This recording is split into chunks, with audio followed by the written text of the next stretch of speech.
light. That's what I was doing. I was like, shit. Yeah, let me blind myself with this. Woo! There we go. Turn it up Let a notch. me go and have a look over here and see how we're doing. Make sure we don't have a. There we go. We did I feel like I'm wearing mute a ourselves. nightshirt, but it's not. It's a regular shirt. It just seems to have this issue with the collar here. What the hell's happening? Oh, it's because it's off to the side. That would be why. All right. There you go. Hey, look, I There we got are. my collar on too. It's a collar day. Not so much a collar. It's just a, you know, You kind look of like lovely. a flannel shirt. Thank you. So happy day, everyone. Who is sleep deprived out there? Let's see it in the comments. Happy equinox, happy autumn solstice, or happy autumn equinox. We have the summer and the autumn equinox that happens at the same time, and the solstice is the same thing. When we celebrate our winter solstice up here in North America, in down south in Australia, they are doing their summer solstice. And then, of course, when we do our spring equinox, they are in their autumn equinox, and that day is today. And we've been building up to this day for the last 9 days, collecting that beautiful energy from Sindal, who started this, right up to Phil Gruber last night. And we collected all of that energy, all of that beautiful energy from grandmother circles and from all the panels that we've had, from our walk-ins to individual presentations, to oral lectures, Dr. Rita Louise and Dr. Lesson and Janet Lesson, and on and on and on it goes.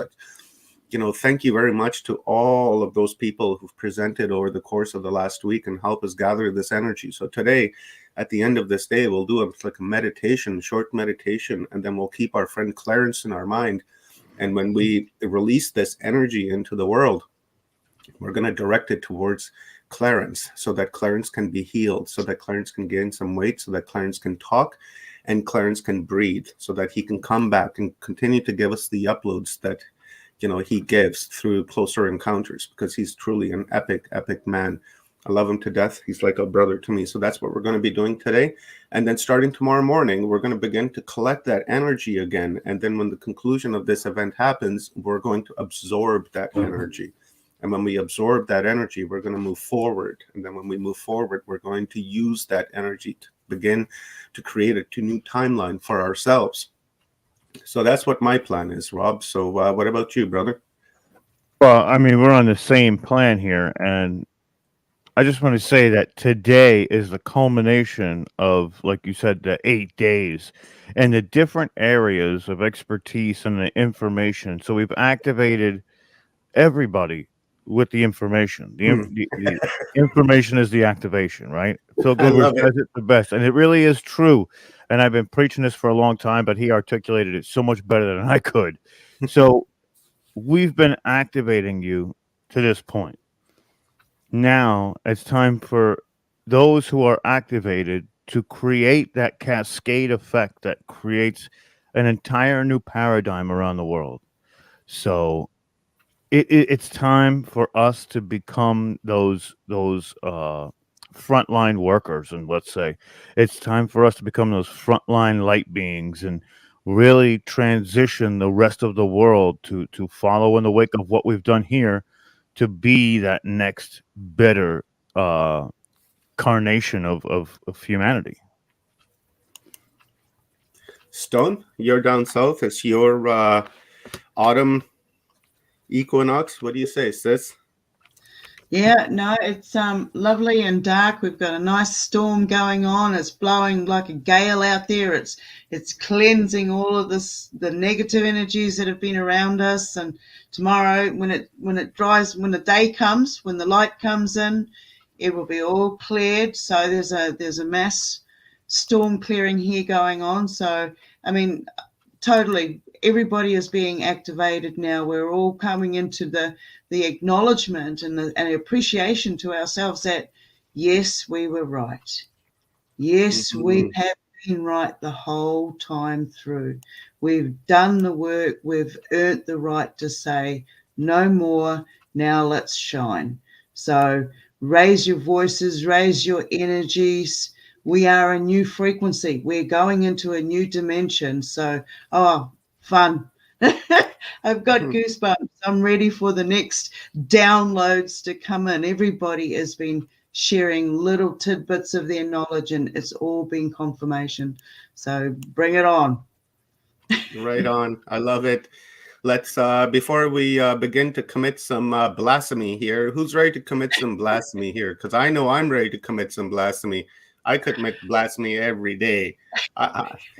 Just call me Omar the Blasphemous, because really that's my name from now on. I love the blasphemy. I really do. And our next guest, my good friend Michael Feely, has raised my awareness on that, because before I thought blasphemy was something negative. And then Mike came along and then made me aware of what blasphemy actually is. Now I'm proud to be a blasphemist. Then you guys should be proud to be blasphemists as well, because Mike will explain to you exactly what blasphemy is. If you guys are not familiar with Mike, then you will find out. If you are familiar with Mike, then you already know. If you're not familiar with Mike, you're probably living under a rock, as I like to say. Let's change the view on this, maybe like been that. There we go. on the So, guys, today, channel. like we were saying last night, is going to be an amazing, amazing day.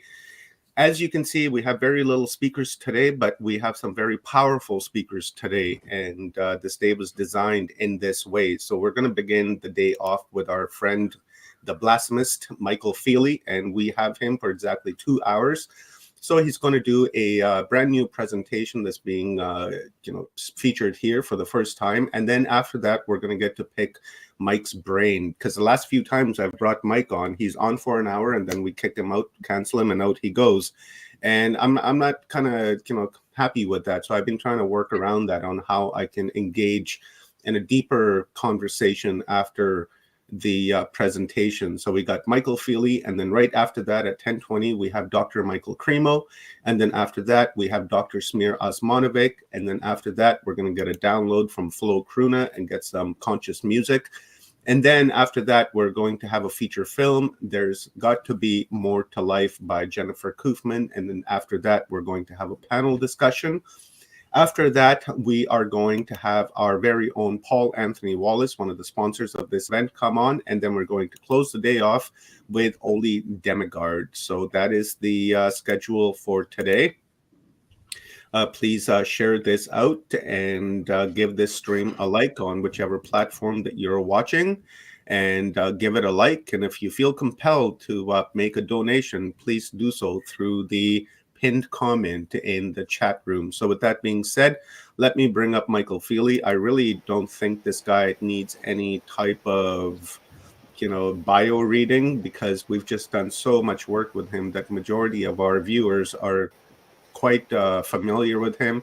And if you're watching on other platforms like on New Realities and such, or you've seen Michael Feely on Portal to Ascension. But just as a quick note, Michael Feely is a former police officer. He's an esoteric code breaker, and he's an investigator. And the years that he spent as a policeman, that investigation skills, really prepared him to, investigate and crack codes of our ancient past and the esoteric past, especially, and from the Bible and other religious books that are out there.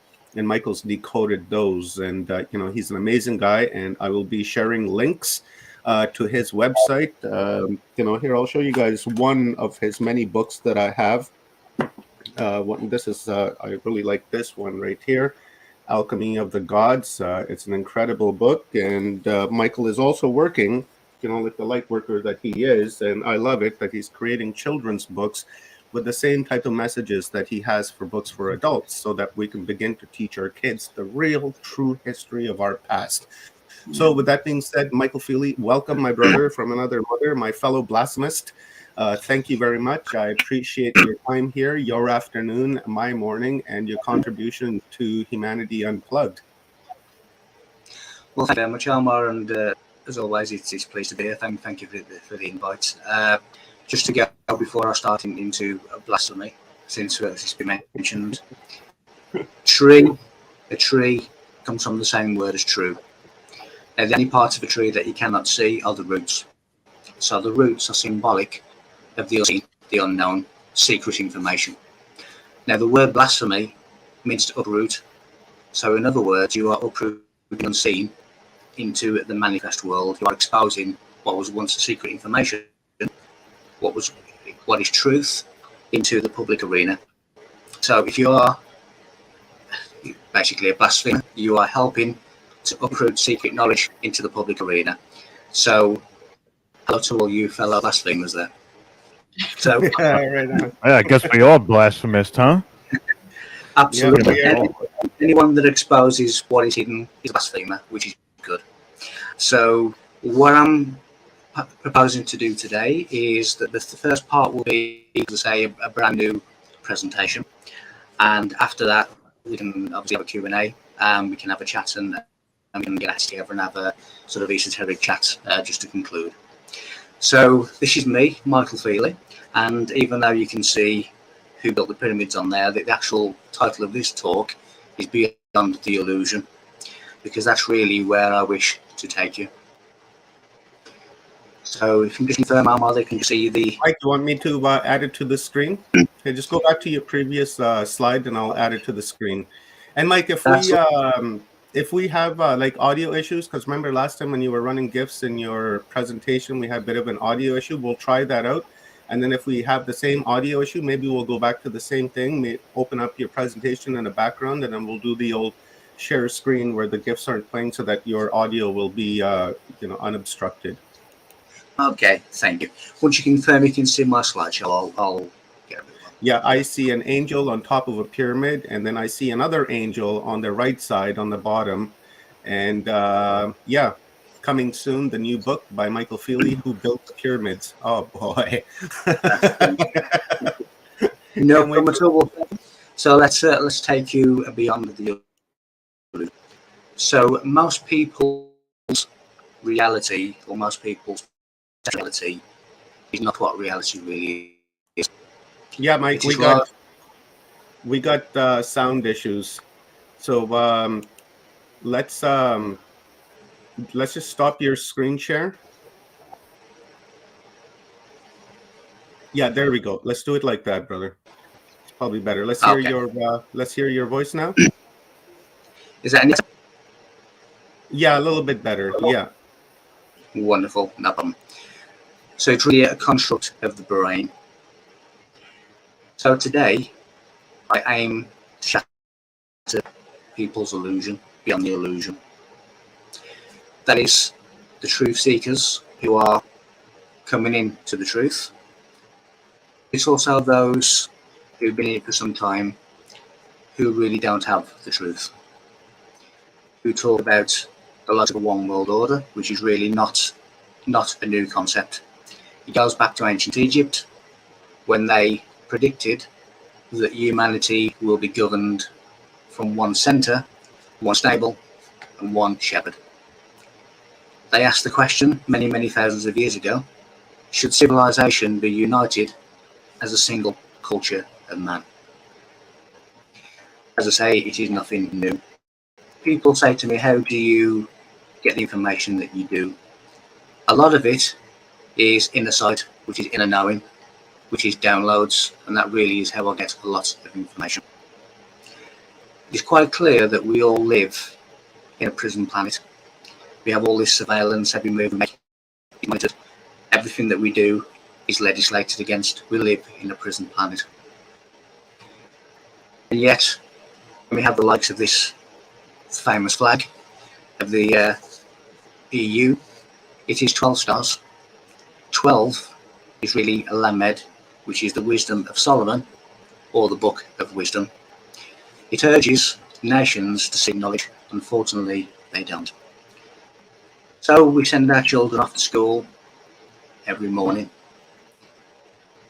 We send them to be institutionalized into a world that is false, and they grow up believing that it to be true. They are told that Neil Armstrong was first on the moon, but on the ocean of storms there are Egyptian obelisks So quite clearly, someone was there before Neil Armstrong did ever land. They are told that Christopher Columbus found the Americas. That being the case, who are the natives that met him when he got there? Surely they were the first to find the Americas. However, when you look at the likes of Rosslyn Chapel in Scotland, you can see that in the architecture, they've given you some kind of clue that they had been and found the Americas. Now, this is the maize and aloe plant at Rosslyn Chapel in Scotland. Now, we are told by history that Christopher Columbus found America at 1842 in the year 1492. However, we have a native to America only maize plant carved into Rosslyn Chapel, and this was built literally 2 years before Columbus ever set sail. So Columbus was not the first to be in America. So let's go back in time, to wind all through the universe, to a place of nothingness, to a place of silence. And we'll stay in that space just for a few seconds.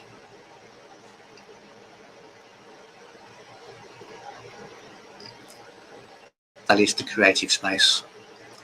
Beyond the mind is the witness, who's the observer. Beyond the witness, there is silence. The cause wished to know itself through the medium of effect. And so it separated, it split. But as a result of that split, we had to have the creation of what we know as duality. That is the only way that we can have perception. That duality is a mirror symmetry.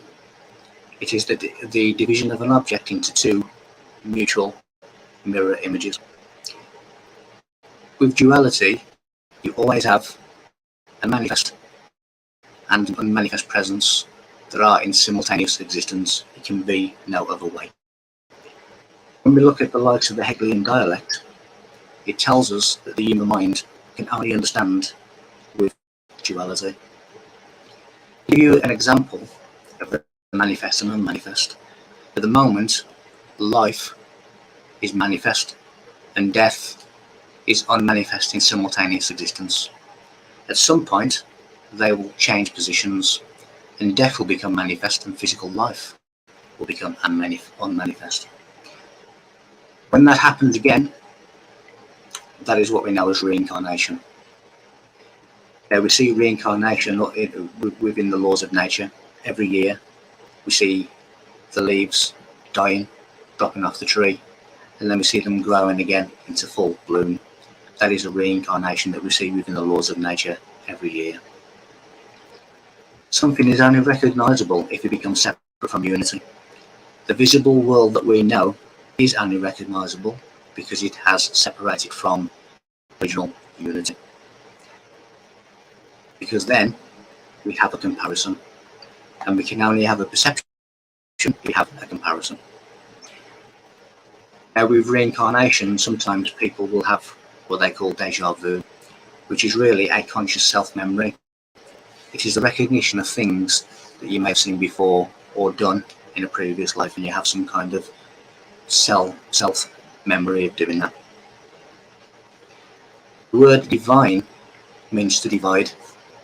In other words, to separate into parts. And that is exactly what we did. We separated into trillions of different parts, which is all part of the unity. Now, things turn out just how they turn out, not necessarily how we want them to turn out. It's almost as if somebody else is at the wheel of your car, the wheel of your vehicle. Because the creative force is not influenced by humans.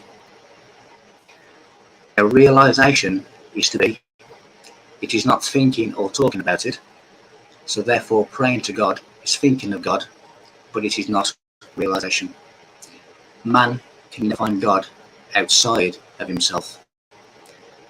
It is something for the church book conveniently not tell anyone. Our physical body, when we come from a celestial place, is the cross that we must carry. The physical body is the burden that we have to carry. The cross, the Christian cross, is the body. It is man with arms outstretched.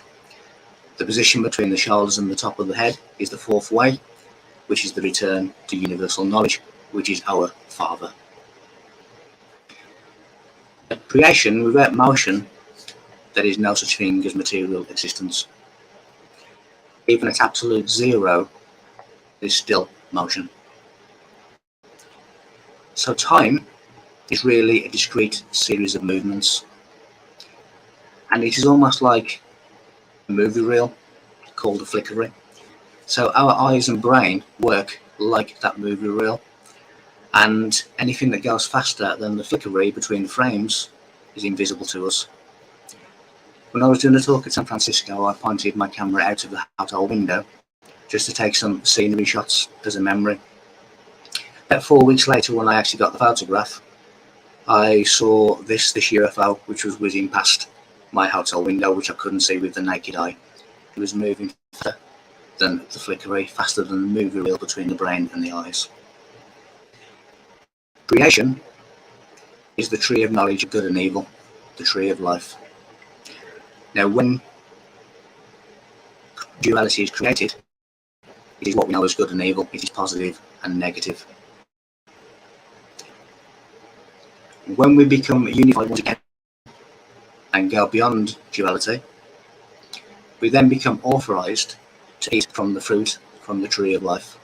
This is what the Apple Corporation logo is telling you.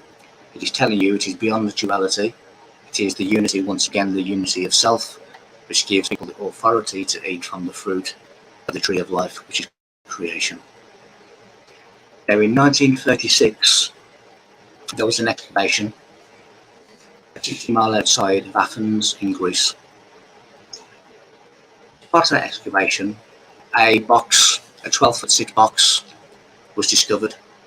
Now, the only content of that 12-by-6 box was another smaller box that was about 3 times the size of this cigar box. Inside, 2 scrolls. And they related to beneath the base of the Great Pyramid, where they spoke of something called the abyss of universal intelligence.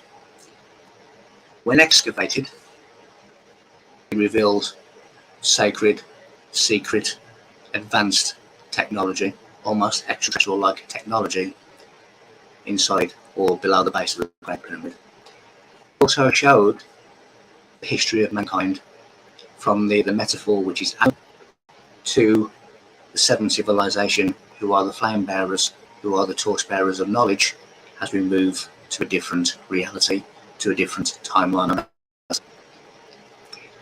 It also posed a riddle. That riddle was, at the preciseness of 1, a passage of revelation befalls the seeker of eternal truth. Its key of knowledge lies with verbal tones for 35 of 60. That was the riddle that were found on these scrolls. At the top of the Great Pyramid, there was a secret entrance, whereby 1 stone slid open upon the usage of the correct word and the correct frequency at a time which was divisible by 7. Number 7 is important in the physical world. Now, the 7 continents, the 7 chakras, 7th heaven, all of these different things that relate to 7.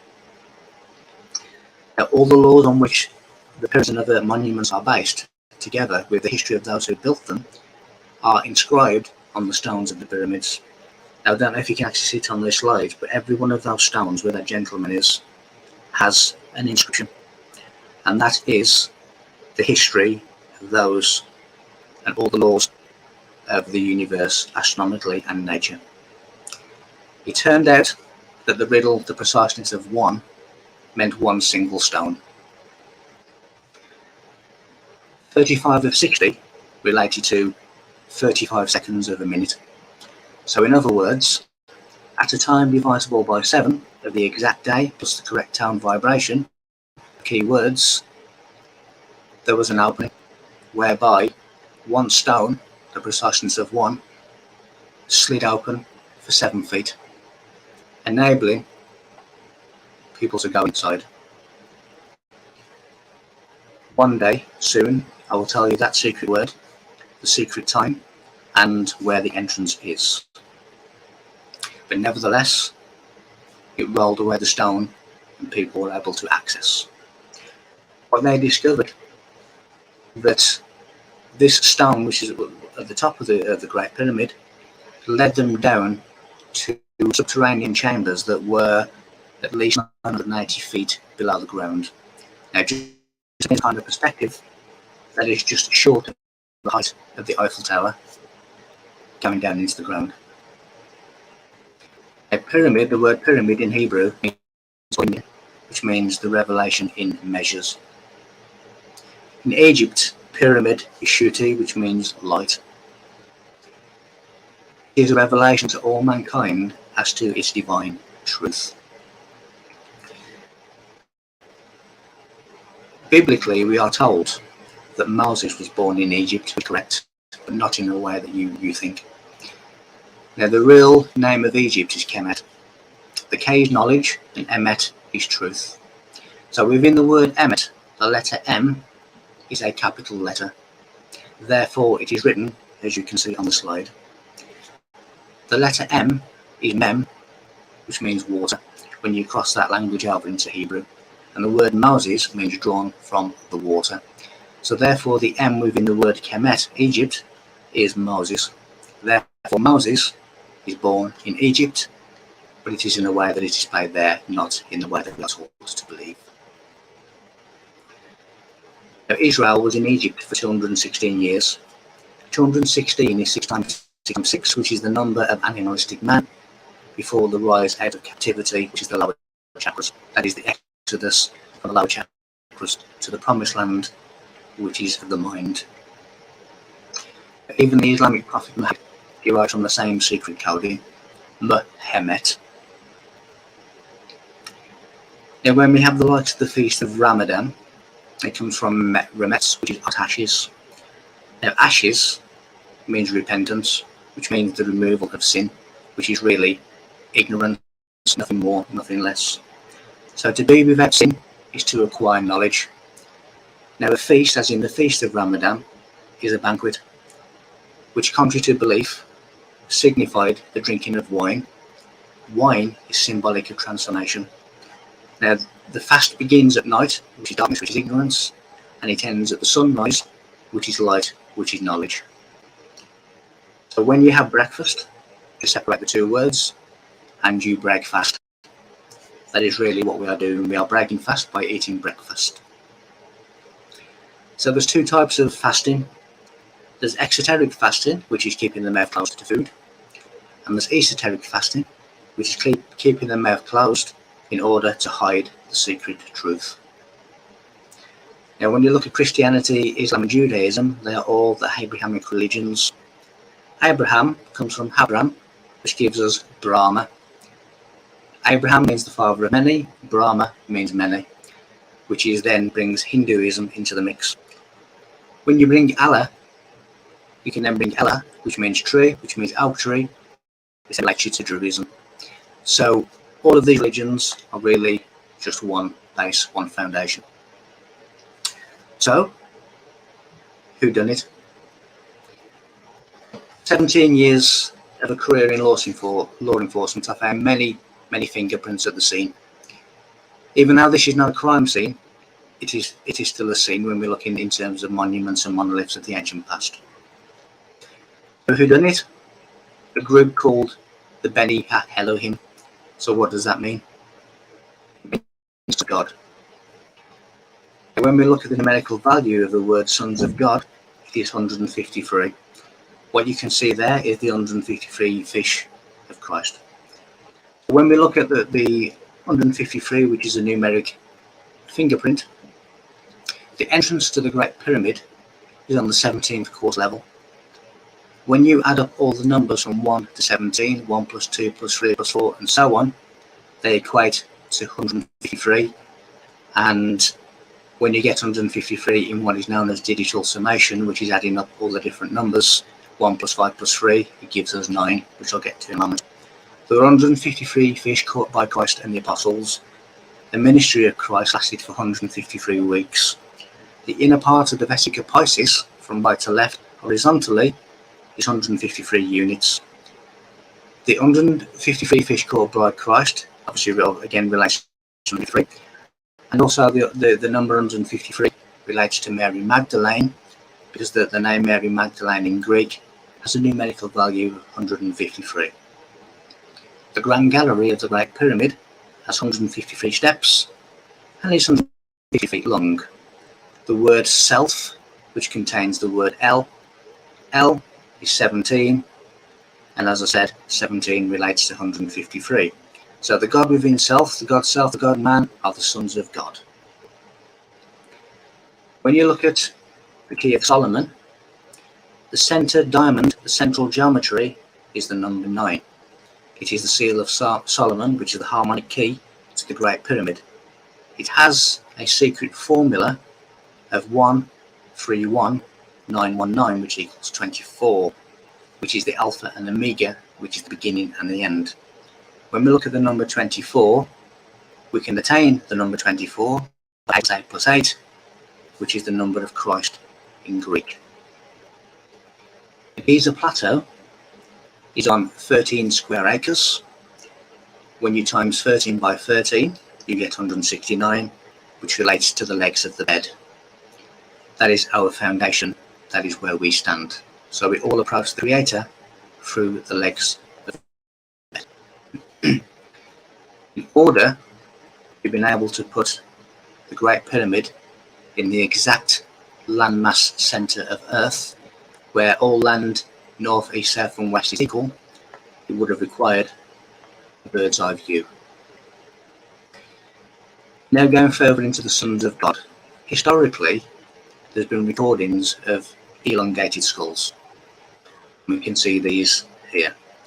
Of course, there are always the fallen ones. They their knowledge into black magic and the black arts. Sons of God were the likes of the pharaohs and the high priests of the temples. In other words, the initiates. At this scene, when I have the screen large, it's actually GIFs and these pictures move. But because they're static, I will describe them. This staff in the film 10 Commandments, when Moses puts staff on the floor, it changes into a serpent. What it's telling us is that the staff used to this staff is used to control the forces of nature.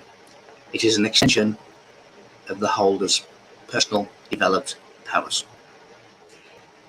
So in the Bible, the sons of God were shortened to the Son of God, from lots to one individual character of worship. The symbol of the sons of God was the lion, and we can see many depictions in Egypt of lion men, etc., etc.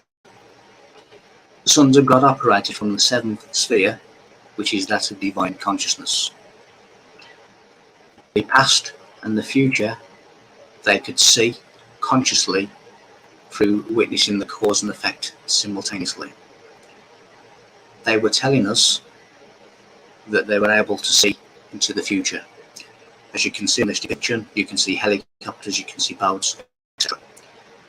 There was one such report during an initiation inside the sarcophagus, where the candidate was able to take their consciousness to the future, and they described the scene as metal birds flown by the sons of men that dropped evil eggs. They were relating or speaking of World War II. We look into the past every day. Every time we see the sun, we are looking at 8 minutes and 43 seconds into the past, because that is how long it takes the light of the sun to reach the earth. Then we have the gigantic lion, the representative of the sons of God in the middle of the Giza Plateau. The Sphinx, the riddle of the Sphinx, is man. It is self. It is the elevated self. It is the conscious enlightened self. That is the riddle of the Sphinx. It tells you how to attain this God self. Now, when I looked at the measurements of the Sphinx, I put together a mathematical formula. So the Sphinx is 240 feet long, it is 66 feet high, and it is 20 feet wide. When I added those numbers, times those numbers, it came to 316,800. 316,800 just happens to turn out to be the pyramid itself, the New Jerusalem, which is the city in the sky, which is really the biblical heaven on earth. When I took those numbers further, as in the Sphinx, I got 144, which is God as man, or man as God. So God in flesh was the Son of God, or the sons of God. And the sons of God are God consciousness on earth, or as we're told biblically, on earth as it is in heaven.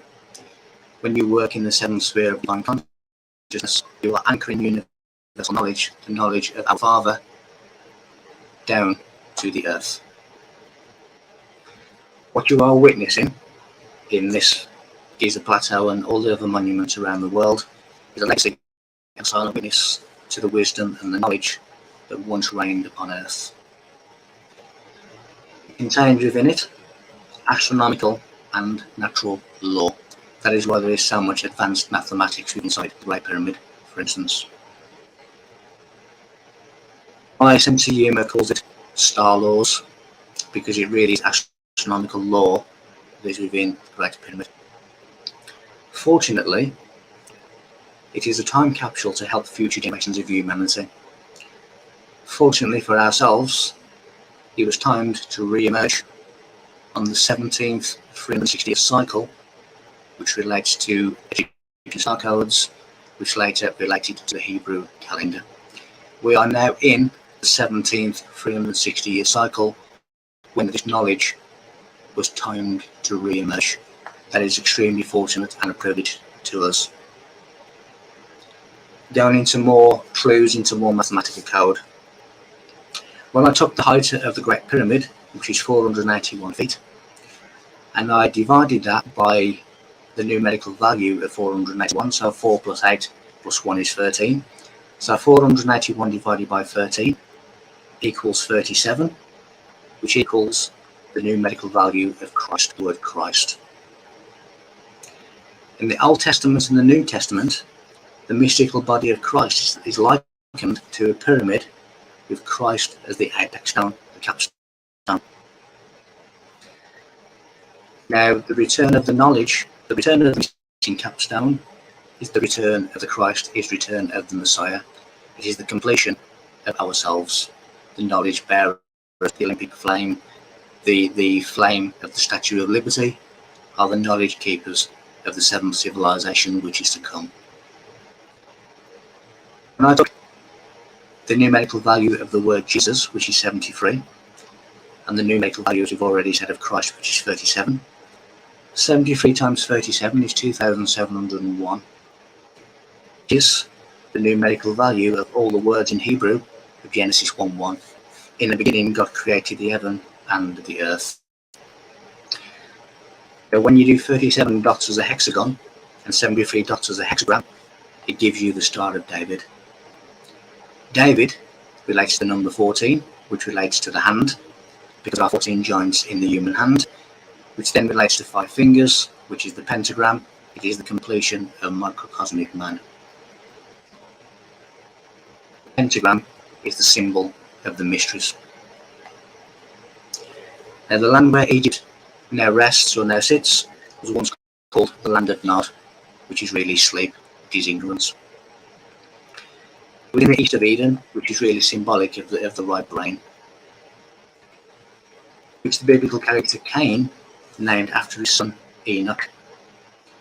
But Enoch comes from Pahanok in Egyptian, which means the house of Enoch, which relates to the phoenix. The phoenix is rebirth of self from the flames, from the ashes. The god Osiris was also referred to as the phoenix. The word Osiris means open eye, which is relating to your pineal gland. Even in shamanism, shaman means to heat up. It is your inner fire. It is God's baptism. It is the alchemical water, which is fire. The word Enoch, or the name Enoch, means to initiate. Enoch was the seventh from Adam, which is relating to the 7 chakras, which is relating to completion. which also relates to Noah. Biblical Cain means to be empty. To be filled with the Spirit, we must be emptied. Now the number 24, as in the 24 biblical elders, 24 relates to a word kad, which means cup. So what it is telling us, that we are all cups in need of filling. When you look at the Egyptian ankh, it is the emptiness of the head. The oval at the top, the body, the arms and the head. The head demonstrates a creative void, which is perfect enlightenment. So when Mary and Joseph went to the inn and the inn was full, it is telling you that you can't enter the kingdom of God if your mind is not empty, if you do not have a creative void. So Abel, which means breath, which means spirit, was killed by Cain, was killed by emptiness. In other words, the spirit was not able to enter Cain because he was empty. And when we see Christ at the Feast of Bethany, Bethany comes from Bethanu, which means the house of bread, which has the same meaning as Bethlehem. Bread is Lord, which is spirit. It is telling us that we need to be filled by spirit. The House of Lords in the United Kingdom is basically the Lord. It is telling you that they are not spiritually empty. And when the Queen gives out her knighthoods and the person knighted becomes entitled Sir, the word Sir comes from Ser,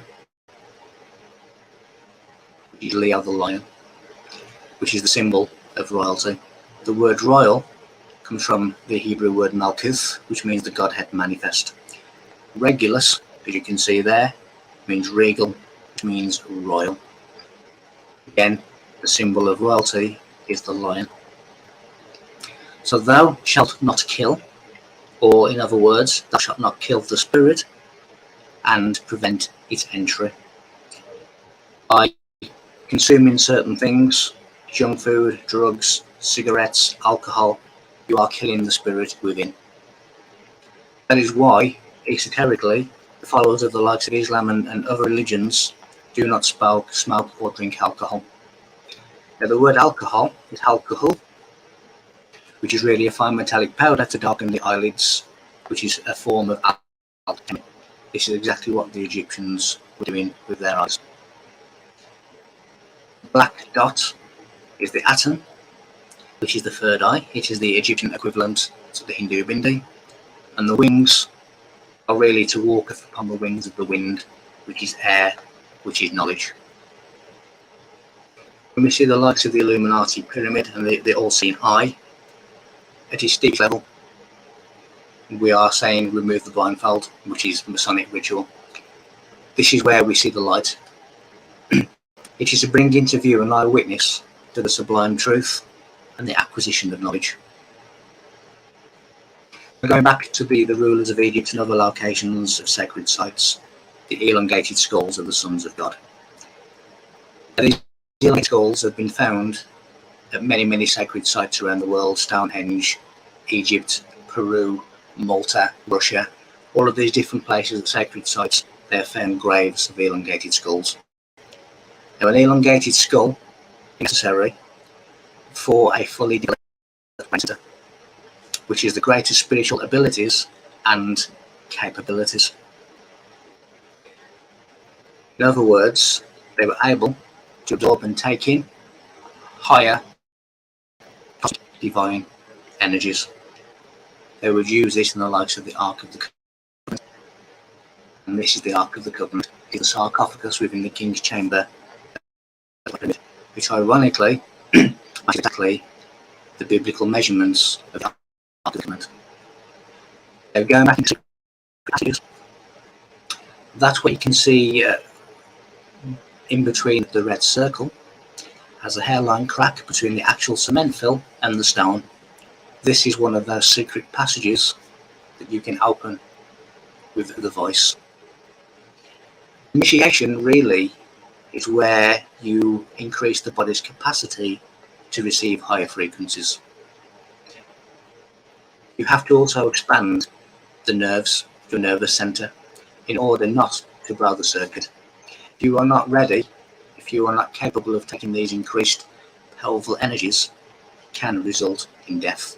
That is why the likes of Egyptian initiates and others spent many, many years preparing their body. Now, when we look at this depiction, this Egyptian depiction, we see a baboon with Thoth. Thoth is really thought, but what is the baboon? The baboon is the olfactory tract within the brain, which deals with, ironically, the nervous system. This is what they needed to expand in order to take in these additional energies. The first initiation, however, is birth. It is baptism in the waters of the mother. Then we go on to the counterparts of the sons of God, which is the sons of men, who are really only interested in materialistic power. There's your likes of your governments, your priests, all of these. So when we look at ancient depictions of giants, that is really talking about spiritual giants. And a giant is a metaphor for someone with greater insight. So they were spiritual giants. The word Anu, who was the chief god of the Anunnaki, in Egyptian means man. So when the Bible tells us that the sons of God took the daughters of men, what that is really saying is that in order to create an hereditary chain of incarnation, the sons of God had to implant their special power into the daughters of men in order for them to reincarnate at a future time in history, in order to come back and help humanity. The daily struggles of humanity takes them further and further into matter. And who is the Lord of matter, or what is the Lord of matter? It is the character that we know as Satan. Satan is the law of matter. So when we see the likes of money, when we see the likes of power over others, when we see the likes of lustful sex in pop videos, that is really materialistic. It is satanic consciousness. It is the law of matter, which is Satan. It says in the book of Job that Satan came among the sons of God. In other words, the sons of men, the materialistic, power lustful sons of men, destroyed the rule of the sons of God. But the law of spirit is God, and as I say, the law of matter is Satan. It is the constant battle between the two. So how does the planet Saturn or the satanic matrix come into this? Well, the planet Saturn is the limitation of matter and time. Because the matrix is the mind, it imprisons the brain and it keeps it within the chains of matter. To such an extent that people are drifting further and further away from the shore, in this case spirituality, until the shore completely disappears and all they can identify with reality is their flesh and blood. They cannot see anything else beyond the horizon. They have no awareness of, or they deny the existence of, anything beyond the world of flesh. It is an absolute reality for them. So when we fell from the celestial to the terrestrial, which was heaven to earth, in order to incarnate into the third dimension through the Holy Grail, which is the womb, Satan, who is the Lord of matter, fell out of heaven with us. Earthly things are creation, not the creator. This is not the way to God. So all of these materialistic gains, all of this gold, all of this wealth is really not the way. We have spiritually advanced humans that have come back to assist us. They continued their journey in other star systems, the Pleiades, Sirius, Arcturus, etc., etc. They were no longer vibrationally compatible with the Earth, which they had expanded and exiled beyond.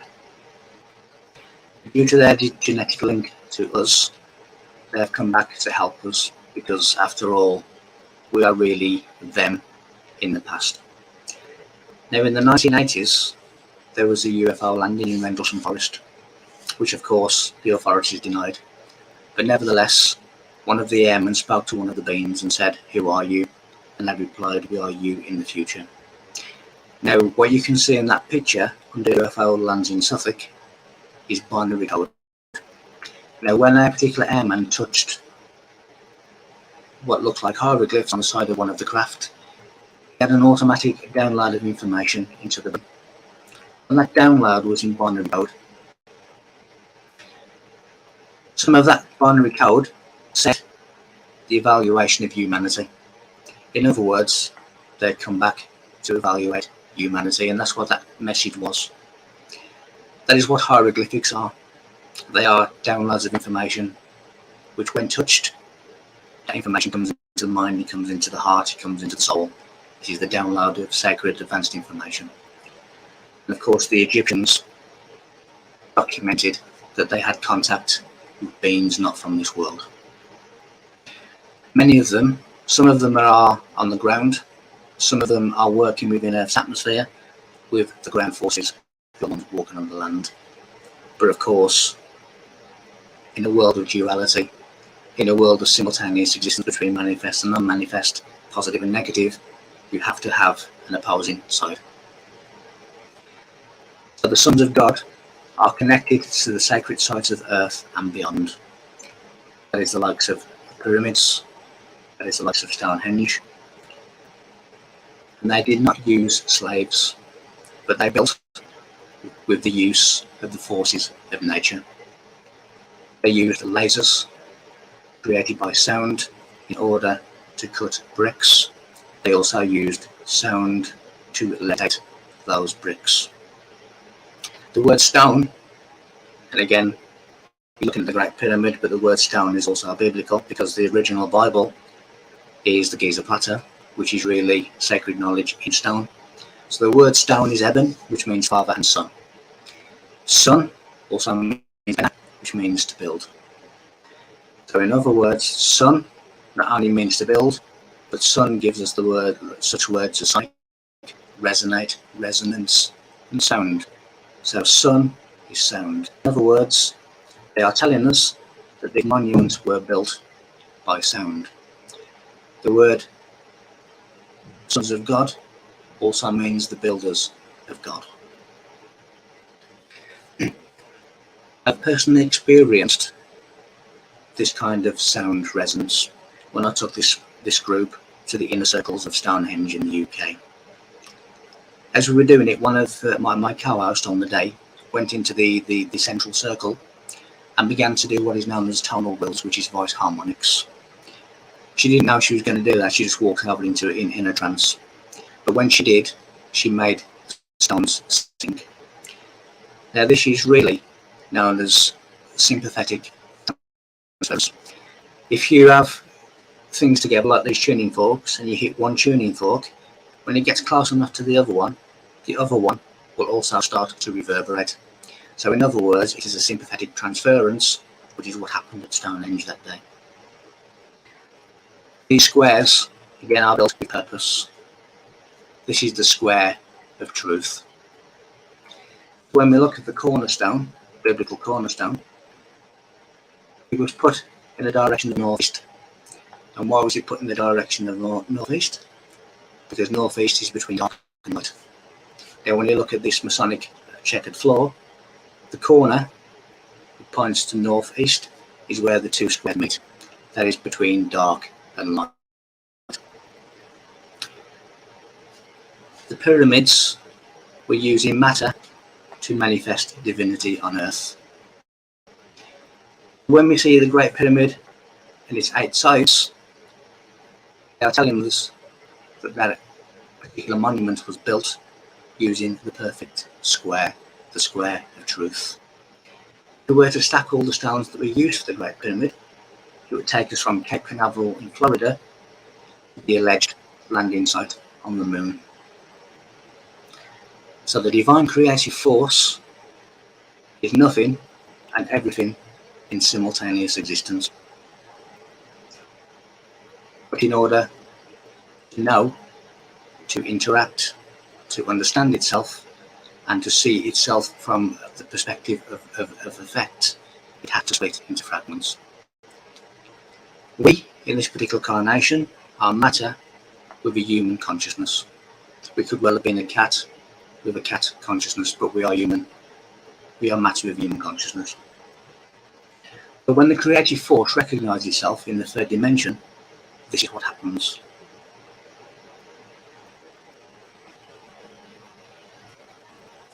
It manifests as the triangle.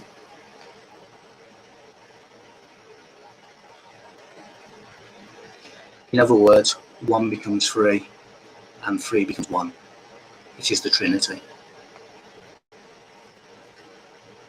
Pyramids represent divinity manifest in the third dimension. They represent divinity manifest in the earth plane. Those who walked with the God consciousness were in direct communicado with the creative force. They were able through their hands to build these monuments through the instruction of the creative force. They walked around and anchored the creative divine energy and divine knowledge. They walked around as walking gods on earth. This is why we have the monuments all around the world and beyond the world. Now, when these sons of God left the likes of Egypt, or some of them left the likes of Egypt, they went to different parts of the planet. That is why we have elongated skulls in graves, as I say, in Malta, in Egypt, Stonehenge, in Russia, in Peru, because wherever they disembarked, they built these monuments, monoliths, to insulate their advanced technology. This advanced technology has been found within secret chambers.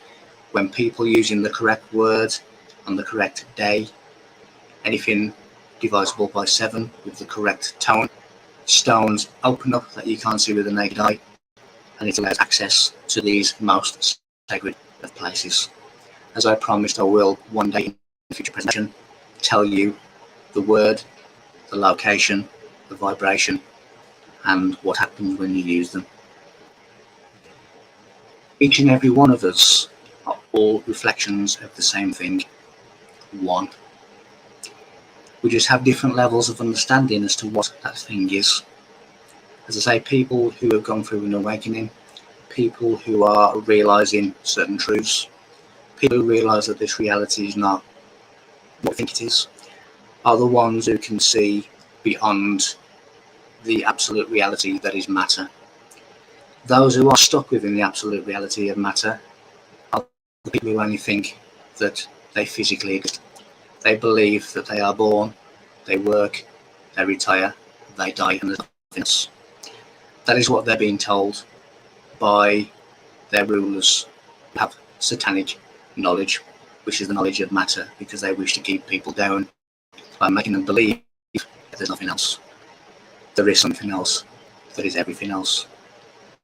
Matter is only one part of the great plan. The great plan is really to relieve humanity from its darkness, from its misery, and from its ignorance. That is the great plan. Each and every one of us are divine. We are a divine spark. We are a fragment of the original one, who is nothing and is everything simultaneously. Don't let anybody else tell you otherwise. Not your governments, not your authorities, not your peers, not your family, not your friends. You are divine creation. Thank you. Before I end, I would just like to talk about another Trinity. So over the last X amount of days, you would have sat here and listened to many different speakers. When these events are put on, there is a host. Now the host needs the speakers, but speakers also need a host. Beyond that, hosts and speakers need an audience. So thank you to Omar, and thank you to the audience, and of course thank you to every single speaker that has spoken over the last week or so, and who will speak in the next couple of days. Together, we are a Trinity. The host, the speakers, the audience. Thank you very much for your time, and now we can go into a question and answer, or just a general chat.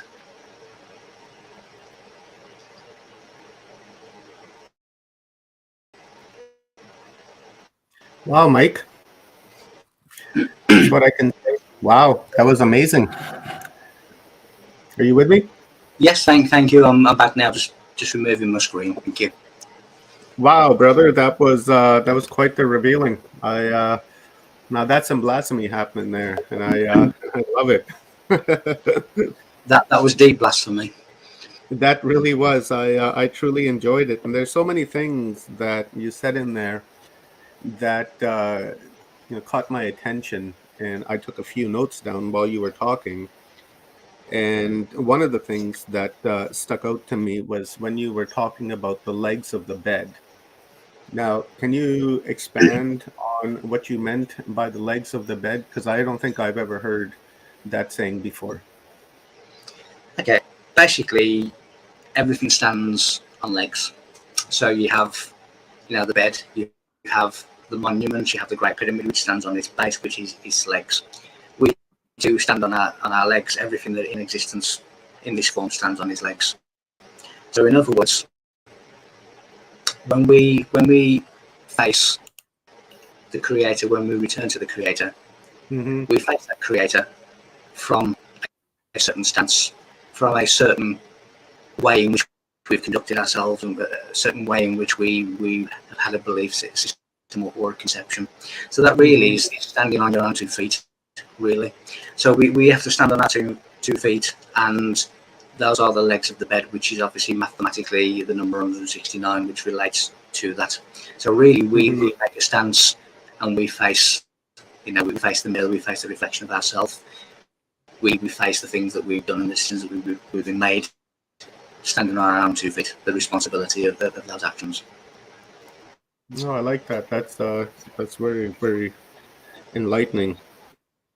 Yes, we do have to stand on our own legs and take responsibility for our own actions, especially when it comes to this programmed reality that we're living in. And once we expose that reality, that false reality, then we have to take responsibility for it. Is that what it's meaning? Instead of like ignoring it and putting your head in the sand and saying, oh, I don't want to deal with it. That's it. I'm just going to put my head in the sand.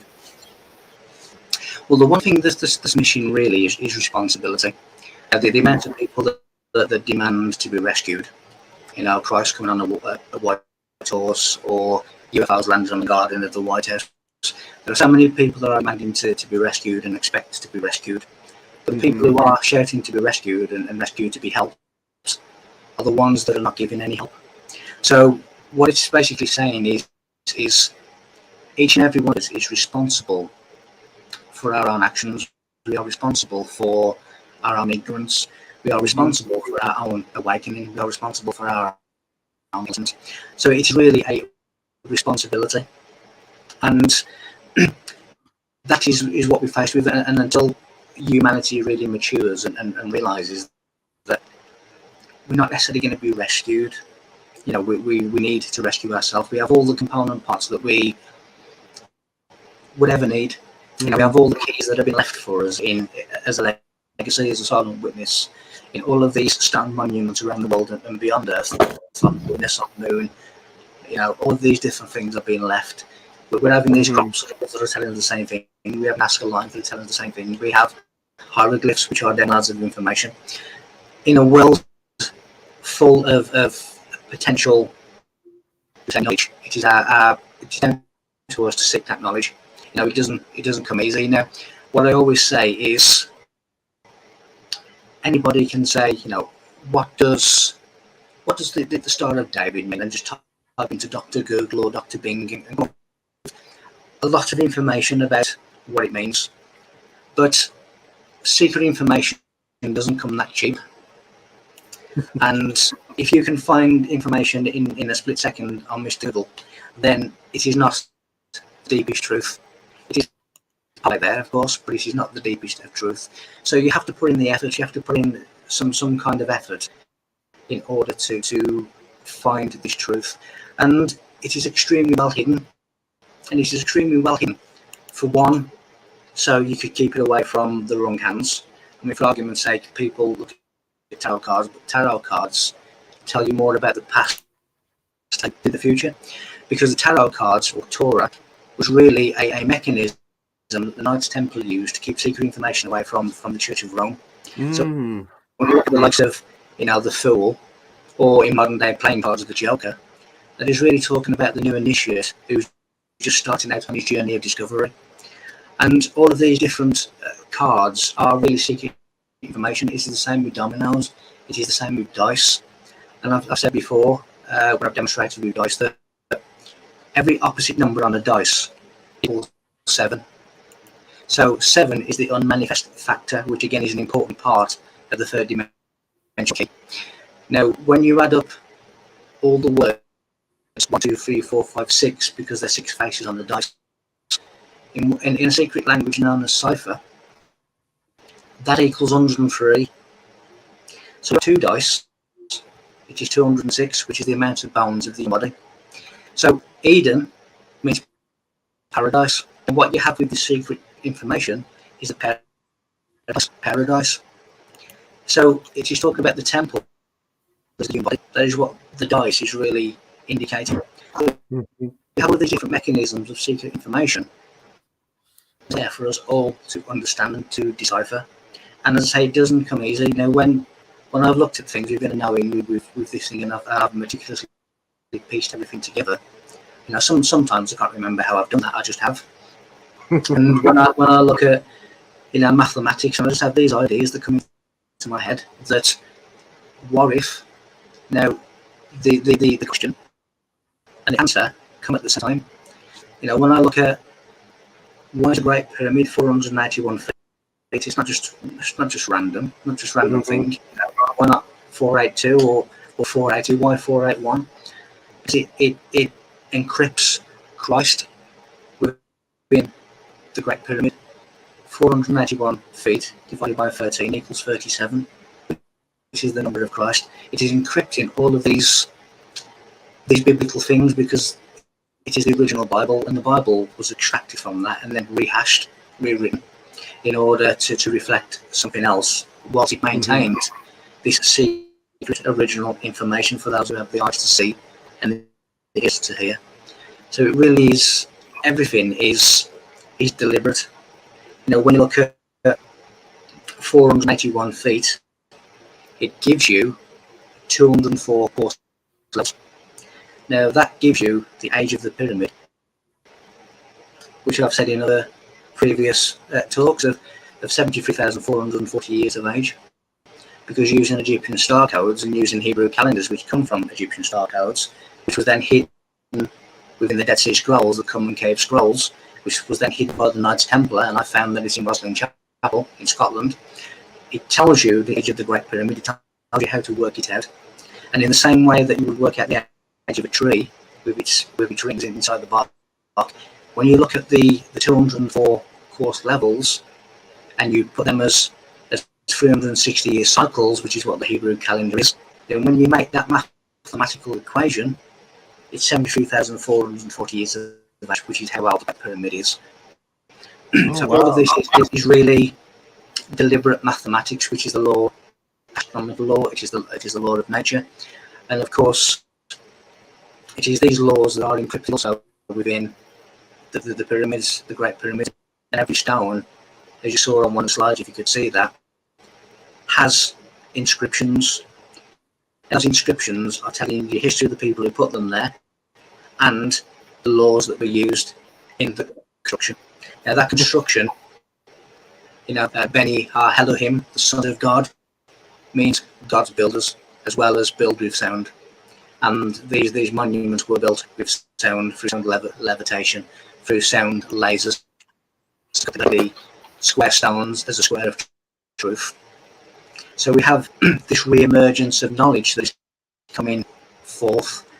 And again, when you look inside the history of man inside the Great Pyramid, it mentions the year 2001. Now, the year 2001, some people have wrongly believed to be Armageddon, to be the end of the world. But the year 2001 was the beginning of the 17,360 year cycle, which is now.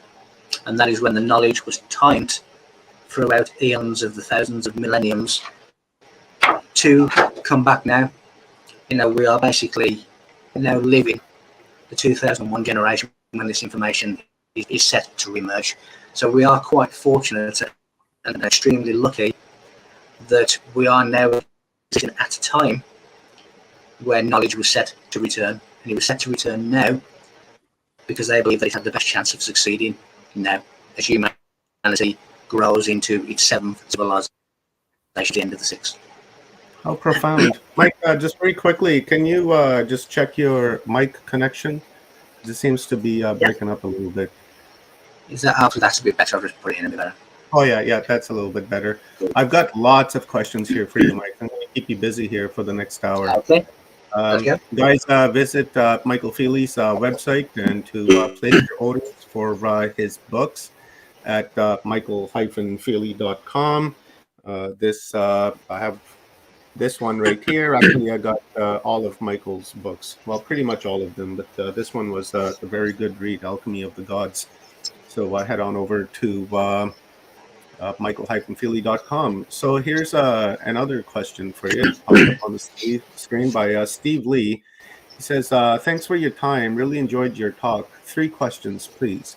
What can we do or are we able to do with this knowledge? 2, how can it help our human lives? And 3, how can this info assist our soul energy? Okay. What we can do with this knowledge is share it and pass it on, because the more we are aware of it, they become. There's still a little issue with your mic, Mike. Is that better? Mike? Yeah, a little bit. It seems like it's really crackling. Sorry about that, but basically we need to share this information as wide and as far as possible, because when we do, when I was talking about in the talk about people are taken further and further and further and further into matter, so that all that they know as an absolute reality is the material, is flesh and blood. The more people that know about this kind of knowledge, it reverses. So it's almost like an antidote. It reverses that. People start realizing that they are more, realizing that there is more to life, more to existence, more to reality than they believed. So that really is knowledge, really is power if it is used in the correct way, in the right hands. So how can this help humanity? Well, humanity is in quite a bit of a mess, and so because it is in such a mess, and there are people who have come back here to help. There are people who are helping from different places, who are connecting with those who are here, who have sacrificed themselves. They've come out of retirement to come back and help and walk amongst, should we say, an ignorant, infantile race. We need to reverse the process, and the way in which to reverse the process is to put more ingredients into the mix, because then people start to get different flavors and start to taste the different flavors and start to realize that there are different flavors. So that's really how we can help humanity, by spreading knowledge, by spreading information, by spreading validated truth. Because, you can have lots and lots of knowledge which is not right. You can be a professor of physics and not be right, or you can have validated knowledge which will help people. The soul, the third part of the question, the soul really is the unmanifest animator, and the soul's quest is to become fire, which is not a physical fire, it is a spiritual fire, because a spiritual fire is of a higher vibration than physical fire. So when we have a physical fire, we look at our sun. When we have a spiritual fire, we look at Sirius, the planet Sirius, which is in the binary with the sun. And that is why Sirius is held in such high regards in the likes of ancient Egypt. It is the spiritual sun of higher vibration. The soul really wants to become a baptism by God, really, and fire is God's baptism. It is the purifier. It is the ultimate knowledge. So when you look at alchemy and the baptism by water, which to alchemists is really fire, so it is really a deep cleansing purification, but it is the inner spiritual fire where we raise our inner self. So the soul really wants this information. The soul really wants this information to come to it. The soul really wants to pass this information on, because it recognizes that that is what it needs to fulfill its own goal. And as I say, when you look at the likes, when you touch the likes of hieroglyphs, that is giving you a download at the soul level, which is the unmanifest aspect, but it animates us. And when the body is no longer usable, it is cast away, and your true essence continues. But if you imagine Earth is really a school, it is a university. And whereas in the days of old, your initiations to expand your body, to take in the higher divine frequencies, these initiations were done in the temples, in the Great Pyramid.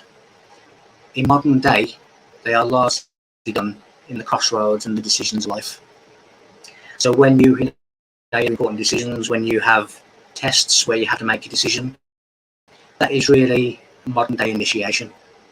And initiation is also at a soul level.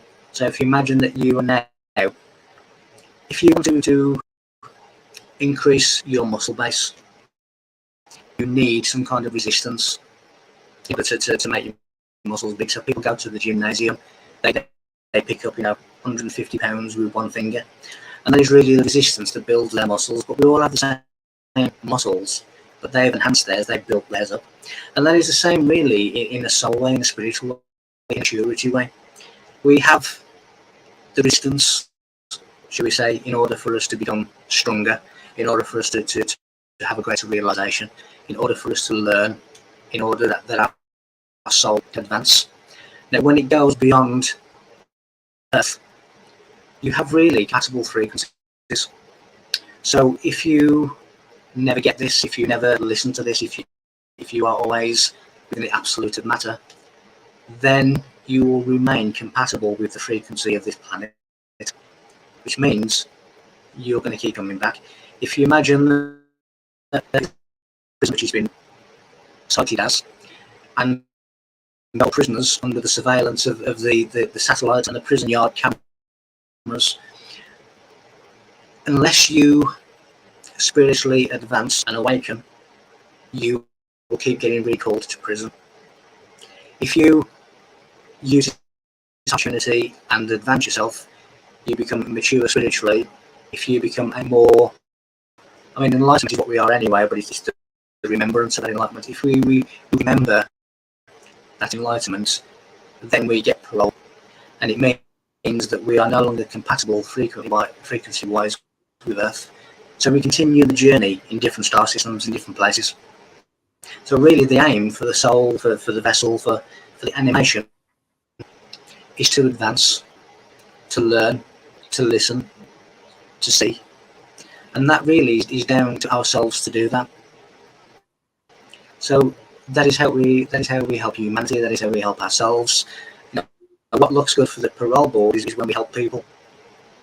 And we can sit there and say, I've helped all of these billions of people to awaken, to escape. That looks good for the parole board, the end of life review, should we say. So put it in different terms of understanding. This is now our opportunity to learn, to advance. But true enlightenment is not only learning and advancing yourself, it is advancing others and helping others. And that is basically my answer to that 3-part question.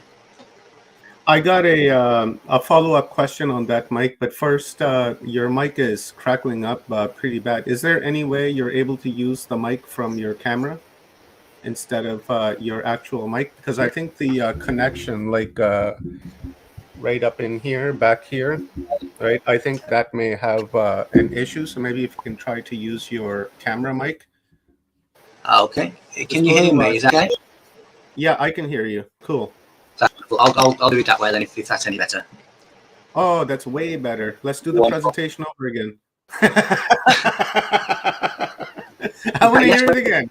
Have you got 3 hours yet? Yeah, I'll do it then, if that's better. But yeah, basically that is my answer to the 3-part question. Okay, so I've got another question. I'll ask Heaven's question actually last, because I'd like to hear the answer on that. Let's get a question in from Grandmother Suzanne.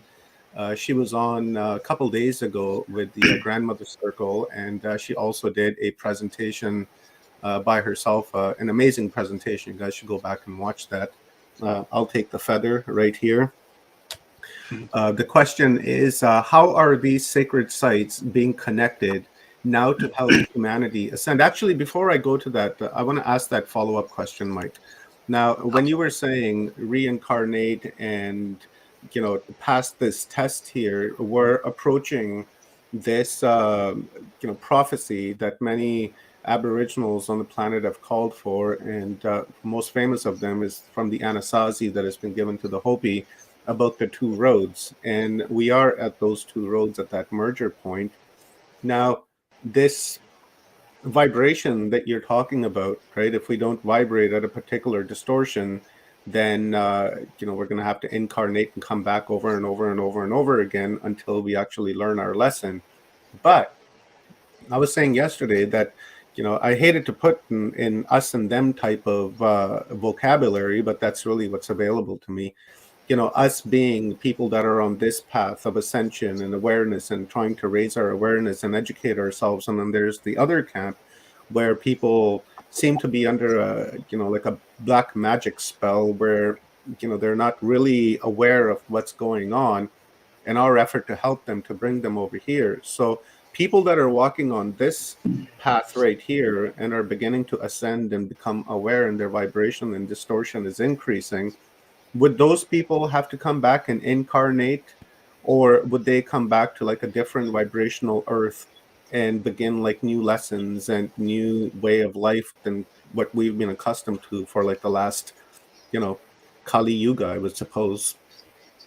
First of all, they are under a black magic spell, because there are those with high knowledge that apply that knowledge to the black arts, to black magic.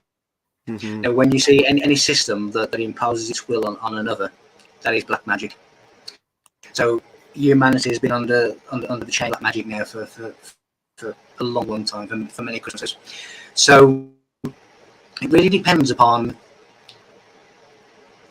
where you're at in yourself, because if you remain where you are and you don't change that, and you don't do anything to help yourself or help others, then your vibration is the same as it is now, and your compatible vibration of atmospheric to planetary chemical reactions and whatever is the same vibration. So you are really coming back to where you nestle in, to where you are compatible with. So for those who don't do anything, for those who can never free themselves, because they never look, because they always believe what they're told to be true, even when it's pointed out, that they still don't believe what they're saying. So unless they make some kind of effort, then they have to seemingly keep coming back until they get it. Now, when you look at the likes of Egyptian mummies, when an Egyptian becomes mummified, it's just telling you that they no longer need to reincarnate. That is the end of the reincarnation cycle for them, because their body can't come back, because it is encased, that there's organs removed, that there's different things. So basically, they don't need to come back. They have made it. The initiative made it. They don't need to reincarnate. And that is the same for everyone, because we are under the same development. We are in the same frequency. We are on the same planet. But it's how we choose, or what we choose to do with our time here. And if we choose that in development, in the development of ourselves and others, and our frequency automatically rises. With advanced knowledge comes the frequency of advancement, because everything has a frequency, everything has a vibration. So the words that are used, the things that we say, everything we talk, we are talking mathematically, we are talking as a vibration, we are expressing a thought. So when someone says something that's not particularly nice, that is a verbalization of a thought that wasn't very nice. So we need to control that. We need to control what we say, because what we say, we can either bring in real divine knowledge through the voice, or we can destroy someone. And we can destroy somebody with an instrument that has no bones, which is the tongue, because we can speak. So it is our responsibility to raise that. So yes, if those people need to keep coming back, then they will. And yes, you can turn around and say, well, they've been programmed, they've been brainwashed, but it's still their choice to be brainwashed. It can really take minutes to start chipping away at the truth. And as I say, you have to go sometimes largely further than Google and Bing and all of these search engines. But nevertheless, you still have all of this information around you all the time. And it is your choice whether or not to look at that information. So, if you don't, how can you expect anything to be different? Mike, I get the impression here because, throughout this entire conference, we've been talking about incarnating and learning lessons and, having to come back here again and again and again, that incarnate death, incarnate death, incarnate death. And then eventually, if you learn your lesson, then you no longer incarnate and then you can move on. But, from hearing all of this, I'm getting the impression that there is no free will involved there, right? Because if there was free will involved there, then I would choose not to incarnate to come back and say, okay, well, I don't want to learn the lesson on this planet. I'm going to go somewhere else and learn it over there, right? But it seems like that we just continue to, go through this cycle, and that gives me the impression that I don't have the free will to choose for myself whether I'm going to incarnate here or not. And it's almost like it's being thrust or forced upon me to come down here to do whatever it is that I need to do, right? So is there free will involved in this, or is free will just like a fantasy that we, hope exists because that's kind of what we want, but in actual reality, there is really no free will involved here, because it seems we're just being told, you go, you go, you go, you didn't learn, go back. You didn't learn, go back. It's like putting a kid in the corner when he makes a mistake on a timeout and he comes out of that and does the same thing, and you put him back and say, no, you didn't learn your lesson, back to the corner you go. And that's the impression that I'm getting from this whole incarnate death cycle. Well, if one of the comments in psychology is free will or determinism. Now, my argument is, regardless of how much you plead, regardless of how much you pray, regardless of how much you scream and shout, things turn out how they turn out. And that is not necessarily how you wanted them or pleaded them to turn out. So in other words, as I said in the presentation, it seems like somebody else at the wheel of your automobile, who is actually steering that automobile, because ultimately they seem to be in control. And however, whatever highway that they wish to take is the highway that you get taken down. So that, for me, leads to the impression of determinism. So when you look at what am I, what are you, we are fragments of information that feed back to the original nothing and everything. That being the case, whatever my microchip has to feed back is what will be fed back.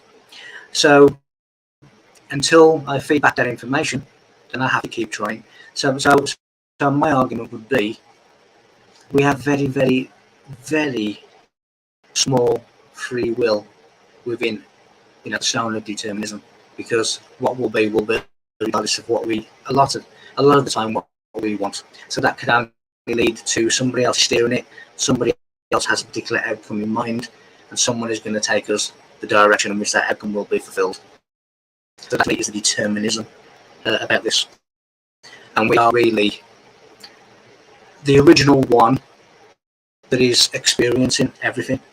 If you imagine nothing and everything, well, in order for everything to be nothing again, and in order for nothing to be everything, it has to experience everything. And that's like Thomas Nagel once said, or words to the effect of, he was a lecturer at New York University. He said, you could understand every single working of the brains of a bat, but you still would not be a bat. You would still not know what it is like to be a bat, because you've never experienced it. So to know everything, how can you know everything if you've never experienced it? It is empty.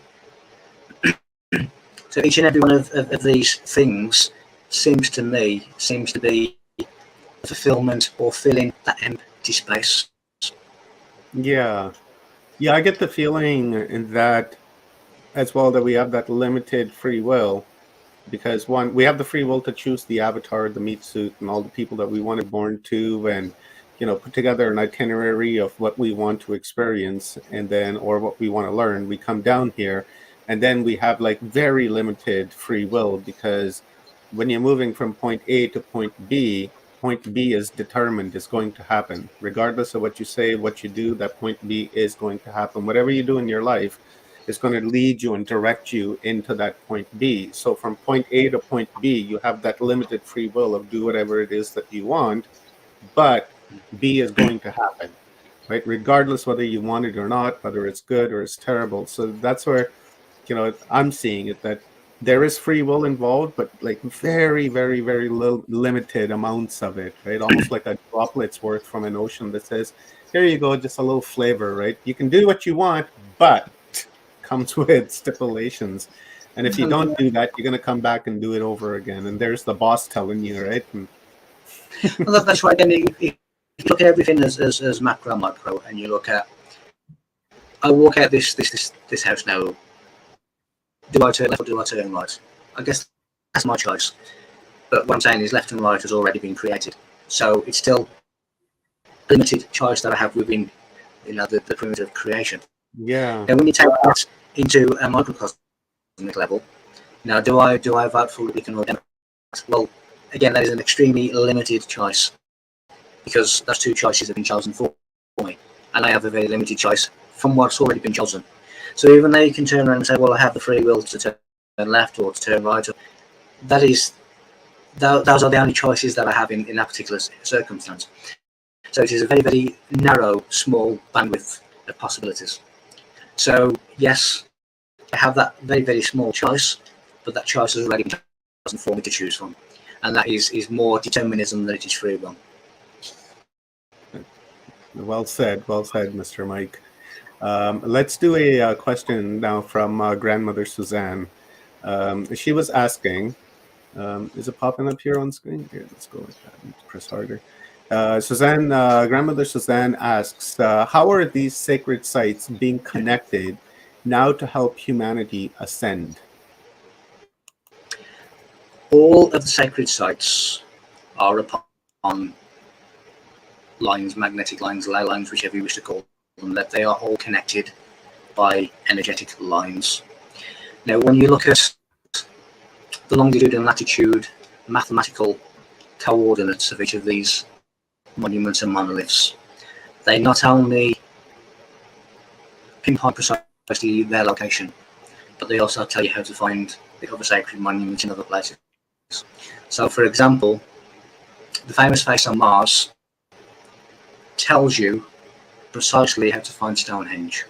Mm-hmm. Stonehenge tells you how to find the face on Mars. The Great Pyramid tells you how to find the Fiery Pyramid on Cydonicity on Mars, and so on and so on, within the mathematics. So all of these monoliths and monuments were created by the same cosmic consciousness, and they were all connected by sound, by energy line, by mathematics, which is natural law, which is astronomical law.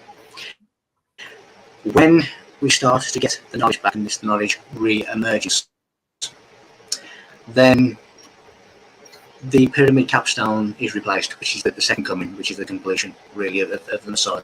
The anointed one is really us, each and every one of us. Every single one of these monuments is connected. So when you switch on one, you switch them all on. It's like, one central light switch in a house. When you switch one off or on, it affects every other room, it affects every other light. And that's really what these monuments and monoliths are doing, because they were created by the same people with the same thing in mind, by the same group of advanced minds who had a direct communication with the creative mind, who used the hands of these people basically to do that. So when you flick on the switch, it activates the grid. And when you activate the grid, that is when you see the fireworks. That is when things start to happen. So what we're seeing now is, a lot of this, the information that is contained in. One of the reasons that we see many of the shafts that have been sealed is because it is insulating the dangerous in the wrong hand technology. So they're basically insulating it inside these monuments, so the wrong hands couldn't get out of them. So when consciousness of humanity changes and we become responsible enough, then we will start to get these technologies back, and we'll start to get this sacred knowledge back, and then the pyramid capstone will be returned. So in essence, in a nutshell, it is a gigantic energy grid, and that's exactly how the stars are. Even though we can't see the star lines, the lines in the sky, the different stars, they are all connected to, and everything is really a gigantic network grid. So one affects all of them. When you switch one on, they all come on, and that is really a higher frequency for the planet, and that is how humanity will be helped and assisted by these monuments and monoliths, which are really crystalline amplifications of sound. And sound, use as a sound healer, or use your sound to heal. You will know that these sounds, the preciseness of one, the ultrasound sound, for argument's sake, the initiate candidate would lie on that, they would hit the stone, and the vibration would go all the way through the body and awaken them. So sound can awaken humanity, and each and every one of these monuments and monoliths are sound amplifiers. With these monoliths and megaliths that we have, these sacred sites, like for instance, the Serpent Mound in Ohio, or Machu Picchu and Pumapunku and the Great Pyramids and etc. Now, what about the sites like Stonehenge, and also what about the sites that are like so ancient that they've pretty much crumbled away, but we know that our ancestors, when they built these monuments, they built them on energy grid points around the earth. So now those sites that have been activated by our ancestors in the past, would those count as well within the activation of the planet, or are those gone like dormant now instead of? Because I'm wondering about the residual effect of the sites that are like so ancient that they're like almost crumbled to the ground. But I don't think it's about the actual structure that's there. It's more so the energy that is being collected there. So you always have a manifest, you always have an unmanifest that is unseen, but is in simultaneous existence around. So they were always intended to be part of the grid because they were put on energy lines, they were built for a specific reason. But just because one or two of them doesn't work doesn't mean to say that the grid doesn't work. You can send the juice in different directions. So in reality, the energy of the place is still there, and it will still work, and it will still have its desired effect. And if you want to find these hidden places, just follow ley lines, just follow them all the way into the Amazon forest, and you'll find these temples, these places. So all of them will work. The very reason that the likes of the British government is talking seriously about putting the highway on Stonehenge is because for anyone who's been to Stonehenge, you will realise that there's miles and miles and miles of fields around that you don't need to anywhere near the sacred site. But they understand that if you put a highway on Stonehenge, you are disrupting its energy. And they understand that. That's why they're doing it. When you have the likes of the Egyptian government and wherever they are preventing people from going to certain places, when people are looking for these stones that I'm talking about that slide open by certain sounds, they are guarded. The things that are found that go against the official mainstream narrative about advanced technology and things, they are under armed guard, military guard, under the authority of the government, so people cannot see them and cannot know about them. So they understand, the powers that be understand the significance of what is going on, and they are trying their best to disrupt them. And if you disrupt the flow, you can't stop something. As I say, if you have something that is determined and predetermined and pre-written, you're not going to stop it, but you can try and disrupt it. And that is what they're trying to do. There is no need whatsoever to build a highway underneath Stonehenge, but there's a deeper reason for doing that. Man, I almost feel embarrassed that, I do feel embarrassed. You're saying that these people are going to come along and build a highway underneath Stonehenge, and we know it's just not Stonehenge, there's Woodhenge as well, and it just gets bigger and bigger and bigger. So we know that there's like massive amounts of energy that's happening there. So they must know something in order for them to do this. It's absolutely ridiculous. Now, I got a follow-up question on this, because this is very fascinating with the monoliths and the megaliths around the world. Our Schumann resonance fluctuates up and down, depending on the mood of the planet. Now that we're going into this parallel timeline and the shift that's happening, how do these Schumann resonance will affect these megalith sites and these sacred sites around the world?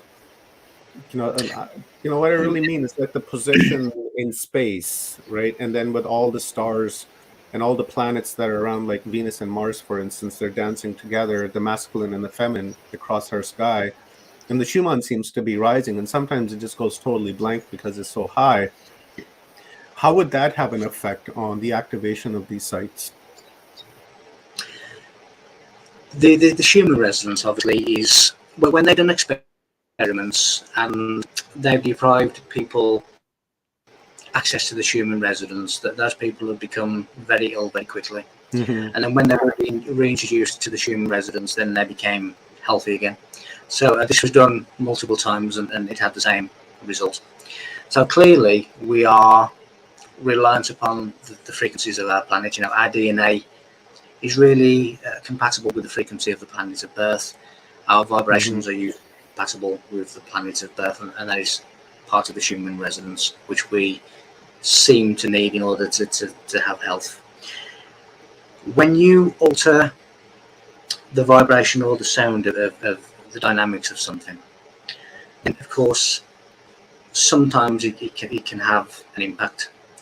What I found with sound is that when you have a higher frequency of sound and it comes into contact with a lower frequency of the same pitch, for argument's sake, the lower frequency, the lower pitch will always raise itself to the higher frequency, always.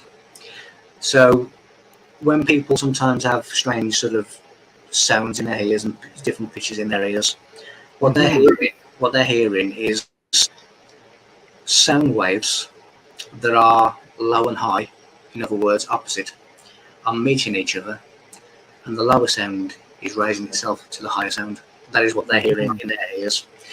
That is what ringing, right? The tinnitus or tinnitus, whatever they call that. Yeah, I mean, tinnitus is more of a medical condition, but people hear frequency, the change in pitch in their. I get that. And so do I. And that really is two sound waves of different frequency passing each other, and the lower one is raising itself to the higher one. That is how it works always. So these monuments and monoliths were built with the highest of frequencies. Kind of like the tuning fork that you were talking about.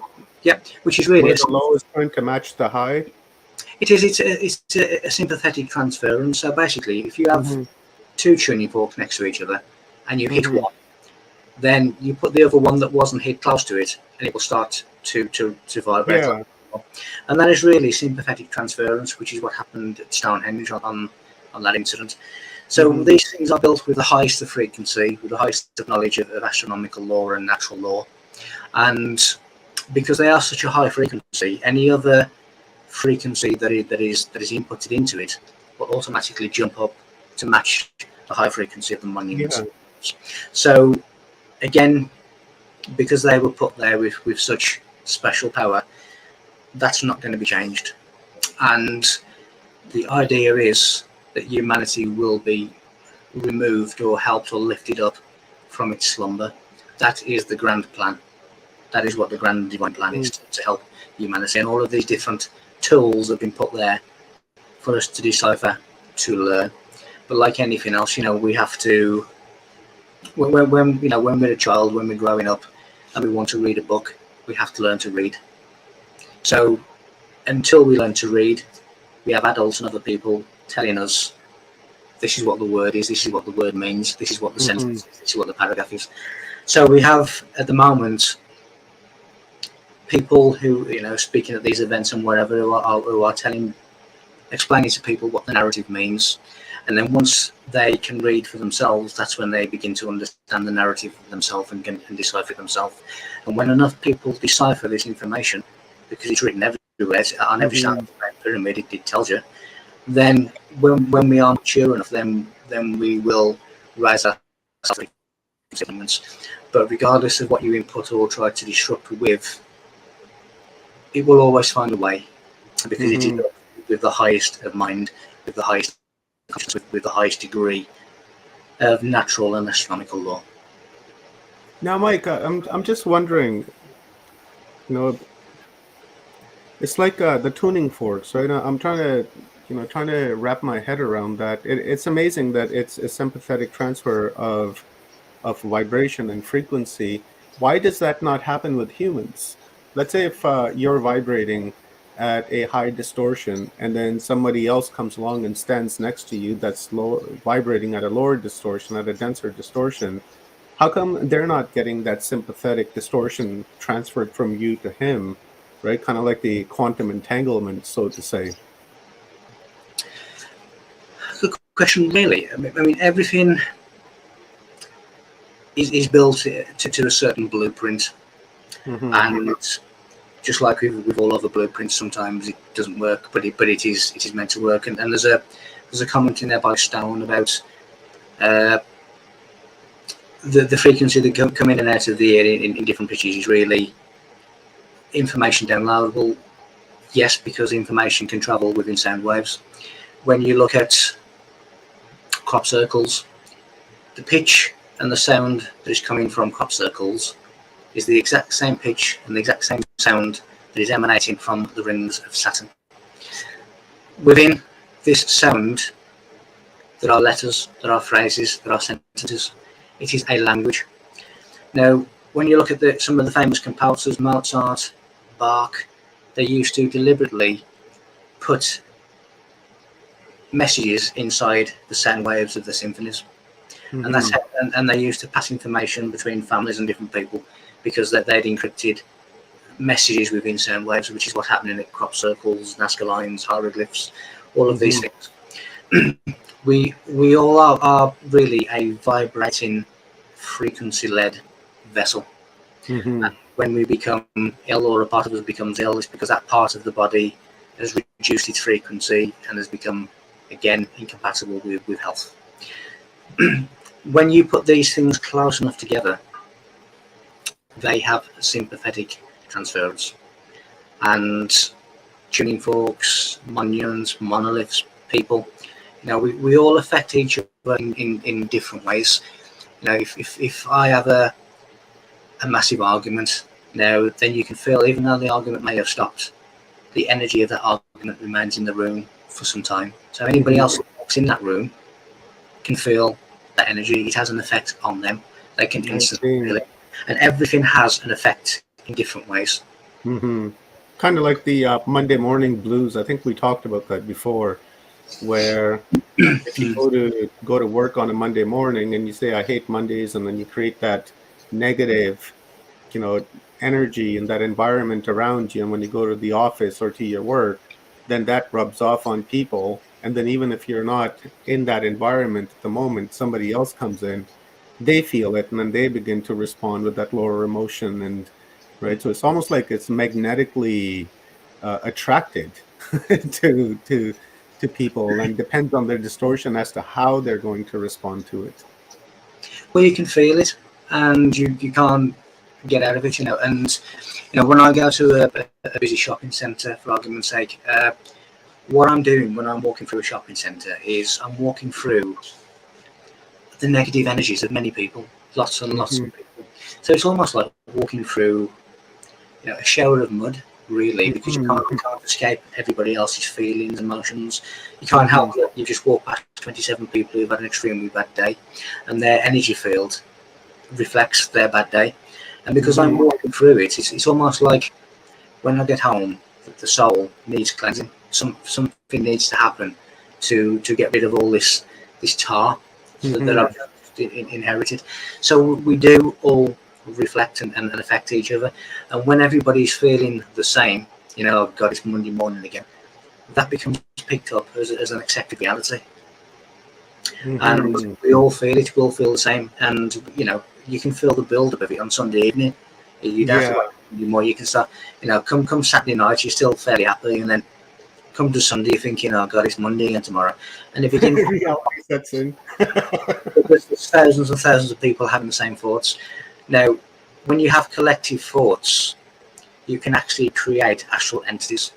Yeah. When you look at secret rituals in some of these secret temples, they are actually creating, through the power of collective mind, astral entities to interact with. Now, you can do that in a negative way, you can do that in a positive way. We have a powerful mind, and when those minds are together with a single focus, then you can move worlds. So, of course, if everybody's having the same negative thought and they're really focusing on it, then that is really a powerful force of creation.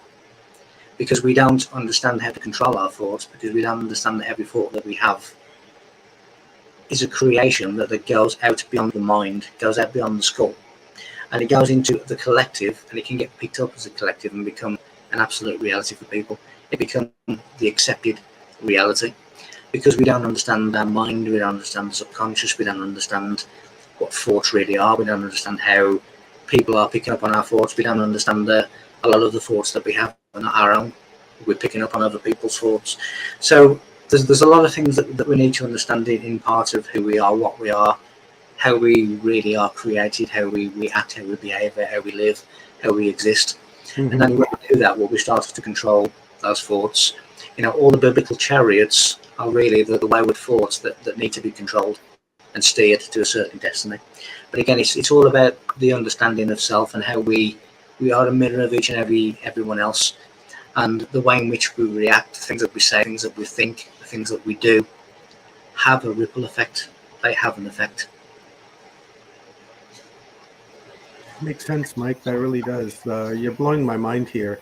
Let's switch up a little bit of gears here now, and let's take this question from Huna Meraka, I believe that is. I'm sorry if I pronounced your name incorrectly. So Huna asks, can you speak on the recent inner chamber found in the Giza pyramid called the Void and found through cosmic rays? Now, I know that you've decoded a lot of the pyramids, right? What is your finding? Like, what is your thought on this chamber? Because I know that you've said that when you take the pyramid chamber and you put it on your head, right, and it has the blueprint of your head in there, where does that void come in to play within your construct?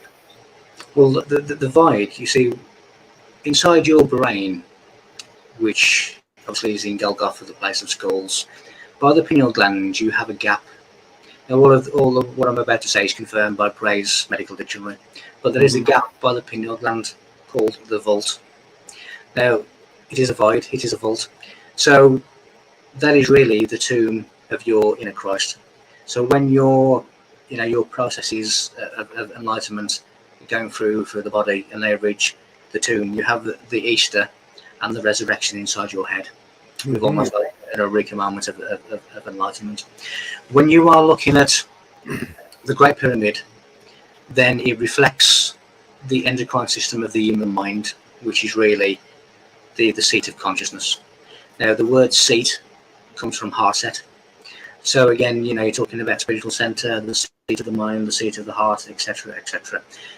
The one thing with the pyramid is my father's house has many rooms. Now, a house, the word pharaoh means great house, and a house is synonymous with the mind.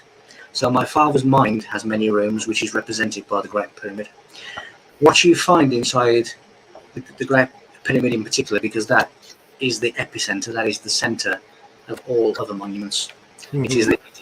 There's no other like to the Great Pyramid. It is unique. You will find that there are many secret passageways that are voice activated with certain words, certain times, certain frequencies, and they lead you to many different places. Now, when you go into the Great Pyramid, or in the depths of the Great Pyramid, through the voice activated doors, there are multiple rooms, there are multiple voids that contain the information of different eras of humankind throughout the ages. These voids and these chambers that are sealed, they contain technological advanced equipment machines that are far beyond what we know. They are far beyond what we are capable of using. They are dangerous in the wrong hands. Every single stone of the likes of the Great Pyramid is a note, it is a tune, it is an octave. And as I say, certain tunes and octaves will open doorways to slide open stones that you cannot see with the eye. Each of these voids, each of these rooms that will appear as a void contains sacred information of the history of humanity and also secret technological advanced equipment that has been insulated inside these monuments. Now, the pyramids are thick stone because it stops things like dangerous frequencies seeping out. Now, many people have recorded hearing thunder inside the Great Pyramid, and they have heard correctly, because in the shafts and the tunnels of the Great Pyramid, what they were doing is they were releasing opposing forces, positive and negative, and the tension of those forces as they passed through the chambers and the tunnels created thunder, created light. They were able to control the weather using this kind of technology, the shafts and the tunnels of the Great Pyramid. There's a lot to be discovered, but in essence, the answer to the question is it will be a room that contains sacred information or advanced technology. That there is somebody, I believe, that is planning on doing a complete sweep of the Great Pyramid with such technology, and that will reveal that there are many rooms, but those rooms are not empty rooms, they contain information, and it was insulated from the outside world in order to protect it. Great answer, Mike. That was brilliant. Thank you. Let's take this one from Rockers Los Angeles. Heaven, I haven't forgotten about you. I see your question is on my list. And that's the last question I will ask Mike because I feel that's very important. So Rockers Los Angeles asks, where the beings with the elongated skulls have the ability to use a larger portion of their brain? Yes, the elongated skulls is really a full and complete brain capacity.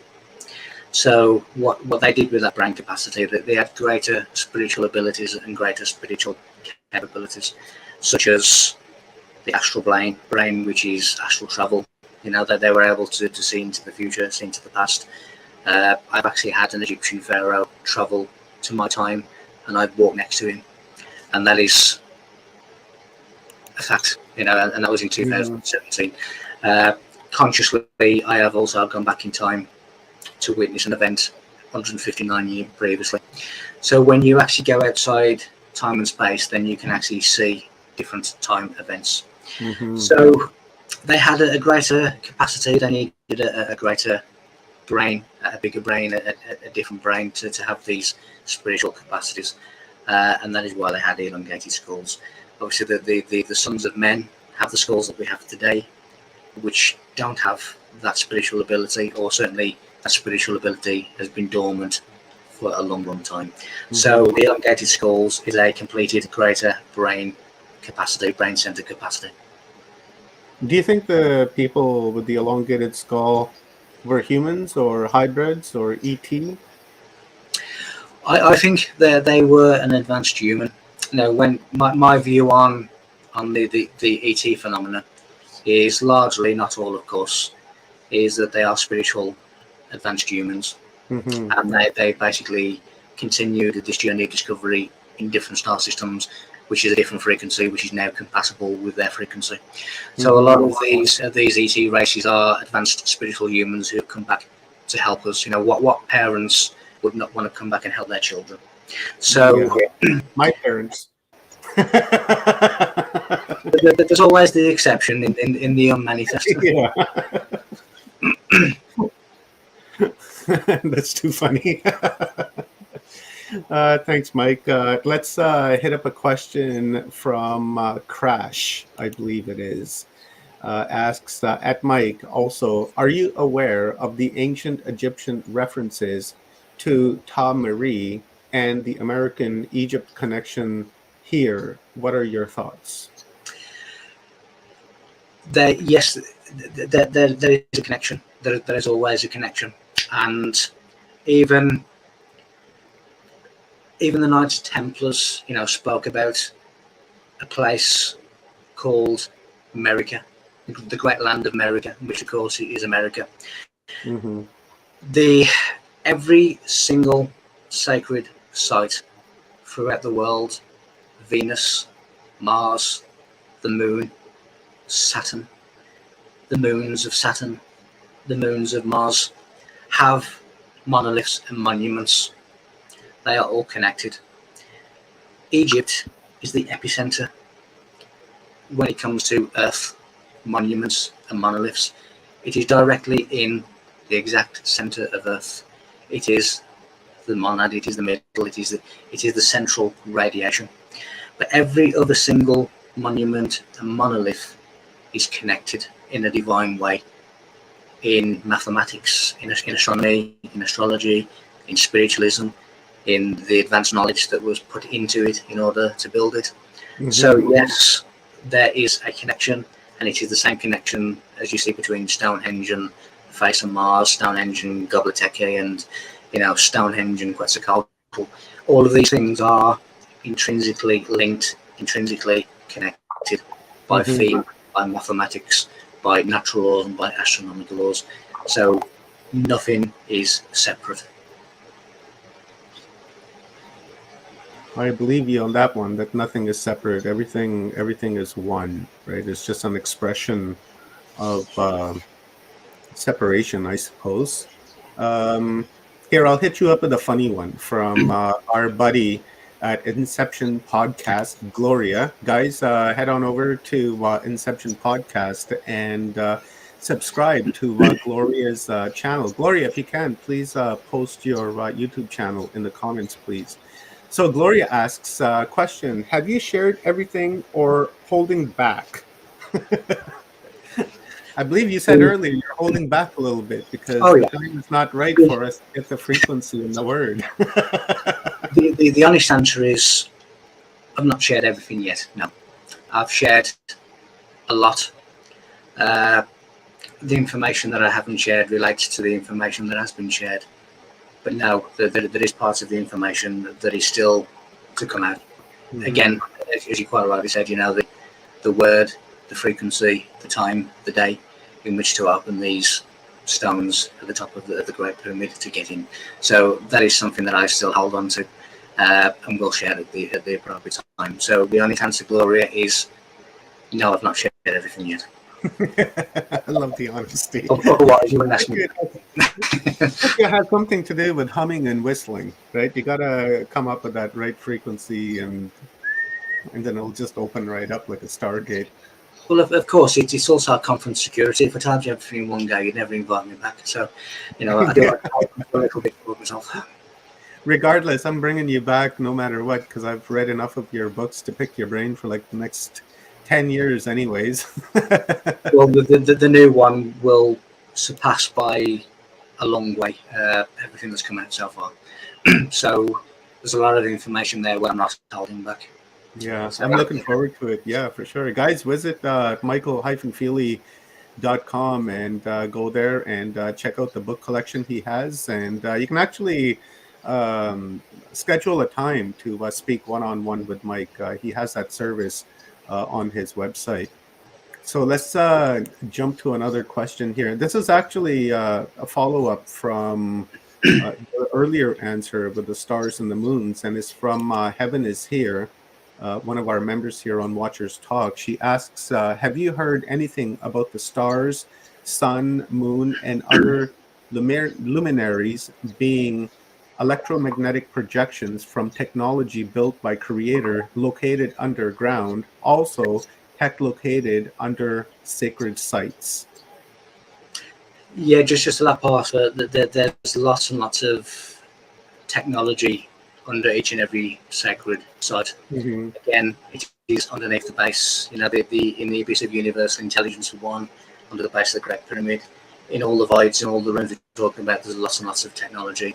There's lots and lots of races that have transcended and have actually gone in Earth, whereas others have transcended and gone into a frequency that we can't see, because there's lots of realities around us. In relation to the universe and the stars and the planets that we know of or think that we know of, my view really is that the third dimensional world is a construct of the brain.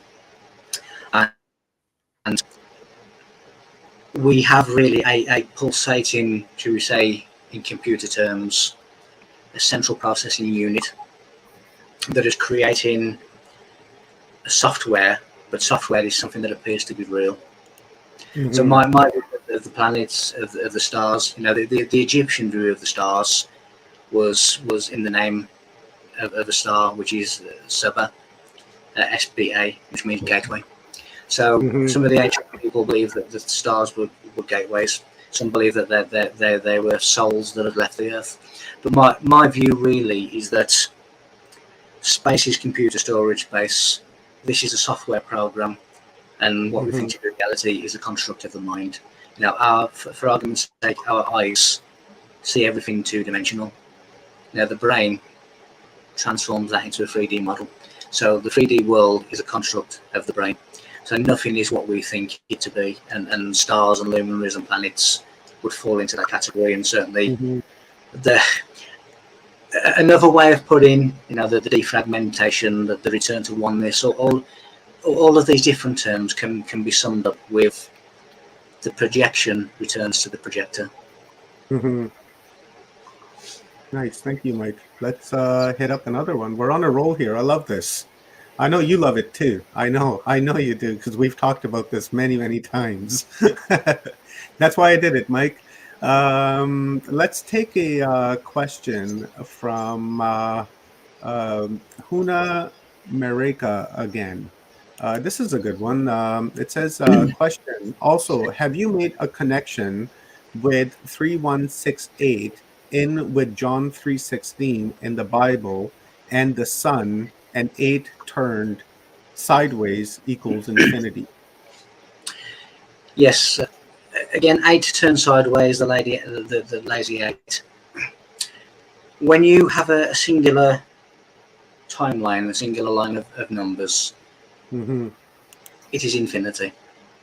Now, when you get beyond infinity, you have negative infinity, which is shrinkage.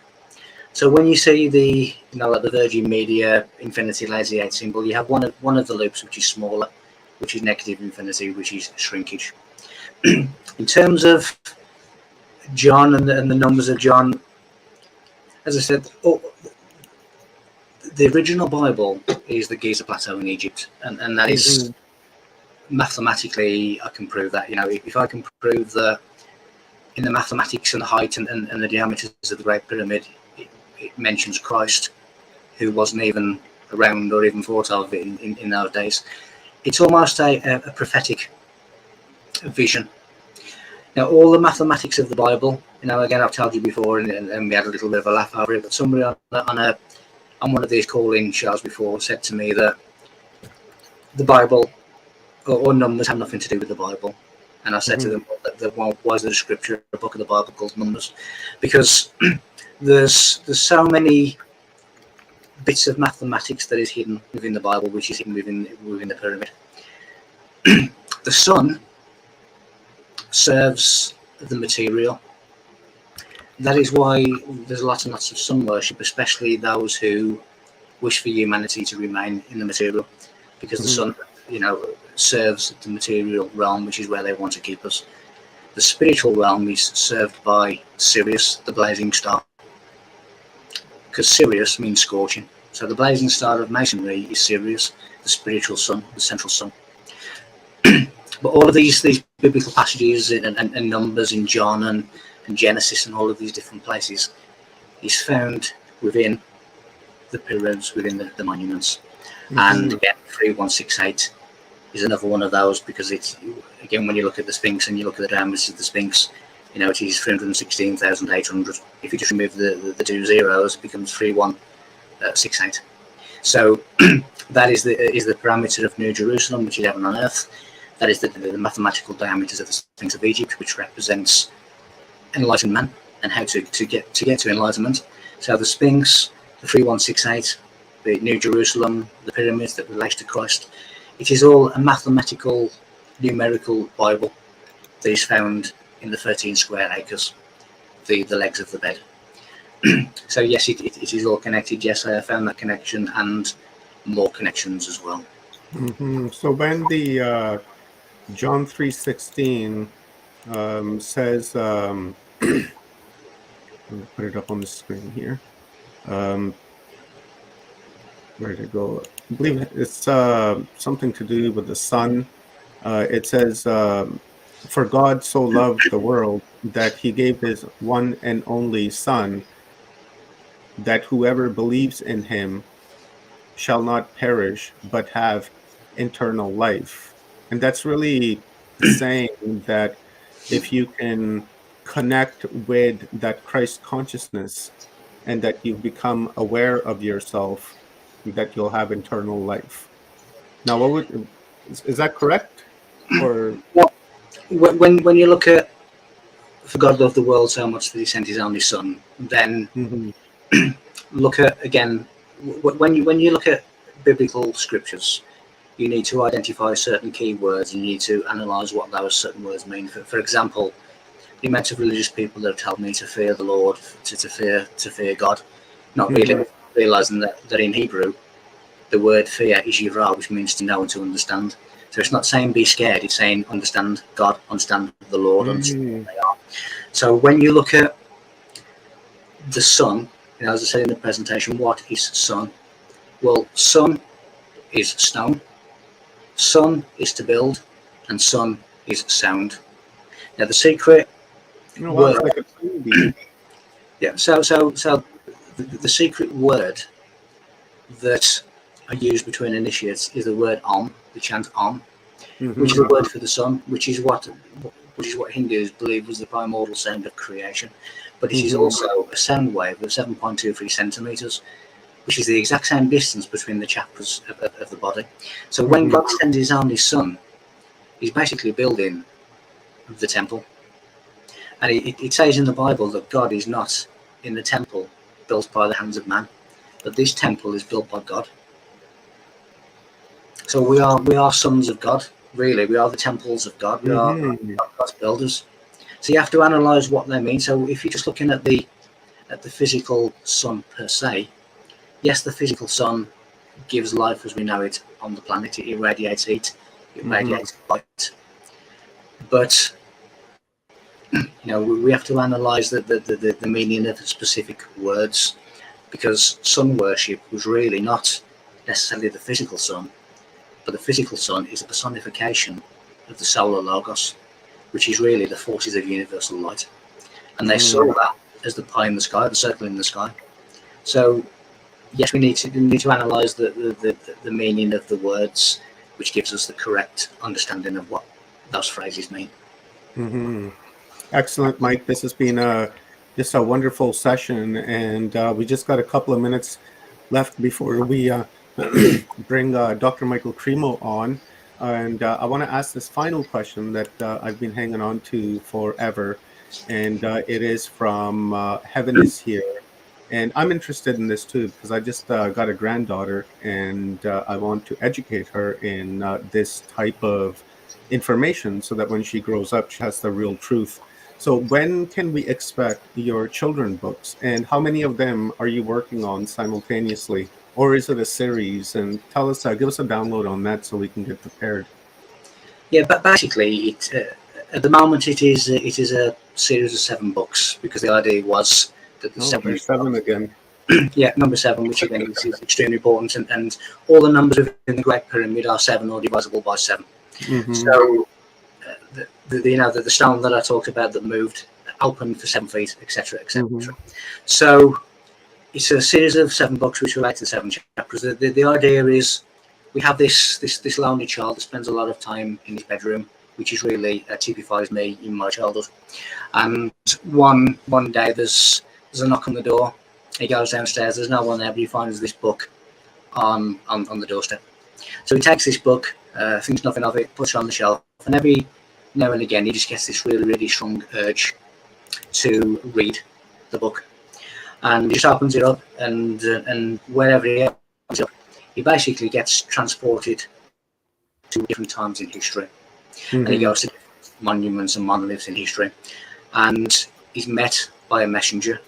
And this messenger lets him have his childhood fun. He does what he wants as a child, to have a laughter, to have a play. But then at the end of that,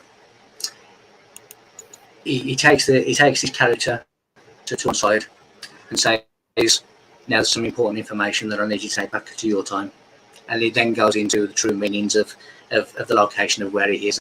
And again, that is Stonehenge, that is Atlantis, that is the Great Pyramid, and so on and so on. It's already, all the books have already been written. I'm just waiting for my wife's hair now to illustrate them for me, which is obviously a question in the chat room. Once that is done, they will be out. I don't have any specific time at the moment, because I'm also writing Who Built the Pyramids, and that is really taking a lot of time to do that. I hope that it would be sometime this year is really as specific as I can be. But my idea is that children through mainstream education and children through what they see in historical books are not getting the truth of the situation by any means. And their reality, their life is really dogged by falsity. And I just wanted to address some kind of balance, just to give them just to give children and their parents an alternative viewpoint. And as I say, this is not just my theory. I have mathematical and different evidences to prove what I'm saying. Mm-hmm. Who built the pyramids, why they built them, how they built them, all of these kind of things I can now answer, which is a rarity, because there's not many people that can. So I wanted to bring that information also into the mind of a child as well. Right on, Mike. Give us just a quick upload on level 1, 2, 3, 4 if people want to sign up. Well, again, level 1 is basically just free if you just want updates as to what I'm doing, when and where. Level 2 is simply just a weekly newsletter which contains esoteric information. Mm-hmm. Level 3 is the newsletter, plus every time I do a live webinar, you get free access to that. And level 4 is all of those things plus a one-on-one monthly Skype call with me. So those are basically the different newsletters, but there's also other stuff on there which won't cost anything, that they can look at and learn from. Beautiful. Thank you very much, my brother, my star brother. I really totally appreciate your contribution here to Humanity Unplugged. And man, this last 2 hours just like that, just gone. You're having fun when that happens, right? I just look down at the clock and I'm like, oh my God, Dr. Cremo's going to be in like 5 minutes. I better start wrapping this, because those questions were just fantastic questions, guys. Thank you for that. And what a amazing session, Mike. So before I let you go and bring on Dr. Cremo, do you have any final words for our audience? And before I say that, guys, I will be sharing Mike's YouTube channel in the comments, so be sure to head on over there and subscribe to his channel. And also don't forget the bell, because it's a 2-step process. If you don't hit the bell, then there's no point in subscribing. So just quickly, Mike, give us a download, brother. Yes, as always, I like to let people know who they are, because it's something that they're never taught, they're never told. Imagine the creator of everything separated, and you become one of those fragments. So you are really the creator of everything. You are the mind of everything. You are experiencing what it is to be everything. You know, you are the effect that fulfills the cause. Don't let anyone tell you that you're not divine. Don't let anyone tell you that you don't have divine rights. You are powerful. You are the creative force. You just have to realize that and reawaken that within you. Then there is no stopping you. Beautiful. Thank you, Mike. And Greg Herrera was asking here in the comments which of Michael's books explains about the pyramids. He really talks about them in all of them, but here's this excellent book, The Secrets of the Pyramids, Message for Humanity. This is an excellent book. Earlier, this picture that I shared here, I'll just quickly toss it up there. This image that I shared is from this book. Right, so it's an amazing book. I know it's not a very good picture because I took it with my cam, but I just wanted to give an example. So you can grab that book at michael-feely.com and the other books that Michael has as well. So thank you very much, my star brother. I appreciate you. And with that being said, we will bring Rob Yox from Full Spectrum Universe on, and Dr. Michael Cremo. And guys, don't forget to subscribe, like, and share this video so that everybody can get the truth. So, Rob, that was an amazing download, brother. Epic. Yeah, Epic. Every time he speaks, I just sit there and I'm like, right? Okay. No, I get it. I get it now. Like, and I have to hear it a few times because there is so much information, even in between the information, the topics that he talks about, and the way that they congruate, there's a congruency between it all. And I keep using these same words because everything's connected. So when you hear one thing and then it kind of connects to something else, you're like, oh my God, that's right.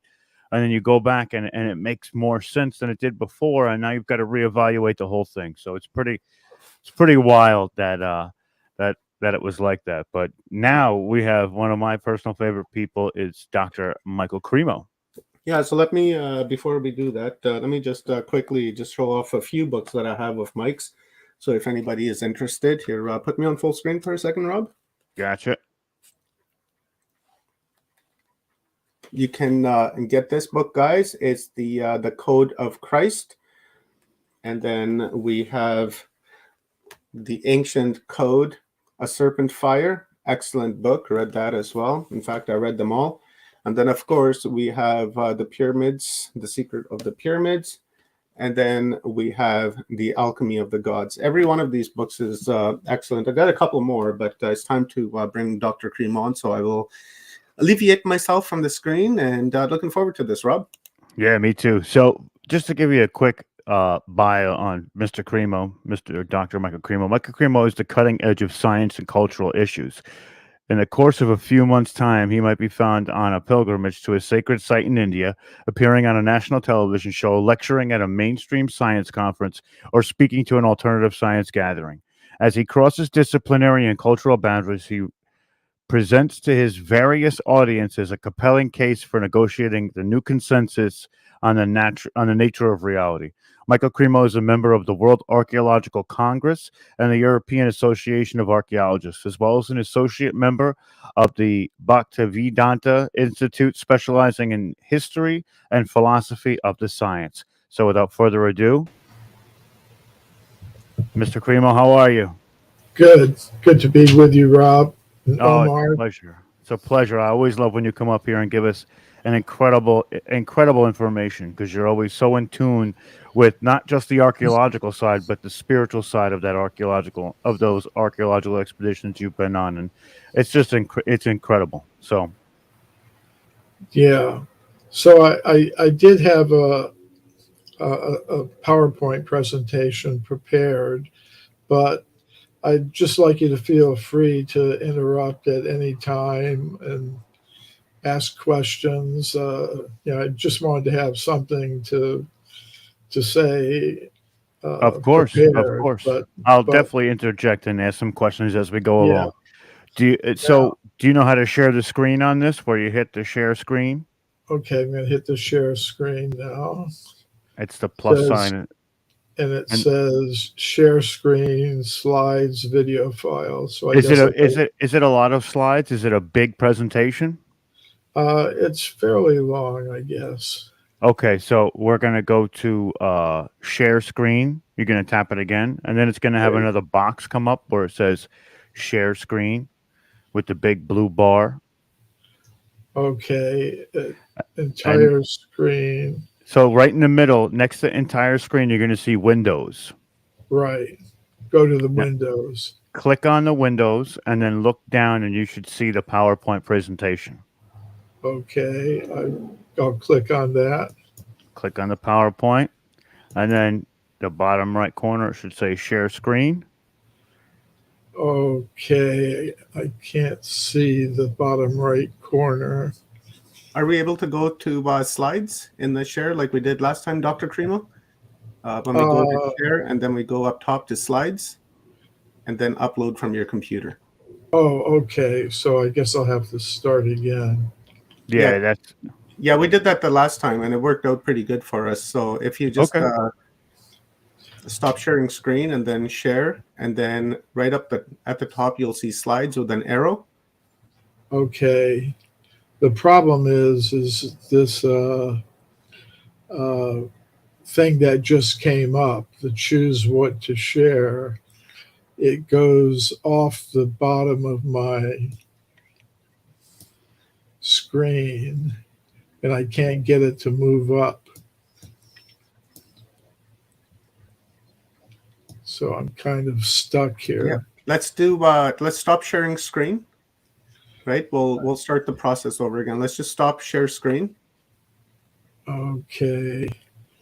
Yeah, I can't. Usually you see that at the top of the, like below the URL up top. You see that? Usually if you're sharing the screen, it'll have a bar where you're, oh, It's okay.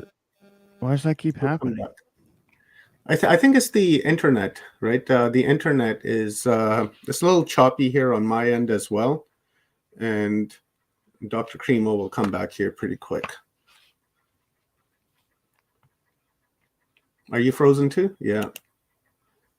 Yeah, it looks like Rob is frozen too. So all good, guys. We're experiencing this internet difficulty for the past few days anyhow. But, hopefully it will rectify itself and fix itself. So we'll just wait for Dr. Cremo to come back. And there you are. yeah. Oof. I was just stuck in a matrix for a minute. That was wild. Yeah, I know, There right? it is. All right. Okay, I'll stop. You stop. Share screen. Yeah, and then go And then up at the top, it's going to say slides. Slides. And then upload from your computer, Dr. Cremo. Okay. Upload. Upload file from the computer. Yeah.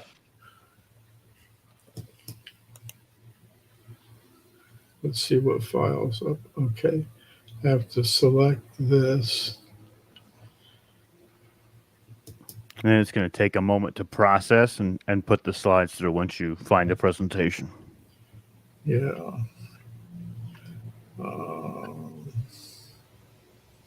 Let's see.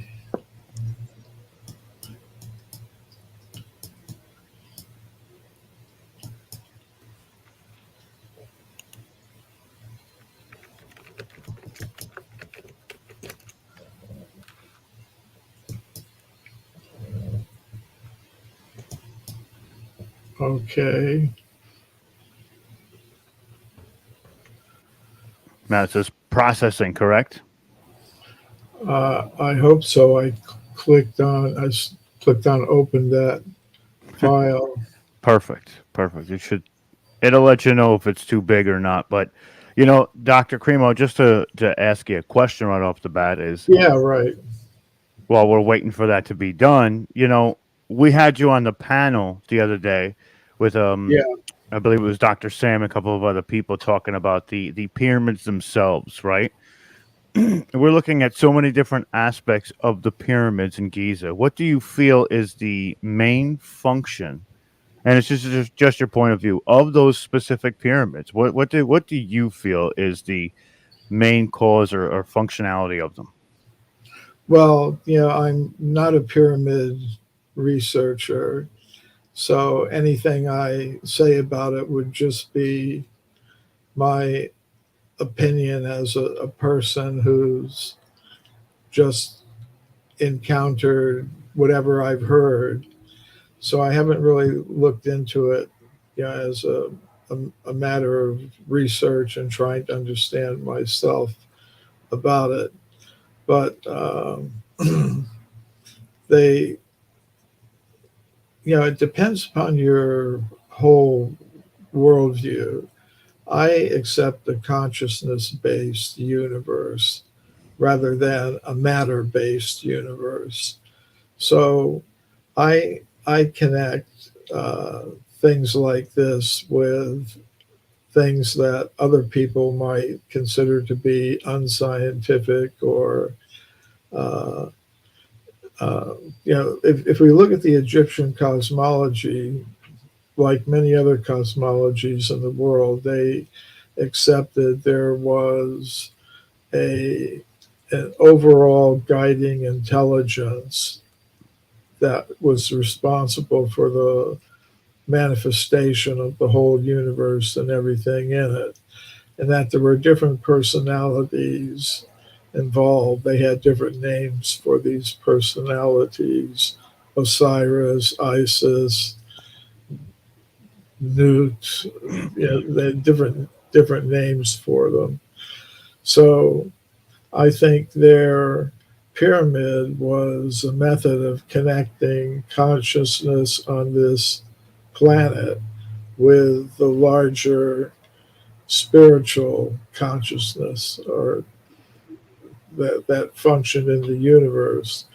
And how the pyramids were constructed and what their purpose was has to be understood in that context, rather than just looking at it in terms of, well, there are these blocks of limestone that were somehow or other carved out of some quarry some distance away, and somehow or other, mechanically, according to the laws of physics, they had to be transported and lifted and set in place, at the Giza Plateau.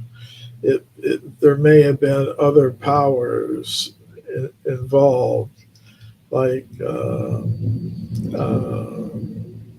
few centuries ago, some of the scholars, Islamic scholars in Egypt, they were saying, well, these pyramids were made by King Solomon, and he used jinn.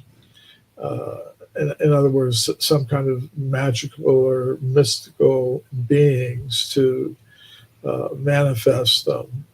So I think that has to be taken into account, that there may have been some powers involved in the construction and the conceptualization and the use of the pyramids.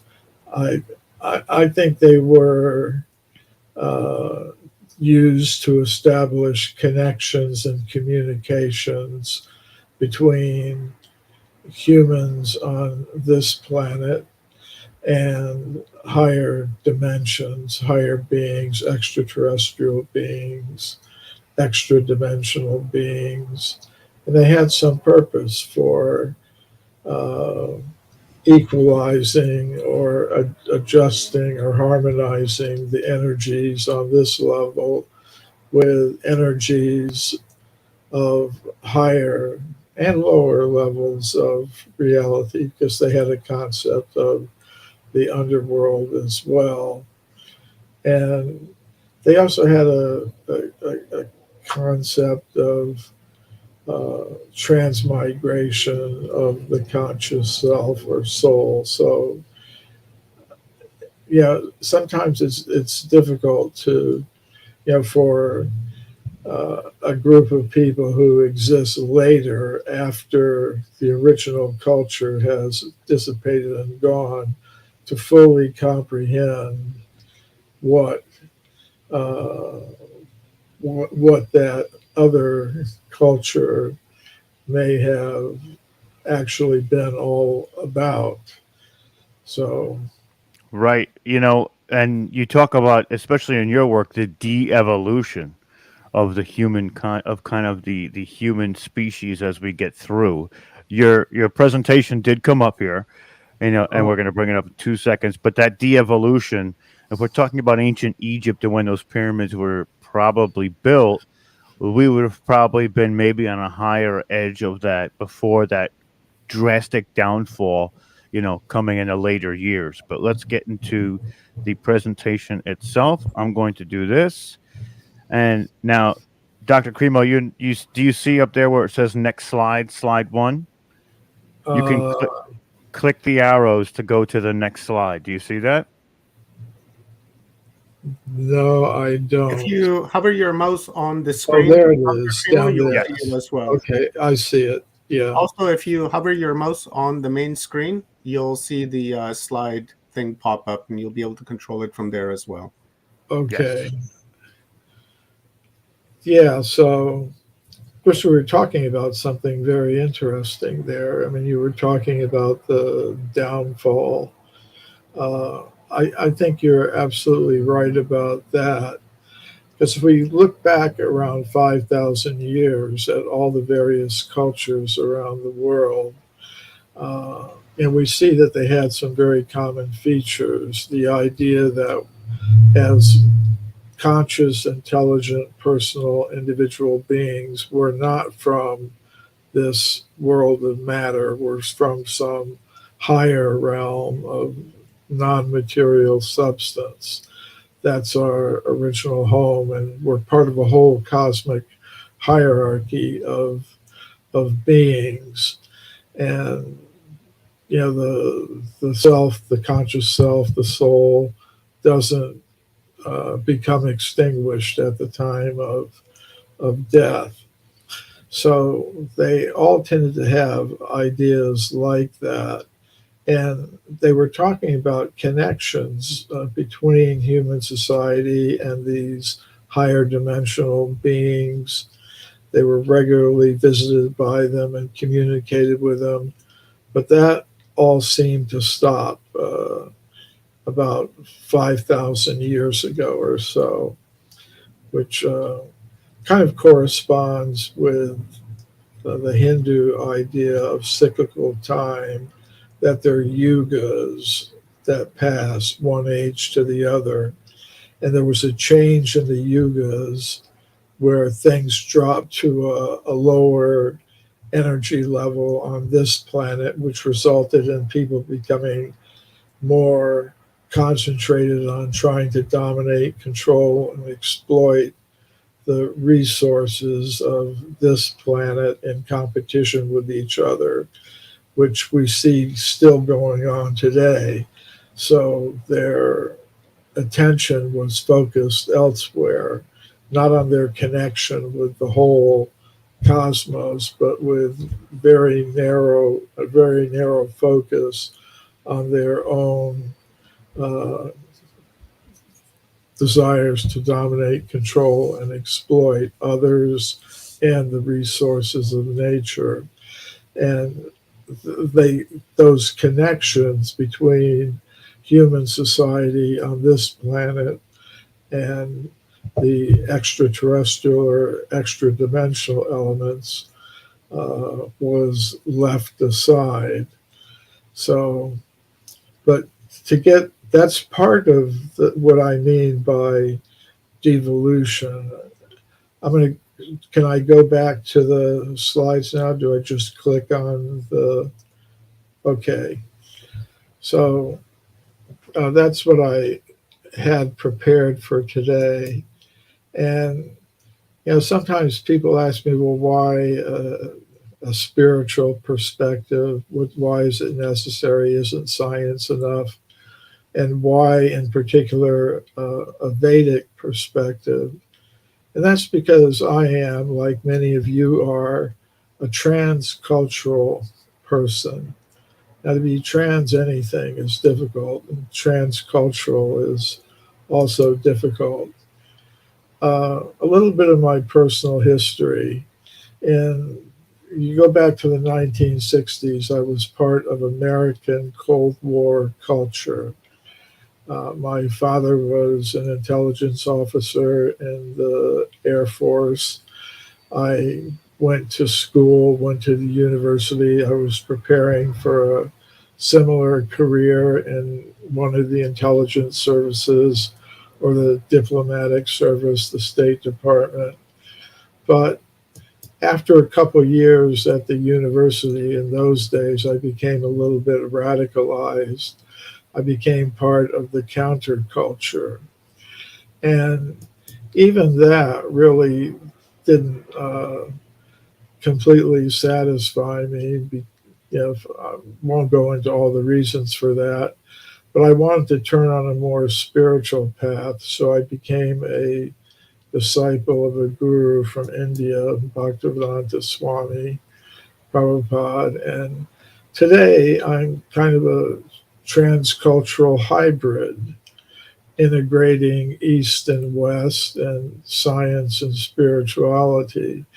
And I think many of you also have an experience like that, that you're taking elements from different cultures, different worldviews, and blending them in with the culture and values with which you were connected through family, society, nation, and so on. It's a big feature of our world today where communication is facilitated by things like the internet and the ability to travel widely. So what I'm really interested in is the question of human origins, and the Vedic teachings, especially the Puranas or the historical writings of ancient India, talk about human populations that have existed on this planet for many millions of years.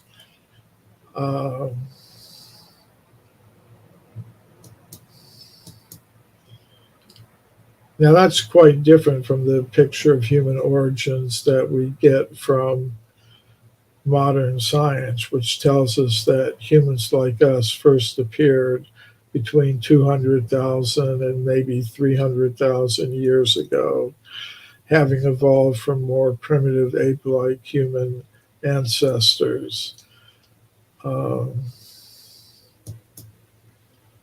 I think there's a lot of evidence that contradicts that. There's many discoveries of human bones, human artifacts, and human footprints going back tens of millions, even hundreds of millions of years are there in the original scientific literature, although we don't hear very much about it today. So I collected all those reports in this book, Forbidden Archaeology. And I would say that this evidence isn't well known because of a process of knowledge filtration that operates in the world of science. And this evidence, it contradicts this widely accepted theory, which means we need new explanations for human origins. But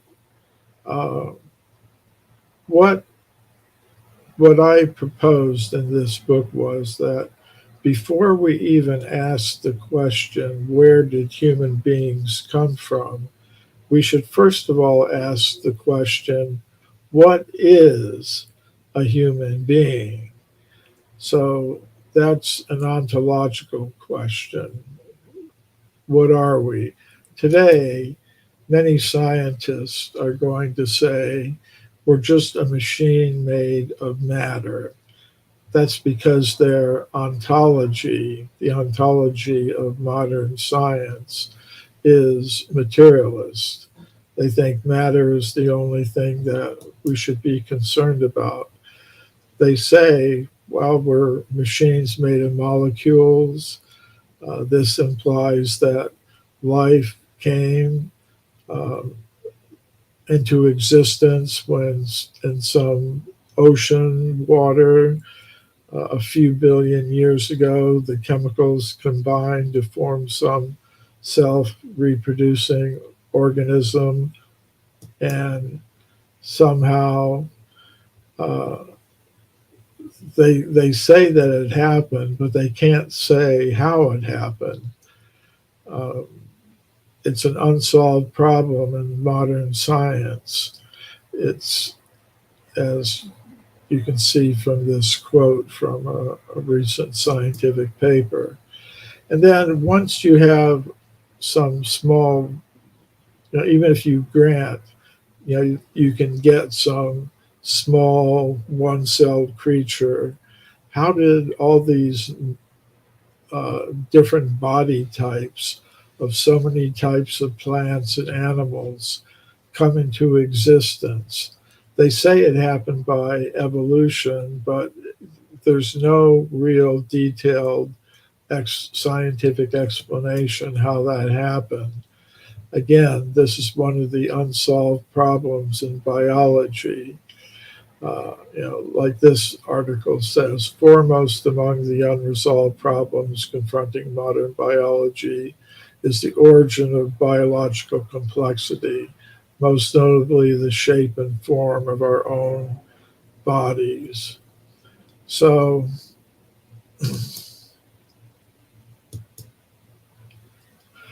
then there's the question of consciousness. Uh, Most scientists say it's produced by chemicals in the brain, but they've never shown exactly how. So I would say the materialist ontology, this idea that everything can be explained by transformations of molecules, is a failed ontology. They can't explain the origin of life by it. They can't explain the origin of species. They can't explain the origin of consciousness. Now, they may say, uh, well, but we're trying and we will figure it out. And they'll just stick to the same ontology that's failed in the past and hope that it'll be successful in the future. But another approach is to change the ontology. And many scientists have kind of come to that conclusion when they've reached a dead end in their attempts to explain everything by combinations of matter. Some of them are thinking, like Rodney Brooks of the Artificial Life Lab at MIT, there might be some extra sort of stuff in living systems outside our current understanding. And among the possibilities he mentioned were some ineffable entities such as the soul or elan vital, the vital force. And you have other modern academics like Thomas Nagel in his book Mind and Cosmos, who says, we really have to take this seriously, that modern science can't explain consciousness. It's conscious subjects and their mental lives are inescapable components of reality, not describable by the physical sciences. So, what is a human being? A human being is not just a collection of molecules, not just a purely material being. Matter is there, yes, but beyond that, there is a subtle mind element, a mental body, and there's also the spiritual body, which is the source of consciousness. There are Sanskrit terms for these things, which I won't go over, but you could consider it like a computer analogy that the the matter, the material part of our body, the gross physical part, is like the computer hardware. The mental body, which allows the gross physical body to interact with the conscious self, is like the computer software. And the conscious self, the soul, the spiritual element, is like the user of the computer.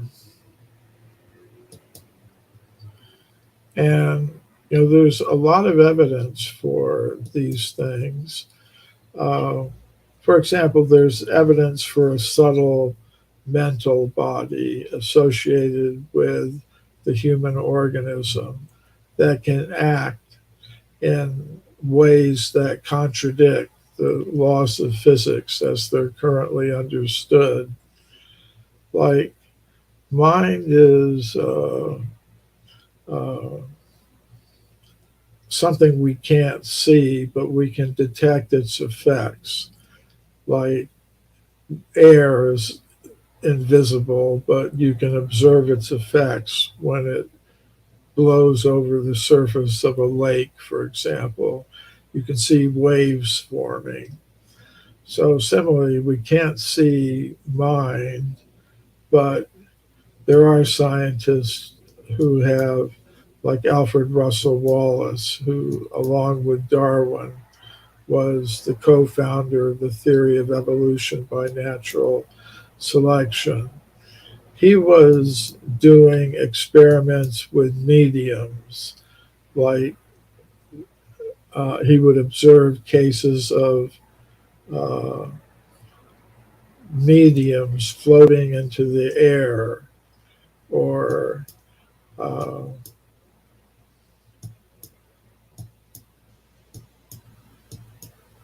okay, we're not going to the next slide. I see that. Why it's not. Let's Yeah, go back a little bit. See, hang on. Let's try and get it to go past there. okay. Oh, there we go. Oh, it went too far. Okay, well, we'll start here. Uh, so there have been many famous scientists who've investigated these subtle powers. They're almost like yogic powers that people have. Pierre and Marie Curie, who got Nobel Prizes for their work in discovering radium, were doing research with mediums like Eusapia Palladino, who had psychokinetic powers, the ability to move material objects without touching them.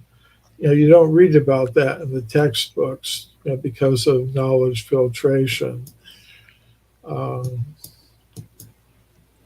okay, now in more modern times, you have researchers like Robert John and Brenda Dunn of the Princeton Engineering Anomalies Research Group, who have done experiments with random number generators showing that people can mentally control the output of these random number generators just by mentally willing. They can influence the output. Um, and then there are also remote viewing experiments where people are able to perceive what's going on at remote locations. Uh, there are researchers like Stefan Schwartz who have engaged in this kind of research. So, beyond that, there's evidence for a conscious self that can exist outside the body, outside the brain. Evidence for this phenomenon comes from medical studies of out of body experiences.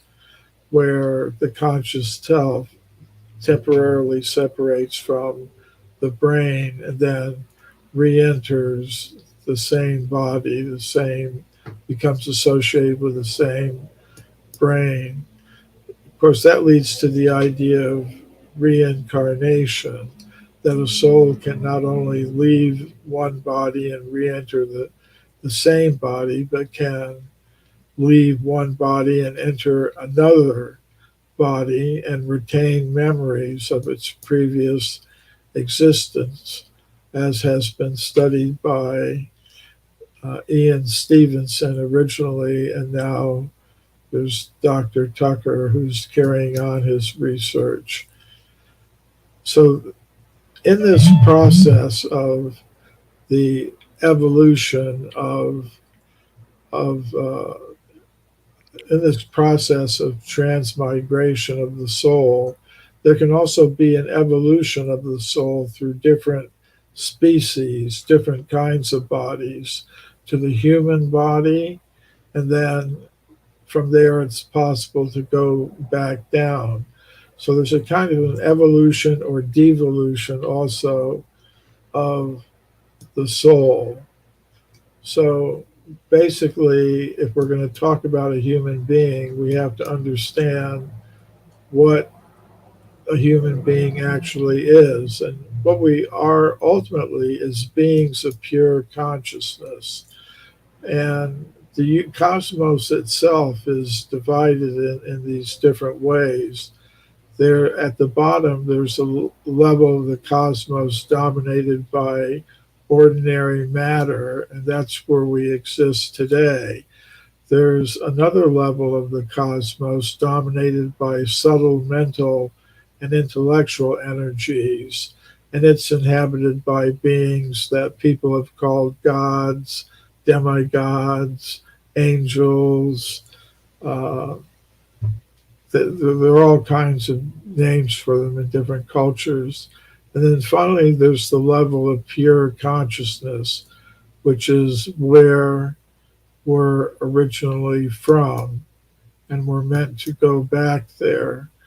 So this idea of a cosmic hierarchy of beings with three different levels is something that's found in most cultures in the world. Terrestrial level, a celestial level, and a purely spiritual level. So there's a lot of evidence for these different categories. I'll just mention here the work of Dr. John Mack, who was head of the psychiatry department at Harvard University. He wrote in his book, Passport to the Cosmos, "It appears ever more likely that we exist in a multidimensional cosmos. The cosmos appears to be filled with beings, creatures, spirits, intelligences, gods." Now, he got in a lot of trouble at Harvard University for writing things like that. They actually tried to get him removed from his position, but he successfully fought that. I remember meeting him once we were both speaking at a crop circle conference in Glastonbury, England, and we went to each other's lectures and we agreed to stay in touch with each other, but he died in an automobile accident in England shortly after that. And he was walking by the side of a road, and a car went up on the side of the road and killed him. But I'll put this concept of devolution together for you now. As beings of pure consciousness, we originally exist on this high level, the level of pure consciousness or spirit. Some conscious selves come down to the mental and intellectual level, the level of the subtle material energies, and some go further down to the level of accepting gross physical bodies. But it's a process that can be reversed. That process of devolution can be reversed. And okay, originally we're beings of pure consciousness. We can go down to the more subtle levels and then down to the gross physical level. But we can transform ourselves back into beings of pure consciousness.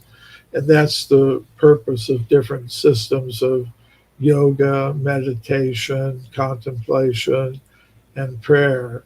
And that's the actual purpose of human life, from which many have become distracted by the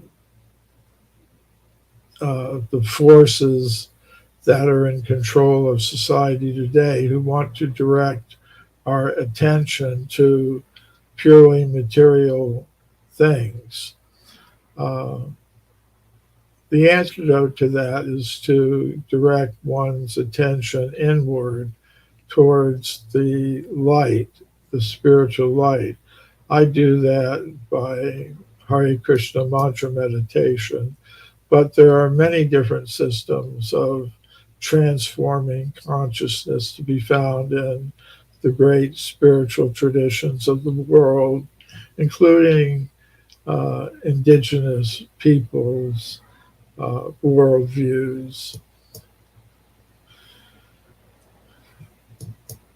So these are some of my books: Human Devolution on this topic, My Science, My Religion, and these others as well.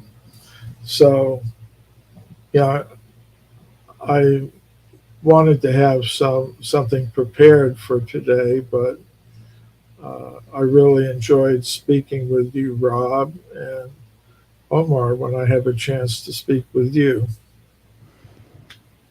Omar is in the background. He's coming in. He was doing some screen checks. But, Dr. Cremo, one of the things that I love your explanation on is your reasoning for following the Hare Krishna model of what you feel is your spiritual side. Could you delve into that a little bit in the sense of what drew you to them initially? Uh, well, initially, I received a copy of Bhagavad Gita from some Hare Krishna devotees at a Grateful Dead concert in upstate New York in the 1970s. And I, I, I liked the ideas in the book. And I also liked that there was some practical advice about what to do. And, that, you have to take control of your life because, there are so many things that are competing for our attention. There's the media, the news.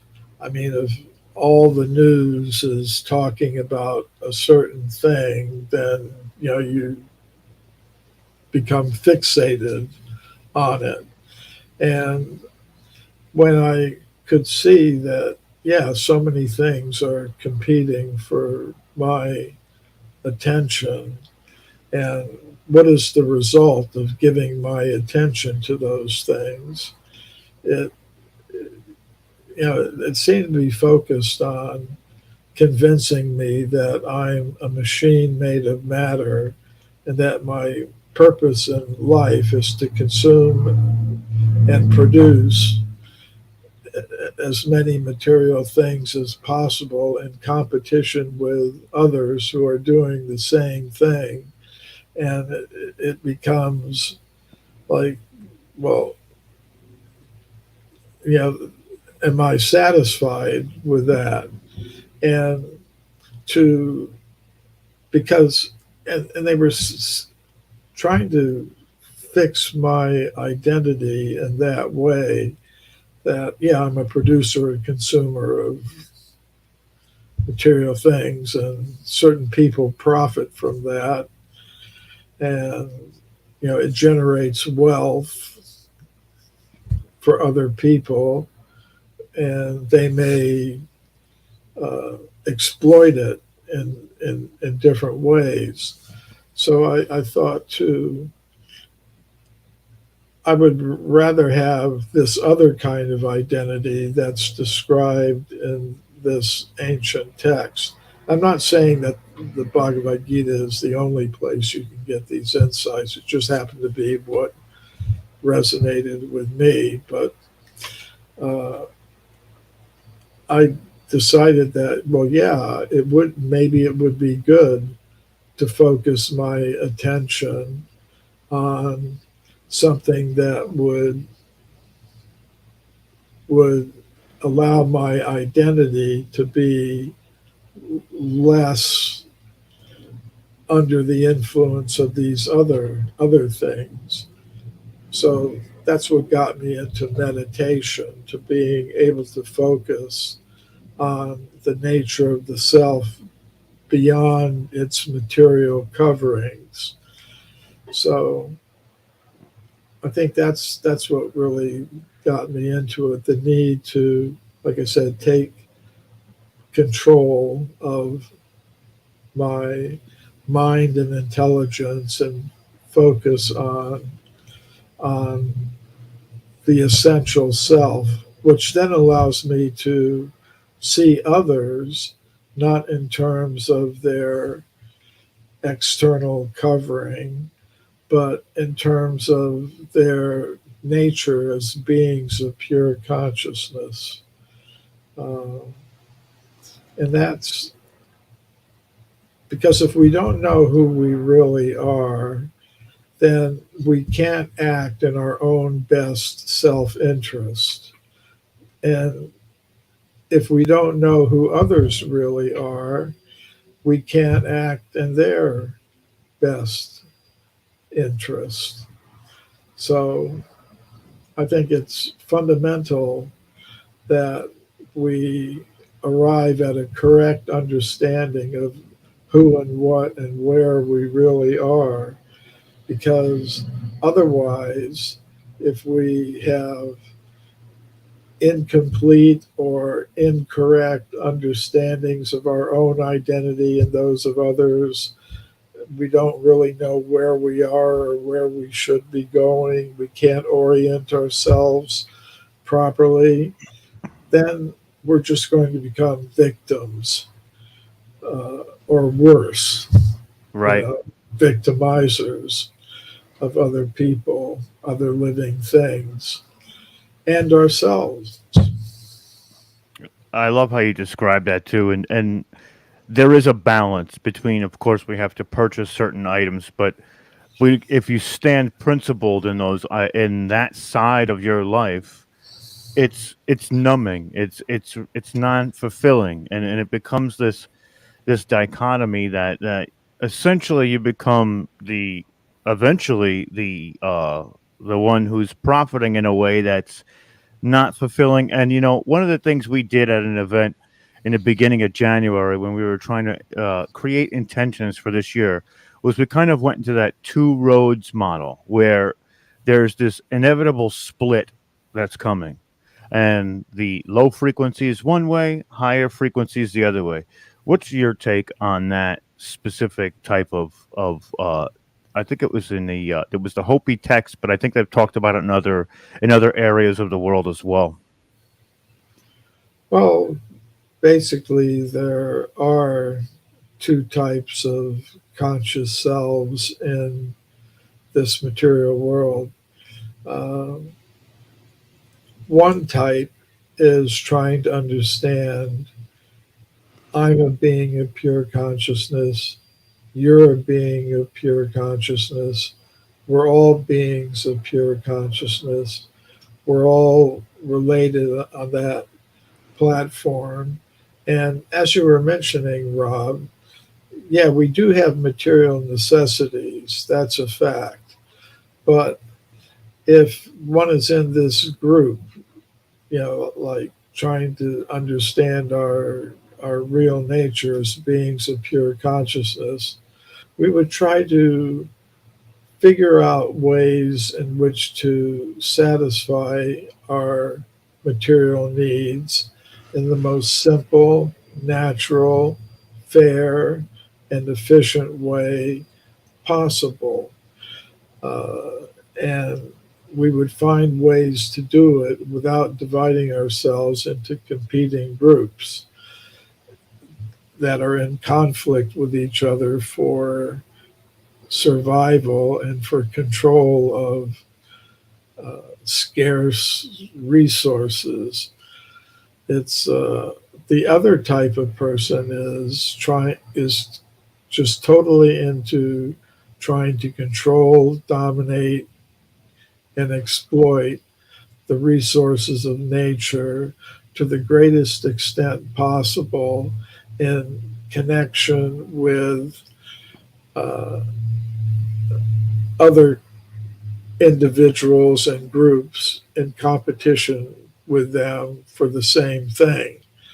And depending upon which group is more numerous or dominant, you're going to have a particular type of world that you're living in.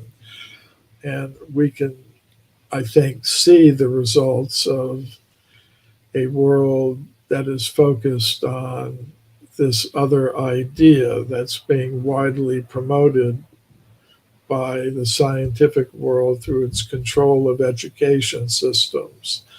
Namely, yes, we're uh, machines made of matter in competition with each other for survival, and you see what the result is.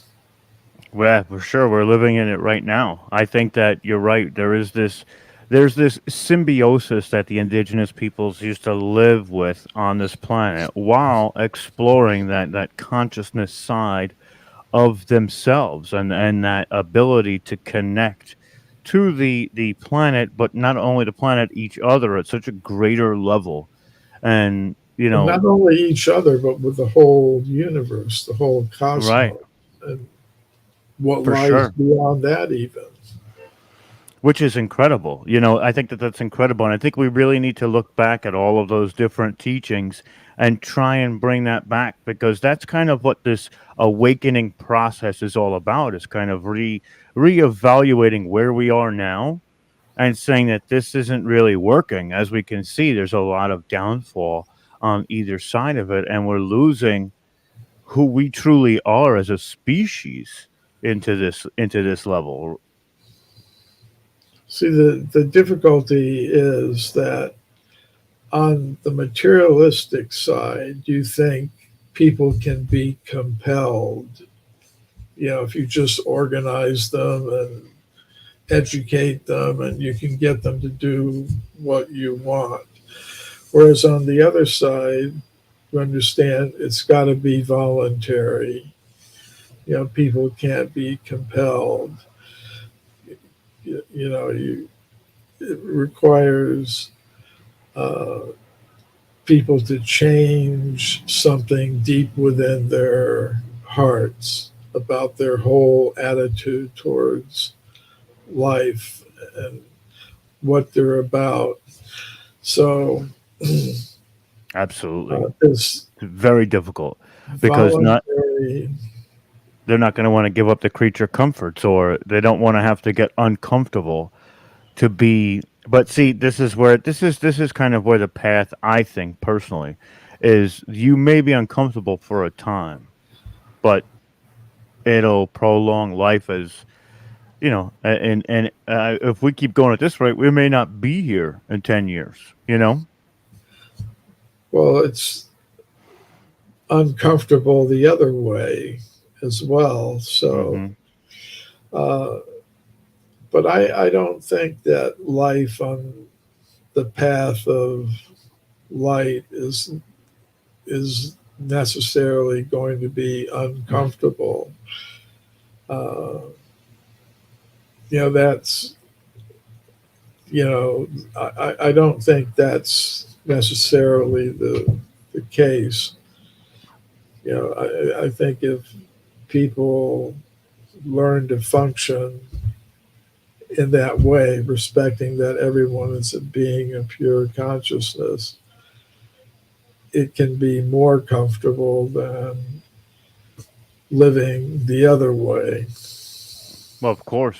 You know what it is that they would feel uncomfortable in the beginning because we would be ripping them away from what they thought was comfortable. It's sort of like like a psychosomatic, uh, where they keep telling you, "Listen, you're comfortable, don't worry about it," but really you're uncomfortable. But then you truly believe that you're comfortable because they keep telling you, like you said with the media.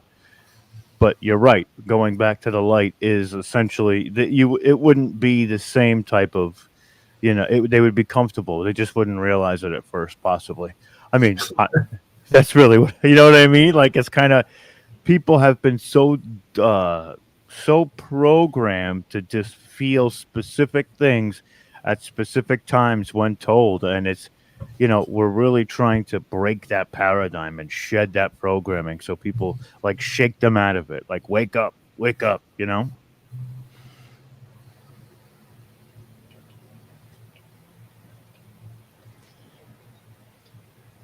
Yeah, it's I think we're close. I think we're close to that. I think this is what this event was all about, and I think that, today being the equinox, it's fitting that you're here, Doctor Cremo, and I appreciate you. We enjoy these conversations, and I love when you come through because we get to talk about so much of that aspect of us going down that hill of de-evolution, but now back up that hill of re-evolution. And what do you see for humanity over the next 100 years if we stay on this, not so much the path, but as the collective community stays on a path of trying to reach for that re-evolution? Where do you see them over the next 50 or 100 years? well, I think that depends upon the decisions that each individual makes. If we keep going down the current path and we kind of see where it leads to more conflict on all levels of human society, more environmental disturbances, it's it could go in that direction.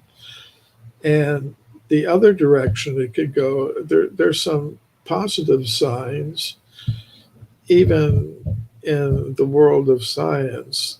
Many of them are starting to confront this question of consciousness in a more serious way. They're understanding, okay, we've been trying for 150 years to explain how consciousness can arise from matter in the brain. We were thinking that if matter was arranged in a certain complex way, it will generate consciousness. They haven't been able to show that. So many in the world of science today are turning to what's called panpsychism, the idea that, well, maybe we're going to have to consider consciousness to be a fundamental property of matter or something. And I think that would be a step in the right direction. Actually, I believe the real truth is matter comes from consciousness rather than the other way around. I agree. Right.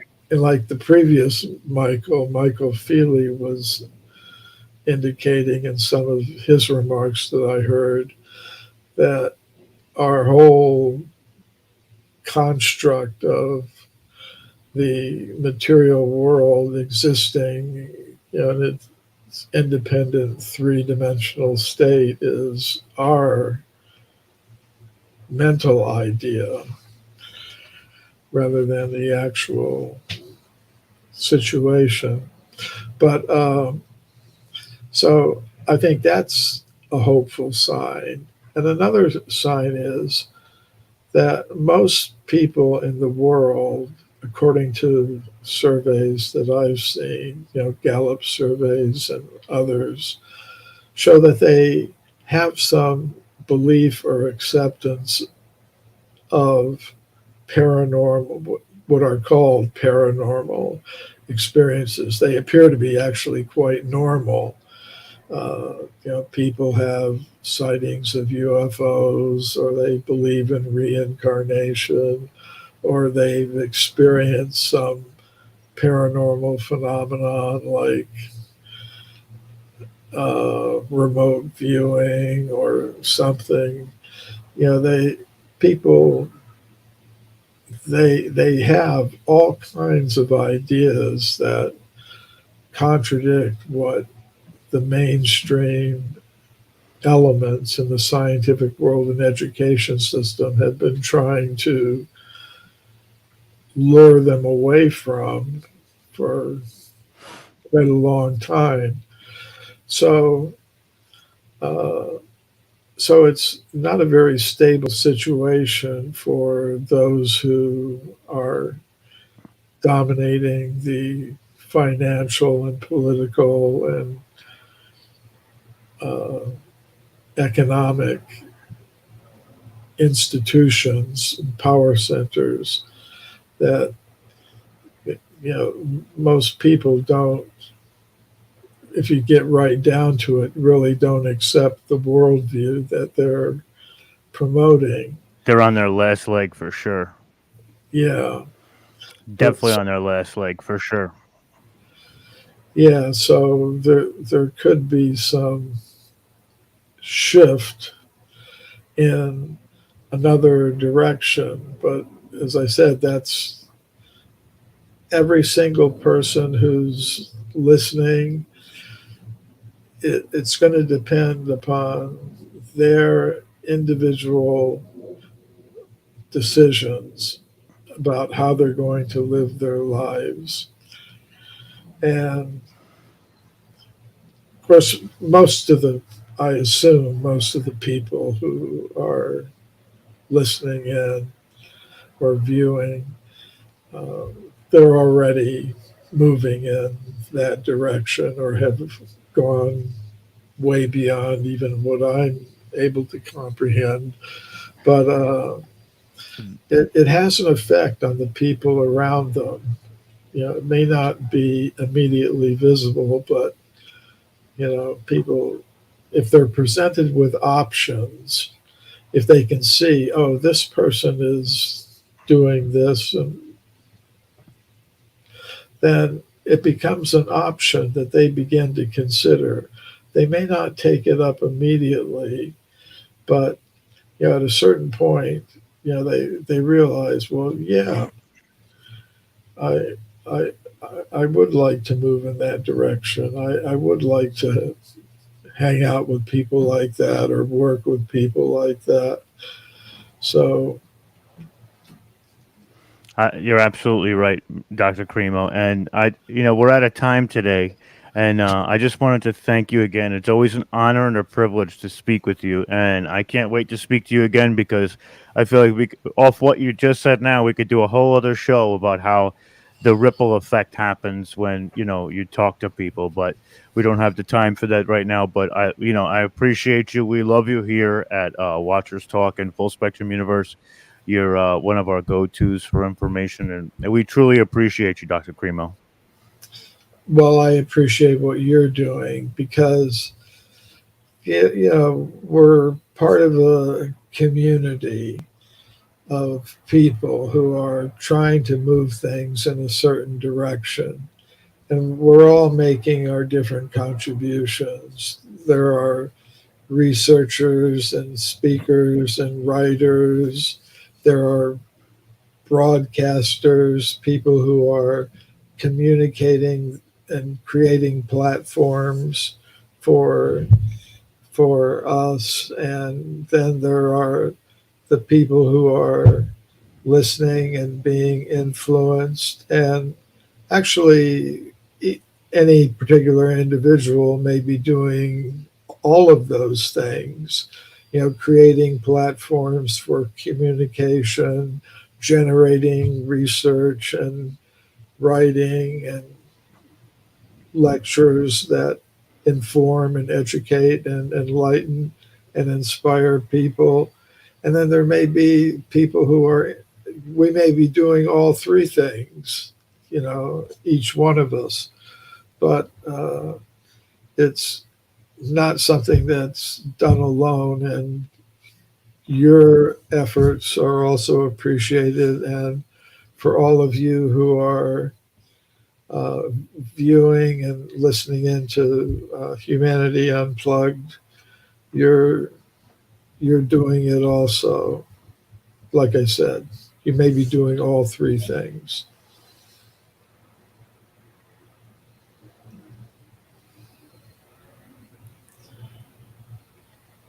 So are we off the air? I've lost you, Rob. You appear to be frozen. Omar. Looks like Rob froze up, Dr. Cremo. Thank you very much. I so appreciate you and the knowledge that you have to share. It is utmost important at this particular time in history when we're trying to create a new timeline and a new way of living than what we have been living with division and fear and all of that. And we need to move away from that. And your information really helps shine a light on what we need to be doing and how our ancestors operated and what knowledge can we take from them and apply it into our day-to-day life so that we can create this beautiful timeline that we're all trying to create for our grandchildren and our children. So thank you very much, Dr. Cremo. I so appreciate you and I love you very much, and thank you for your contribution to Humanity Unplugged. Thank you very much, Omar. You're very welcome, sir. And I will be in contact with you at the end of this event, and we will talk to you then. Okay. Have a great rest of the day, Dr. Cremo. Thank you. Thank you, Dr. Cremo. Love you. Have a wonderful day.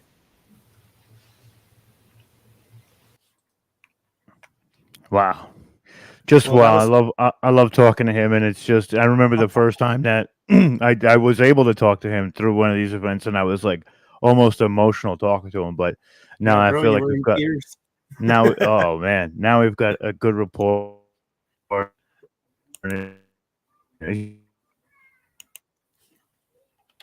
Boy, I got quite the lag on your internet on your end of the your end of the internet, Rob. But that's okay. We've got Leanne Curtis, our very own star sister, Leanne Curtis, coming on to give us a stretch before we get an upload from Dr. Sam Osmanovic.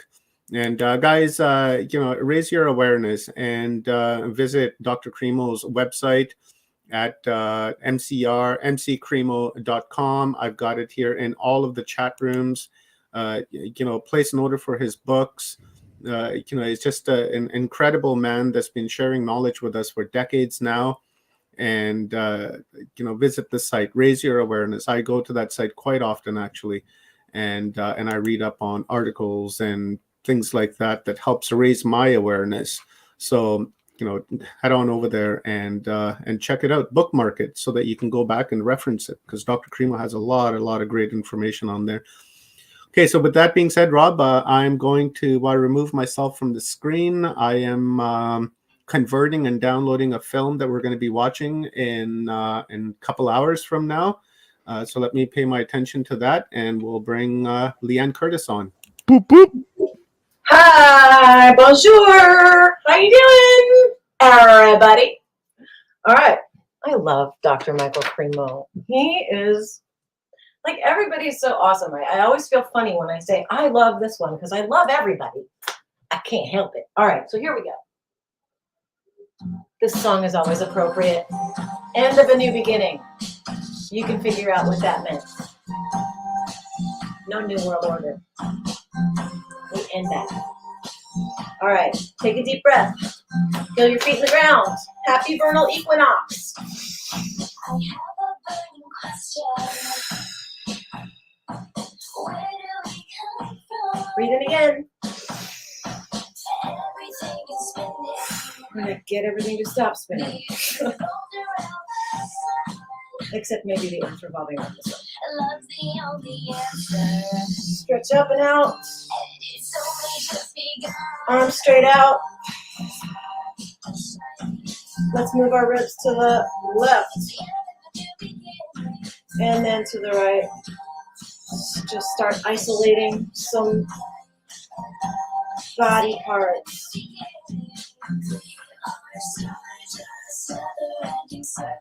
All right, let's make some circles with our arms. And back the other way. Put our palms up. And stretch way, way up over our heads. And then go to one side. Keep breathing.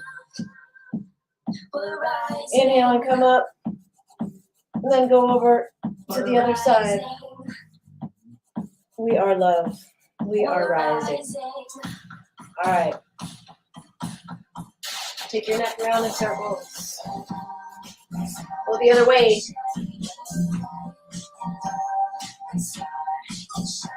All right. Let's do it the other way. Let's start with our knees. Bring your knees together. Feet together. The other way. Switch. And switch. Okay, hands on your hips. Rotate in one direction. Switch. Light and love, my star is shining. That's right.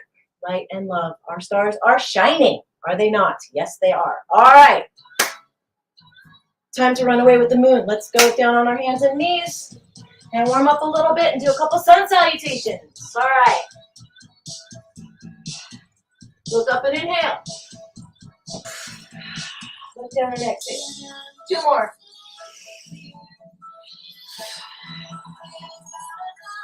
Last one. I love breath. All right. Come on up into downward dog and walk it out. Walk it in time to the music if you like. That's what I'm doing. All right. Push yourselves back. Lift those hips up. Stretch those fingers out. Push yourself out of your hands up. Okay. Breath in. Step up to your hands. Exhale, come all the way down. Inhale, come up. And then backwards if you can, or just go straight up. Exhale, come down into chair. Inhale and stretch up again. Get up on your toes. And then hinge back down. Come halfway up. All right, here we go. Plank, plank, plank. Put your knees down if you like. Otherwise, come down with me. 5, 4, 3, 2, 1. Fabulous. I like my success. You do it, you guys. 5 minute heads up, Leanne. What's happening? Giving you a 5 minutes heads up. We have Dr. Sam, so we'll wrap it up in like 5. Keep stretching. Back up into down dog. Exhale. Inhale, walk up to your hands. Exhale all the way down. Inhale, hinge up. Stretch up, stretch back. Get down into chair. Inhale, up to your toes. Hinge back down. Inhale, come halfway up. Get ready for plank. And here we go down. 5, 4, 3, 2. Exhale. 1. Fabulous. And now give yourselves a nice stretch here. Push back up into down dog. Exhale. Walk it out a little bit. Keep breathing. Take a nice, delicious breath here. Inhale, come up to your hands. Breathe. Exhale all the way down. Inhale up. And backwards if you can. And then exhale down into chair. Come on up again, up onto your toes. Hinge back down all the way. Inhale back up halfway. Last plank. Make it count. Here we go. Exhale, come down 5, 4, 3, 2, 1. Nice. Give yourselves a nice good stretch here. Exhale, come back into child's pose. And just breathe all that out.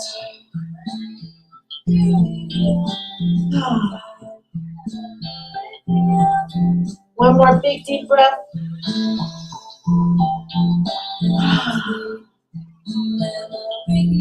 And come back to sitting as you can. Cross your legs.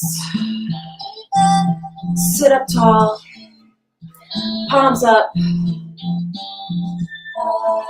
3 deep breaths. As a matter of fact, let's do our tantric breath. Tilt your heads down, inhale through your nose. Tilt your heads back, exhale twice. Let it all out. Inhale what you want. Beauty, love, peace. Exhale. All the things you don't need.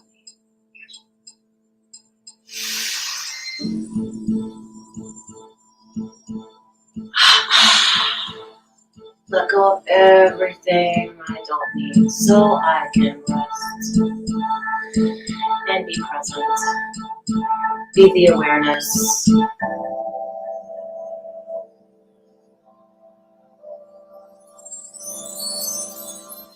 And with that, I say namaste. Thank you for letting me stretch you out. And I'll see you a little later. Love you guys. Thank you very much, Leanne. That was much needed because we've been sitting in front of these computers and our couches and our beds and kind of what Days. We're not standing like that. Sorry. Here. now, and it's always important to have this stretch so that we can stretch ourselves out, especially when we have an epic speaker coming up next. We need to make sure that our body computer avatar is stretched out so that we can take the information in for the next few hours, and then we will do this stretch again, right? Healthy mind, healthy body, and then you will learn. So this is one of my, very, very favorite people in the world coming up, and he has got to be the most traveled archaeologist in the history of the world. In the history of the world. You guys catch that? In the history of the entire world. This guy's probably been to every megalithic sacred site 10 times over across the entire world. He's amazing. He was with us just a few days ago at the megalithic panel that we did, and what an amazing panel that was. And my next guest is Dr. Sam Osmanovic. Dr. Osmanovic is a scientist, megalithic, and pyramid site researcher, internationally acclaimed author, and businessman. He's Bosnian-born American citizen who lives and works in Houston, USA, and Sarajevo, Bosnia. He has discovered the Bosnian Valley of pyramids that consist of at least 5 colossal pyramid structures and huge networks of prehistorical underground tunnel networks near the town of Visoko in central Bosnia-Herzegovina. He's been principal investigator of project from 2005 to the present. And this is just scratching the surface because Dr. Osmanovic has clearly done way more than that.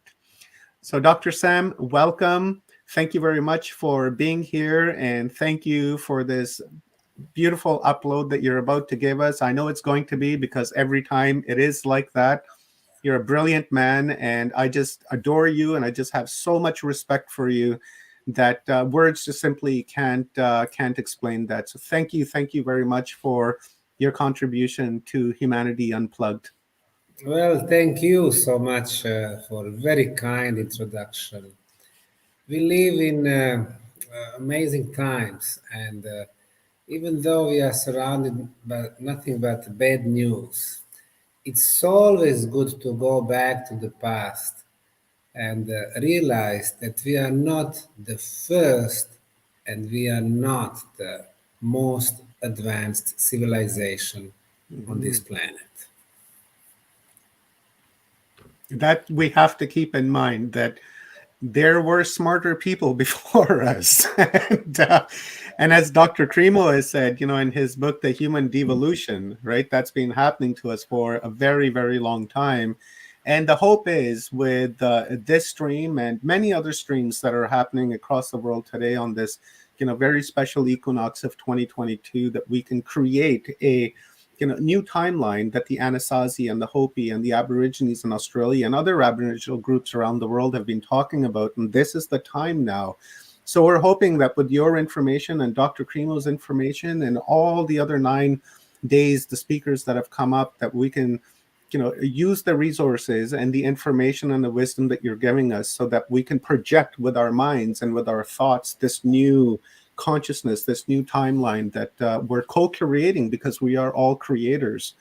So with that being said, Doctor, I'm going to give you the stage, and I'd say in about an hour's time, I'll give you a heads up, and then we'll jump in there and we'll pick your brain, and we'll take questions from the audience, and then we'll have a nice discussion back and forth. And guys, I want to see questions in the chat room, from all of the chat rooms for Dr. Sam, because this is the type of opportunity that you don't want to miss.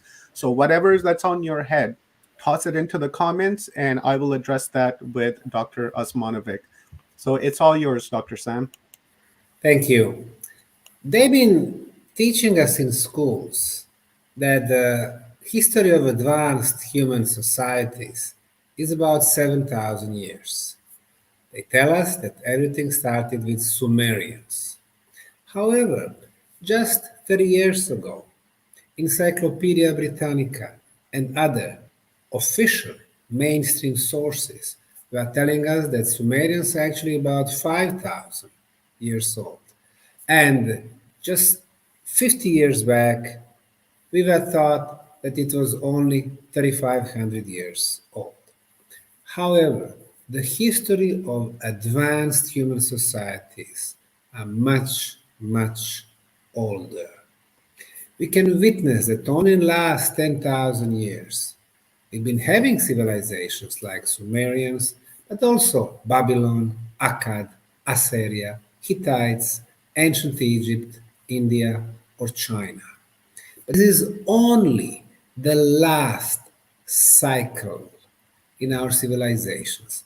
Before that, we did have more cycles of civilizations. Now, every time that humanity would reach the peak, then the global catastrophe would come. And that was the case 12,000 years ago, with the end of the last ice age. Before that, we had another peak of human civilizations. Most probably, we talk about the civilizations known as the legendary land of Atlantis, Lemuria, Motherland Moon, Og. And before that, there was another catastrophe, 18,500 years ago. And before that, another one, 34,000 years back. Then the solar flame would destroy most of the living creatures on the planet. Before that, 55,000 years ago, and 75,000 years back. Then we had a huge volcanic eruption in Indonesia. For hundreds of years, the sky couldn't be seen. So in the last 100,000 years, we had cycle after cycle after cycle. Instead, the mainstream science is telling us that human history is just the evolution. And then, tens of thousands of years back, we were nothing more than primitive caveman. And only today, in 21st century, we are the most advanced, the most intelligent, and the most beautiful. Well, we are not. There were times when humanity would reach very high spiritual peaks, and there are different ways of obtaining the knowledge. Today, it is through science, technology, and scientific ways to get information that allow us progress. Before, there were in other ways. For example, today, if we want to move big, heavy weights, we invent cranes, forklifts. Then we move 5 tons, 20 tons, or 50 tons. Well, we can see in many examples on all 6 continents that civilizations would move hundreds of tons in mass of just a single block. In Lebanon, we have a case of blocks of 1,650 tons being moved for 1.5 miles. In Egypt, the biggest stone block in the second largest pyramid, the Khafre pyramid at the Giza plateau, was 220 tons. Unfinished obelisk in Aswan, in the southern part of the country, 1,450 tons. Just when mentioning the pyramids, the biggest, the largest Egyptian pyramids, the Great Pyramid of Egypt, more than 6 million tons. In Peru, we can see amazing examples of construction techniques where the ancients were using polygonal blocks, not with 4 corners only and 4 sides, but with 6, 8, and there is a block in Cusco, in eastern part of Peru, with 26 corners. And what they would be doing, they would be installing them one next to each other, and you could not get a piece of paper in between them. How did they get this knowledge? You go to Easter Island in the middle of the Pacific Ocean, and you can see the famous stone heads and stone bodies. The biggest one, over 300 tons, on one little remote island. You go there, you talk to the guides at the site, they will try to convince you that the ancients were using a little pieces of stones as tools, shaping those beautiful, perfect heads and half bodies, moving them for miles, and installing them so they can watch the ocean. There must be another explanation.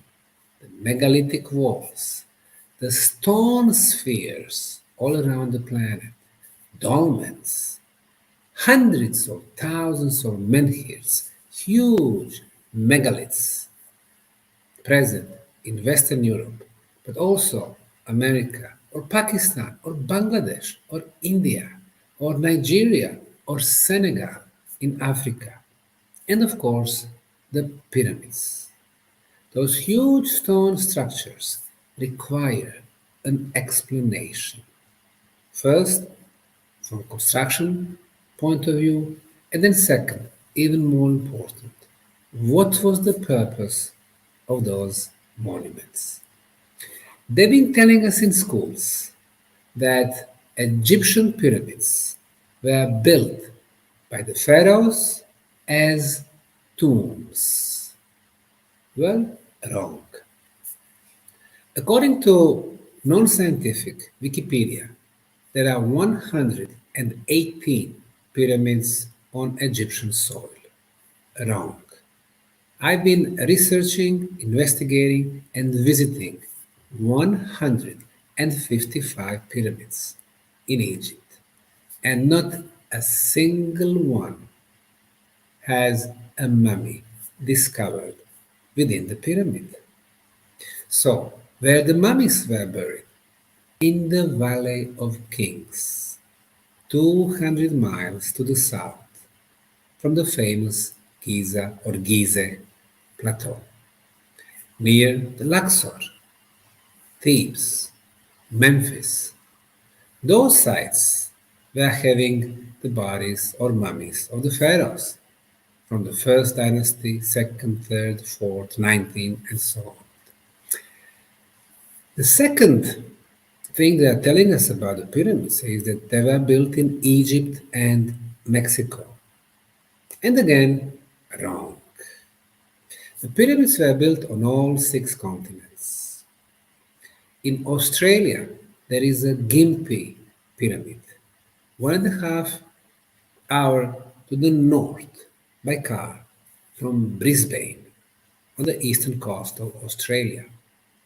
It is nicely shaped hill with several tiers, steps, megaliths on the top, forming the circle, and 4 more megaliths showing the cardinal points, east, west, north, and south. And even though the Aborigines were present in Australia for most probably 55,000 years, they say for themselves it's about 20,000 years, so many generations. But we do not have a proof that Aborigines did indeed build this structure. And then in Asia, there are more than 250 pyramids in the Chinese central province of Shanxi.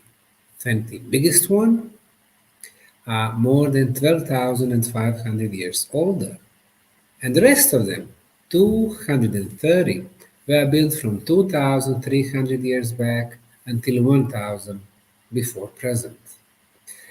Interesting thing is that the newer pyramids are not bigger, they are smaller, made from inferior materials, from the mud bricks, and they do belong to the known generals, princesses, or members of royal families in China. But the biggest one were built from granite blocks and sandstone blocks. And the Chinese archaeologists, as they told me, do not have permission to open those pyramids for another generation, another 25 to 30 years. Who built those pyramids 12,500 years back when official mainstream archaeology is telling us that this was the era of Paleolithic times, when people did not have tools, technology, or techniques to build such magnificent structures? In Indonesia, western part of the island of Java, our friend Dr. Danny Hillman discovered the pyramids in the middle of the jungle. He named it Gunung Padang, the Hill of Light, or Pyramid of Light. It is more than 24,000 years old, and it changes the history of this part of the world. Unfortunately, the mainstream science, the cultural establishment is against the investigation, so he was stalled for almost 15 years. Cambodia, in Southeastern Asia. Besides the beautiful, magnificent Angkor Wat, the capital city of the Khmer state from more than 1,000 years back, which has many pyramidal temples, also is a home to the beautiful seven-tier, seven-step pyramid called Koch-Kerr Pyramid. Perfect orientation east-west, north-south, built from the volcanic stone and the sandstone, with a lot of quartz crystal, with a lot of running water, with the resonance chambers inside the pyramid, tunnels, and so on. Now, when I would be visiting those sites, I'd realize that there are certain criteria that has to be met in order to have a functional pyramid. You go to Africa, besides 155 Egyptian pyramids, we have 224 Nubian pyramids in the northern Sudan. To the eastern coast, in the middle of the Indian Ocean, 7-step pyramid in the island of Mauritius, built from the volcanic stones. Their orientation to the major astronomical and calendar features. For example, the side is oriented to the sunrise during the summer solstice. And look at us today. The spring just started. The ancients were observing what was happening on the sky, and they knew the value of the major dates like solstice or equinox, not only because of the calendar, because of the agriculture, as archaeologists are telling us, but also because during those days, our planet, our mother planet, was the strongest. If the sun rays are the strongest and the sun is exactly above our heads, like during the summer solstice, then our planet, the health of our mother Gaia, is the strongest. And it's important because of the purpose of the pyramids, megalithic sites, and stone spheres.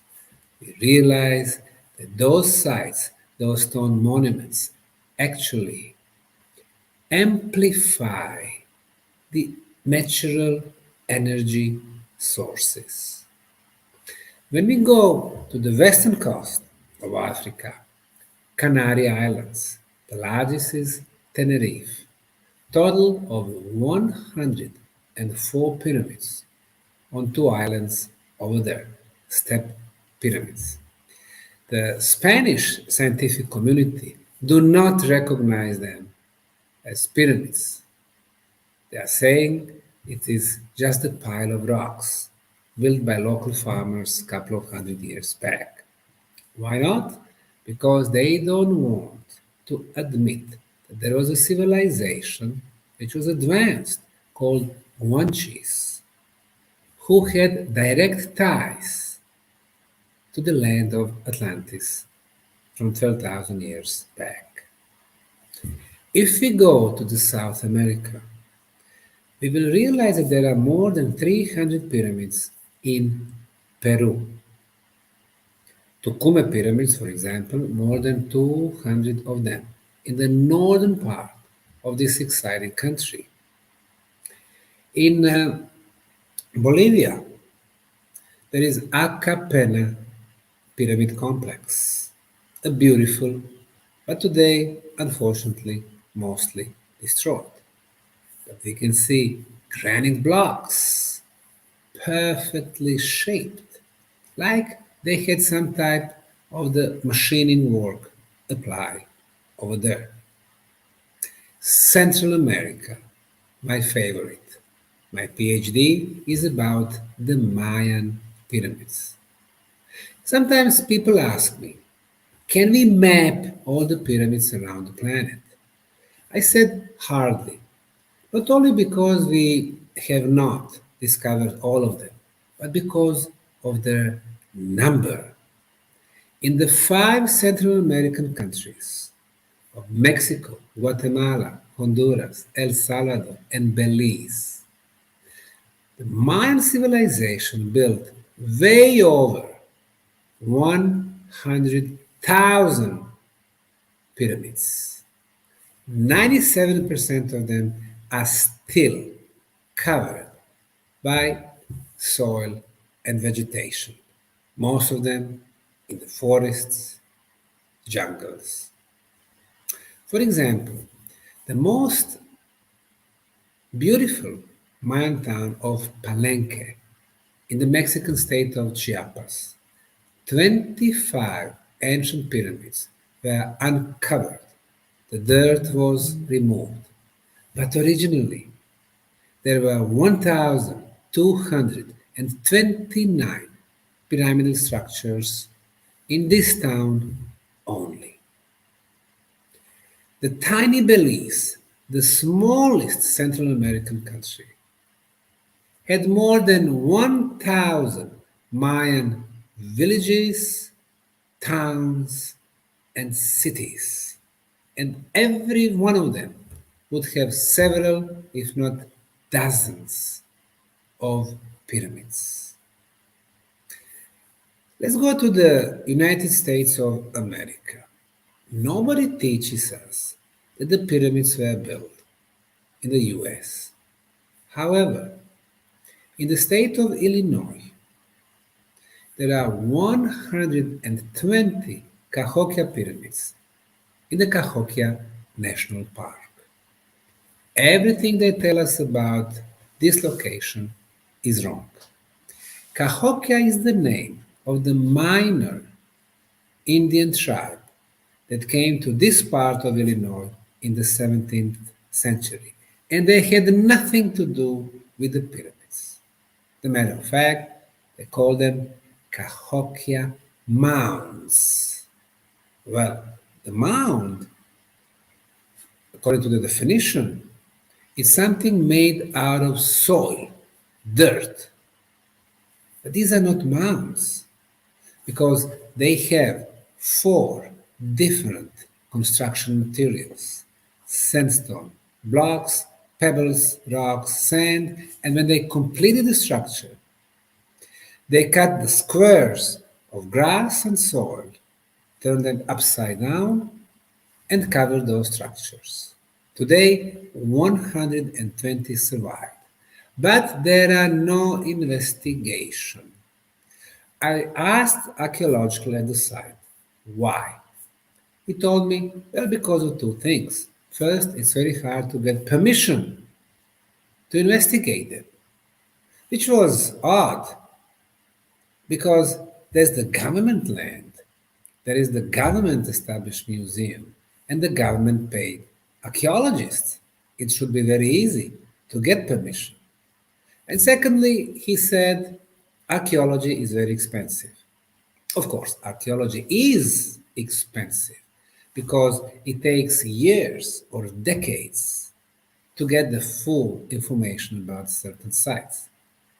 But if tiny Bosnia can have the most active archaeological site that we've been running, and Bosnia is one of the poorest countries in Europe, how come the world's leading superpower cannot finance those research? It seems that it had to do with something else, change of the history. Those pyramids were not built by the white colonists, Europeans. They were not built by the people who lived there, American Indians. They were built much before by advanced civilization. Finally, we are coming to Europe. 3 pyramids in Spain. They are called Palencia pyramids.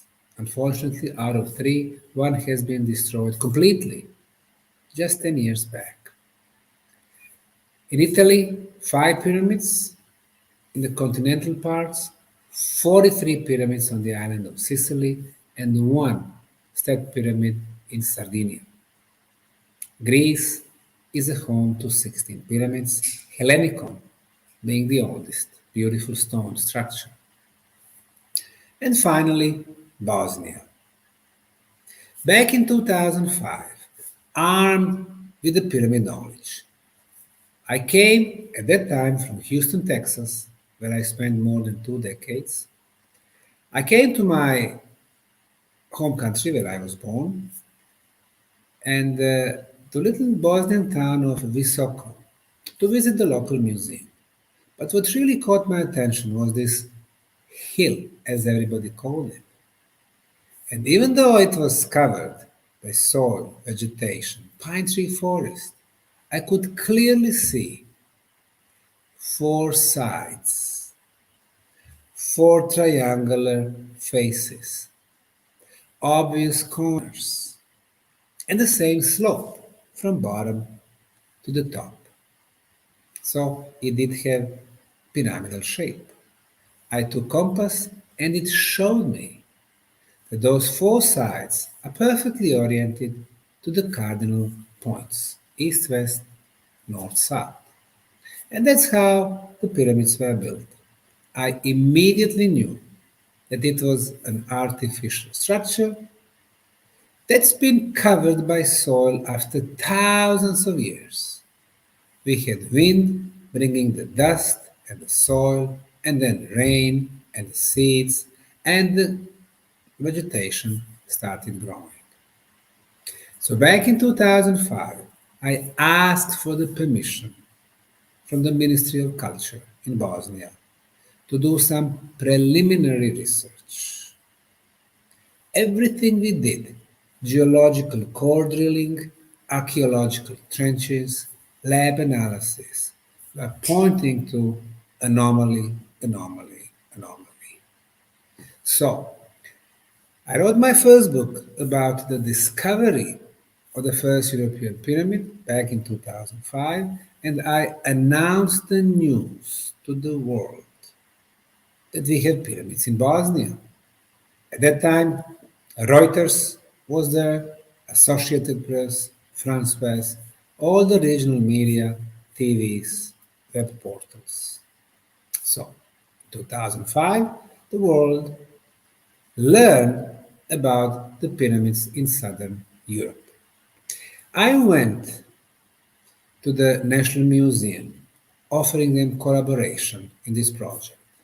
They refused. They told me, we never had pharaohs in Bosnia, therefore we cannot have pyramids. I went to the Department of Archaeology of University of Sarajevo and I got similar answer. We know every square meter in Bosnia we have no pyramids. And then I realized that those people still live in the 19th century.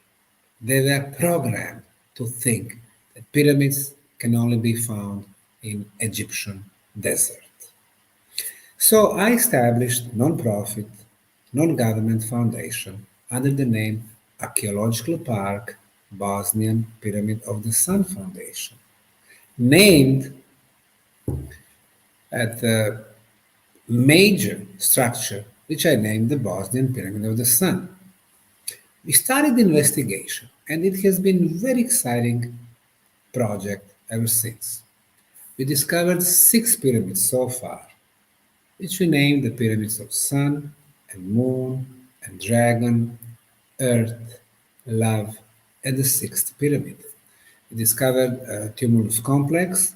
In archaeology, the tumulus is conical artificial hill.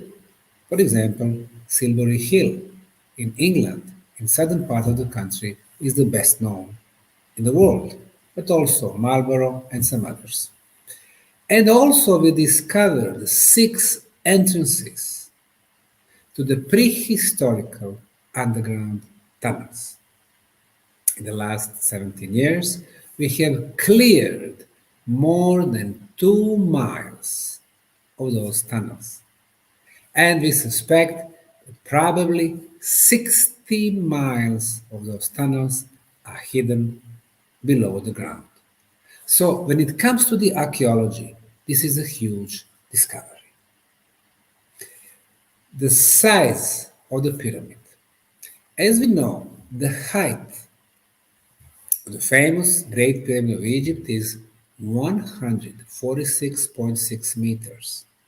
Well, the Bosnian Pyramid of the Sun is more than 360 meters, 2 times higher and 10 times the size, the volume of the great Egyptian pyramid. When it comes to the orientation to the north, which is extremely important, mainstream scientists do not know why. Independent researchers also, they have no clue why the orientation was so important. When the researchers don't know, they use general terms like because of the religious purposes, because of the ceremonial purposes, but they don't know. They don't realize that everything is energy. Let's remember the brilliant mind of Nikola Tesla. He said, if we want to understand the universe, we need to watch it through energy, frequency, vibration. Well, our planet is nothing but a huge energy ball which vibrates. And in such a huge energy balls, we have movement of the energy. And the strongest movement is north-south and east-west. When you build the four-sided pyramid and you perfectly orient it, it initiates the movement of the energy within the pyramid. Well, the Great Pyramid of Egypt has a perfect orientation to the cosmic north. The error is just 0 degrees and 3 minutes. The Khafre, the second largest pyramid, 0 degrees, 3 minutes. Myceren, which is the fourth largest in Egypt, 0 degrees and 18 minutes. Bent Pyramid in Dahshur, bent, 0 degrees and 12 minutes. A beautiful red pyramid, also in Dahshur, the third largest pyramid in Egypt, 0 degrees, 5 minutes. Well, these are almost perfect orientations with the 0 degrees error. But according to the State Institute of Geodesy from Bosnia, the orientation of the northern side of the Bosnian Pyramid of the Sun has an error of 0 degrees, 0 minutes, and only 12 seconds to the right, using, of course, scientific instruments like total station connecting to the satellites. So, this second element was important because the Bosnian pyramid is having the most precise orientation in the world of all ancient monuments. The next element when it comes to the pyramid construction is the material. In Egypt, limestone and granite from Aswan and limestone from four quarries around Cairo were used to build those magnificent monuments. In Mexico, sandstone and granite. In Guatemala, shaped volcanic stones. In Peru, adobe bricks. Adobe is when you mix clay, sand, water, and you place it under the sun in the molds for 20-25 days, and you get your construction materials. In China, they use sandstone and granite as well. So every different location we're using local construction materials. In Bosnia, when they were building the tunnels, they were doing that in the material called conglomerate. And conglomerate is made out of pebbles, rocks, and sand. So they had to remove hundreds of thousands of tons of conglomerate. What did they do with this material? They mix it with the melted clay, and they got the strongest concrete ever. When we make concrete, we use sand, water, and cement. Our concrete material, when it comes to hardness, that determine the durability of the concrete, are in the range from 10 megapascals to 60 megapascals. Well, the Bosnian pyramid blocks have hardness from 73 to 155 megapascals. It's superior to our concrete in 21st century. And the second element of quality of concrete is water absorption. If water can get inside the concrete during the winter times, especially in the area where we have freezing temperatures, then the water turns to the ice. And ice has a tendency to expand, and then the concrete breaks. So we try to keep the water absorption very low, up to 3%. These are our standards in 21st century. And the pyramid concrete in Bosnia, only 1% of water absorption. Superior. The next beautiful element of this pyramid complex in Bosnia is the age.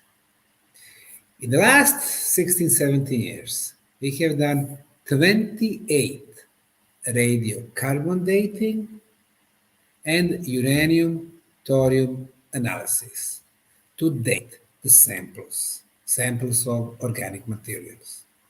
Well, the Bosnian Pyramid of the Sun is covered in concrete blocks, at least 4 layers, 4 rows. We discovered fossilized leaves between those concrete layers. How did they get there? During the construction, the builders were pouring the first layer of concrete, the second, third. The wind was blowing, bringing those leaves, and then they placed the final 4th layer of concrete.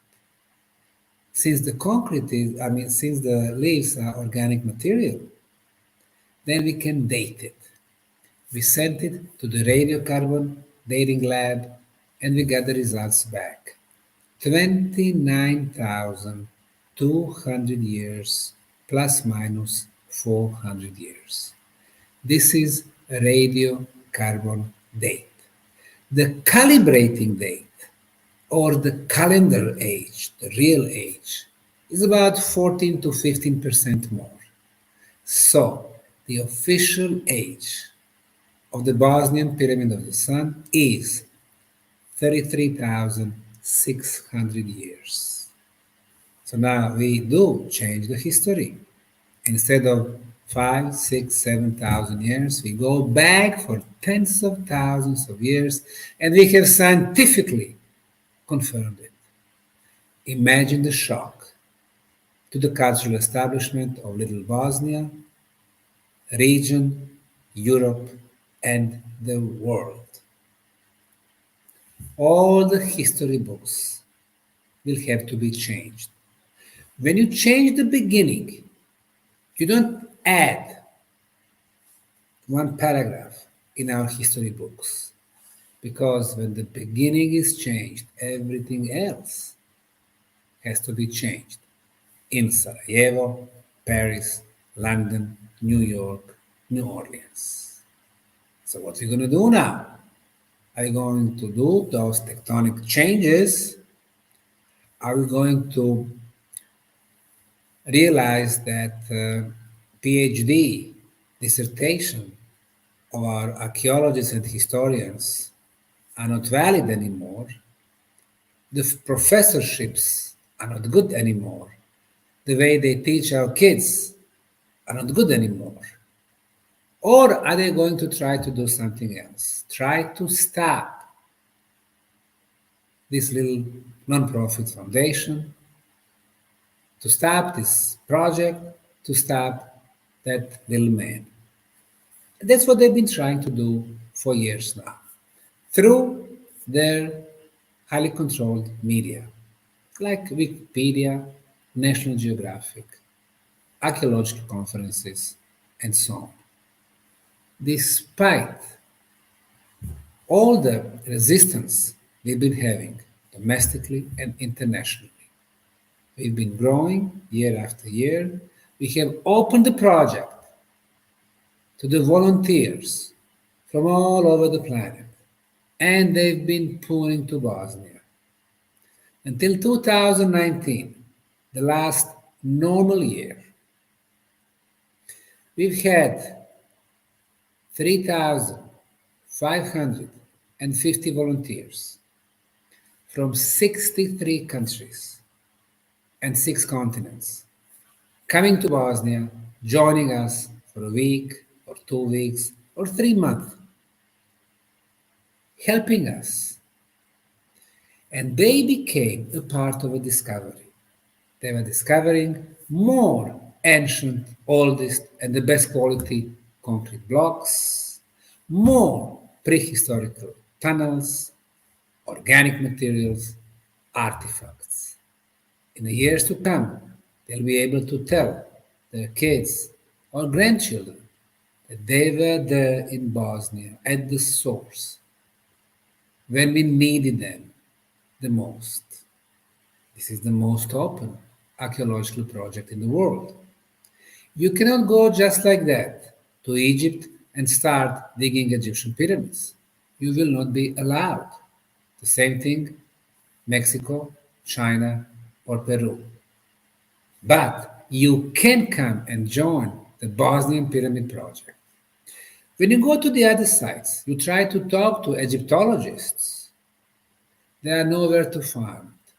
You try to talk to the diggers, they said, we cannot talk to you. What we do is confidential. Well, guess what? No confidentiality in Bosnia.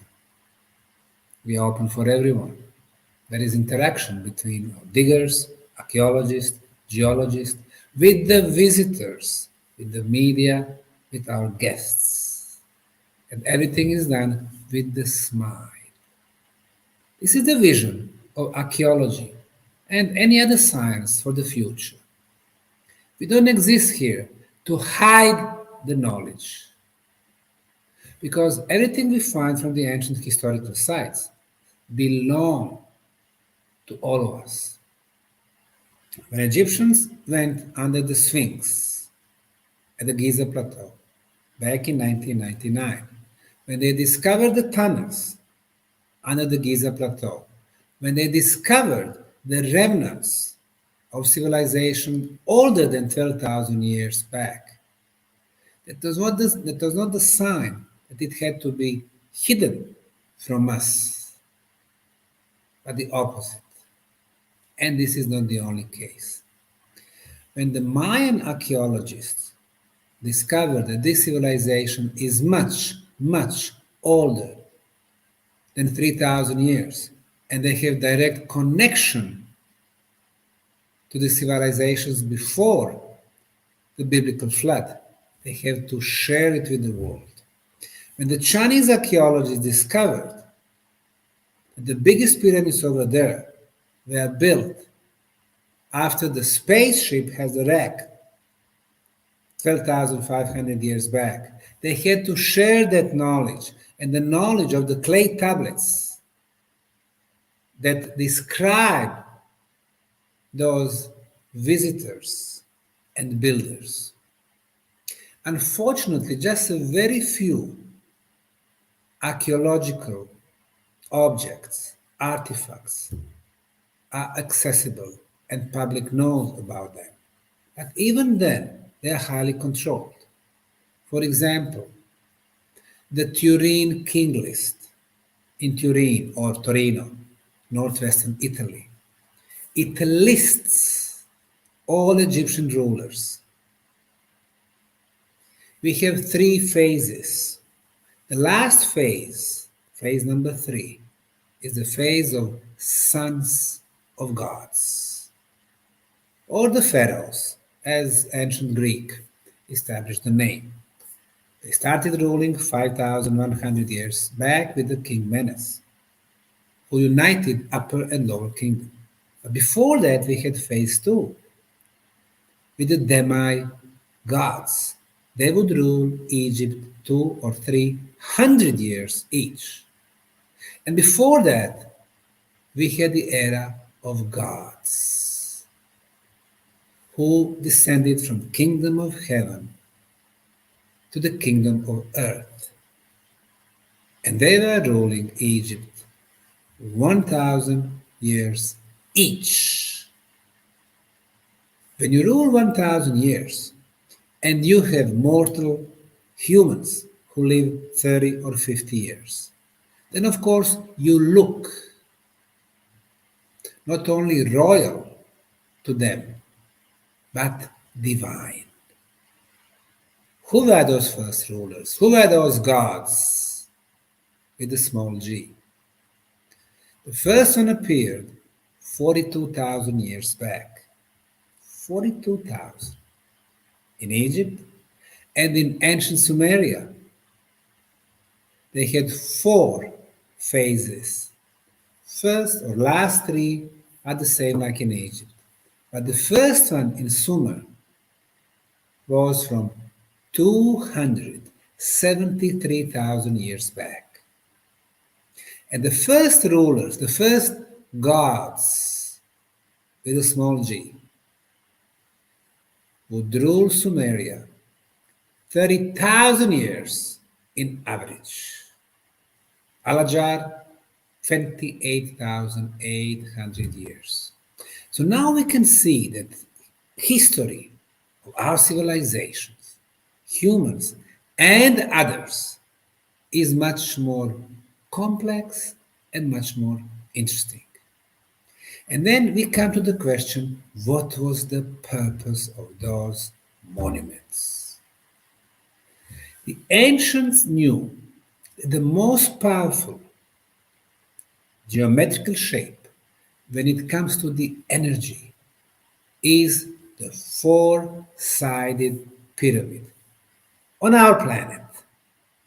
They would amplify natural energy sources. And we know that through the Bosnian pyramid example because we applied interdisciplinary knowledge, not only archaeological knowledge, Egyptology, geology, paleontology, classical sciences, but also high-tech methods, geothermal analysis, satellite analysis, georadar analysis, different types of dating, but also the experts in energy phenomena, the physicists, electrical engineers, sound engineers, telecommunication engineers, experts from Serbia, Croatia, Finland, Italy, Germany, US, and other countries, medical doctors.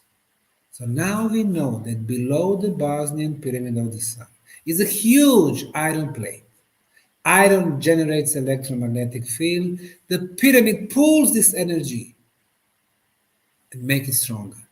How do we know that? Because we have measured at the base and at the top of the pyramid. At the top, the signal is 50 times stronger. The pyramid is amplifier. Below the Bosnian Pyramid of the Sun, underground water flow, water moves, releases negative ions. Negative ions are so beneficial to our body and to the atmosphere. They clear the atmosphere from dust, from pollen. They clear our body from microbes, viruses, bacteria, fungi.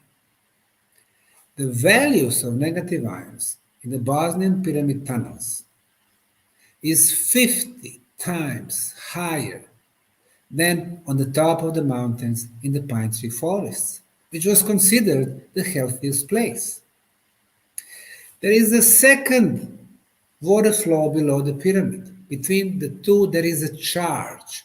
The pyramid pulls this charge, electricity, generating energy beam through the very top of the pyramid. We are the first one to scientifically prove that the pyramids have this energy beam, in our case, electrical in nature.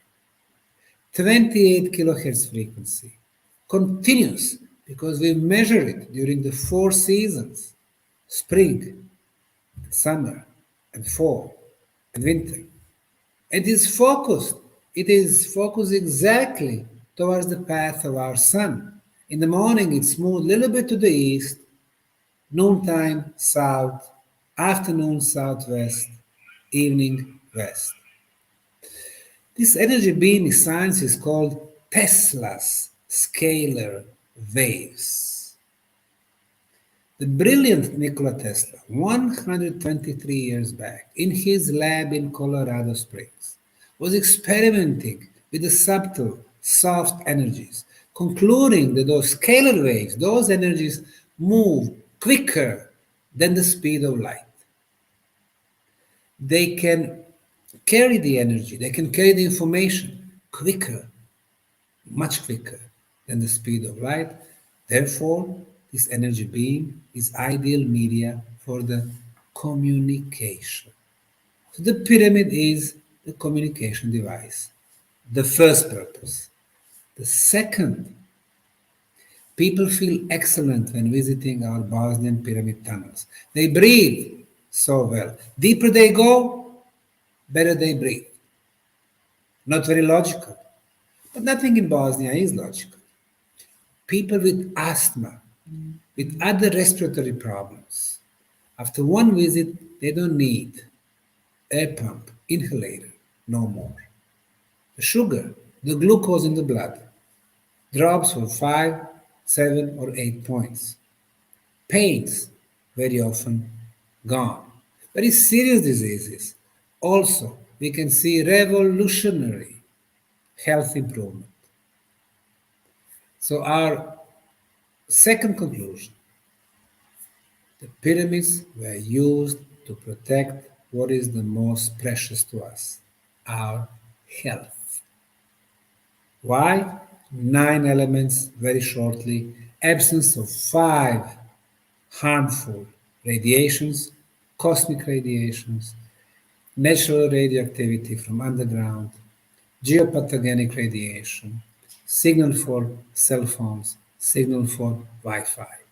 No bad radiations. Our body don't have enemies in the tunnels. Our body cells, they start doing their job. They start doing the solving of the problems in our body. They start the regeneration process. They start the detoxification process in our body. The purpose number 3, the pyramid energy improves the molecular structure of the water. The water that we drink, the city water or bottled water, the same thing. No viruses, bacteria. Why? Because of the chlorine, and the chlorine is a poison. They place the fluorides in our water, poison. We can find traces of heavy metals, poison. Traces of plastic particles, poison. The water that we drink is energetically dead. The water from underground tunnels in the Bosnian Valley of Pyramids, energetically alive.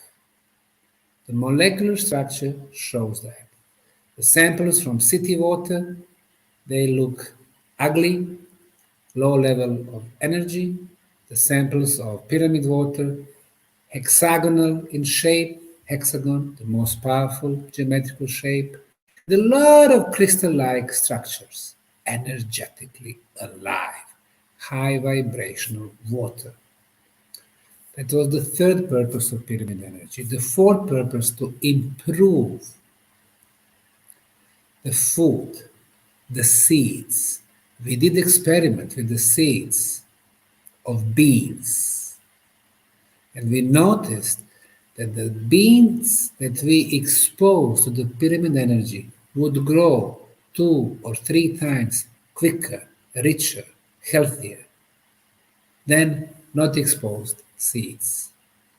The fifth purpose of pyramids, to improve our immunity. That's the key word today, immunity, not the vaccine, immunity. Number 6, our blood. Number 7, the atmosphere. Number 8, our spiritual abilities. So now it all makes sense. Why would somebody build 6 million ton structure, Great Pyramid of Egypt, to bury one dead body? But if the purpose was to serve the communities, the living bodies, the animal kingdom, the plant kingdom, the human kingdom, it makes sense. Because they would be built, those pyramids, to last forever, for millennia. And this is the revolutionary discovery that we have in Bosnia. Once you come with the new ideas in any field, people attack you. It doesn't matter if it is science or archaeology or culture or music or sport or corporate world. There are so many people who always want to keep the status quo. They don't want changes. The bigger the idea, the bigger the obstacles. Imagine you come the biggest idea in the world of archaeology. The pyramids are not tombs, they are energy machines, and they were obviously built but by somebody who knew better the energy, the frequencies, the vibrations. 20 years ago, I remember when watching Discovery, National Geographic, History, or Science Channel. When they talk about Egyptian pyramids, they always mention the pharaohs. Nowadays, they started to talk about the energies connected to Egyptian pyramids. Dr. Sam, want to Yes. give you a 5 minutes heads up before we start taking questions? Yes, I'm just about to finish. Okay, great. So we can see that in the future, people will realize more and more that there was a high purpose to those structures. Not only pyramids, megalithic sites like Stonehenge in southern England, Avebury Hill in southern England, Karnak in France, Alesteiner in Sweden, Rujmal Khiri in Israel. All those sites would focus the energy. Even the largest discovery in the mainstream scientific world, Göbekli Tepe in southeastern Turkey. It has always been about the energy. And with the energy, we have our communication activities, we protect our health, we have healthier food and the water, immunity, atmosphere. People live happier. They have fulfilled lives. And I want everyone to understand the mainstream is actually trying to hide this. They are not out there to help us live better in the more prosperous world. The same thing probably goes for our political establishment. They don't realize they are there to serve our needs, not the opposite. Thank you.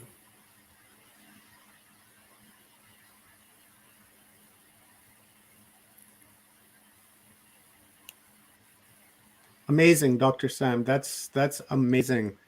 Wow, what an upload. Thank you very much. Hoo-wah. I'm not quite sure where to start. I have Yeah. I have this thought running through my head, and I'd like to hear your opinion on it. There's been speculation, and a lot of people have researched about the water canopy that was around the Earth at one time. What effect would that have had on the pyramids, or do you think when they built the pyramids, they had that water canopy in mind? Because from what we see around the world, they obviously had technology to orbit the planet or see the planet from very, very high perspective. So I'm sure they would have been aware of something like that. That amount of water, what effect would that have had with the pyramids? You know how in schools they did teach us that about 99% of the universe is actually the empty space. They talk about the vacuum, but I would disagree. I did mention the Tesla scalar waves. In order for those waves to travel through space, you have to have very tiny electrical particles. So the energy, the information can move. So I don't think that there is something like a vacuum, there is something like empty space at all. We always have some tiny particles everywhere. When it comes to the water, it is really a great mystery. The origin of the water on our planet. Is it possible that we do have huge quantities of water in the space, in the universe? I think it is possible. If we have it on one little planet like Earth, it has to be abundant throughout the universe. And then, is it possible that we did have a dome over our planet in the ancient past? Of course, some of the holy books do mention that, and there is a reason for that. I mean, it had to be based on something. Now, was the reason that somebody built protective shield around our planet or something else? It is, again, very possible. But what we do know is that when the last ice age ended 12,000 years back, there were huge changes. For example, the ozone layer on our planet was, until then, 5 times thicker. The atmosphere was different. The environment was different. Our planet was much, much stronger. And you know, when our planet, that living energy organism, is much stronger, when you build those monuments in order to amplify the energy, then the energy was also much stronger. When we talk about our spiritual abilities, what I did not say was that besides 5 physical senses, we also have 30 spiritual senses. And senses like feeling the energy, seeing the colors of our auric field, seeing the colors of our chakras, their positions, how much they open, telekinesis, telepathy, and teleportation becomes possible. In order to have teleportation, you have to have 2 elements. The first one is technique, and the second one is energy field strong enough. Now imagine when our planet was much stronger, and those megalithic sites, including pyramids, work much stronger than today.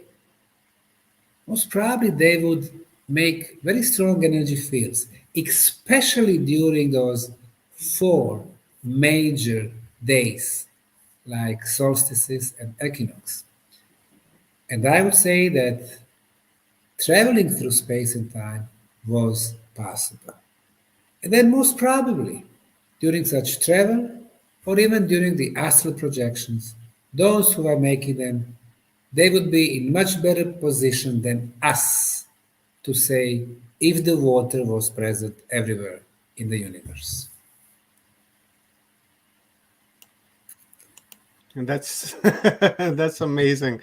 I don't know where to begin with that either. You're just full of it today, Dr. Sam. Your uploads are just always amazing. We'll take a question from heaven here. I just had a thought when you were saying something and I lost it. So let me recoup myself there, and then I'll ask this question, and then I'll do a follow-up question on what you just said. Heaven asks, obvious question. Earlier on, when you were talking about the cycles, right? She's asking, when is the next event, and is this what we feel in the horizon? What we can see in the last 2 million years, that we had the change between Ice Age and warm period. Ice Age lasts much longer. We have had at least 20 times with the Ice Age. When it comes to the warm period, they last usually between 8 and 12 12,000 years. And guess what? The end of the last ice age, 12,000 years ago. So the new ice age is coming very, very soon. Is it matter of years, decades, or at the most couple of hundred years? I'm not sure, but it's coming for sure. You know that all our media, they were talking about the global warming in the 20th century. Well, guess what? The temperature actually did not go up in the last century, but down for 0.7 degrees. So they changed the narrative. Instead of global warming, now they talk about the climate change. There are certain powers, and you cannot do anything about it.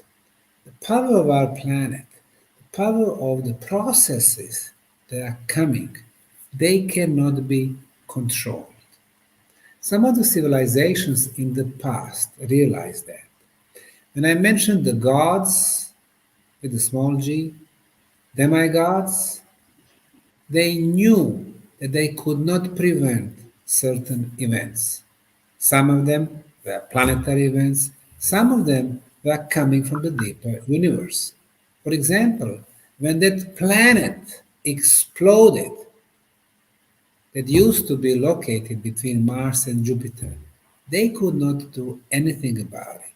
So when those huge rocks, pieces of planet, hit our planet and caused the tragic chain of events with the end of the last ice age, they could not prevent it, and most probably they deserted.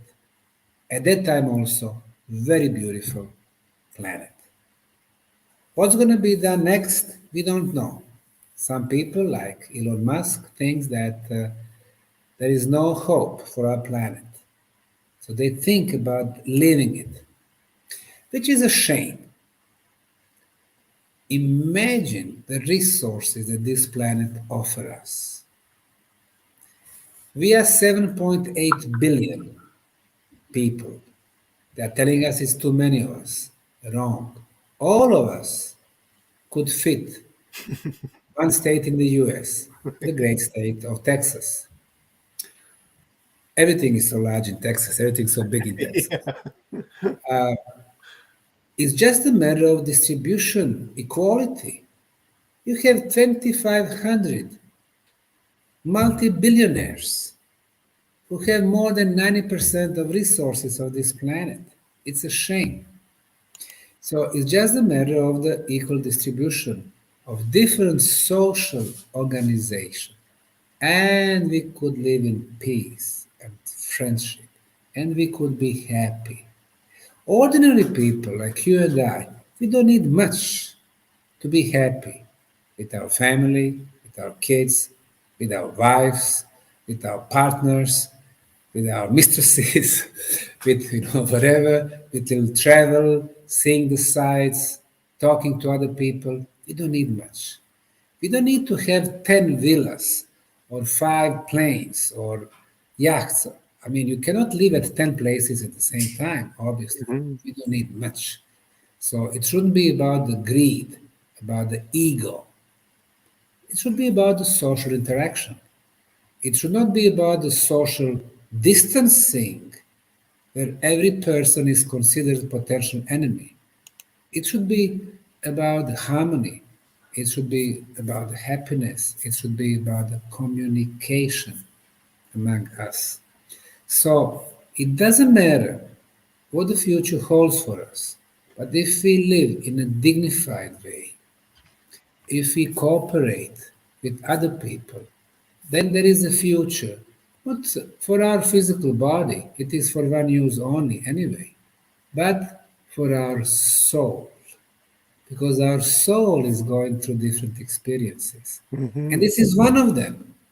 He has chosen to come to this body at this particular time, not to hide, to be afraid, to live life in fear, but to experience it and to try to do much more to our fellow friends, citizens. And we have to think if we are going to pass this test. Let's not be afraid.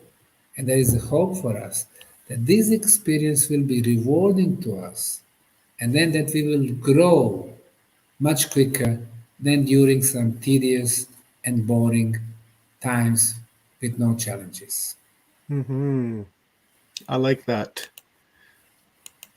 I like that. I really like that. And to go back earlier when you stumped me with the power of the pyramids, you know, I was thinking when you were saying that, I was thinking about Pharaoh Onus, and he is said to have traveled to Orion a number of times using a pyramid. I believe I forgot which pyramid, but he was using a pyramid to travel back and forth. And then when you were mentioning the energy and the power, it would have been a lot more.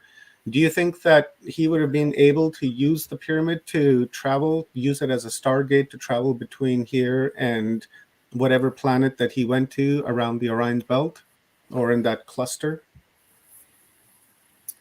Since 90s from Robert Boal and then later on Hancock and the others, there is an idea that those three pyramids at the Giza Plateau match the layout of three stars in the Orion belt. Mm-hmm. It is possible, even though the third pyramid is always a little bit off from the third star in the Orion belt. Matter of fact, the star constellation of Cygnus is probably the better fit. But let's say that there is a connection between the Orion belt, the stars over there, two bigger stars and one miniature star, and the Egyptian pyramids. Is it possible that there was a connection there? Is Mm-hmm. it possible that we have a signature from potential builders? It is possible. Is it possible that the Aborigines of Australia were visited by their space brothers tens of thousands of years back, who explained then that their origin is not of this planet? And is it possible that the Aborigines ever since were trying to go back to the lands Mm-hmm. of the people who actually came to this planet, their ancestors? You know how people are saying that during their dream states, or maybe astral projections, they Mm-hmm. actually did find their way to their planet where their origin stands. It is very possible. For us, 50 years is a lot, or thousands of years. But for the universe, it's really almost nothing. Yeah, not even a. Travel, yeah, the travel between star constellations can be done in different ways. Not in the rockets that we build today. That's probably the most primitive way to move, we think, at the higher speed, but it's always below the speed of light. Mm-hmm. Even with the speed of light, most of the star constellations is out of the reach. There are different ways to travel. Not only our soul, but also in the physical dimension. There are probably not one but many possibilities to travel, to move our body from one point to another, to Mm-hmm. dematerialize in this world and materialize at some other point. So the idea about the cosmic gate that you just mentioned sounds so logical, Mm-hmm. because our civilization is no the new civilization is just very recent, and even if we had number of civilizations on our planet before us, they are still very new. Mm-hmm. You see, I would say that the life, especially advanced forms of life, requires several things, and probably the major thing is how approximate, how close those planets are to the source of the energy. Mm-hmm. So, the closer to the center of the galaxy from where everything started, closer to that point, probably the life would start much, much, much earlier, billions of years back than on our planet.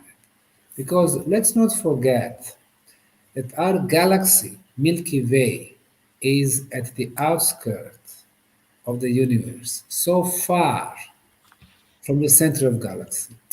And our solar system is really so far from the center of the Milky Way. So the life that's been started here actually started so late that probably millions and maybe billions of different civilizations, different life forms started reaching their peaks and disappeared so long time ago. Mhm. So let's not be naive and think that we are the only form of intelligent life and that God created us, Mhm. using his picture that, we equal the gods. Because if that would be a truth, then the God had a really bad day.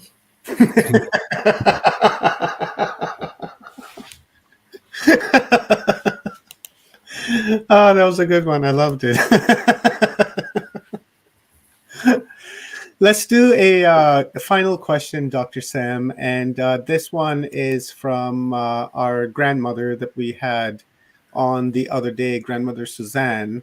And earlier on, when you were talking about the pyramids in Illinois, Grandmother Suzanne said, why do you say the Illinois pyramids weren't built by indigenous civilizations? I've been to scores of petroglyphs across the US that tell the ancient stories on the rocks. The petroglyphs are done almost in every US state. You have them in Texas, in Nevada, Arizona, you have them in We have some on Colorado, Vancouver Utah. Island Yes, here as well. you have them everywhere, east and west. But not only the petroglyphs. Of course, the petroglyphs do belong to the original people of America.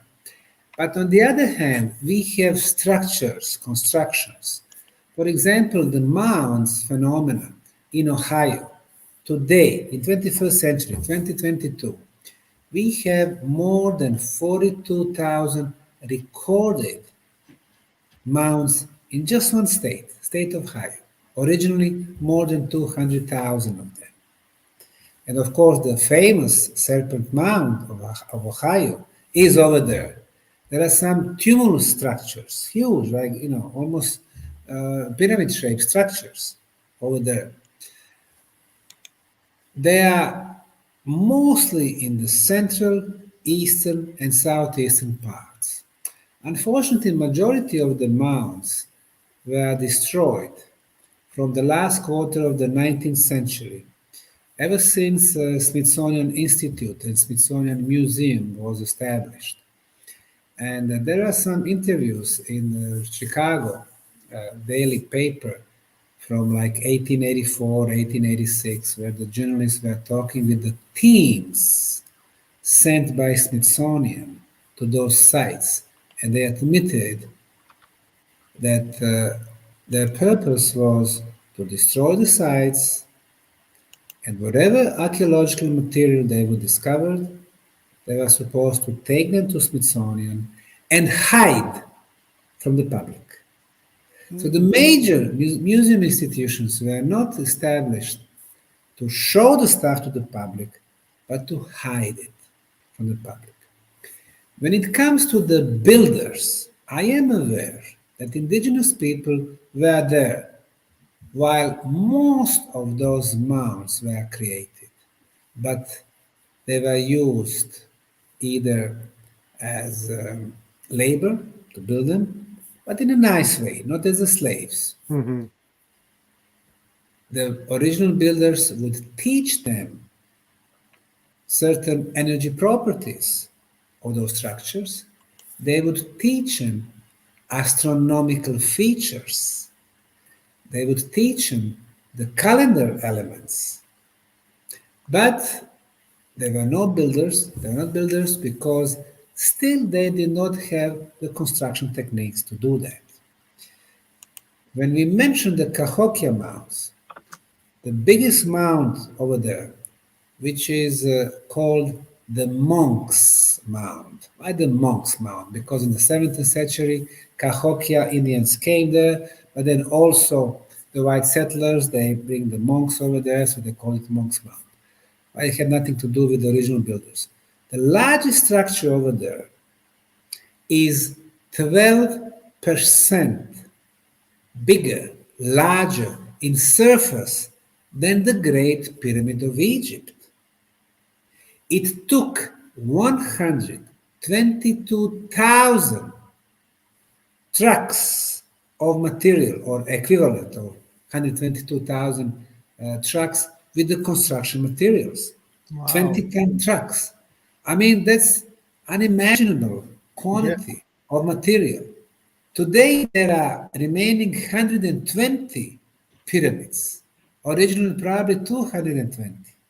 I mean, in order to maneuver with such huge quantity of material, for the people who would not build,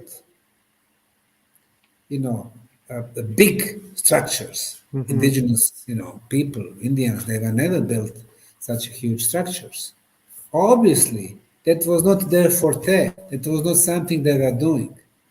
But were they there during the construction? I'm saying yes. They did have benefits from those creators, from those builders. So even the US history is much more complex and much more interesting than what they try to portray to us. You would expect that the places like Cahokia National Park, with all those pyramids, if they start doing the archaeology and digging, and if they start unearthing the secrets, they would realize so much to learn from ancient builders. And since it is the US, you would expect that millions and billions of dollars is poured over there, that they would make another Las Vegas, not with the casinos, but with the nice archaeological discoveries. But no, they keep that basically as a secret. They give very simple explanation. They have, for example, in Cahokia, the museum at the site, which called $20 million in 1970s. Now it is like $100 million, and they are saying they have no money for investigation, spending so much money for the museum, with the half-naked Indians standing there, shown as the builders.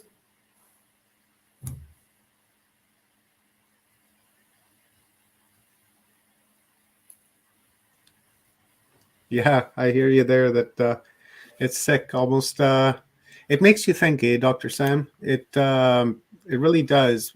We've really literally not even scratched the surface. We've just like that, and we're seeing all of this now. Imagine what would happen if we actually scratched the surface. What we would find underneath that, and that's for another day.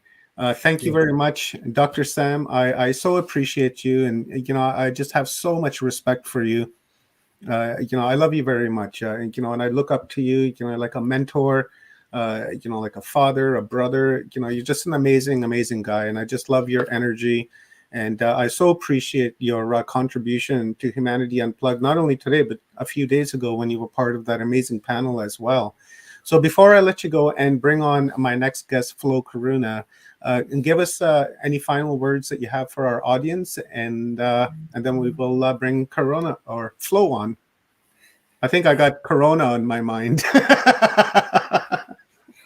Yeah, I hear you. Well, I always like to invite people to come to our site in Bosnia. So much to learn, and our site is so different because when people go to Egypt, they take selfies from, with them in pyramids. They ride the camels. They say we visited the pyramids. It's not about that. It's about feeling the place, feeling the energy of the place, and getting the benefits from the energy of the place. When it comes to the healing, when it comes to the spiritual development, And it comes really to realize how the ancients were able to build such structures.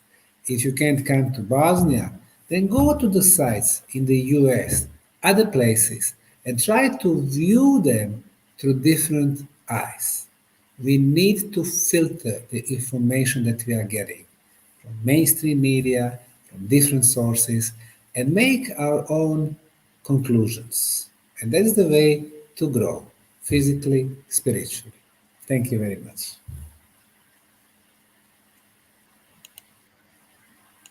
Beautiful. Thank you very much, Dr. Sam. I so appreciate it. And people in the audience, they're just digging it up. We've just got an epic conversation going on, and they've got tons of questions. I wish we had more time to address all of them. But maybe after this conference, we can get together and then we'll continue this discussion. All right. Thanks a lot. Thank you, Dr. Sam. Happy equinox to you.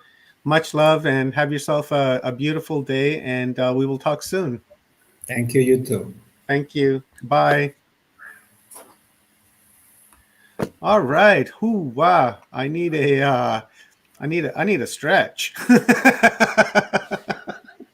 Where's Leanne? We need a stretch. Oh my God, that was a lot of information we just took there, and I hope you guys had your pencils and pens and pads taking notes, because I know I was right in here. My thumb was just going crazy when I was taking notes, and I've got a lot to disseminate here. So I hope you guys did the same thing. So with that being said, we're going to bring Flo Karuna on. Where is Flo? I know I seen him here a couple of minutes ago. And Flo Karuna, I met this guy. He's an amazing guy, and he just lives right up the road from me. Do we have something on in the background? I think something's playing in the background. I've got an echo. Yeah, I've got an echo, brother. You got something. I think you have this screen in the background. Can you hear me now? I can hear you, but I can hear myself too with an echo. There we go. How about do we have that? Okay, we'll get Flo back. And, I think it's his computer volume is up, and it's picking up on his microphone too. It's doing the loopy loop. Yeah, I think that's what's happening. I'll tell you guys. Come on, Rob. Here I am. I'll tell you guys about Flo Karuna. What's going on, Flo? Hey, good to see you all. Good to see you, brother.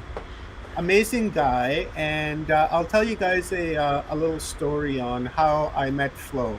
And see, I got goosebumps actually right now, and that's what happened to me the first time I met Flo, and I had no idea that he actually just lives a couple hours drive from my house. So that was a beautiful surprise, and I think I'm going to make use of that surprise. So I met Flo at portaltoascension.org, one of Neil Gore's conferences. And Flo came on, and the energy this guy had, I was just moved by it. I was like, oh my God, the energy this guy has. And then when he opened up his mouth, I was like, oh my God, what's falling out of his mouth? Listen to that. So I was stuck to the screen. I wasn't asking any questions. I wasn't reading the chat. I was focused on Flo. And he, delivered an epic talk. And then afterwards, he played some music. And then my wife heard it. And she's like, what's this? And she comes around and she got glued to the screen. And then she started watching. And ever since then, Amy has become like a huge Flo Karuna fan. She's constantly listening to Flo. In the bath, when she's having baths at night, she listens to it. And she said, I like it. I love it. She's like, I love this music and it's perfect. And she goes for walks and she's listening to it. My son's the same thing. So, picked up a lot of fans here. I myself, same thing.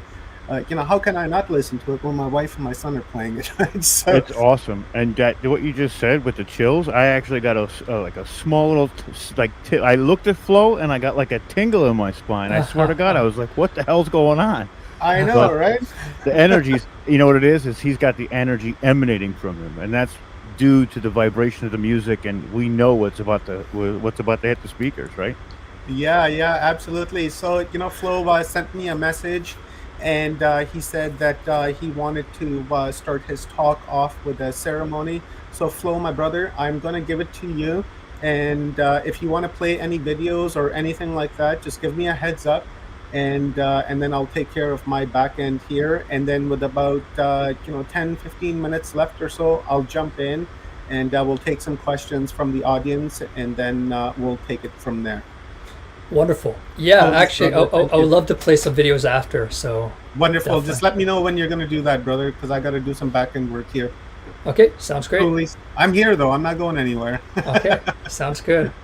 Thank you, Omar, and thank you to each and every one of you for being here on this auspicious moment. We are in an equinox, which is a very special time that has been honored by our ancestors of past, where they gathered, and we are gathering now to connect with the cyclical nature of this reality.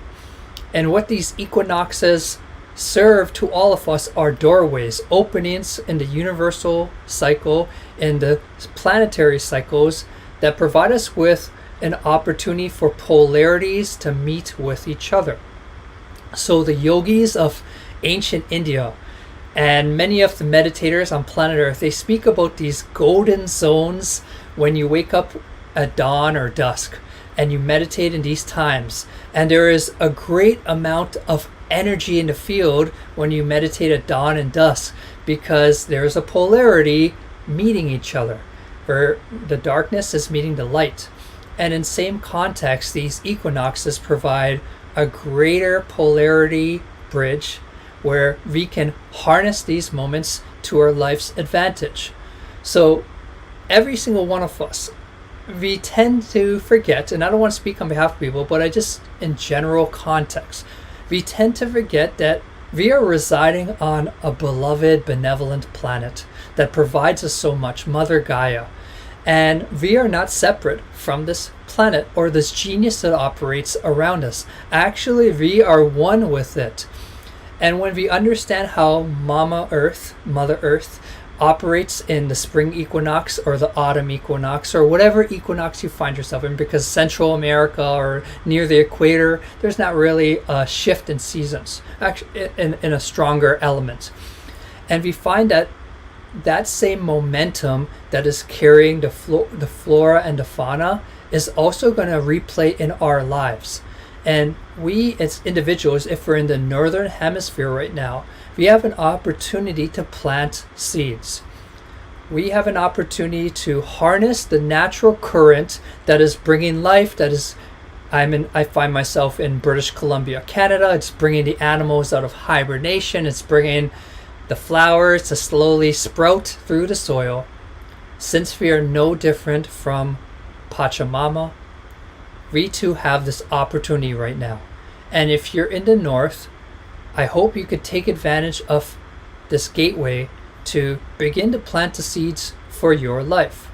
Maybe there's certain dreams, visions, goals, aspirations, or something that you seek to manifest and bring to your life. Well, when we connect in rhythm with the earth and we merge our consciousness into the planetary consciousness that is alive and breathing, we become one with her essence, and we gain a momentum to bring into our reality all that we seek. And this is what's being offered. This is the opportunity right now for everyone in the northern hemisphere, is to really open up into a ceremony, open up into your sacred space, connect with our beloved planet that provides us so much gifts, provides us oxygen, food, shelter. Really, that is the true strength of our reality. And it's important that we detox or disconnect from the matrix sort of thinking that money is the only reason that we're alive. Money is our reason for survival. Of course, in the society context, that is true. But from a global and a larger perspective, we are here because of Mother Earth. We are here because of the oxygen. We are here because of the fruits and trees. We are here because of the sun. We are here because of the elements. And it's important as empowered, free humans to know and become conscious of where we're putting our energy in regards to survival and thrival. And when we become aware that there's something much more greater than the monetary system that is giving us life, we begin to bridge our neural network into this alive field of abundance, and she will provide.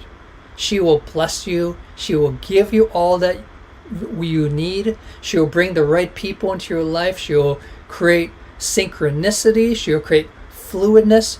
And this is when, as us humans, we return back to the ways of the ancestors, the ways of honoring the feminine.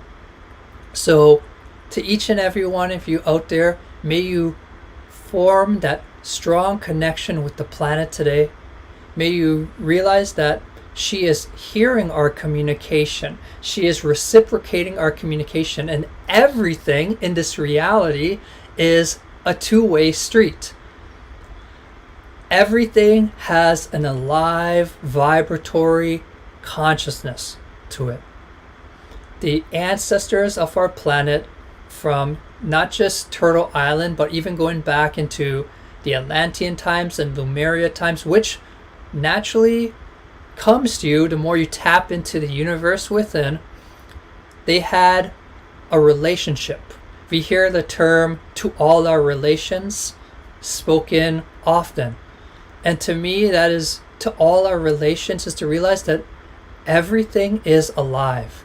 Everything is a vibratory essence, from the smallest stone to the plant, to the animal, to even the field that we find ourselves in.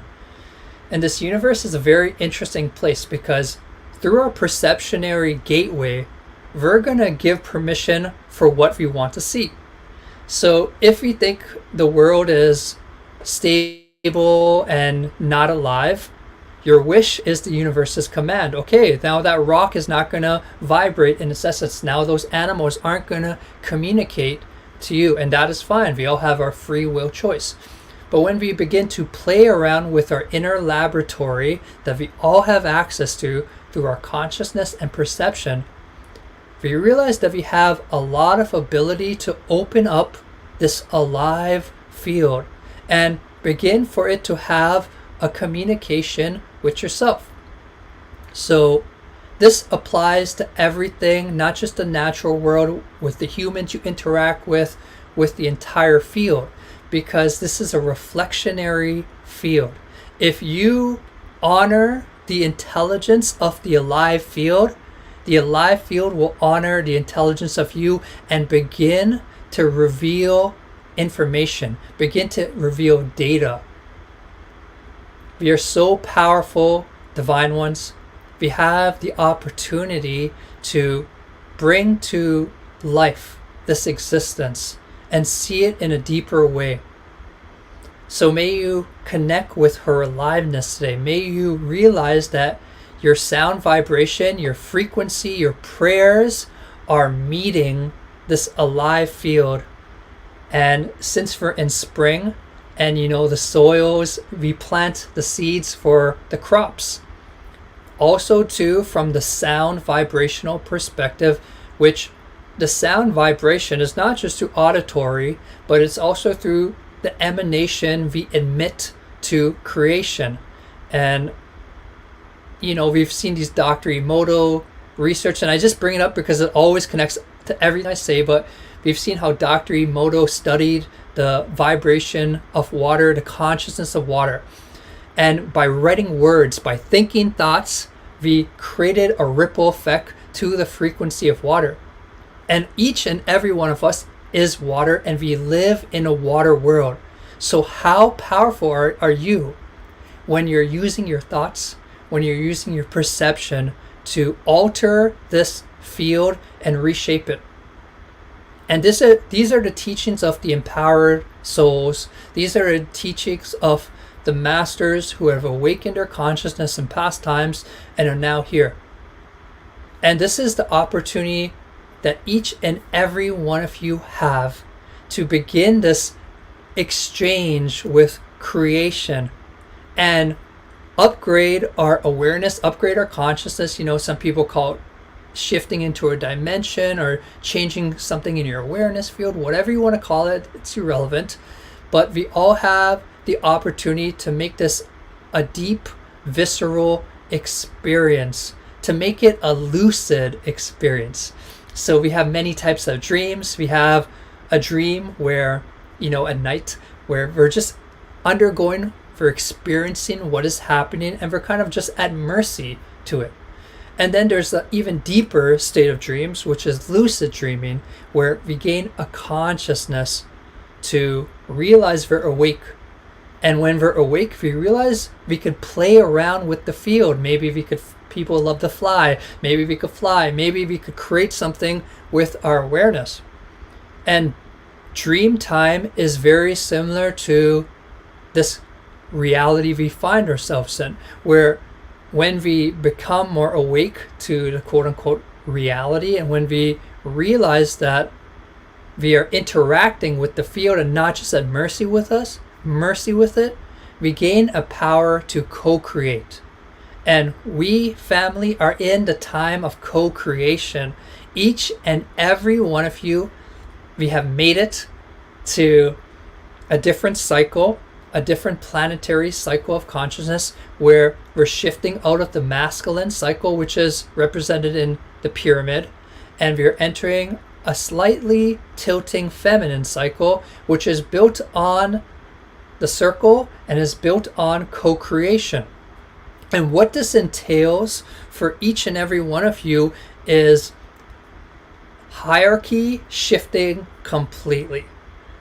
Hierarchy coming down to the planet, and for each and every one of us to carry a unique weight and opportunity where we detach from leaders who abused power in the past, we detach from financial systems, and we open into a new earth consciousness.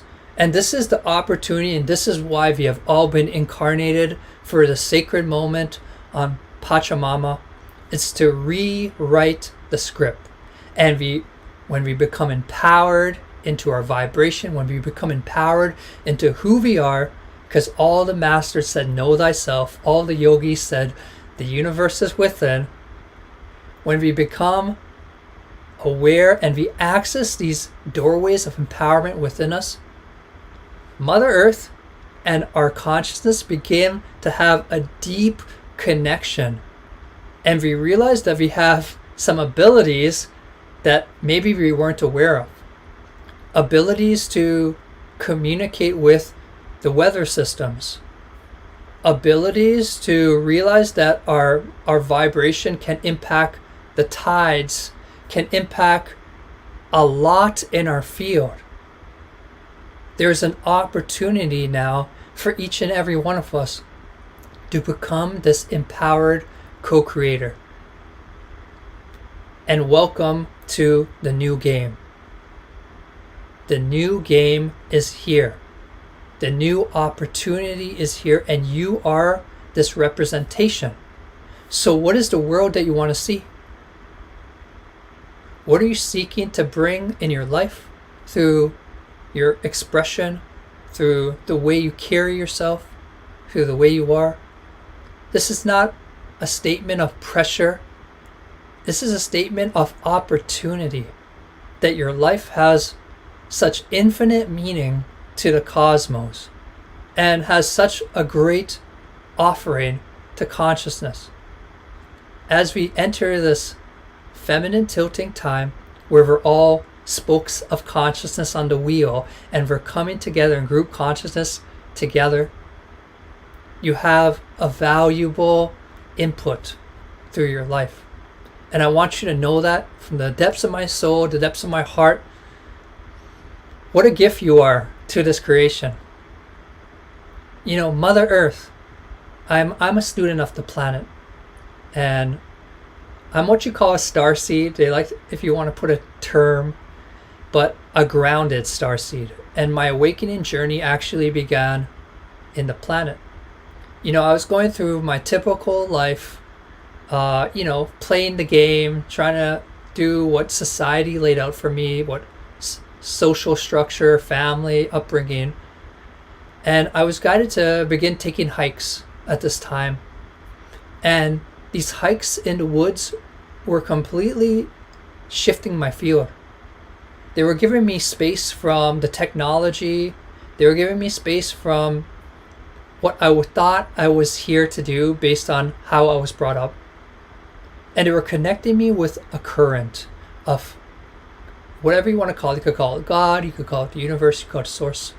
But they were connecting me with that benevolent current.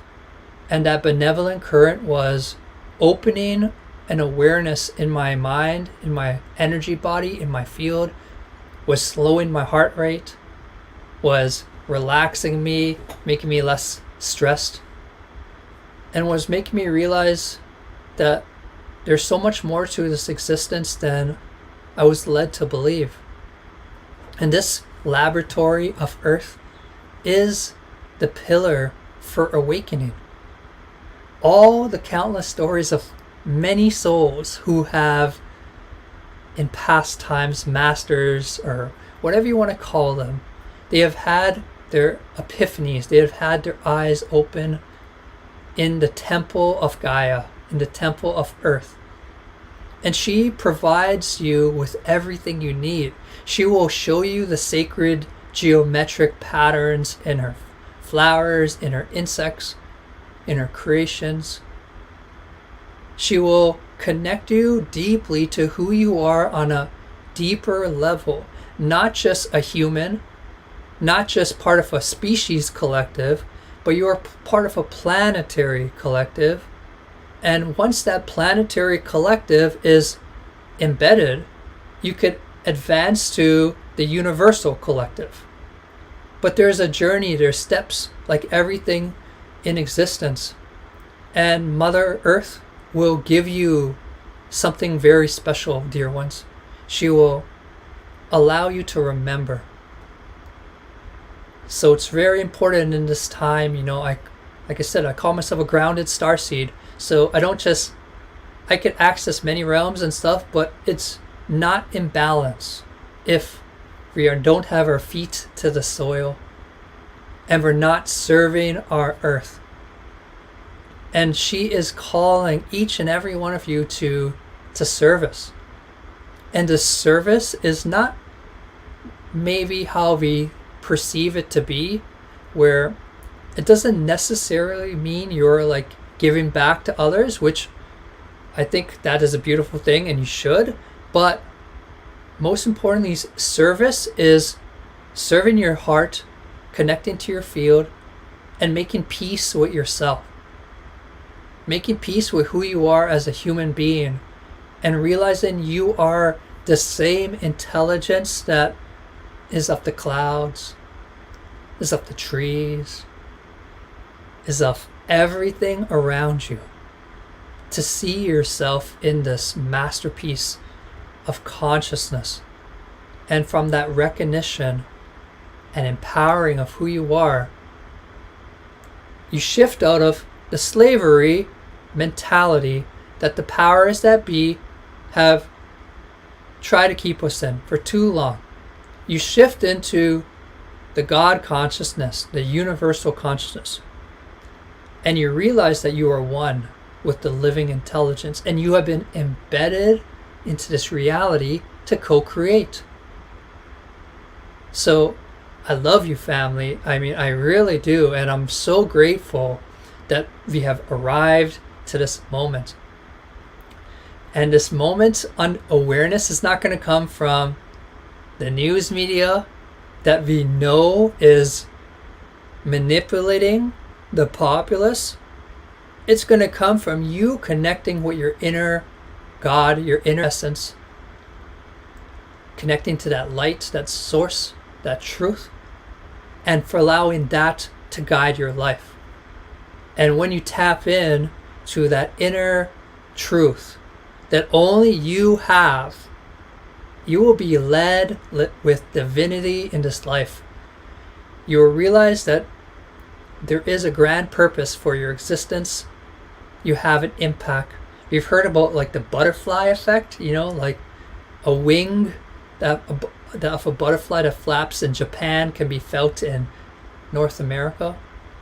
Well, if Mother Earth is so sensitive, imagine how sensitive she is to our sensitivity, our thoughts, our vibration. The opportunity at hand in this human life is for many things, but the greatest opportunity is to explore who we are, to explore yourself, to realize you are a unique essence that wants to be uncoded through your awareness. And the revolution, to say the revolution won't be televised. I like to say the revolution will be internalized. It will be internalized in yourself.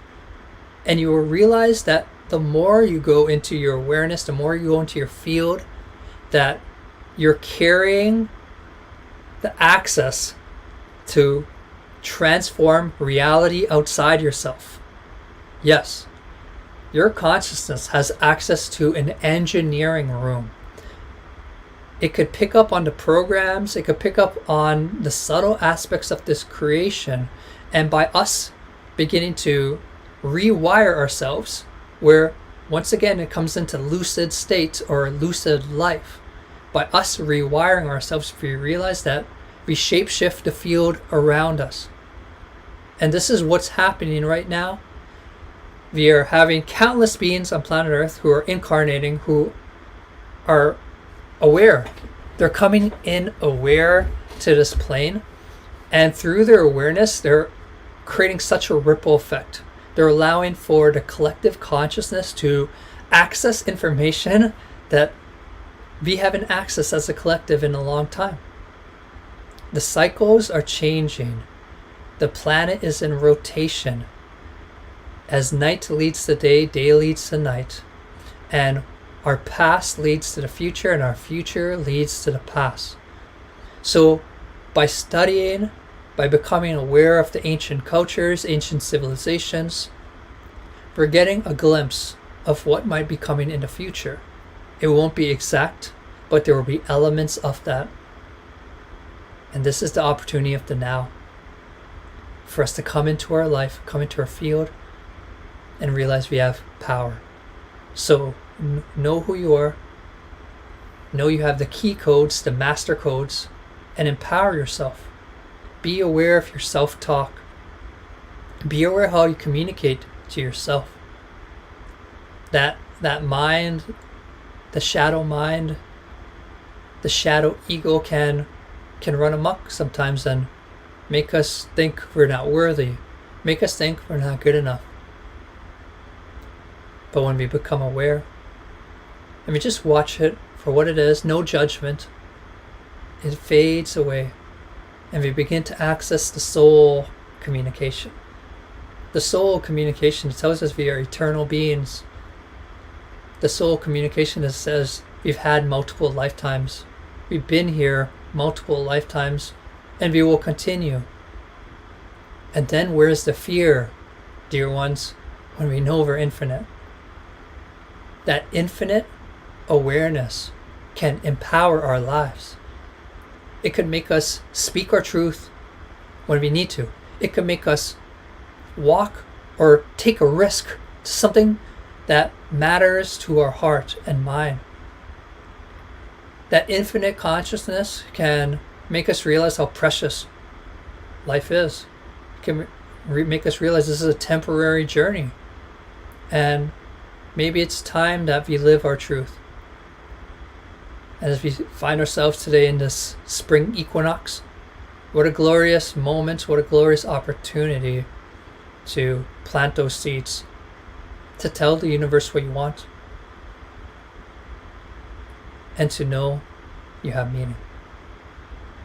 So I spoke a little about the spring, right? So it's not spring everywhere. It's not the spring equinox everywhere in the southern hemispheres. It could be the autumn equinox. And this is what I love about this planet. She is having multiple perspectives simultaneously.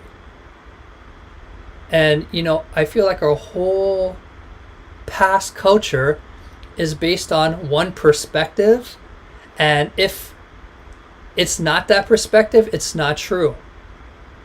But Mother Earth teaches that multiple perspectives can coexist. Right now, in this moment, it is, for me, it's 1 p.m. Pacific time. The sun is up. But somewhere in the world, it's dark. It's nighttime. Somewhere in the world, it's exact opposite temperature as this right here. And there are all these like opposites simultaneously occurring in our planet's genius. So I'm going off speaking about the autumn equinox, and I'll get back to that, but recognize that multiple opinions can coexist.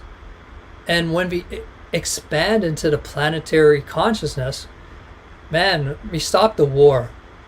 We stop the war. The too much war on this plane of imposing, hey, it's 1 p.m. here. It better be 1 p.m. on your side of the world or you're living a lie. What kind of crap is that, right? We expand into compassion with the planetary intelligence. We begin to feel multiple forms of intelligence coexisting. We open our mind, our awareness. Doesn't mean that we accept it or we just blindly approve, but we have a capacity to receive multiple angles at the same time. And this is what we call the upgrade or the expansion. To be operating in your individual vehicle, which is very important to be true to our human self, but also have an awareness that could receive the compassion of multiple sources. And when we as humans begin to feel these compassionate sources together, we realize we're together in this operation. We realize we're here to do something great. We're here to put our shadow ego aside, and we're here to serve not just ourselves but the future generations and all the planet, the children, the animals, the elements. It's such a gift to be in service. To serve takes you out of yourself, the little I, and brings you into this big field.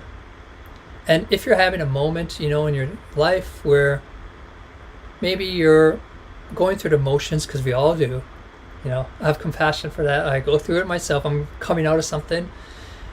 And, like maybe we don't have that clarity. It's in these moments that they provide precious opportunity to give. In my darkest moments, in my moments where I was completely lost, I'm like, this is a perfect time to do something positive, and I'll like go to a coffee shop and just pay for the person behind me before they don't need to know. Just say, pay for the person behind me. All right. There's some hitchhikers in the area. I'm like, oh, let's pick up a hitchhiker and guide them. Following intuition, of course. But there's such a opportunity when we give to enter planetary consciousness, because the planet operates on that level of giving and service.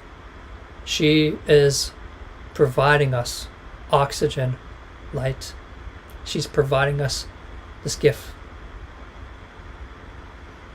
So the autumn equinox, if you find yourself in the southern hemisphere, this could be a time of giving gratitude. So if you're in the northern hemisphere, it's a time to plant seeds. If you're in the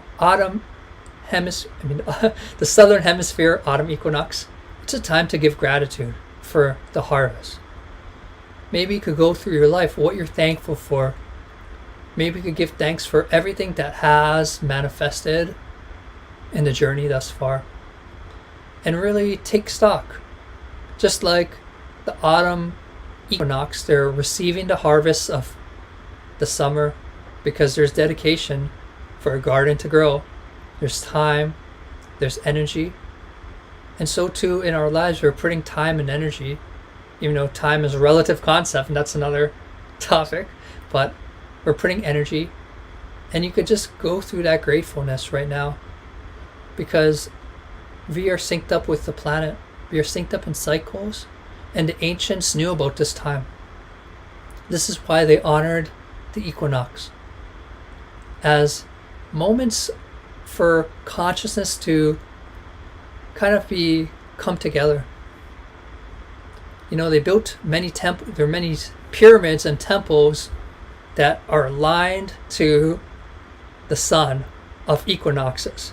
They literally would design a temple for one day to get a specific alignment. And we all have our own theories, but my theory is that the ancients, they built these temples to anchor in frequency, to receive the current of the universe, to embed it in the structure, and for it to be anchored in, so when the people go into these places, the vibration of the equinox would remain intact. It's like a harnessing. So we are rethreading family. We are rethreading consciousness by coming together and on equinoxes, just like our ancestors. And a lot came out, but I thought I would do a little gentle ceremony just to celebrate this time with us together and make us go on a little journey. So hope you're all comfortable. I would say just go it's 1:42, okay, so I have some time. I'm just going to ask you to sit in a comfortable place. Just going to take a sip of water. I'm going to light some sage that was harvested nearby me. I'm just going to send some of that because this stuff travels beyond space. So just sending, blessing you all today. Receiving that ancient remedy, sage. And let's just close our eyes. Place our feet to the earth. And just begin to feel our feet touching the ground or whatever body part is near us. And beginning to open up a conscious connection through the planet by taking a deep inhale, letting it all out on exhale. Just getting deep inhale, filling up our belly and diaphragm, letting it all out. Exhale. Just for number 3, let's take our deepest inhale yet. Breathing in that precious oxygen with gratefulness. And letting it all out. As you begin to feel your essence, your vibration, with no judgment. Feel your aliveness. Just feel yourself simply here. And as you're here, I'm going to invite all your higher selves to be present. Inviting all our benevolent star family, galactic allies. Calling the earth ancestors and spirit guides and guardians.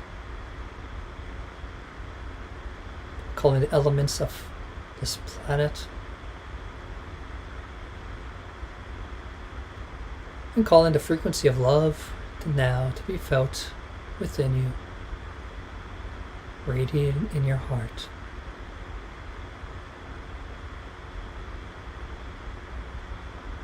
And let's just know that we are here with many others. It's forming in this collective.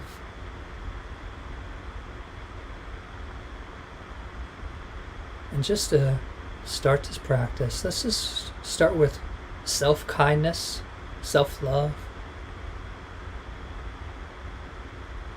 feeling appreciation for your body, giving gratitude for you getting to this point in your life, going through all the journeys and roads, just being grateful for you here. Knowing everything you did was divine and perfect.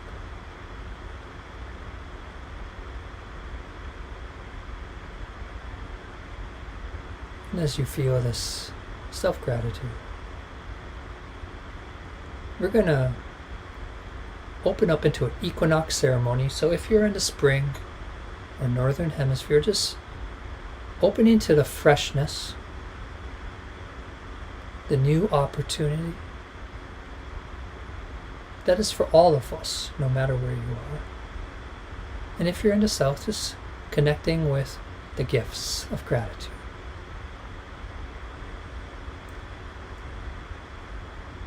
And I'm going to play the crystal bowl, and as I play the crystal bowl, I'm going to invite all the people in the northern hemisphere to just begin to send their prayers or whatever they wish to manifest into the field, whatever you seek, you desire, a vision from your heart and soul,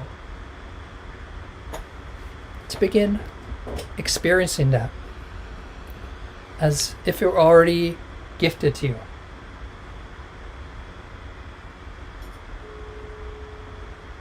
And anyone in the southern hemisphere, just connecting with gratitude while I play the crystal bowl. And as we do this together, we'll amplify the gratitude with the new beginnings.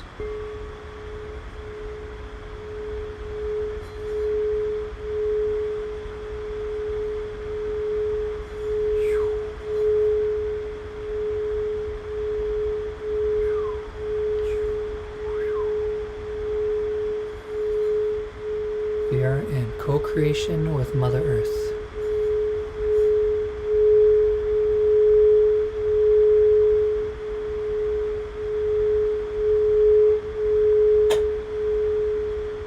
It's time for you to live the life you've always dreamed of. All is possible now.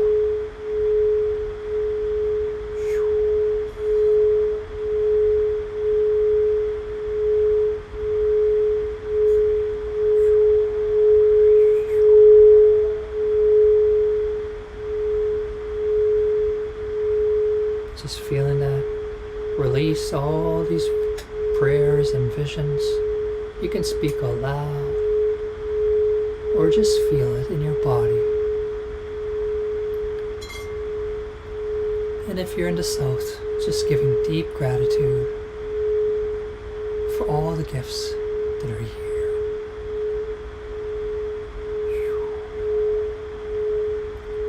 Shanti Om Mani Padme Hum Om Mani Padme Hum.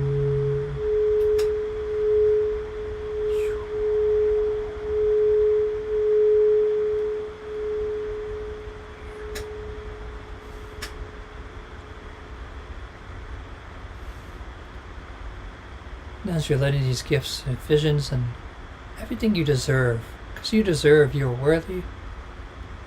Let's just feel your connection to Mother Gaia. Feeling these seeds being planted for the northern hemisphere and receiving the gifts from Mother Gaia in the southern.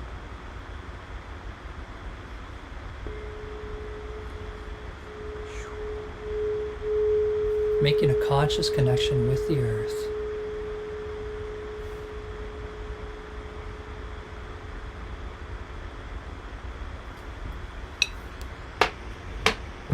May all your visions from your heart and all your dreams be manifest in alignment with our beloved earth. May you receive all these sacred gifts wherever you are, knowing that we are in a loving planet, an alive planet. May every breath you have throughout your day remind you of the infinite abundance. Each breath, you're breathing in all the trees that go on such a journey. You're breathing in the sun, the elements. You reside in the temple of heaven And I give gratitude and thanks for us gathering today.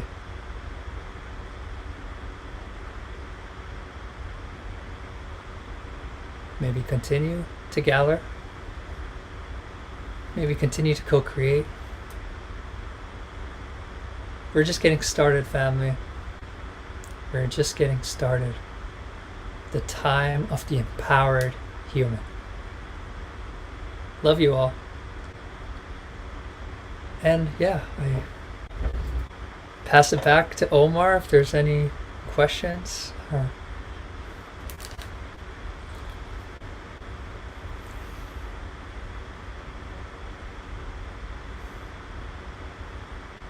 There I am. Wow, that was great. Amazing. What a beautiful message.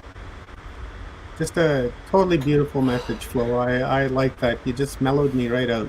I'm in a mellow mood. Maybe I have to pass on my mellowness today. Yeah, you just mellowed me right out, especially that sound bowl. I was sitting there just melting here in my chair. I was like, wow, this is great. Amazing stuff, my man. Let's hit up a question from Brown.flop.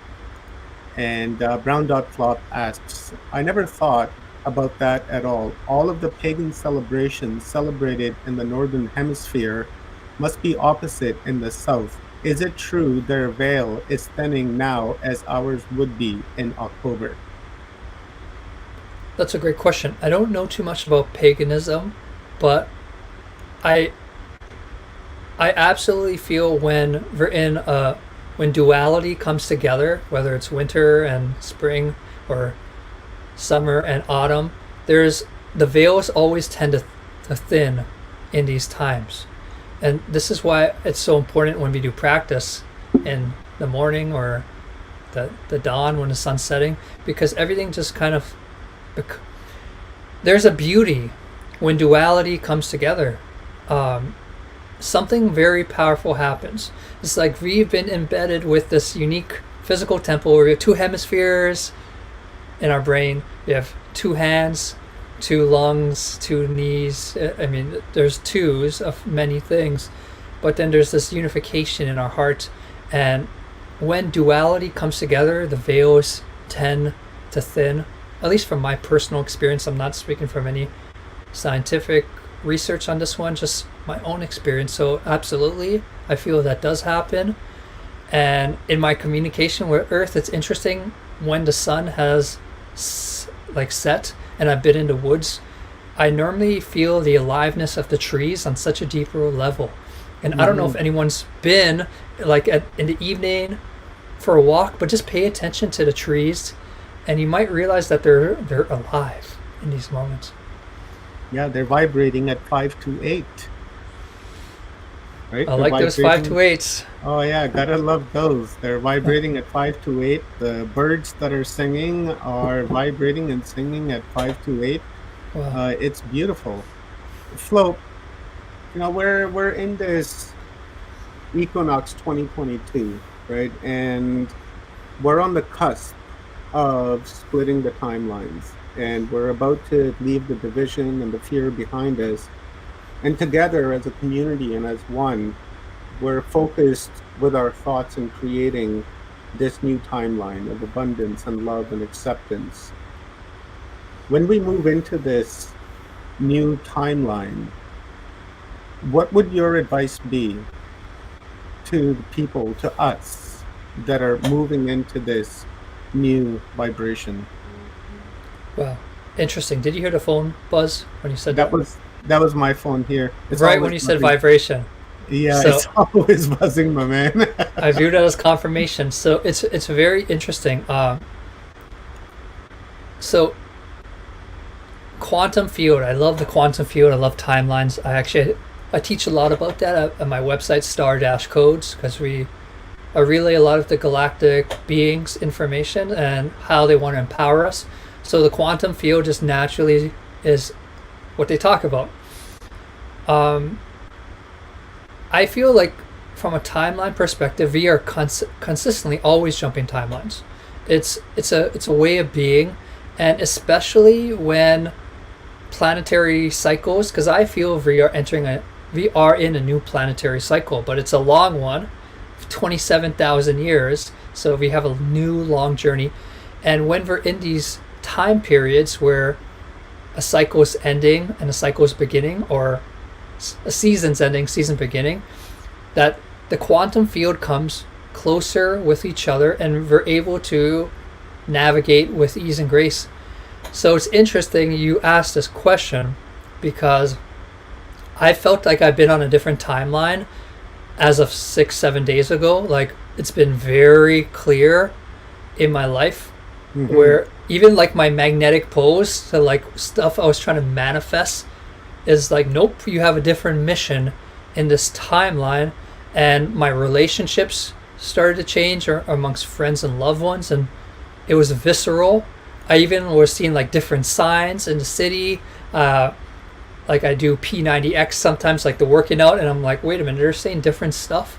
So I share this because maybe I need to go into this a little more. So the Galactics actually told me that they made us do a collective timeline jump for many people, because in the timeline we were in, there was actually going to be a nuclear bomb. And the Octurians are the gatekeepers of the quantum field.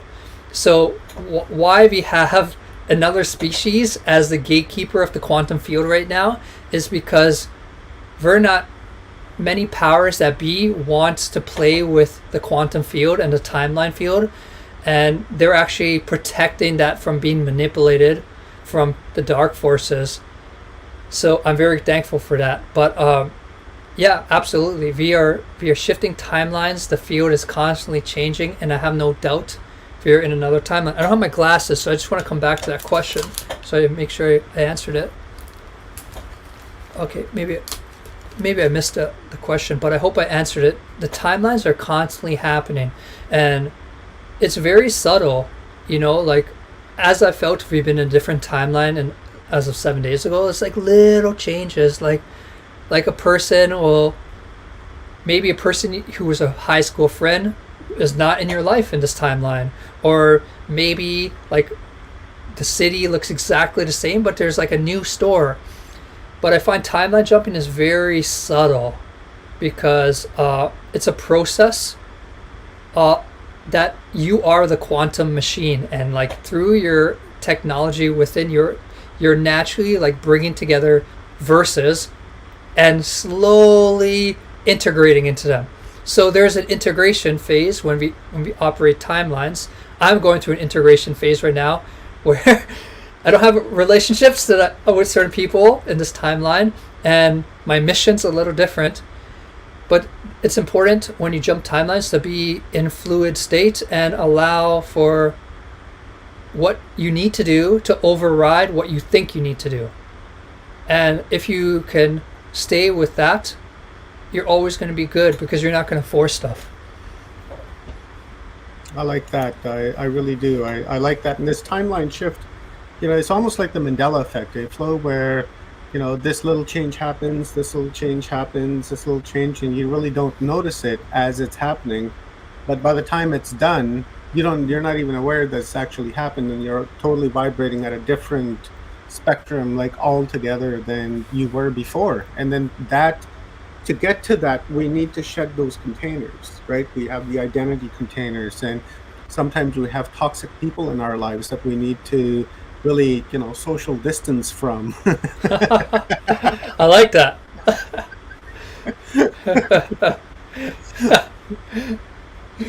You're a musician, you're an artist, right? And that takes imagination, right? And then that comes with creative visualization, comes with creative imagination, creative thinking, conscious thinking that comes with. So when we go into this timeline, and with the conscious thinking that we're practicing right now and going into, what role do you think music and art is going to play in this new timeline that we're about to go into? Oh, I love this topic. So and the start of my journey was working a lot with elders, working with indigenous elders and learning from teachers, and I think that's kind of been in the field today. But a lot of them would say like the currency of the future is art, and they would always tell me like get organized, and I didn't understand what they meant, and I'd be like, what do you mean by get organized? Because I'm like thinking from like a different perspective to like launch your creativity into the world. So I feel like, and there's a lot to this question, but like art is actually becoming the currency as we speak. And I'm looking at the NFT movement right now, and I don't just see it as just so if anyone doesn't know, NFTs are like non-fungible tokens where people are selling artwork that's connected to like the crypto blockchain, and these projects are doing very well, like millions and billions, like not billions but millions of dollars. And I feel the NFT movement is guiding us into the art as currency for our future. So in our future, our current and moving forward, we're going to be exchanging our soul gifts. We're going to be not striving to just do something out of alignment to us to survive, but we're just going to be here to offer what is in us. And oftentimes those gifts are connected with art, music, creativity. It's just a piece of the puzzle. I mean, you don't have to be in creativity and art, but I do feel it has a big role. And then looking at the brain hemispheres, you know, the more right brain or right hemisphere, right? Yeah, the right hemisphere is more creative, and we're entering a feminine cycle, so it makes sense that this creativity is going to be full spectrum in our field for everything we do. From a quantum perspective, from working with the field, I find that sound is, and I talk a lot about this a lot in the conferences I speak at, it's like sound is intermingling with our field, and we are just we're remembering, but we're also reconnecting to sound healing, sound to transform our field around us, sound to change molecular structure, sound to regenerate the cells in our body. But sound has a deep purpose to not just healing ourselves and enlightening mass consciousness, but also accessing the quantum field. Because sound is a way into the quantum field, and when we vibrate at a certain level, which I always like say, you know, we're not just, sound is not just auditory, sound is us vibrating. When we're vibrating, we're naturally accessing the quantum field.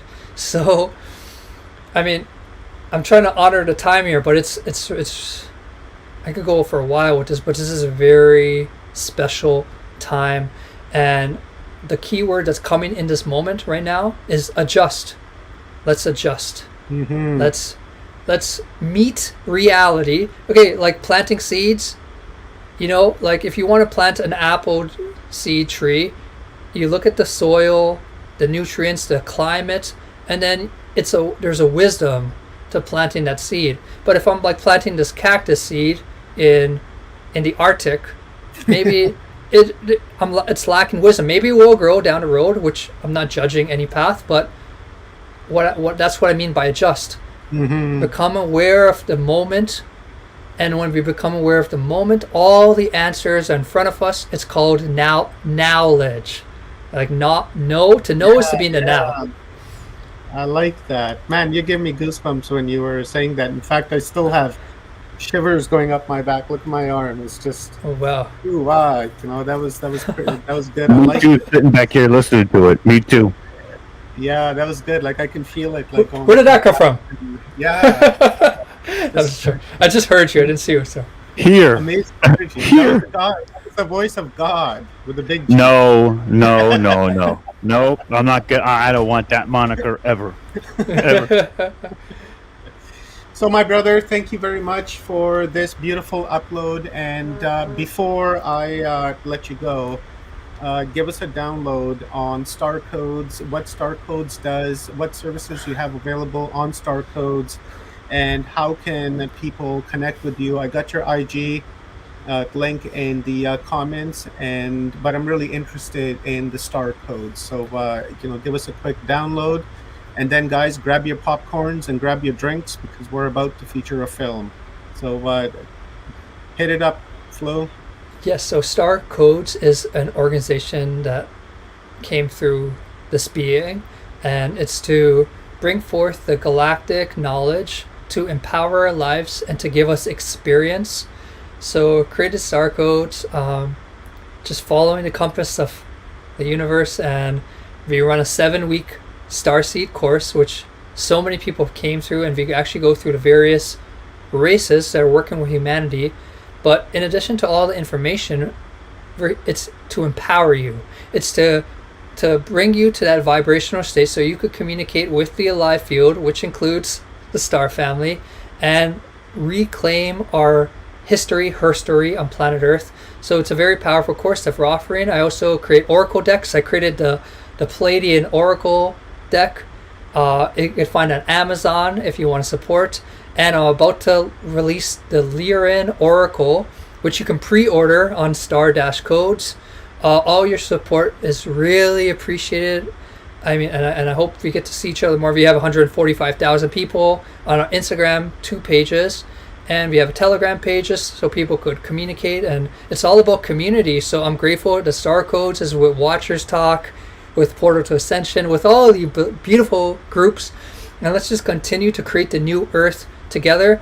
And we're actually going to be coming with some more courses in the future, so stay tuned for that. It says February 24th, but that's from the old one, and we do it every 7 weeks, so we're going to have another one April 7th.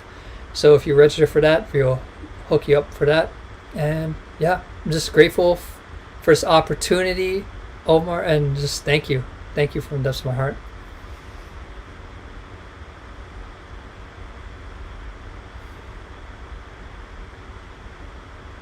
Epic. I think he's up in the back loading everything up for later. But Flo, thank you so much, dude. It's always epic. Always epic. I was thanks, muted. man. Sorry, I was muted. I do that all the time.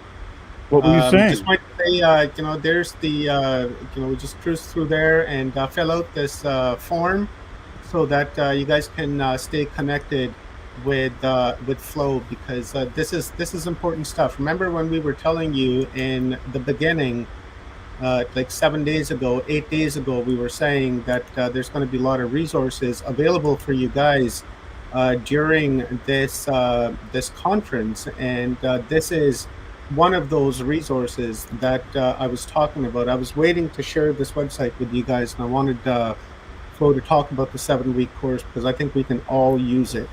Right, and so guys, head on over there. I've got the website in the comments, and sign up and share this with friends and family. Share it on your IG, on your social medias, on your Twitters, whatever that you have. Share it, because these are the fundamental resources that we're going to need to prepare ourselves for the time that is coming. Remember, this is the time of purification. This is the time of cleansing. This is like we're like in our own Ramadan kind of deal, and we need to move forward with these resources and help ourselves, because when we help ourselves, remember what we were saying this entire conference, when you help yourself, you help everybody else. So do that. And Flo, my man, thank you very much. I so appreciate it. I love you, brother. Love you. And thank you for your contribution to Humanity Unplugged. Probably in a few weeks, I'm going to be in your neck of the woods, and I'll shoot you a message, and maybe we can do like an in-person talk and have an epic download like that. That sounds divine. And yeah, grateful to all your team. Grateful to Rob, and I'm seeing a new person here, so grateful for you. I don't know you yet, but yeah, and to the new Earth. All right, my Salud.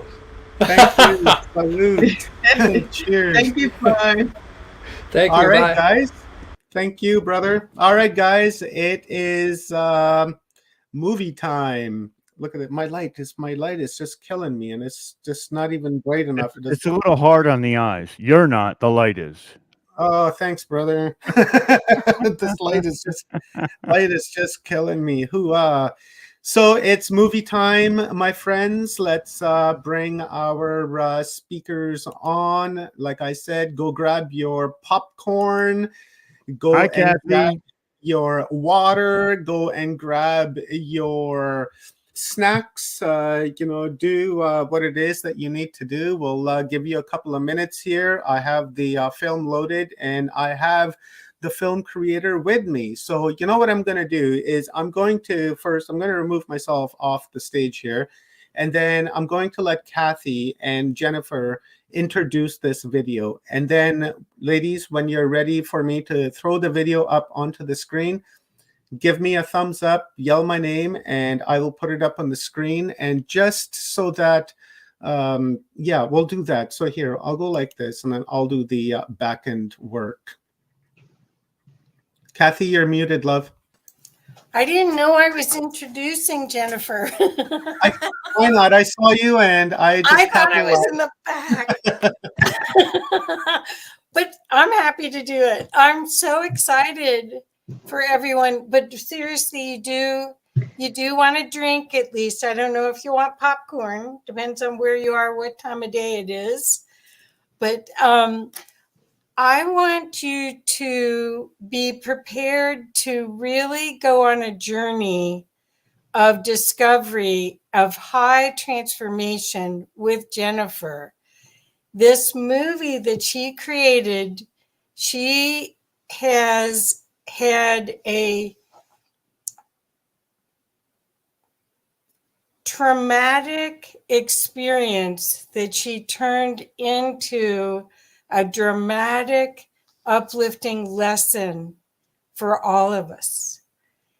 And it's remarkable. I'm so excited that people get to experience it. I met Jennifer because I interviewed someone else who told me, Judy Miller, that told me, you have to meet Jennifer. You have to interview her.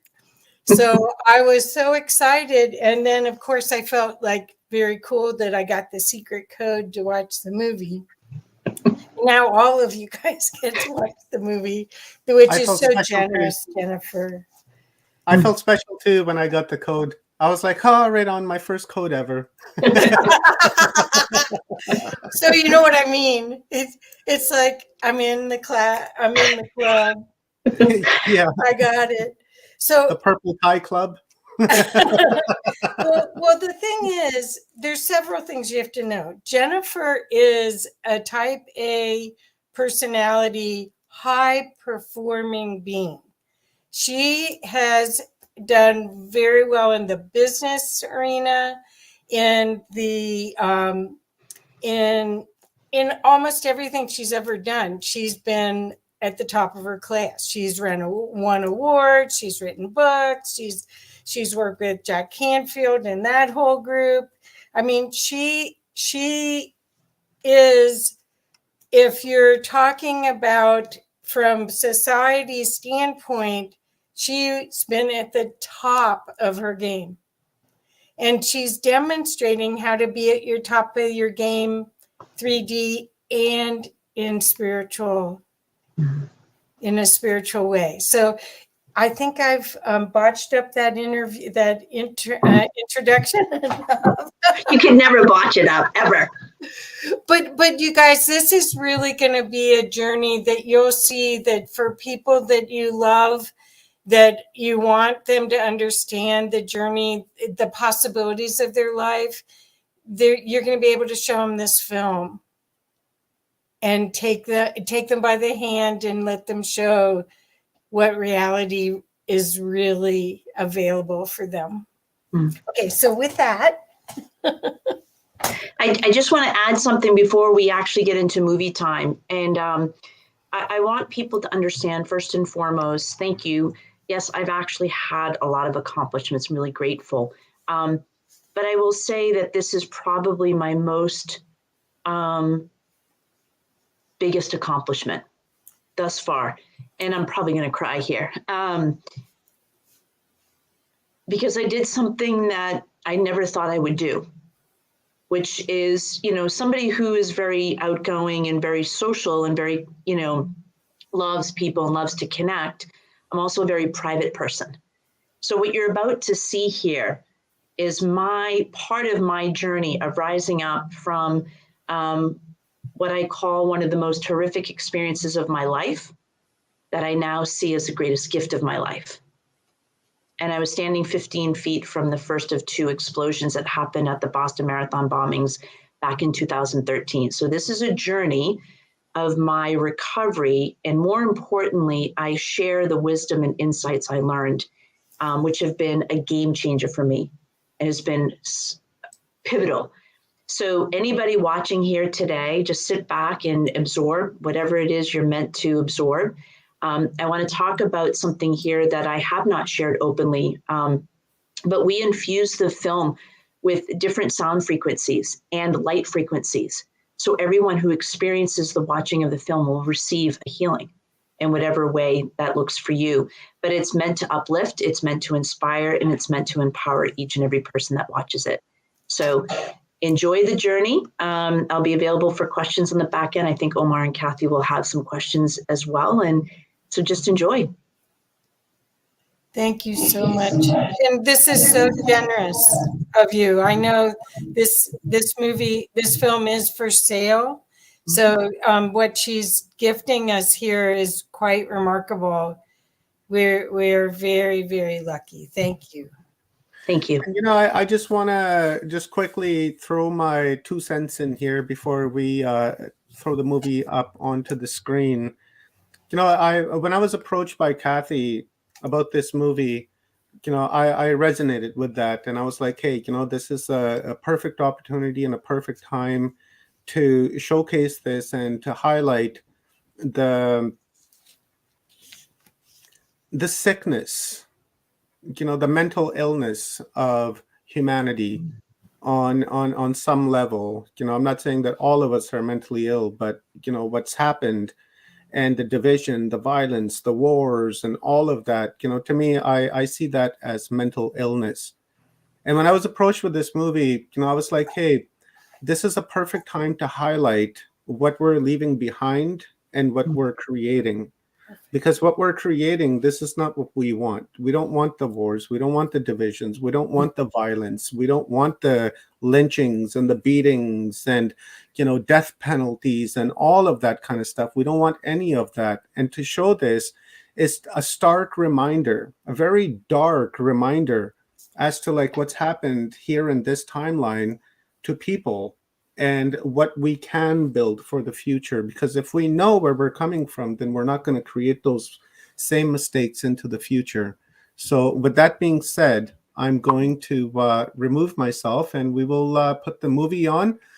And as questions are coming up, guys, I'm not going to be putting those up onto the screen. I'm just simply going to monitor them. And if you guys have any questions, throw those in here. I will star them. And then once we're having our discussion after this, I will bring those questions up. You know, I know you guys are going to like this. I watched it and I really, really enjoyed it. So here we go. So Jennifer, why don't you tell them the name? So the name is There's Got to Be More to Life. And frankly, that has been my internal conversation. So Kathy shared I had a lot of accomplishments. And I had those accomplishments because the truth is I was running for myself. I was in search of happiness. I was in search of feeling fulfillment. I was in search of purpose. And so I am a type A. In fact, some people would say A++ personality. And I'm a go-getter and an achiever. And I thought that when I reached my goals and accomplishments, I would actually feel happy and fulfilled and on purpose. And although I had moments of that happiness and fulfillment, it wasn't long lasting. So then I would set out for the next goal. And then I'd achieve that and hoping that there would be some, you know, lasting, you know, to the happiness and to the fulfillment. But in my experience, that didn't happen prior to my experience at the bombings. Post bombings, I've been on this journey of, and this is the remarkable piece here, is because I've been on this path of there's got to be more to life. Life can't be about struggle. It can't be about hardship. It can't be about, okay, we work hard and create these successes and then what? Is that it?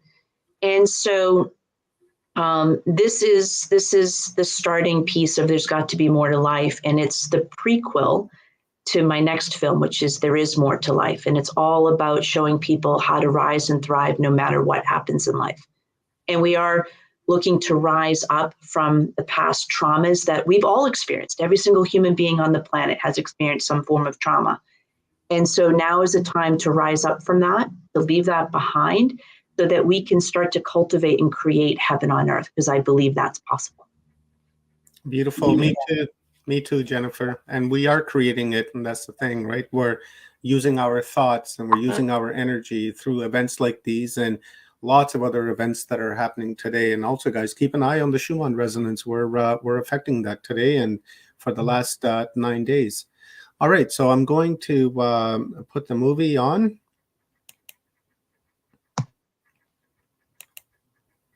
Let me just pause it and make sure that everything is loaded up. Go like that. Give it a second so that it doesn't skip or anything like that. I've had it up for a while, so it's already processed. Let's turn up the volume. All right, guys, here we go. Enjoy.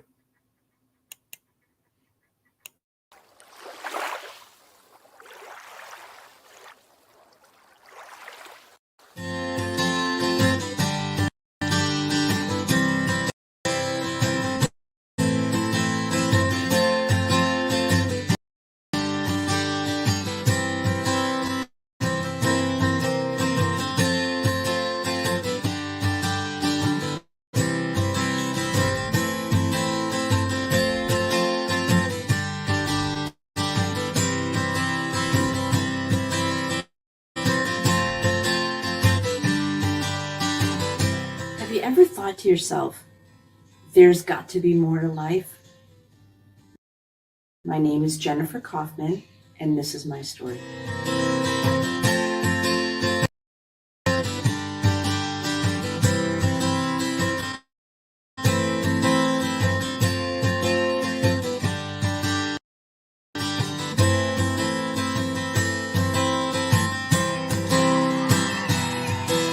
I woke up feeling so unsettled, and I didn't understand why.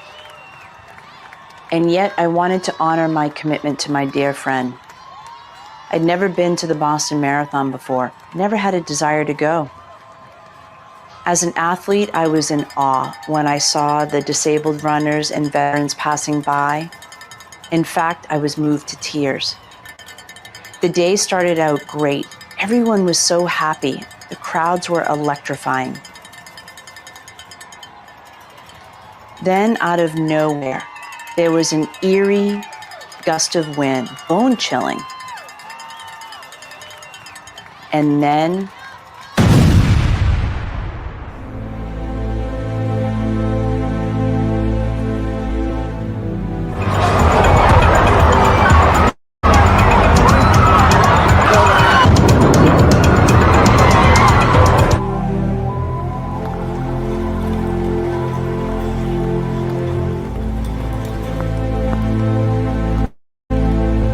I was rushed into the ER. Doctors and nurses swarmed my bedside.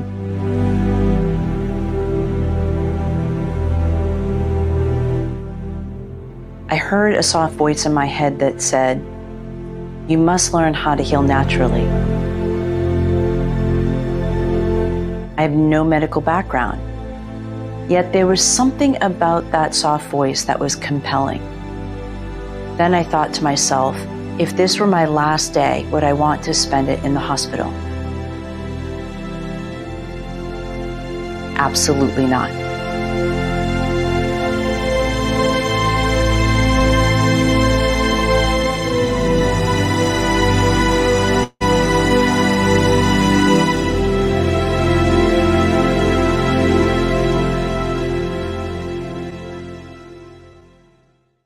What if you were to trust your own instincts? That day when I laid in the hospital bed and I heard that inner voice say, you needed to learn how to heal naturally, that was something I did not know how to do at the time. And yet there was something about that voice that was so compelling, and it was nudging me forward. Now you have to understand that the doctors and nurses urged me to stay. They wanted to admit me for more tests and to pinpoint exactly what was going on in my body. And yet I instinctively knew that I needed to leave and find a different path. Taking that very first step was the doorway that opened up, and people showed up in my life to help me learn how to heal naturally. These were people I didn't know, many of whom that you'll see in the film. It started out with chiropractic care. When I left the hospital, I could barely walk for 5 months. So I saw a chiropractor multiple times a week to help me regain my strength and help me regain my ability to walk. I had such internal injuries that I couldn't eat whole foods. So I saw a nutritionist who taught me how I could nourish my body through whole food-based supplements and just liquids alone. I embarked on working with a Chinese herbalist and acupuncturist who helped me manage my pain so I didn't have to take pain medication. I ended up doing brain integration treatment to help me to rewire my brain and my body so that it could release the trauma that I had experienced. I also did biofield tuning, amongst so many other things that you will see in this film and in the next film.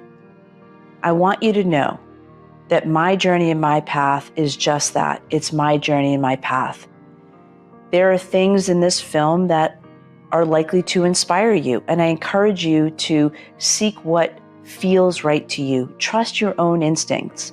This is not a prescription of how to heal naturally. This just happens to be my journey and how I healed naturally. So I want you as the viewer to know that as you watch this movie, just notice how it makes you feel. Notice what things really resonate for you or something that you want to really learn more about, and then trust your instincts and go seek that information and see what is going to unfold for you. Now I can let go. I am free. I was desperate to get relief from sleepless nights, from anxiety and panic and pain. I mean, I had enormous pain in my body. And I also was just struggling to make sense of it all and understand it and put it in a way in which I could move forward in peace. And was scared of being touched in the beginning because everything hurt. She had swelling everywhere. She had a lot of interference, a lot of stress and trauma to her body, to her nervous system. We had to start off very slowly. Chiropractic care is about healing the body from within.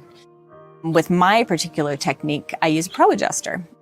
It uses an instrument that scans the spine and finds the subluxation, really gently percusses and taps the spine back into proper alignment so that your body can heal itself. She was doing everything for her body that she could possibly do. She was seeing so many alternative healthcare practitioners, and it was a team. It was a team effort. I don't think she could have done it with any one of us. I think it was everyone working together, and most importantly, Jen working on herself and trying to take care of herself and get herself healthy.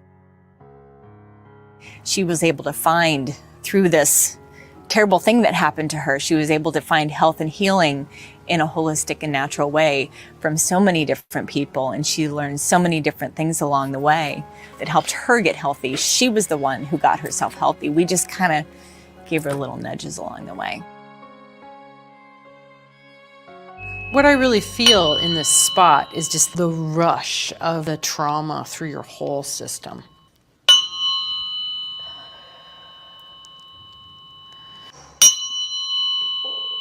Or I'm about to hit the bombing. Right in here is where we're, that's it. Yep.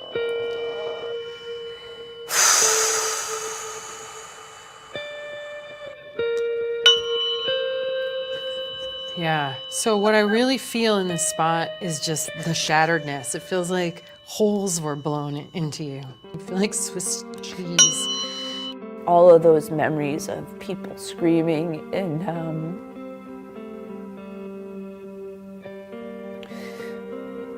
And the visions of it all just come flooding right back as if I'm there now.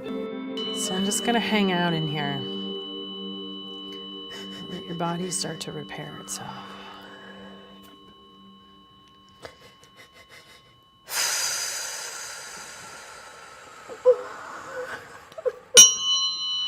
I feel like your body is holding not just your own experience of that, but everyone around you too. Which means that as you heal it, then you help heal more than just your own story too. I have felt like a burden, like a weight, just like this heaviness that I don't know how to explain. Well, when I met Jennifer, I realized that she was really a perfect candidate for biofield tuning with the trauma that she had been through. Because when we have traumas, especially some kind of big trauma like that, some kind of, no control, big explosion, big input, it creates a kind of response in the field that freezes there.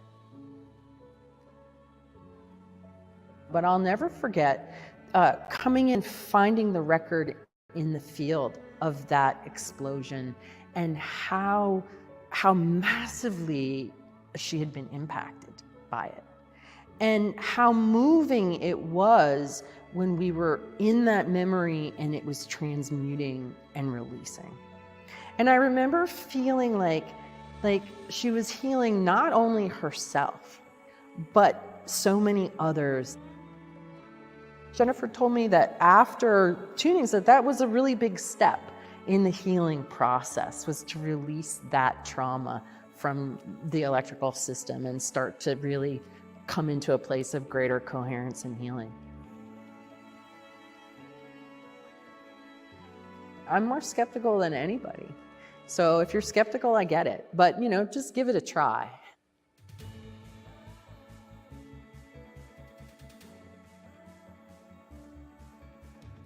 Our purpose on the planet is to take these kinds of situations and turn them and churn them and dissolve them and burn them up into something that serves us instead of thwarts us and distorts us and compresses us into living a life that is less than what we were designed to be living.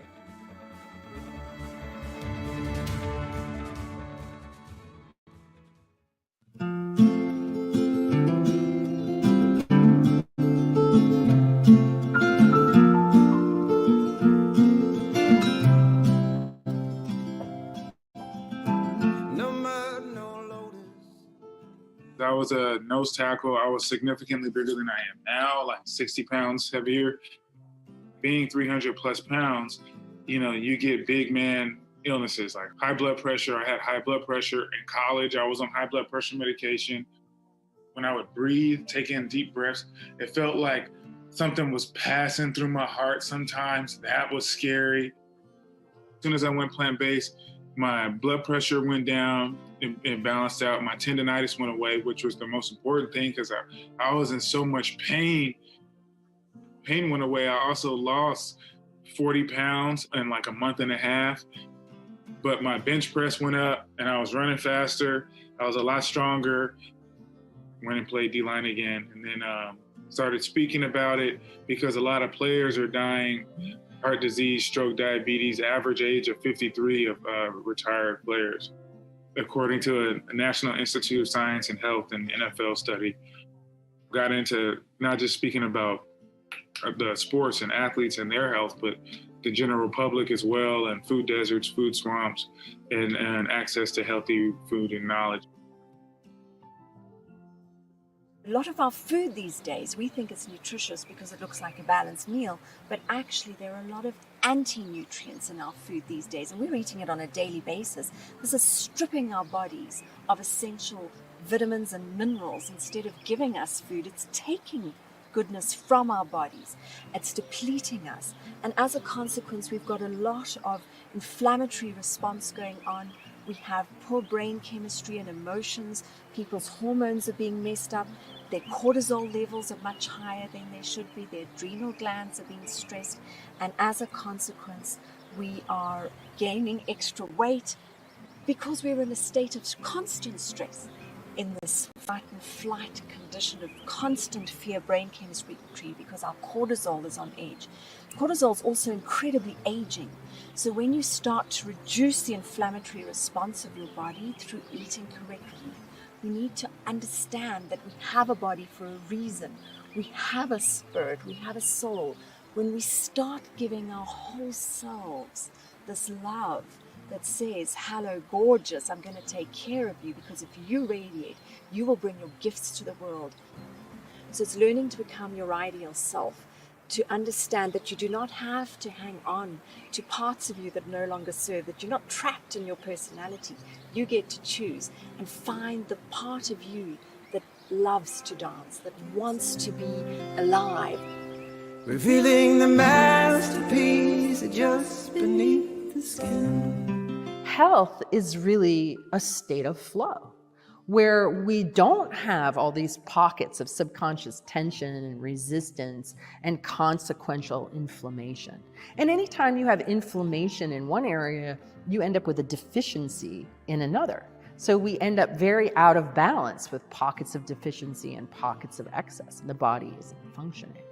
But when we work at the level of correcting the electrical system, the electrical system is the blueprint that guides and informs everything that's happening in the physiology.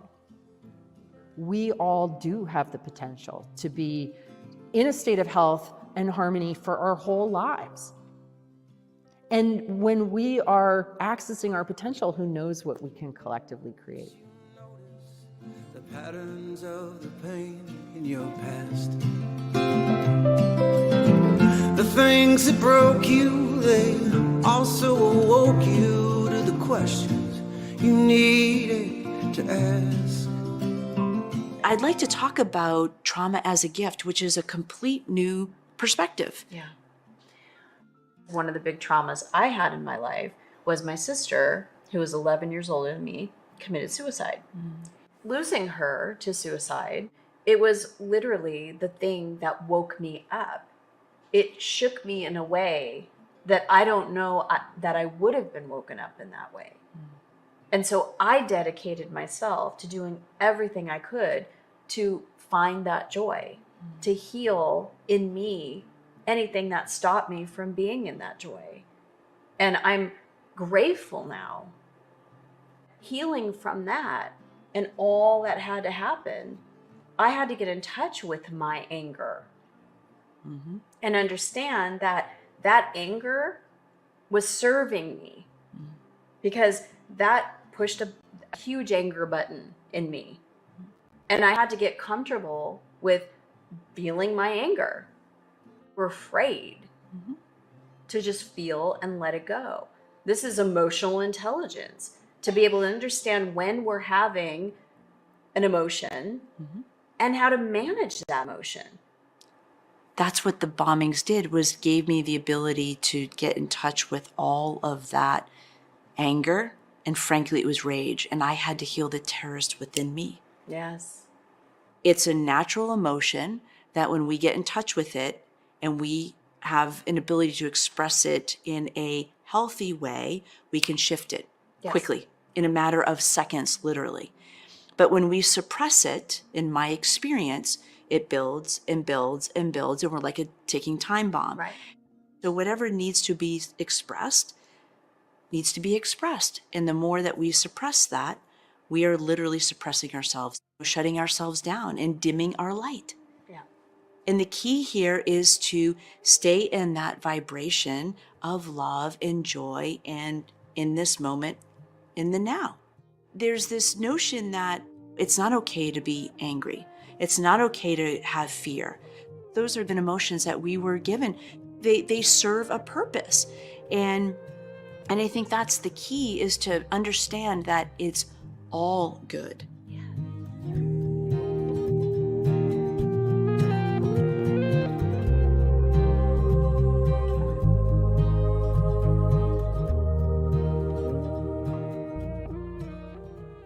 I went on this path from a very young age to become an NFL athlete to really serve one purpose. I wanted to be happy. I was really miserable in my personal life because of from the ages of 4 to about 12, that's when I got molested. I experienced a lot of mental abuse as well as physical abuse. The thing that wasn't so great was just the fact I did have this secret that I just couldn't tell anyone. All of that negative energy to help get me towards that goal of going into the NFL. I was sexually molested as a child. My mom knew about it and my dad knew about it, but they never talked about. And like Reggie, football was a way to get that aggression out. I didn't want to let people in, or I didn't know how, because I was afraid to. They say the easiest way to kill your enemy is by isolating them. When you isolate yourself like that, you start to kill yourself. There's a organization that Reggie's on the board of called 1 in 6, and it's saying that 1 in 6 men have been molested in their life. Like it's right in front of, right in front of, right in front of you.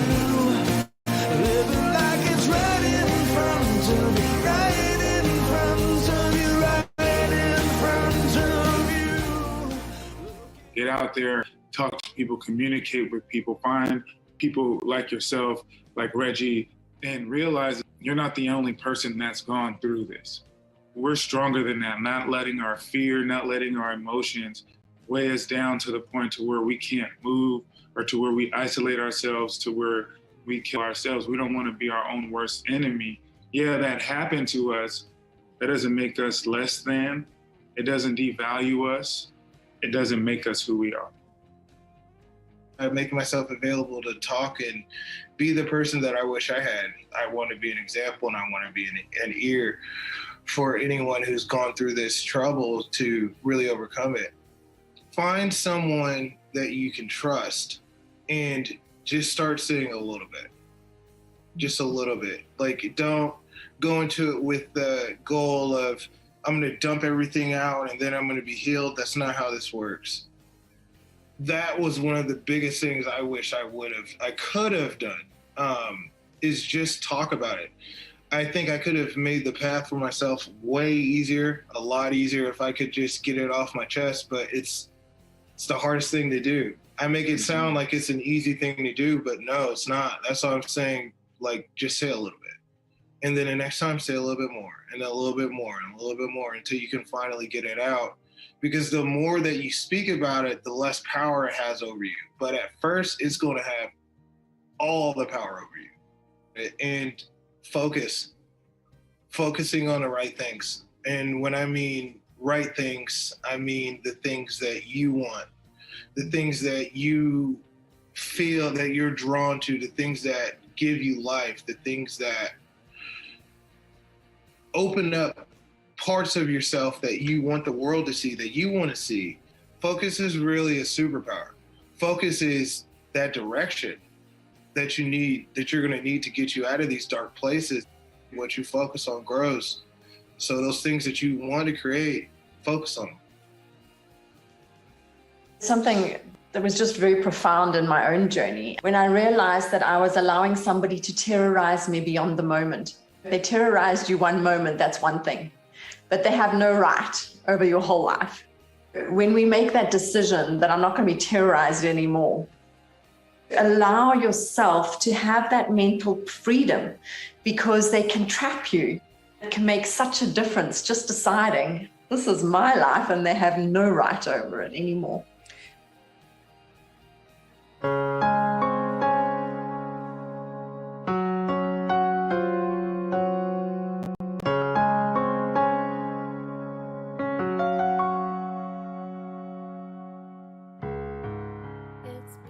So I look around the room and I see this dark shadow over Jennifer's head. I can see energy. I knew that something bad happened. Something was traumatic. I just wanted to run from that rather than lean in initially and go through the opportunity to have a breakthrough.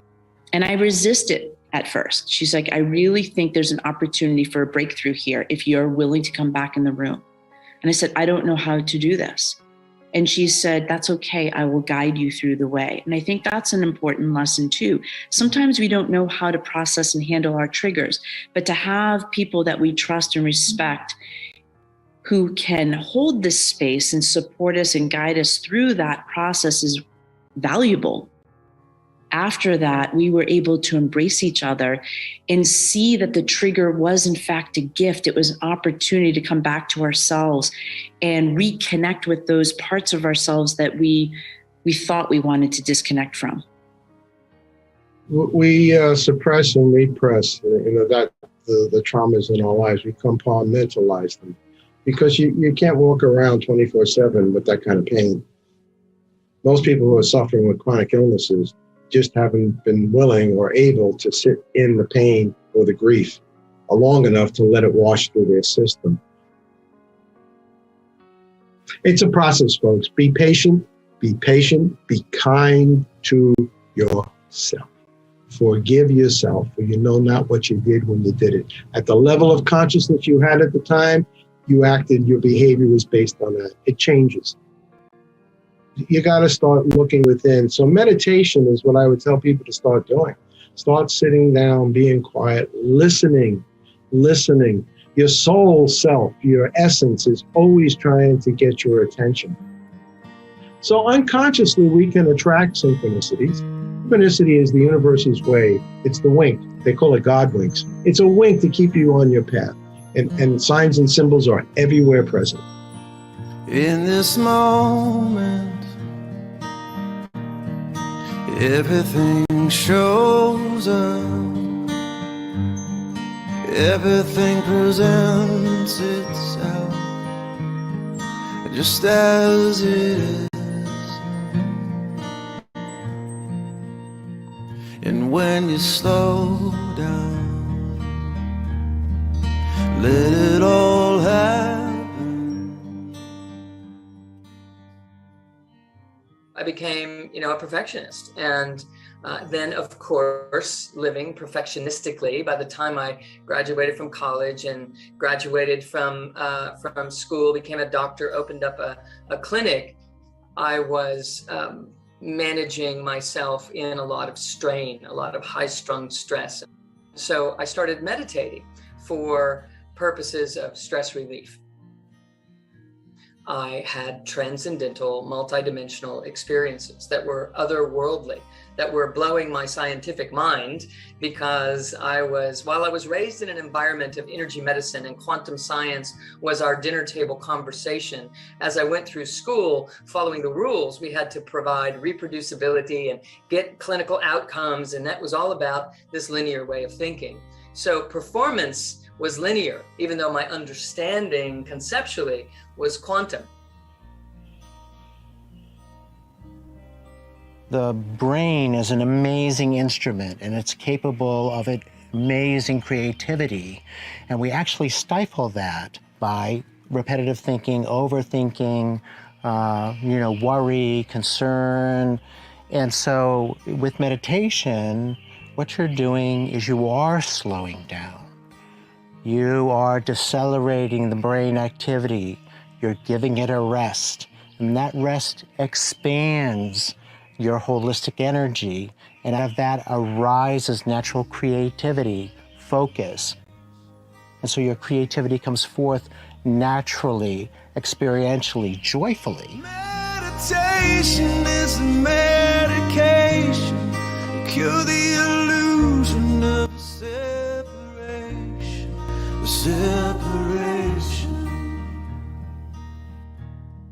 I came into meditation because I was learning I wanted to have more productivity in my life. I wanted to be able to do more. And I was told by people that I knew that if I incorporated meditation into my practice, I'd be able to achieve more. And I was always about achieving more. Meditation for me was a struggle. I found slowing down to be very challenging. I developed a practice of just doing it for 5 minutes. Meditation really is designed to balance you and harmonize you. And so what I have found over the years is that when I meditate in the morning, It's like a jump start to my day. It literally helps me start my day newly and more empowered and more aligned in my being. I wasn't as anxious. I wasn't as panicky. It helped me become a better person. When we practice our meditation, we get more proficient in maintaining a delta brainwave state, which gives us that state of being. That level of relaxation and presence, like you are when you're sleeping, that connection, but yet you are alert and attentive and functioning in the world still. Meditation is a practice for the body-mind experience to bring both balance to the hemispheres of the brain, the left and right side, and also increasing their amplitude of power. The bigger the range in any of those brainwave frequencies, then the more that you will have that state of being and state of peace within.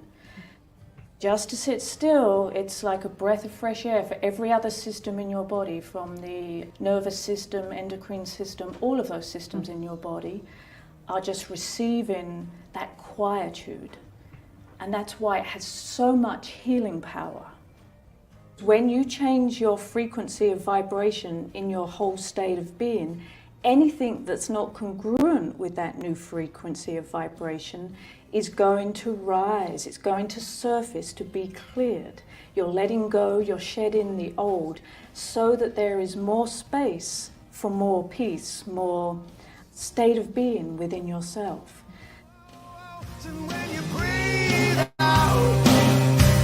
It's just like a rain cloud. Relief, it comes pouring down on the thirsty world. Meditation is a medication to cure the illusion of separation. Meditation is a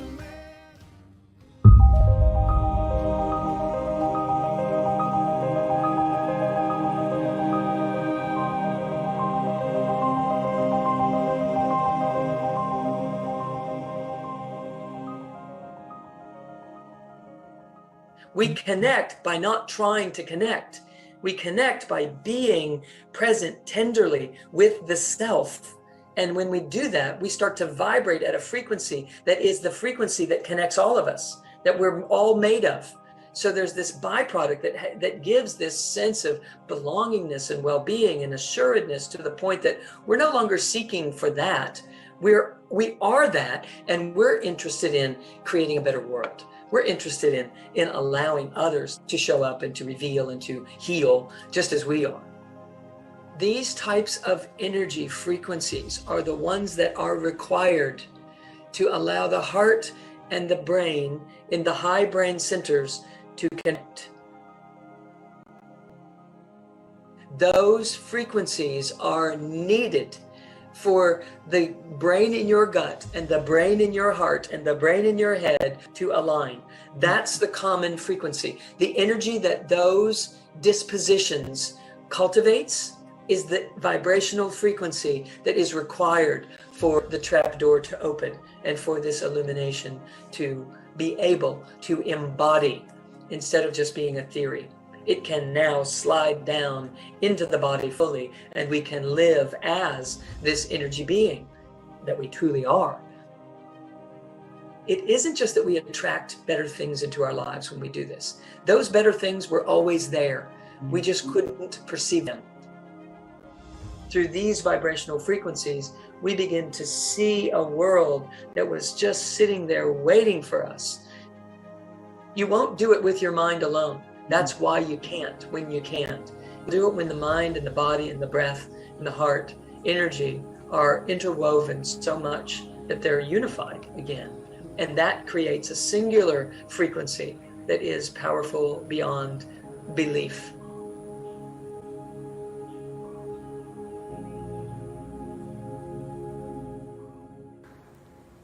What happens when you balance and align your chakras constantly is your life begins to develop a different flow. The balancing frequencies are a medicine that immediately brings you into alignment. What begins to unfold is the new quantum human that is no longer hampered or living from a place where all their energy is dealing with these subconscious blocks that they've repressed for 5, 10, 15 years, in some cases centuries. As Bruce Lipton has very carefully stated in his book, that it is impactful on a cellular level, that sound and sound frequencies are roughly 100 times as powerful as supplements and pharmaceuticals. They actually have direct impact on the cell. Your cells are always eavesdropping on your thoughts. So if you have a barrage of negative thoughts, it's estimated 85 to 95% of human thinking is negative. Your cells are going to be listening to that and distorting your actual human experience. In our very simple software, you are able to decode some of the deepest blocks that you have carried and suppressed in your subconscious without going to the story. NASA scientists showed us that going into a therapist's office and telling the story, she actually showed us the brain image where it became encoded in the brain, it became stronger. An effective therapy, like sound, is that it's a loosening effect. It is actually going to the cause and releasing it through the use of vibration. So it's vibrating out this deeply held subconscious pattern that you may or may not be aware of.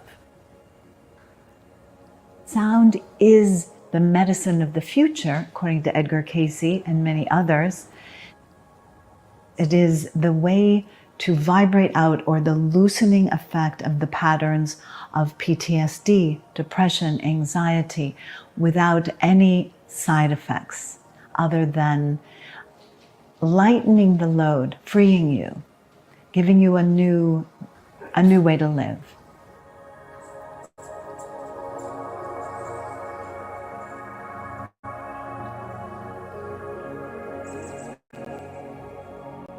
I began my conscious spiritual journey about 25 years ago when I really felt like, is this all there is? Like, what is this thing called life about? I was told and I learned that you gotta look perfect and you gotta have everything be perfect, and tried to be perfect and reach for perfectionism as much as I possibly could. And each time I did, it fell short. I was dissatisfied. And I reached a level in my life where I was depressed, because if you feel like something will make you happy, and when you get that thing that is the illusion that will make you happy, and it didn't make you happy, then it's like, then what? What is this all about? Is this it? And I started doing very, very deep meditations, energy techniques, and my life started changing. I was astonished. All that I had created in that 5 years of just working on myself, being dedicated to shifting my thoughts, being dedicated to going from, okay, I don't feel good. What thought is creating me not feeling good? And shifting from lack to abundance. That became my work, and it's still my life's work. If your life isn't the way you want it to be, the great news is just look in the mirror. And if you start to shift within yourself, then your outside world will start to shift.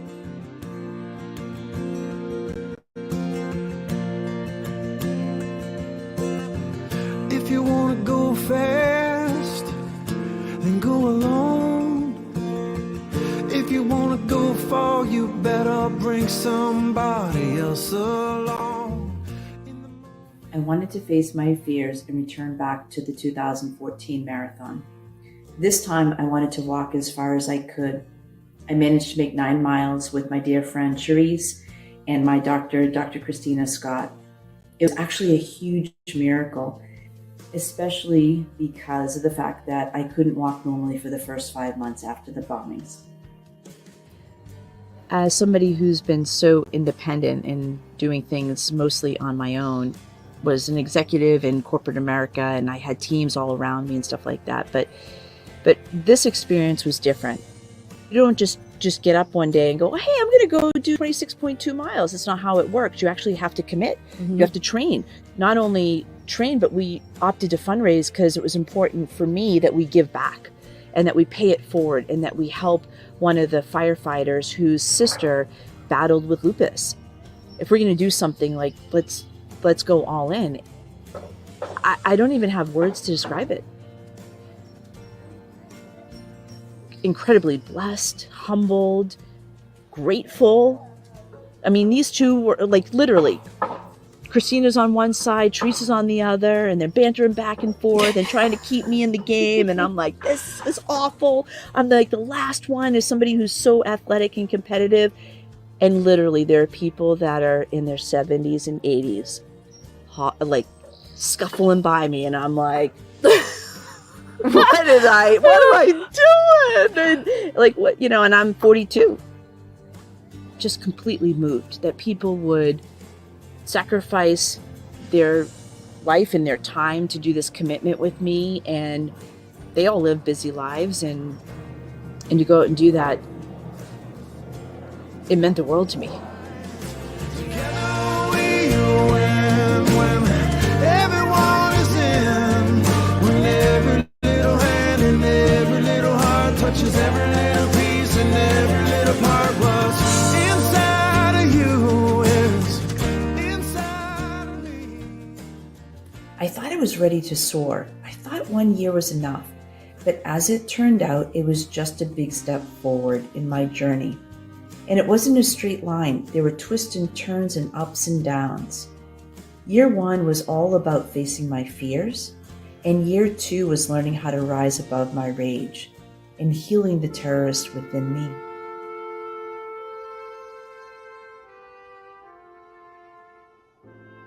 Overwhelmed with rage and my body still in so much pain, I couldn't see a way out of the hellhole I found myself in. I was driving to a family event, and the thought crossed my mind to end my life. As this thought flooded my mind, tears were streaming down my face. 2 images came next, the first of my mom and my sister.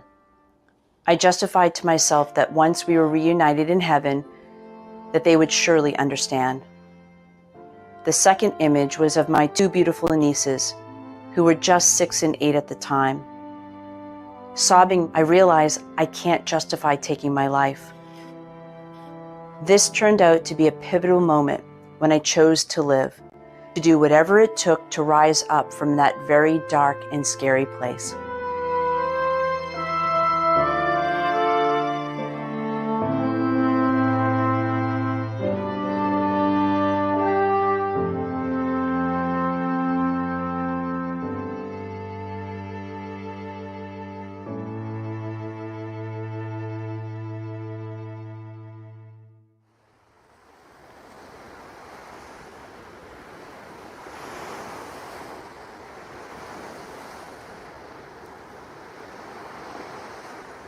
I was running from my life, doing everything I could to not face myself and face my past, which was not so great at times.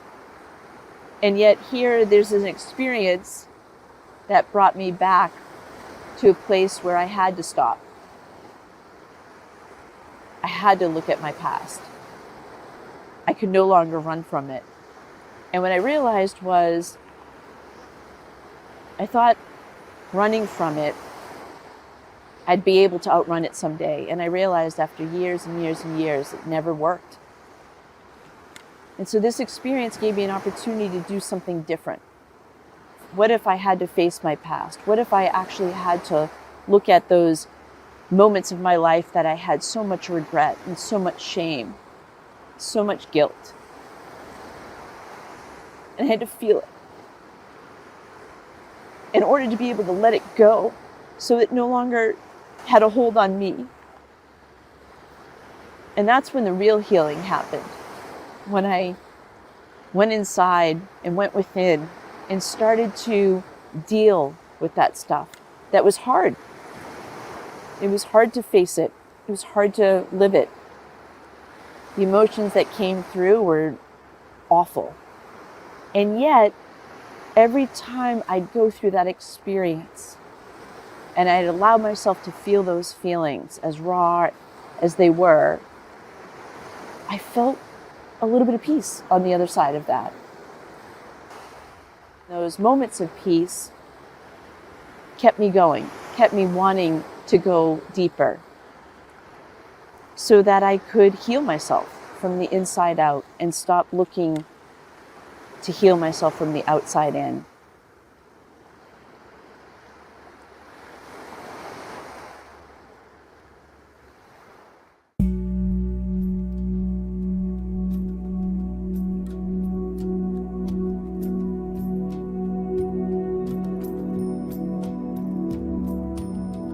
And I remember during this experiment, and I had walked by a mirror and paying attention to my thoughts, I think I had about 10 cut downs, 10 criticisms of myself in that mirror.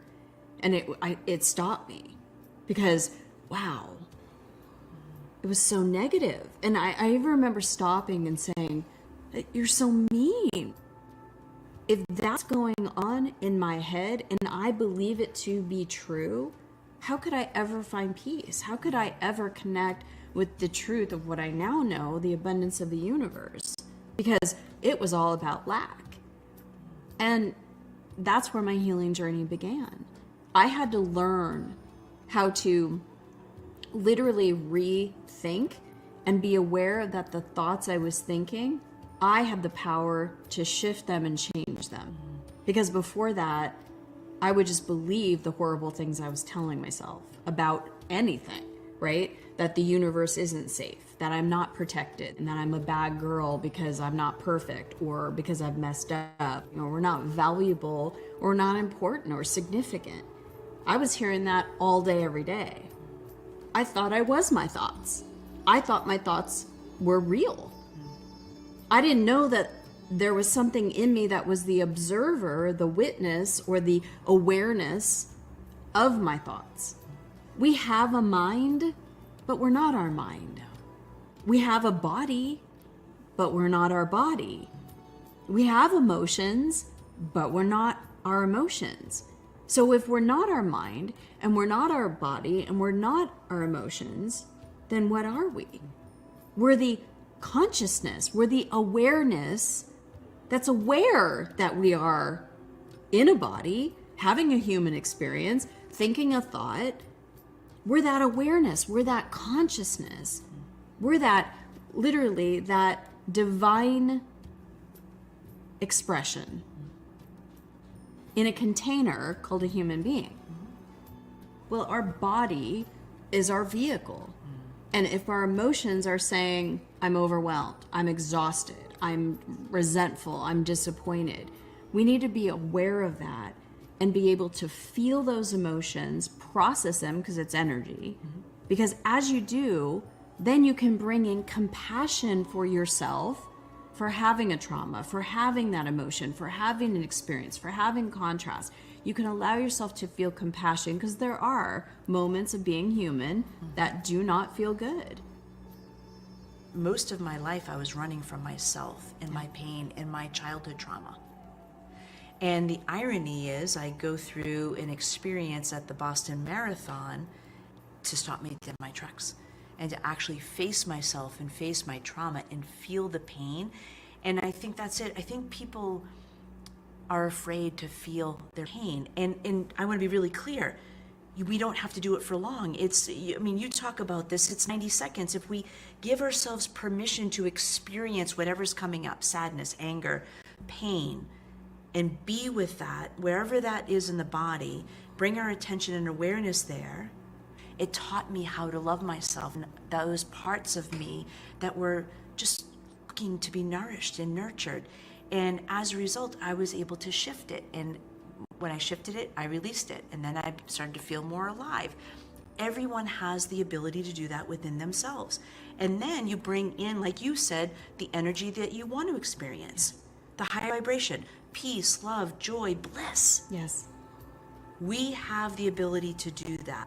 We not only have the ability to do that, we're divinely designed for that. We're not here to struggle. We're not here to be in drama and chaos and feel this separation from those things that we want to enjoy. We're actually here to literally enjoy and thrive.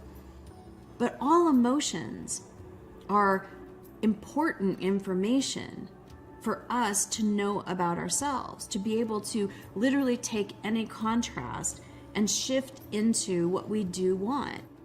We decided when something happened in our outer reality, we decided how to perceive it and said, that's bad, or I'm bad, or I'm not enough. It was a decision. And we can make a new decision in any given moment that we are loved, that we are important, that we are significant, that we are going to enjoy our lives because each of us has free will and choice to do that. Just like the awareness to look at something from like a camera lens. If you're going to take a picture of something, right? You could take a picture like a close-up, or you can go back and look at a different perspective, have a wider, more expanded view. That choice is ours. Absolutely. Free will. When you shift from lack and limitation to abundance and expansion, your outer reality shifts. It's basic universal law.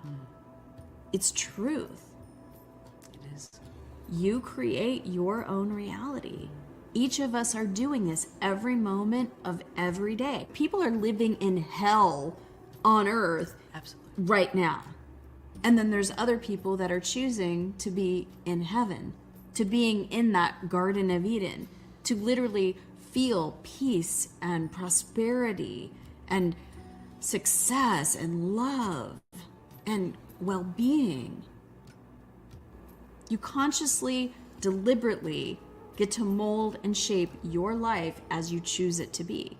So you can let go of the things that are the traumas of the past, are the reaction points, are the pain body points, and release the pain body. Release with the pain doesn't take long.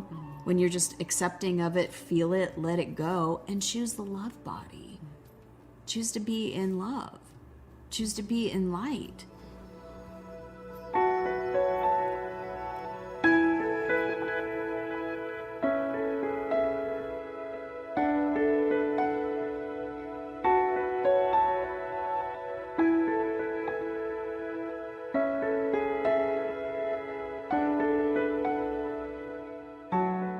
It doesn't serve me to stay angry.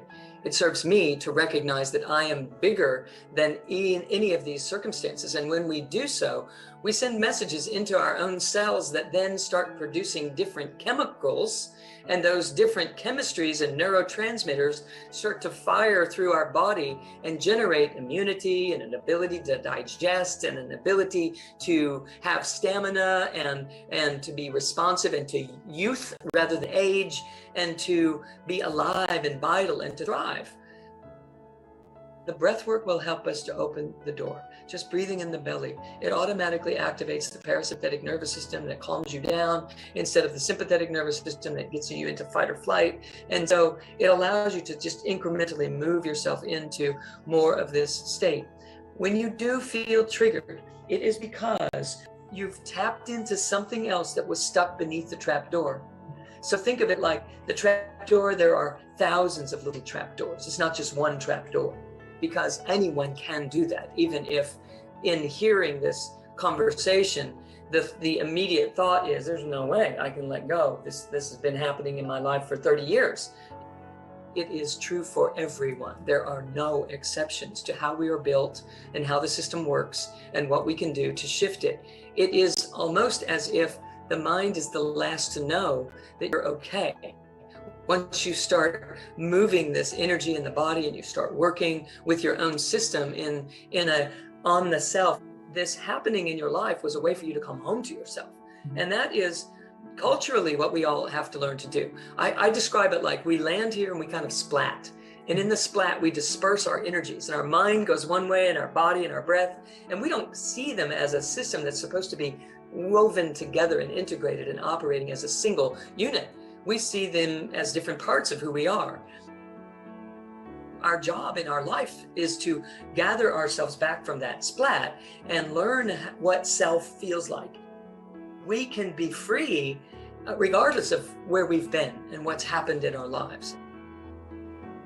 So it's a matter, I find, of cultivating this spiritual energy being rather than continuing to feed the personality who's wounded and hurt and devastated and confused and buckled over. And as we identify as the energy itself, we can bring that personality along the way and heal it and allow it to be part of something greater than itself. First your heart goes cold, then your stare goes long. A fire in your eyes, the burning desire left long ago. Scientifically, 5% of your life is coming from your wishes and desires. 95% is coming from your program. The things that you wish for and desire and you struggle over and you work hard and you sweat over them. Why are you working so hard?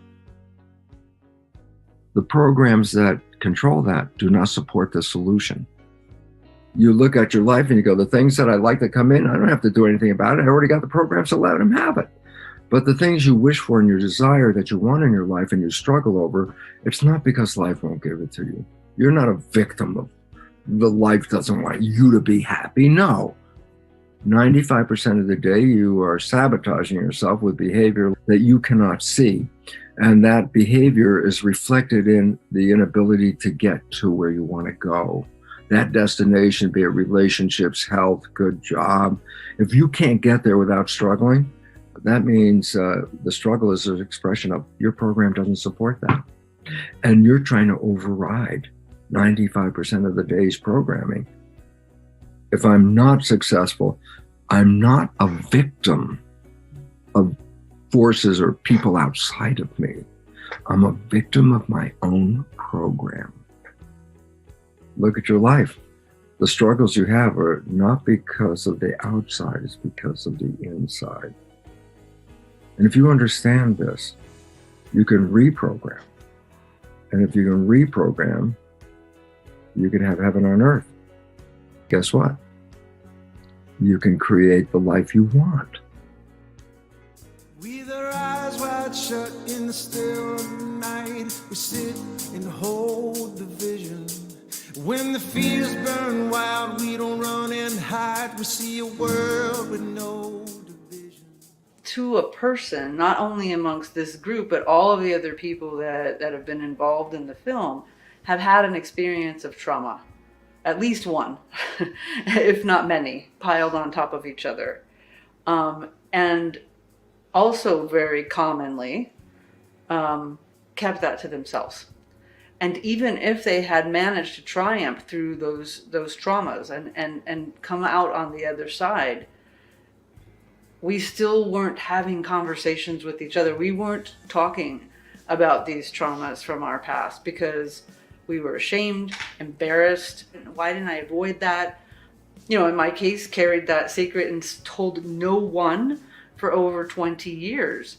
And the thing that's astounding to me, and the reason why I was so interested in having this conversation today, is that every single time I've told that story now, the other person or some other person in the room has come up to me and said, oh my gosh, me too. That happened to me, or something similar happened to me. And while you're going through the thing that you're going through, the first thing you feel is, I'm in this by myself. We don't talk about when our relationships don't go the way that we wanted. We don't talk about domestic violence. We don't talk about substance abuse in our families. We don't talk about health issues and challenges. We don't talk about business failures. We just don't talk about that because we're trying to maintain this perfection facade that we feel has been given to us, I think, in our society. We have to, look a certain way, act a certain way, perform a certain way, our hair, our nails, our skin, or what, there's so many messages that tell us how not okay we are. My favorite latest one is like, the whites of our eyes are not white enough, for goodness sake. I'm like, really? I have to worry about that now? But when you open up about the trauma and you find other people like you, Jennifer, who was given all kinds of information about how your life was going to be after you experienced your trauma, and something about that just didn't resonate with you, and you said, you know what? I'm not going to settle for that. I'm not going to settle for that. I'm going to go find my own path. I'm going to forge my own way. And, by you doing that and sharing your story, you encourage all of us to share our stories. And we're not going to settle either now. And I think that, we've formed a formidable partnership here. And I really feel like this is just the beginning. We've got a lot of work to do, ladies. Call it a task force. It shows what's possible. Like, if we can do it, if we can have this round table, imagine the discussions anybody we can bring all over, anybody that we meet, because we're willing to show up in our authenticity. We allow someone else to also show up in theirs. What a beautiful gift that is to ourselves, to the other person, and really to the world. And I feel like that's one aspect of this whole transformational place. It is rising up. There is a strength inside of us that if you really want it to happen, if you really want to be part of something that is bigger than you, then you have to understand that you'll never rise above the opinion of yourself, right? So it's how you view you, and that's really all that matters. We rise up when we are together and we unite even in our differences. We want to see everybody on the planet rising and thriving in their lives. It's a hero's journey. Shedding off the skin from the past. I mean, for me, it was talking, right? The hardest thing that I ever did was call my wife and have to talk about some stuff that happened there.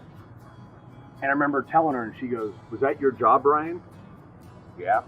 She says, "Your job is to come home to me and Brent." I said, "You're right." So I did my job. And then I got home, and they told our spouses, "Don't speak to them about what happened. They'll talk to you about it when they're ready."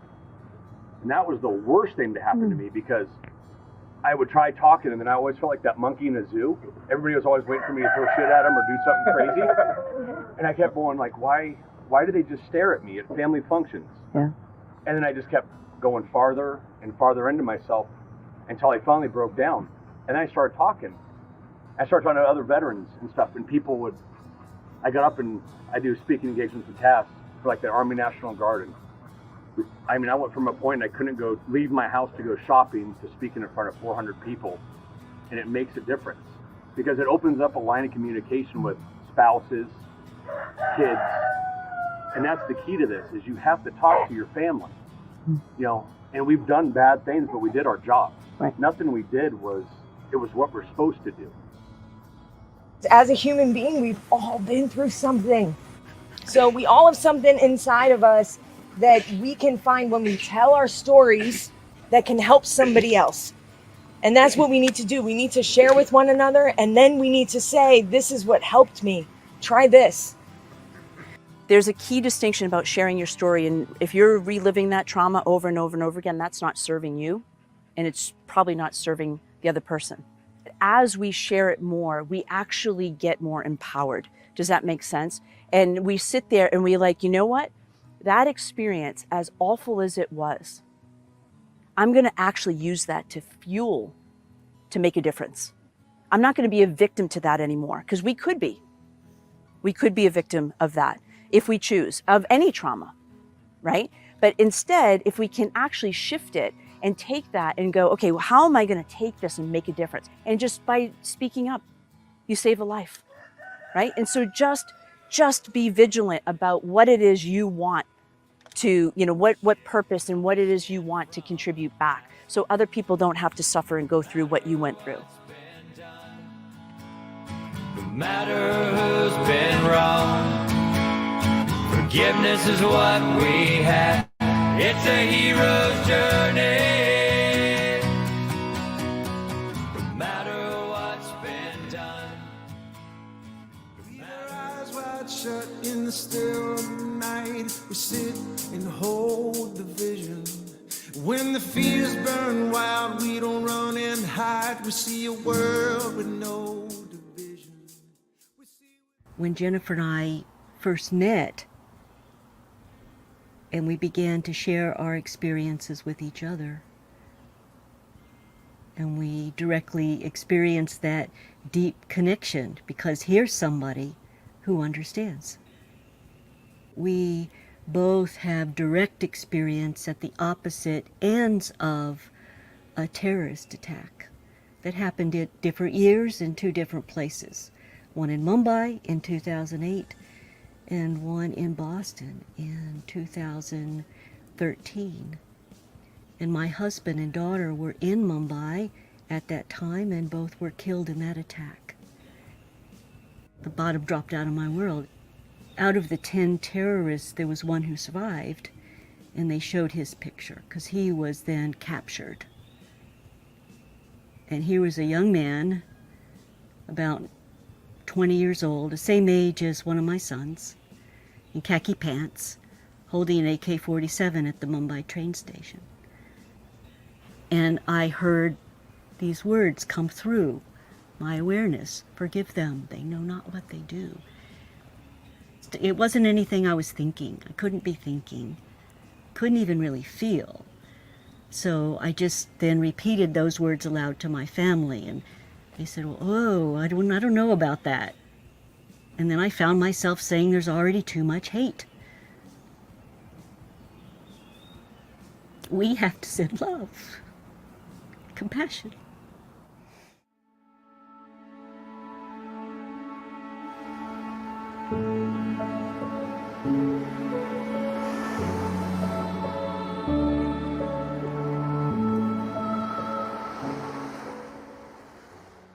I've been on a journey of forgiveness, actually having the opportunity to be in the courtroom and give a victim impact statement and look the bomber in the eye and genuinely and authentically forgive them. And that's something I'm not sure I would have, realized I would have done. If someone had said to me, gee, you're going to go through this, the most horrific event in your life, and you'll have an opportunity to forgive, the bombers that did that to you, I probably would have said no way. But what I realized was forgiveness wasn't about them. It was about releasing me from being a victim of that. I never viewed myself as a victim. I've always viewed myself as a survivor, but I still felt attached to that experience. I had a lot of rage and anger that I had to work through. And the minute that I actually forgave the bombers for what they did, this overwhelming amount of peace came over me. And I started to see that my own healing actually accelerated. Not that it, I had been making progress, but, some of that rage and anger just dissipated. So I'm just curious, you're standing in the courtroom. Yes. You're looking at these two people who... Actually one, because one died. One died, that's right, I remember. Yes. You look at this one person. Yes. And you're looking at him, and you've just done your impact statement, talking about all the things that happened to you. Mm-hmm. And you said, I forgive you. Yes. And did you feel something immediately then, or did it only come No. later, the next day? When did you start to feel the impact of having done that? It was immediate. Immediate. It was immediate. So the irony is that he never looked at anyone in court. And I think there were 27 people that gave an impact statement that day. And I was 26. And I think it was the grace of God actually, in that moment that I was just about to say that I forgave him and his brother for the horrific act, he looked me in the eye, and there was just that moment of eye exchange. And it happened instantaneously. I just felt this release and this feeling of peace. And actually, for the first time, I felt compassion and love towards him. And I didn't expect that as a result of going through that, but I genuinely had compassion for him and love and understanding. I don't know why he did what he did, but I no longer harbored those ill wills or anger towards him. It just dissipated. Seeing the power of that and how it positively affects the acceleration of my own healing ability, I think forgiveness is a big piece of that, and it's free. Too, yeah. So forgiveness is free. Very good. Doesn't cost anything. Doesn't cost a thing. To write a check. It's time. It's time.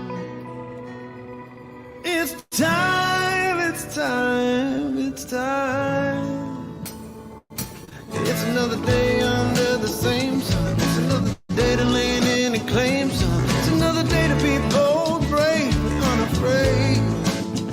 It's another chance to change direction. Move the arrow, course correction. Be an instrument, be the change and move out of the way. So if your glass is half empty, the filling. If it's overflowing, then spill it. Over the mouths that thirst and the souls that hurt. Spill it, spill it, spill it, 'cause I need your heart. We need it open wide.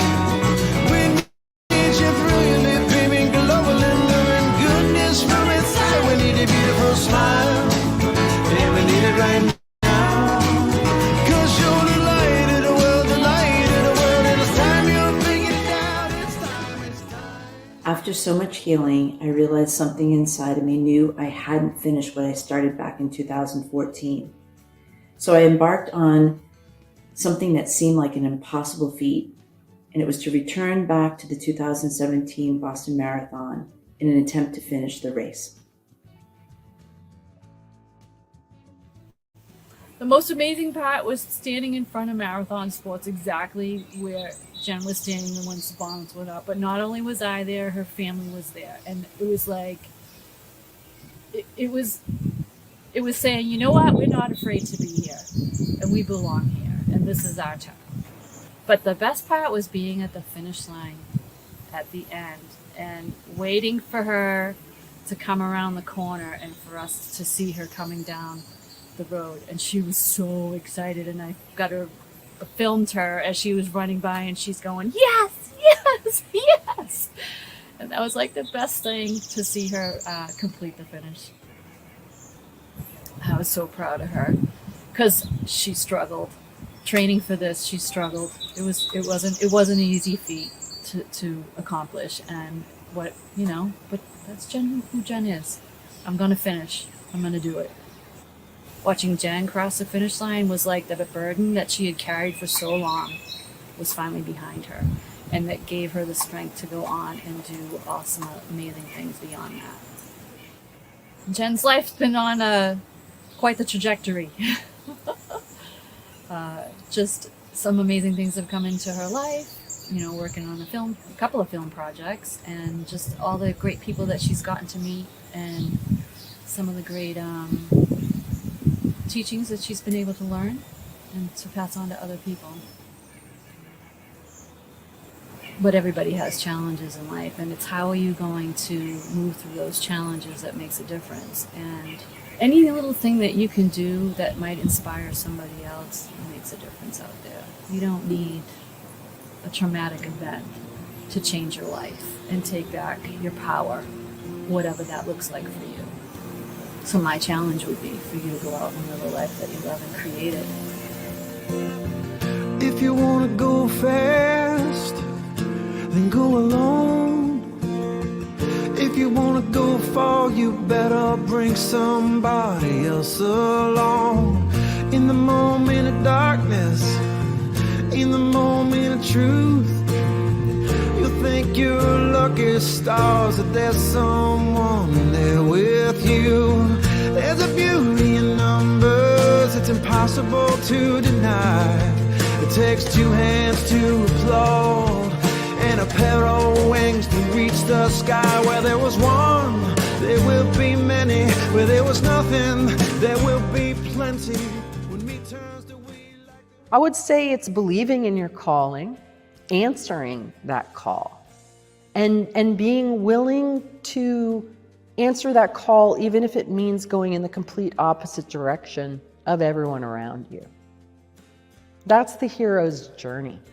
And that means not following the herd, but going where our soul is whispering, is nudging us. And that means really being in our authentic self. That the authentic self is moved by nature, is moved by its own soul, not by the expectations of others. And we're watching the evolution of humanity right in front of our eyes. And, very often it's darkest before the dawn. Very often we need the contrast of contraction and difficulty and stress and trauma to appreciate the contrast of moving into a more light, expanded, healed place. Because deep down, everybody does know that they're great. But how often does it get seen and acknowledged and supported? We've learned to use our power, the power of our own word, for example. Many people use that to attack themselves. It's really been my observation that we've been sort of trained to have an inner critic and an inner judge. And so instead of using the word creatively as a superhero to make yourself to be all that you can be so that you can have impact for good in the world, right? Because that's what superheroes do. They're here to impact in a positive way. And how are you going to impact in a positive way unless you accept the truth of who you are and really allow that?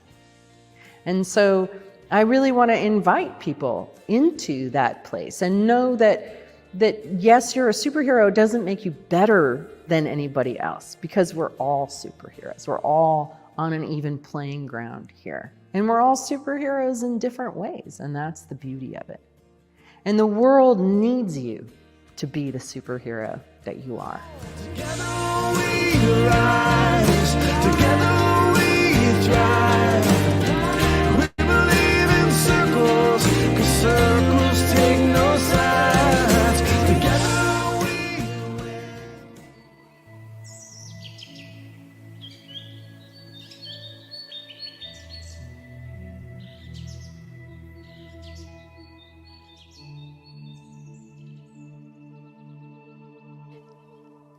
So Eileen, I want to thank you for taking the time to come out and do this really magical experience of tuning myself and basically all of humanity in the center of a labyrinth.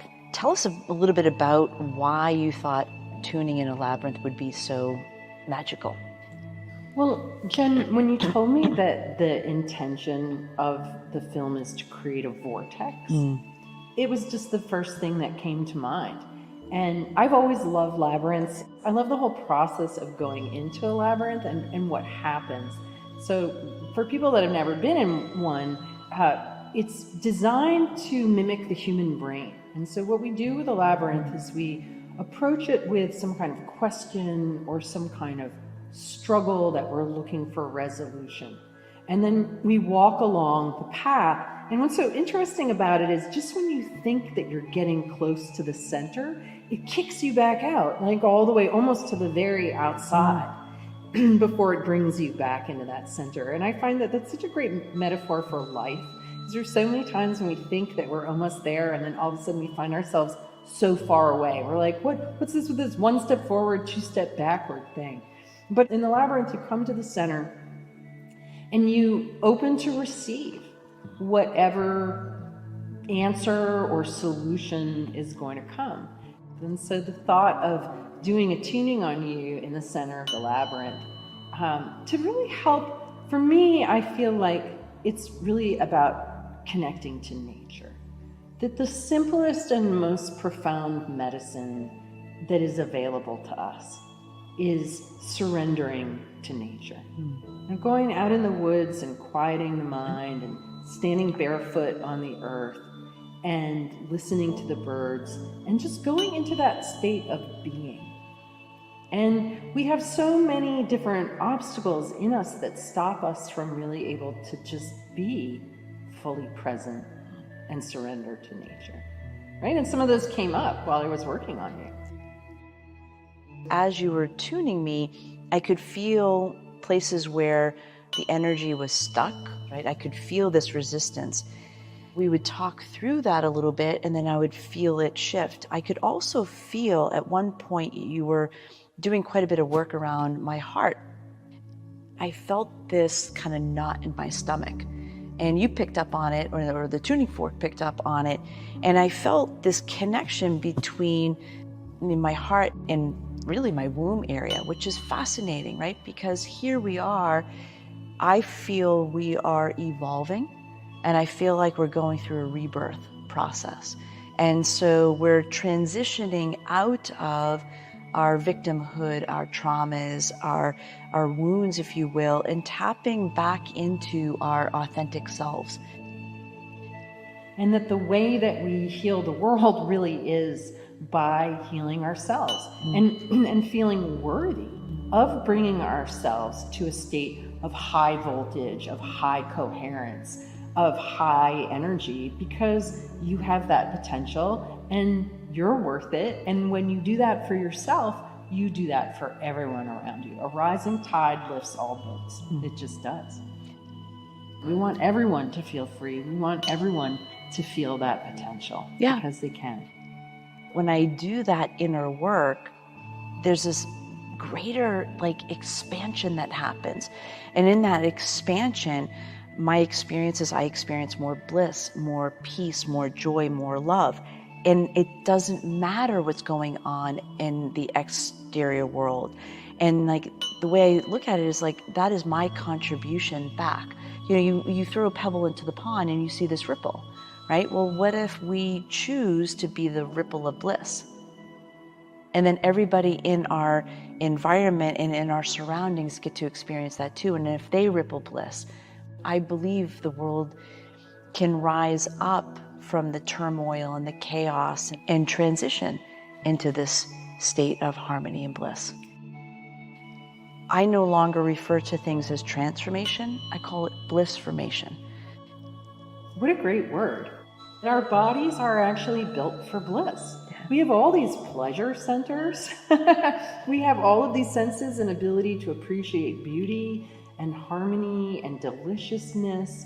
So why wouldn't we set that as our goal, that we experience bliss? And we want everyone to experience love and to know that they are loved. We can be the light and shine that light so others can find their way and their path to rise up to their own greatness. And that's what I believe. And so I believe that it is my duty, it is my honor, especially after going through some of the deepest, darkest days of my life, to actually shine more light into the world and radiate love, because we all deserve it.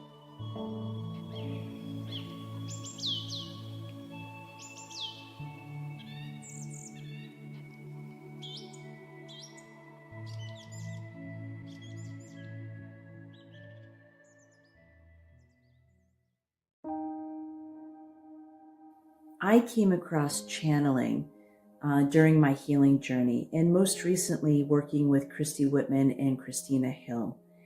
And what I have found is that channeling is tapping into higher realms of wisdom and insight. And even though it seems really far out, and trust me, it did for me in the beginning, I have found tremendous healing and insights in working with both Christy and Christina.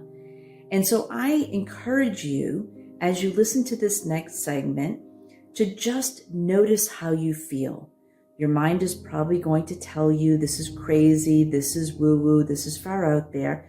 But if you can actually put that aside and just notice how it makes you feel. Listen to the words that they speak and notice the insights that they're giving to you and how you too can rise up from adversity and trauma and live a life where you're thriving and experiencing bliss and peace.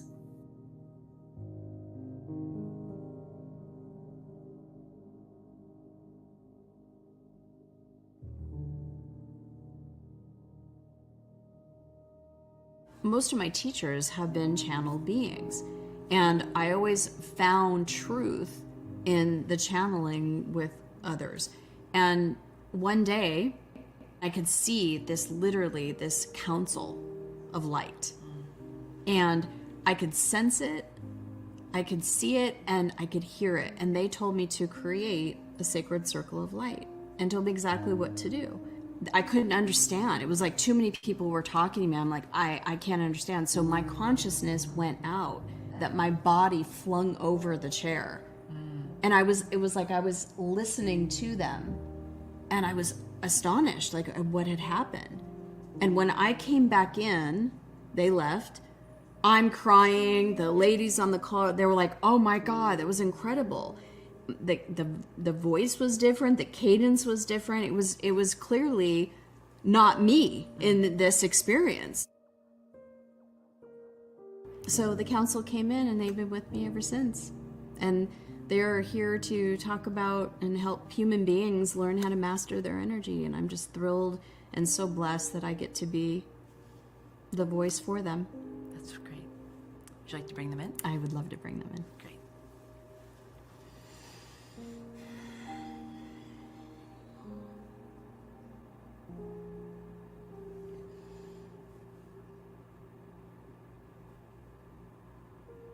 We are here.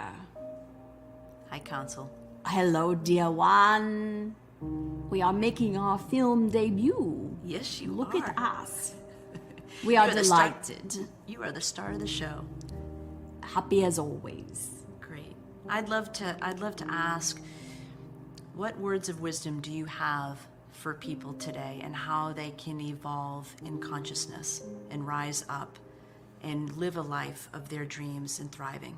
You all have the ability to heal yourselves.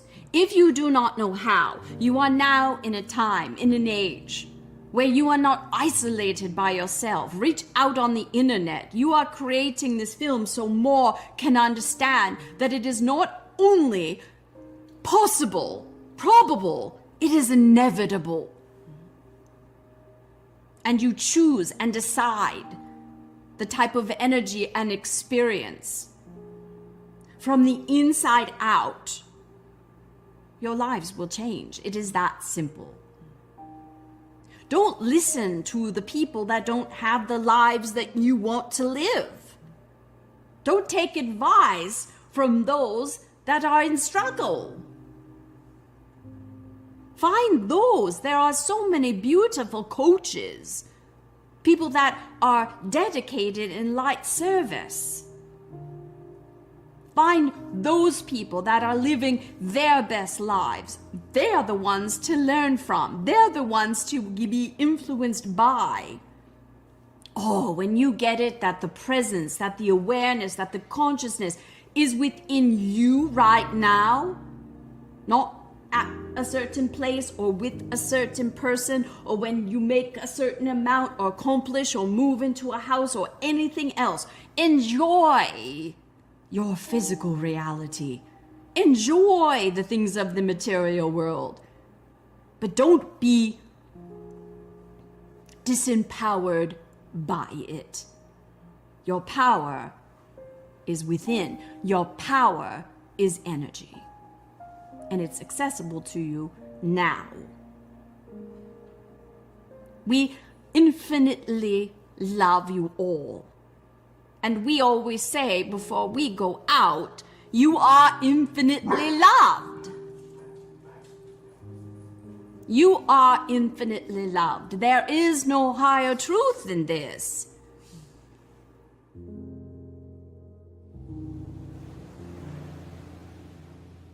No matter what our past or situation or what we're experiencing now, it is possible to transcend that. The possibility of healing from trauma is absolutely real. It's pulsating.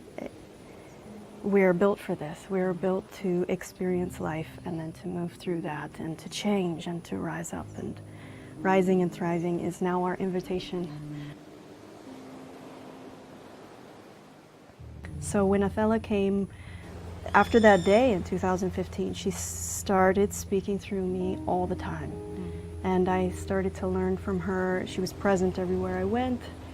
And I began practicing a very disciplined practice of first-person channeling with her. And it took many, many years. It was a journey to learn how to sit still in stillness and be able to see my essence move aside and allow this very powerful, awesome light to pass through. And so from homeless to Carnegie Hall was my journey with Othello. And it's like incredible concepts about wealth and abundance. There is this overwhelming presence when Othello comes in that is totally Syrian and healing. And that vibration has taken myself and our team around the world. It's absolutely changed my life. Othello says we don't need any belief. Belief is not necessary for this. It's just simply an energy field that we can partake in, like water.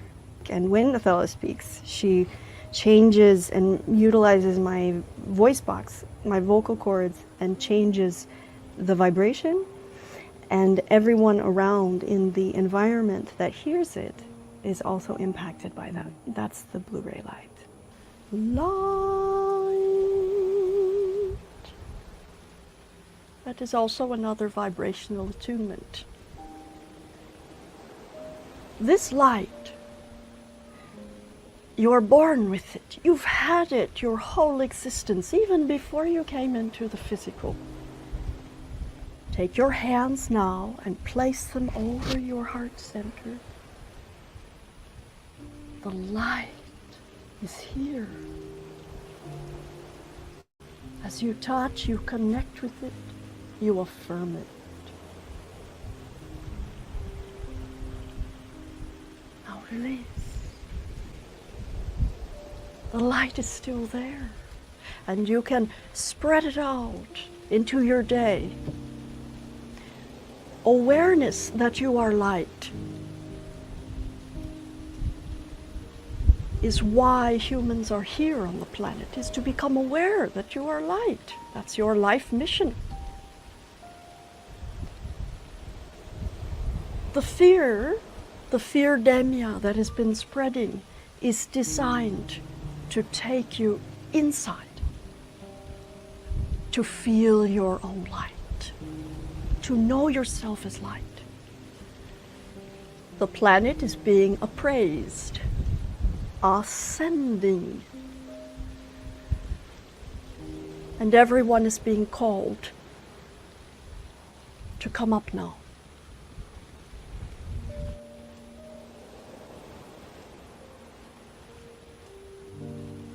This also means there will be less and less racy thought consciousness. There will be more light illumination. And that is a feeling. You are all feeling it now.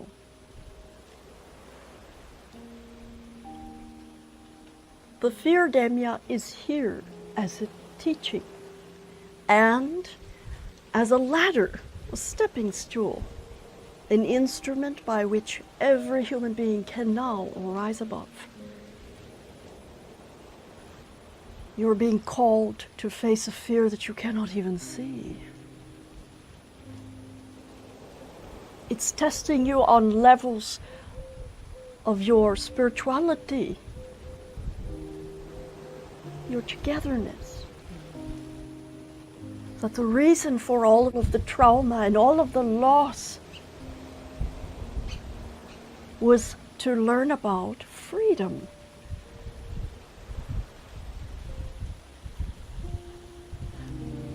To turn inward into the light. What every human now is being called and asked to do is to hold the light. For your energy, your attention to something is atomic, and whatever you put your attention to is going to grow. Instead, place your attention on health, seeing yourself and others in total health.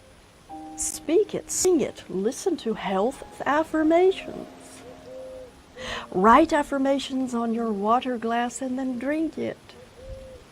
Speak to the children about health, how happy you are that the planet is healing. See yourself in health. I hold you in health vibration. Hold yourself in a vision of health. This will spread, and it is the only cure. Consciousness is now being renewed. There are two options. You can continue to be in the fear, or you can rise above. This film is an opportunity to drink from the nectar of light and to change. Begin with sitting with yourself quietly every day.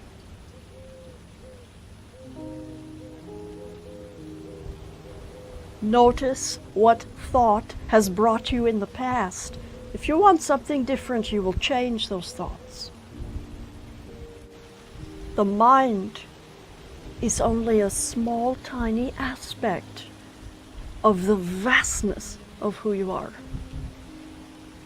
The bliss is the nectar and the expression that flows out as a result of coming inside. You cannot find your bliss outwardly. No. The bliss, it will arise naturally from within here.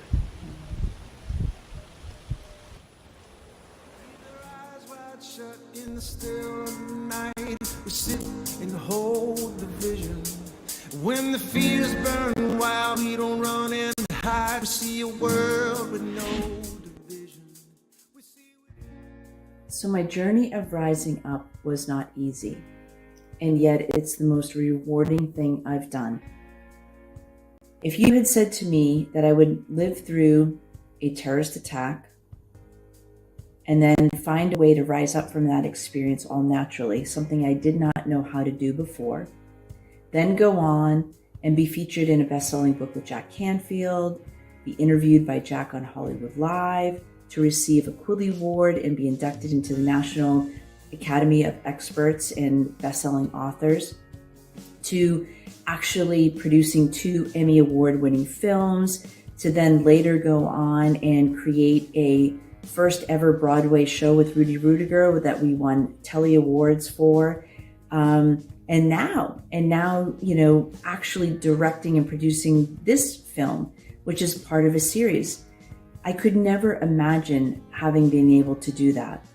And so what I want you to walk away from is that in the beginning, I didn't believe I could do all this, but I was blessed to be surrounded by such amazing people, many of whom just came into my life after the bombings took place.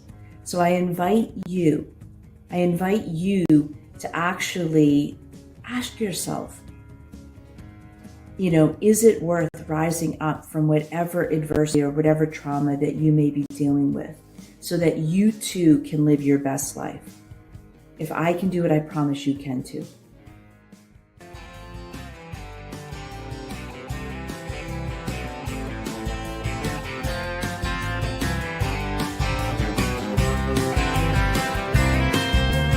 How do you rise up when you feel you have fallen, trying to solve all of life's problems? Answers come when you notice the signs. They're all around you. Let yourself thrive. Love heals your heart. Let it be your master. Love yourself first. You are your own romancer. Rise rise up to your bliss formation. Rise up to your powerful transformation. Rise up, let go of the trauma. Rise up, you have the power to be strong. Rise up, how do you rise up and triumph over your triggers? Balancing the waves, not making them bigger. Let inner peace lead you, you know the way. Be the love you need, your heart will be okay. Speak from your heart, be your own hero. Let your words flow like the colors of a rainbow. Rise up to your bliss formation. Rise up to your powerful transformation. Rise up, let go of the trauma. Rise up, you have the power to be strong. Rise up.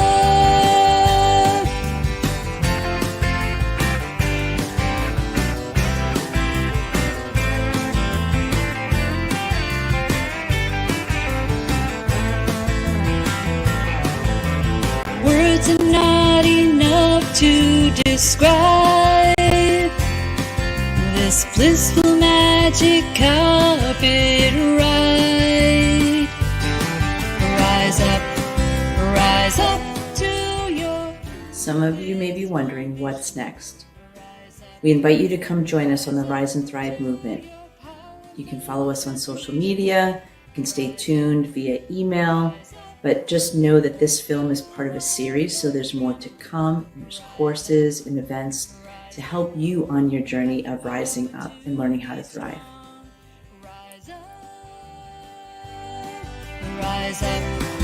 Rise up to your bliss formation.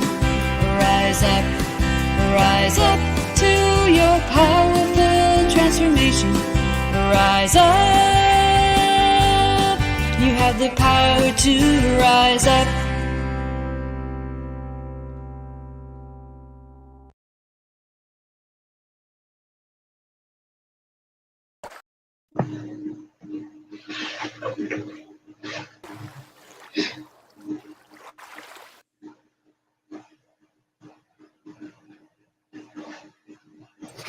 We were both tapping a button on that one, kept going back and forth.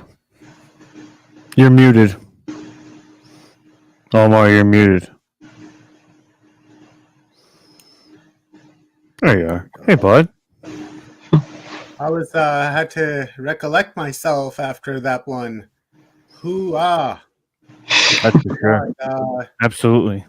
Yeah, let's give that a moment to register there for a minute. Absolutely. Collect your faculties. Before we get into, somebody's got something on the background there for a minute. Collect your faculties. What's that? Jennifer, do you have something on in the background? No? No. What's that? Somebody's speakers. Yeah.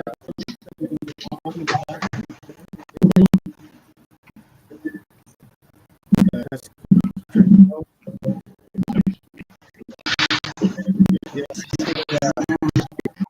who's this? Okay, just give me one sec, guys. Is it Kathy? Hello? Okay, I think we're good. Yeah. Hold on a second. Everybody say that. Yeah, it's got to be down. Okay. Hold on a second. Everybody say that. Yeah, it's got to be down.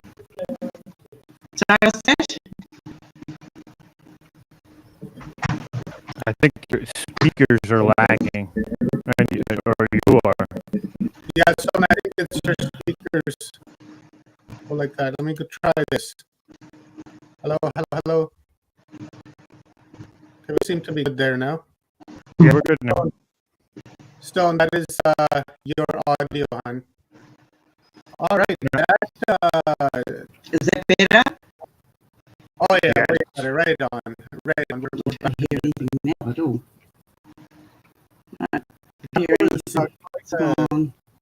Quite the film, Jennifer. It's inspiring, mind mutating. The best word I can think of, like really, because it really goes to your core, right? And it's not like what you expect, right? And that was the biggest thing for me. Omar, your mic is cracking up. My mic okay? Sounds all right to me. Okay, cool. You know, when you think of this movie and someone describes it to you and says, yeah, this movie is about the Boston bombing, you know, the first thing that comes to mind is that terrible day. You know, we all see what happened that day, and that's the first thing that comes to your mind. And Hollywood seems to have twisted our mind into creating this film in our mind and, you know, create a narrative that actually really doesn't exist until you actually begin to watch this film. And once you begin to listen to everybody and the channeling, right? Once you actually understand the message that's being delivered there, it really moving, one, and two, you forget about the Boston bombing, right? You get into like something just totally different. Like it covers like what, the first minute and a half, you know, that's about it. And then after that,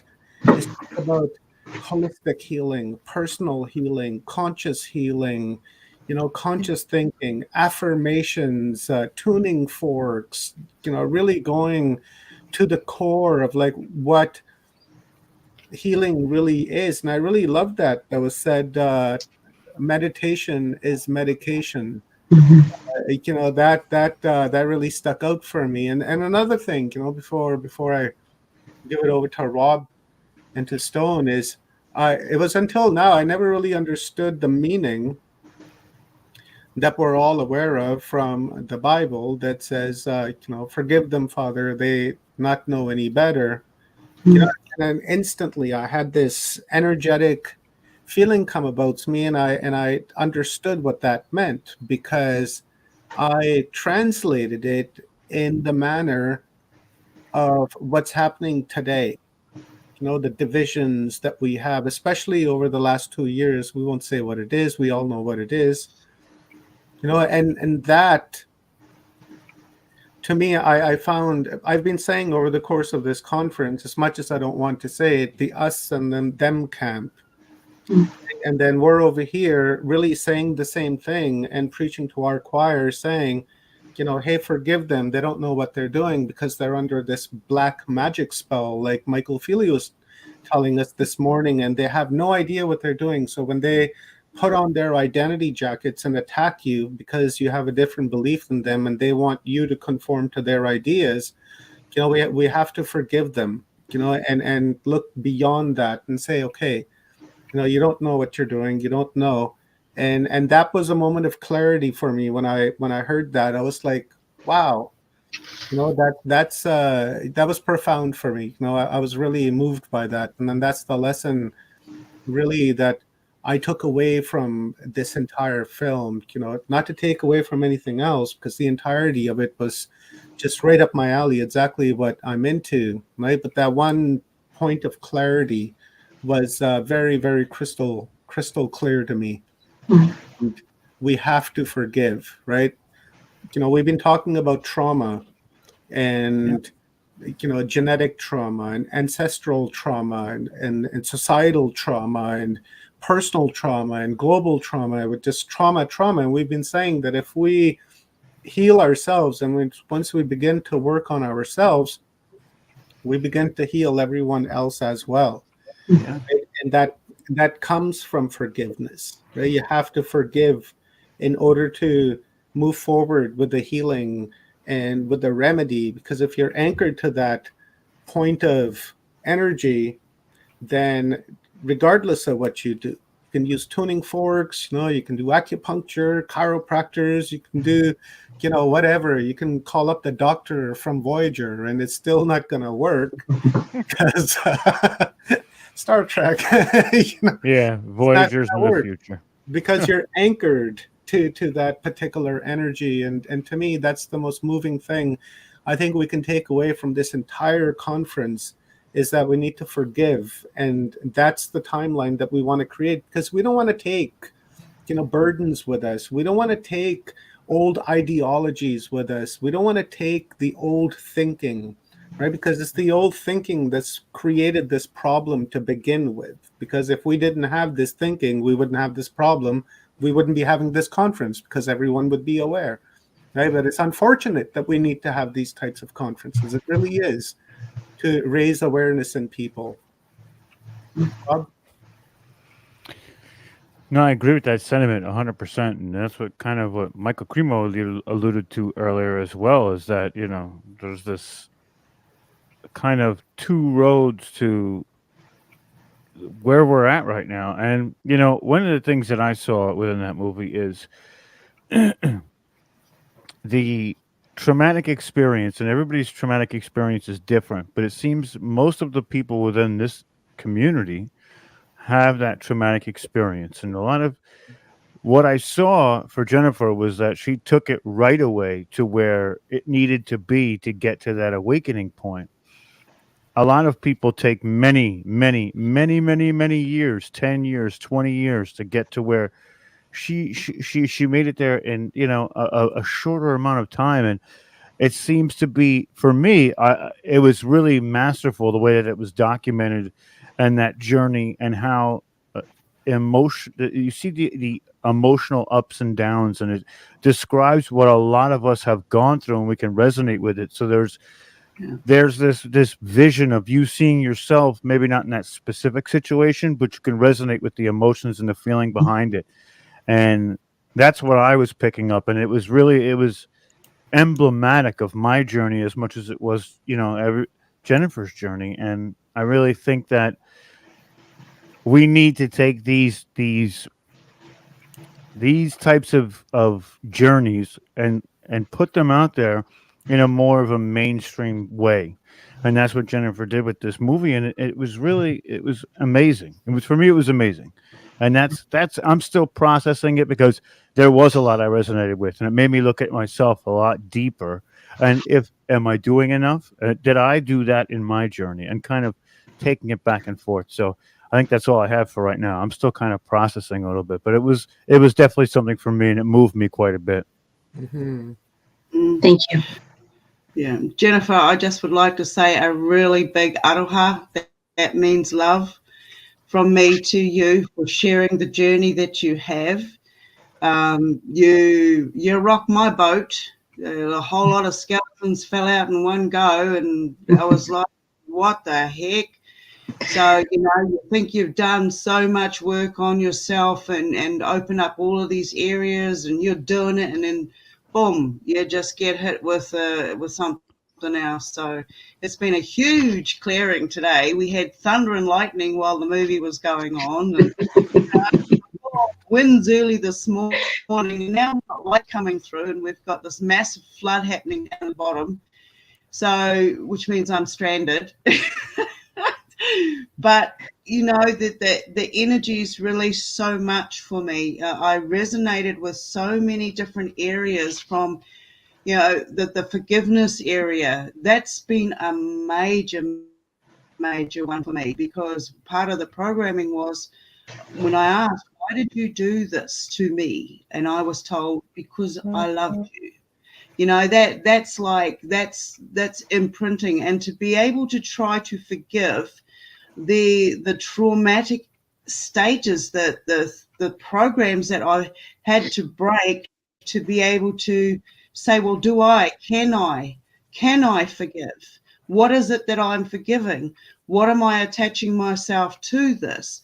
And what I basically saw was it took me through so many different reincarnations of my own traumas by having to break all of that down. And I saw, okay, well, my God is a little bit more hard on me than others out there. I'm not allowed to just forgive. My forgiveness is when I know what you've done, because I've seen the truth. I was the other party. I know the lie that was perpetrated and been carried on and been twisted around to create more damages, and it's like when you can admit to me and everybody else out there that you're telling the truth and what you did, that's the depth truth, then I can then I can forgive. But at this point in time, I have no attachments. I choose not to use any energy in those areas, so it could be attached in any form. I sever ties, and I felt really, and that's when I basically woke up, is because that was my form of forgiveness. There's nothing else for me to forgive because it's not mine to carry any longer. I healed myself from that, but it doesn't take away the lifelong memories, the compounded injuries. And so coming with that comes the teaching to self, inner self, how to heal, how to manage all of these different aspects that come in. And like today, sitting here, honestly, that was absolutely phenomenal. I've been both the patient and the counselor in different forms of psychology, and that was absolutely brilliant. This is amazing. The areas of forgiveness don't just come with the word forgiveness. It comes with a total self-knowing, a total awareness, because you forgive yourself. You've got to go through these grieving stages. And the way you put that movie together, honestly, thank you. I as where I've come from, dimensionally, because invasion is not just on 3D level. And so I, as a being here now, thank you for sharing that journey. And anybody else out there, I watched that chat room. I watched it like a hawk. And, there's a lot out there doing the releasing today. And I appreciate you, okay? And I think you should appreciate yourself too, because that's magic, guys. We are so moving forward.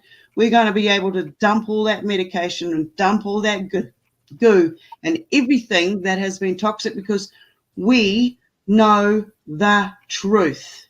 And that thank you for sharing today. And I also want to do a shout out to Omar and Rob. Thank you so much. You have absolutely no idea of what you have done for me in me being able to accept and release.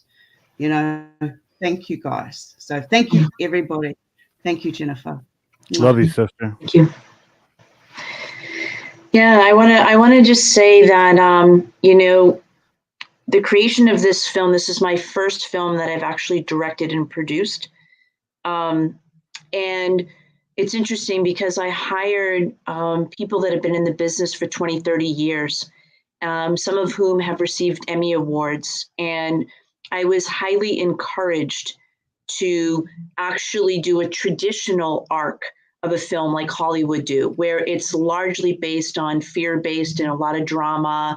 And then there's, at the towards the end is when you kind of rise up. And I said, no, I don't want to do that. This was not about projecting trauma or reliving trauma. It was just a small blip, and it was really about the awareness and the awakening to what is possible for every single person on the planet. And I find it interesting because, as I indicated in the beginning, when Kathy introduced me, my background is in business. I don't have a medical background.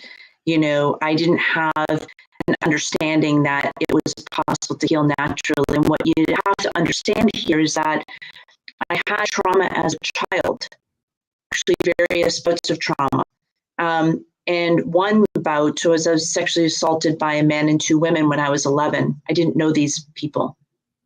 And I was told if I ever told anyone, my family and I would be harmed. And I took that literally. So I didn't have an outlet to speak about my trauma. I didn't have an outlet to have my rageful, tantrum. I couldn't express it to anyone. And fast forward about 20 years later, about a year after my dad's passing, I started to have these compounded memories, suppressed memories of that nightmare. And what I started to understand was, okay, this stuff lives in our cells. And if we don't start to do our own inner work to release that, it actually weighs us down. Energetically, it weighs us down. And Omar's been talking about 528. I like to say 528 and above. So if we truly want to evolve human consciousness, we don't need to pay attention to what's going on in Russia and Ukraine. What we need to do is look in the mirror and say, where is there any sort of struggle going on within me? Where am I at war within myself? And what do I need to do to release that? I know I've been doing this exercise for the last couple of weeks and realizing that I've been dealing with some inner stuff too. And we reverberate out energy, folks. The more we clean up our own stuff, the more that we harmonize and we actually become our own tuning forks, is what I have come to understand. Yes, all of these things absolutely work. Biofield tuning, acupuncture, chiropractor, all of that stuff. And the more that we continue to cultivate our own energy and manage our energy, we will create a different world, a world in which we all want to live into. What I would perceive heaven on earth. And I believe that is what we're on this journey for. And it's now time. It's now time to rise. It's now time to thrive. It is our God-given right. And we just have to remember it because we're born that way. We're actually born into love.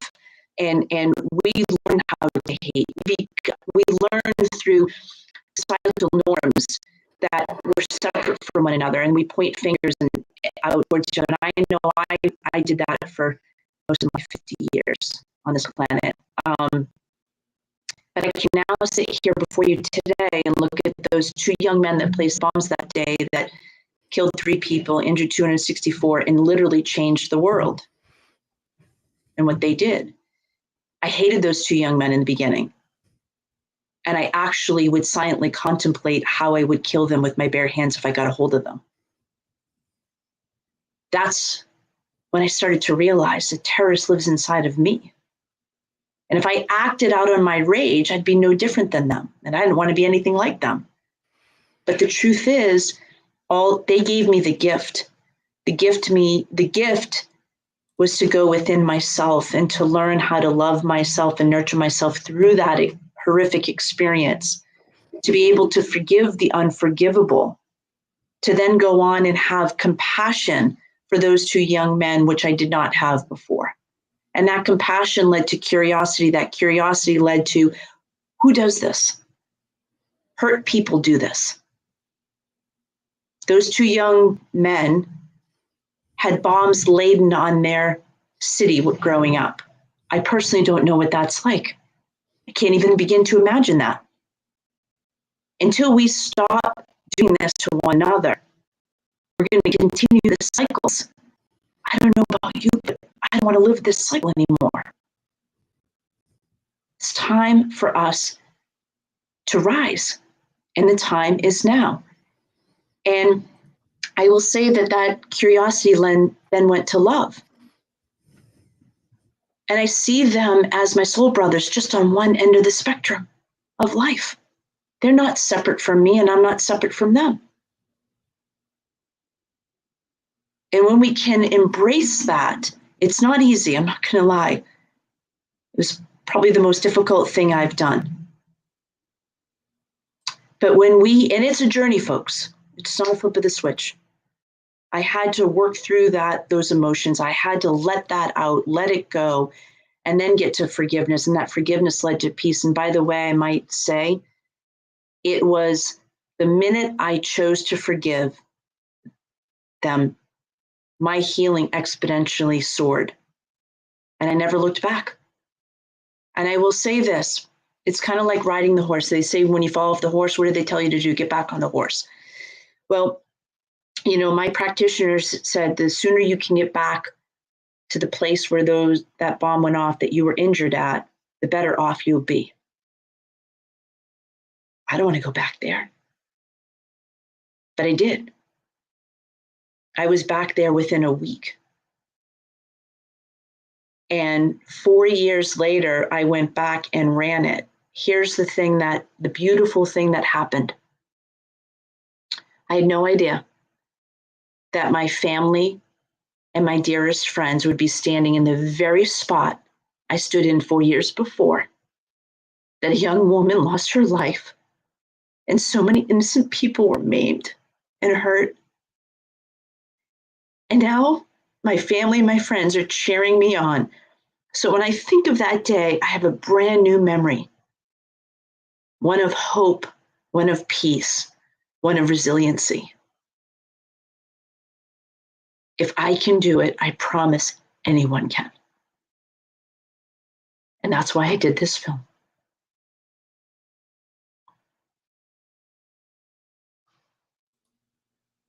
It was beautiful.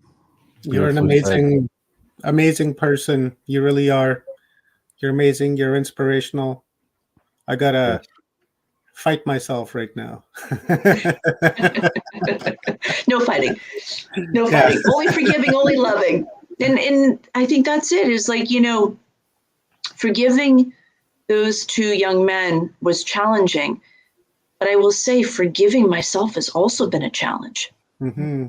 Right? So please remember that self-forgiveness is so, so powerful and so important. Those of us, Omar, if it's okay with you, I'd love to share a little bit about a private conversation that you and I had about a little bit about our childhoods. Yeah, please. And I want to express is that, sometimes for me, I'm like, well, if I had only known better, if I was smart enough to not put myself in that situation. Right. And like, what if I had done this differently? Right. All the what if, should have, could have, would have, right. Like the Monday morning quarterback, like looking back. That was a lot of my inner dialogue for a lot of my upbringing. Right. I was not, a pleasant person inside my head, I was great at cheering other people on. But the experience at the bombings taught me how to become my biggest cheerleader. Have I fully mastered it? No, but I'm so far on my journey. So far on my journey. And that is the opportunity that we all have. I've got a beautiful question, right? Because you're up there and okay. On my journey, it's like there wasn't just one. How do you forgive hundreds? Okay. Great. Yeah, because there might have been one or two that initiated the whole lot, but how do you? There's those aspects. I mean, I'm always working through every single. It's constant. PTSD is not just about the fear factor. It's about the mental capacities, because we live in that state of obsessive compulsive disorder. We're always going over this, and we're always finding ways to say, okay, I'm going to transmute that negative energy into a positive outcome. And that's what I do. That's just what I do. And that's been because of this process. I wrote something down. Now, you said the bombing happened to you, and that's how you get through your journey. For me, I was born into it. I was born into a situation where the perpetrators were my mother, my father, their brothers and sisters, their parents, their circles of friends, and it didn't end.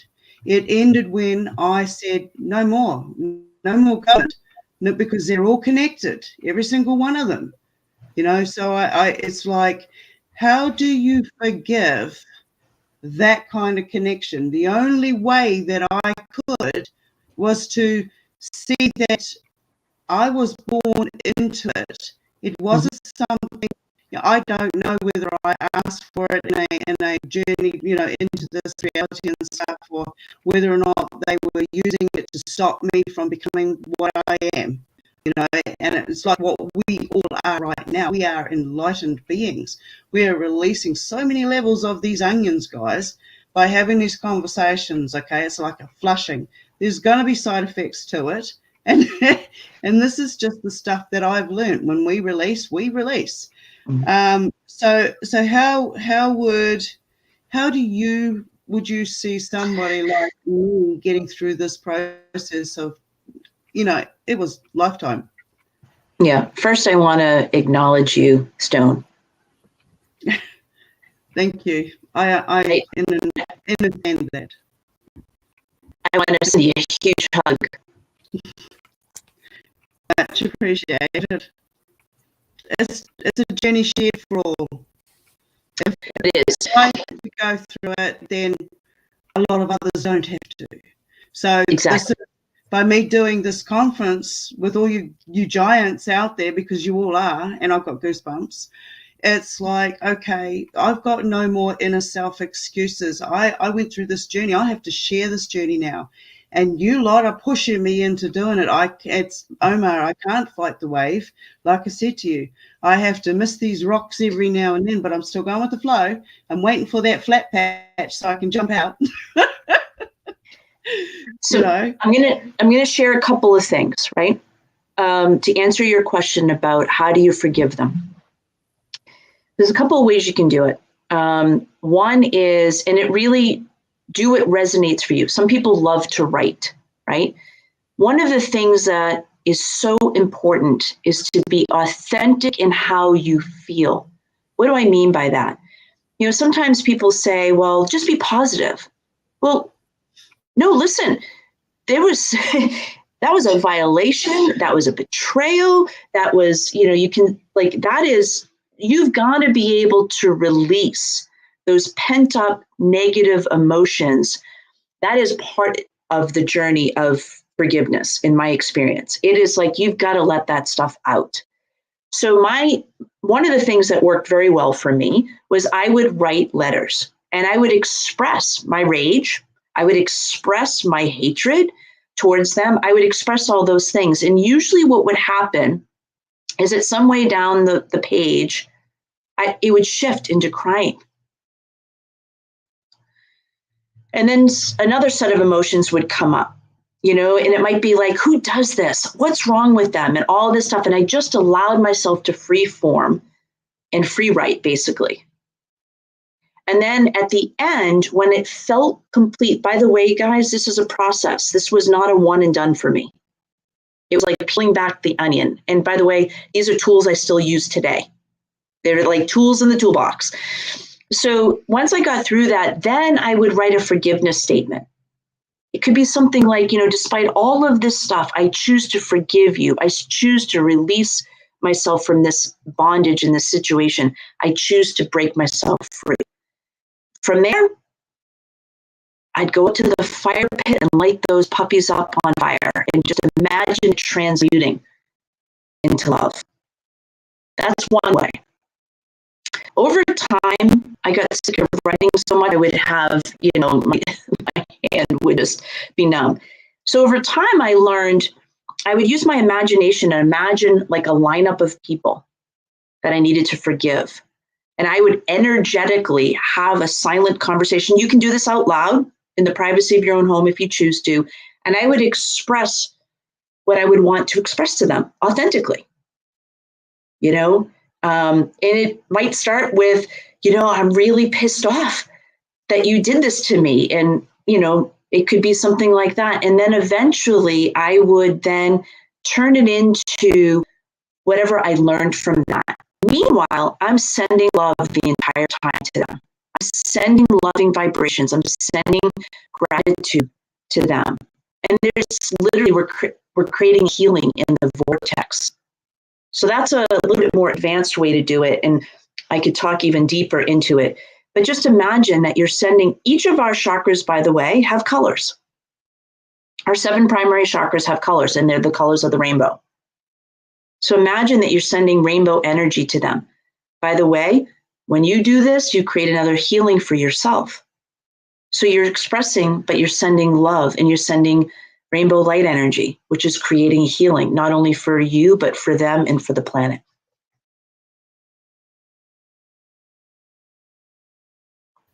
Yeah, that's absolutely right. When we first started this conference, that's one of the things I covered. Like, I see the rainbow as our dimensional selves, where we inhabit these dimensions, and this trauma is carried through these different dimensions. We pick it up. It's like a snowball, a little bit here, a little bit there, and we have to melt that snow, peel that onion. So I do it through color.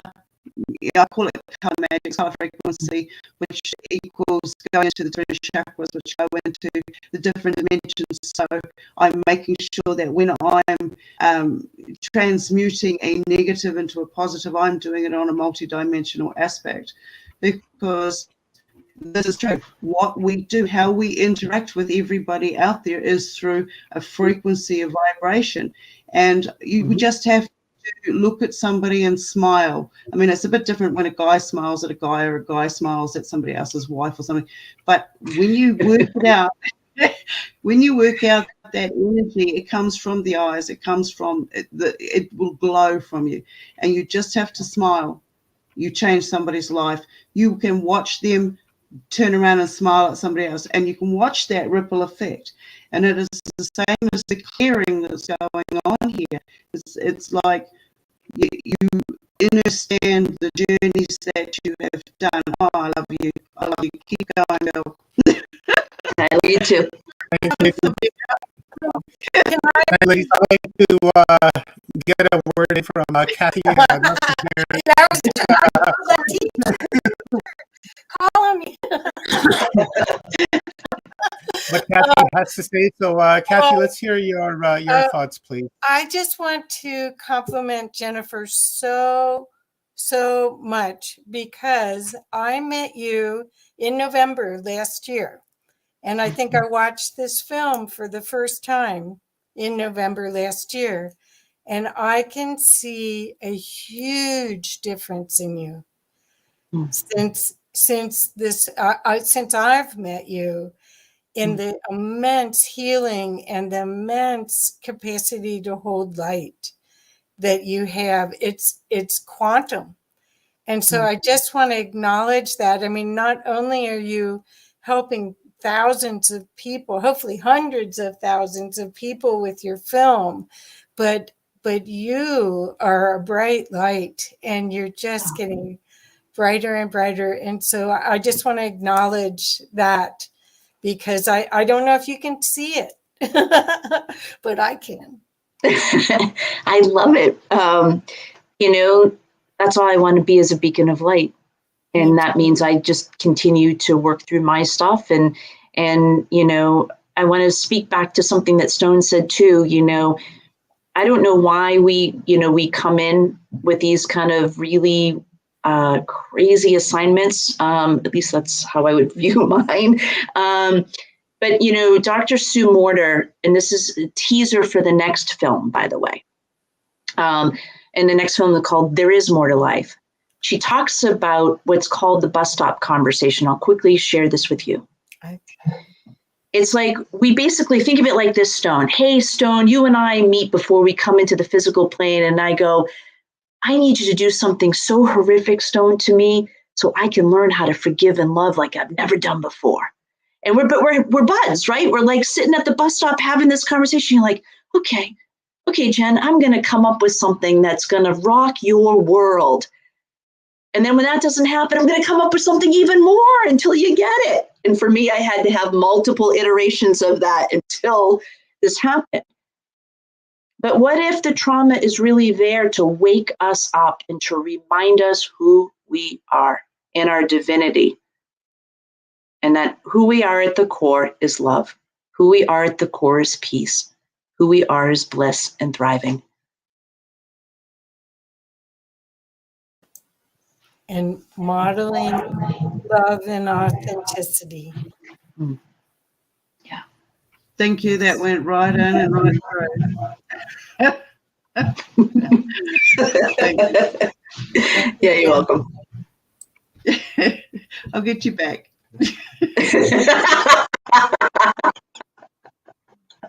Thank you, ladies, and thank you very much. I truly appreciate it.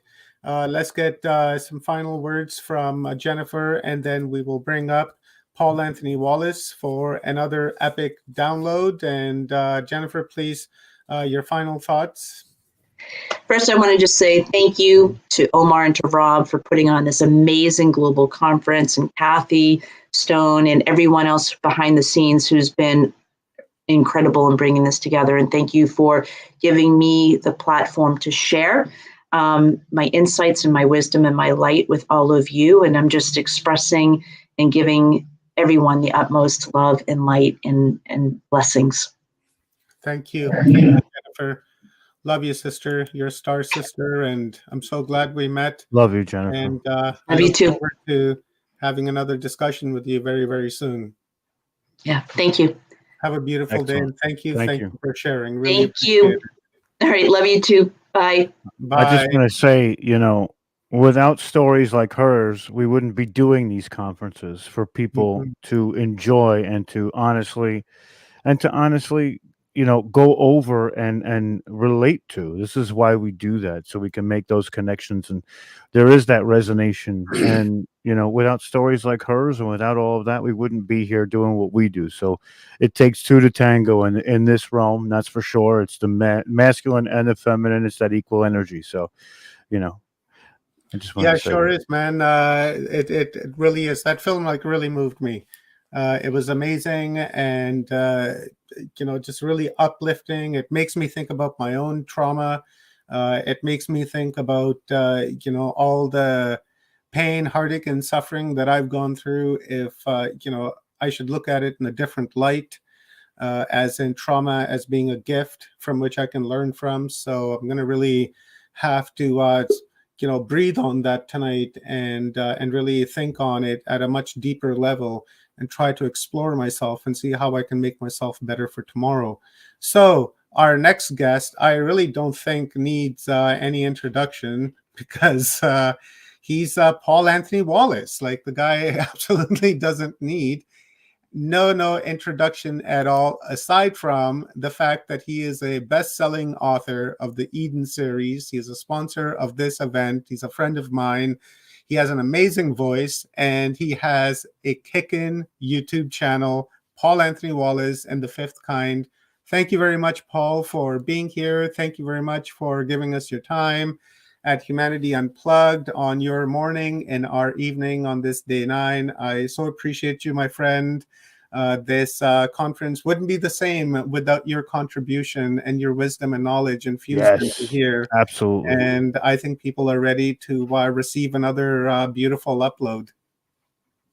Well, good day, guys. Thanks so much for having me today. I am so enjoying this amazing summit.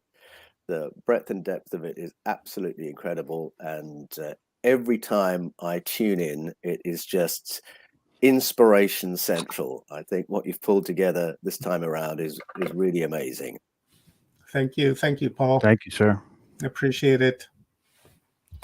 Well, I'm going to speak for a little while, and I hope that will be an introduction to a stimulating conversation among the three of us. As I was just saying, I really love the breadth and depth of all the content we've been looking at through this summit, and I thought it would be interesting to share a bit of my own story. What is it that's taken me from the narrow world of Christian orthodoxy to a place where I can really embrace the great diversity and breadth of all the things that we've been looking at in this summit over the last few days. And there are many ways I could answer that question. I could talk about some incredible animal encounters that I had in the Australian bush just a few years ago. And I look back on those moments and realize those moments were part of a healing post-trauma, just to follow on from what Jennifer was talking about just now, getting me into a state of mind where I was ready for rapid relearning and unlearning and rapid processing and rapid discovery. But I've told that story on another occasion. I could talk about a close encounter of the fourth kind that I experienced when I was 20 years old in the city of Bath in the UK.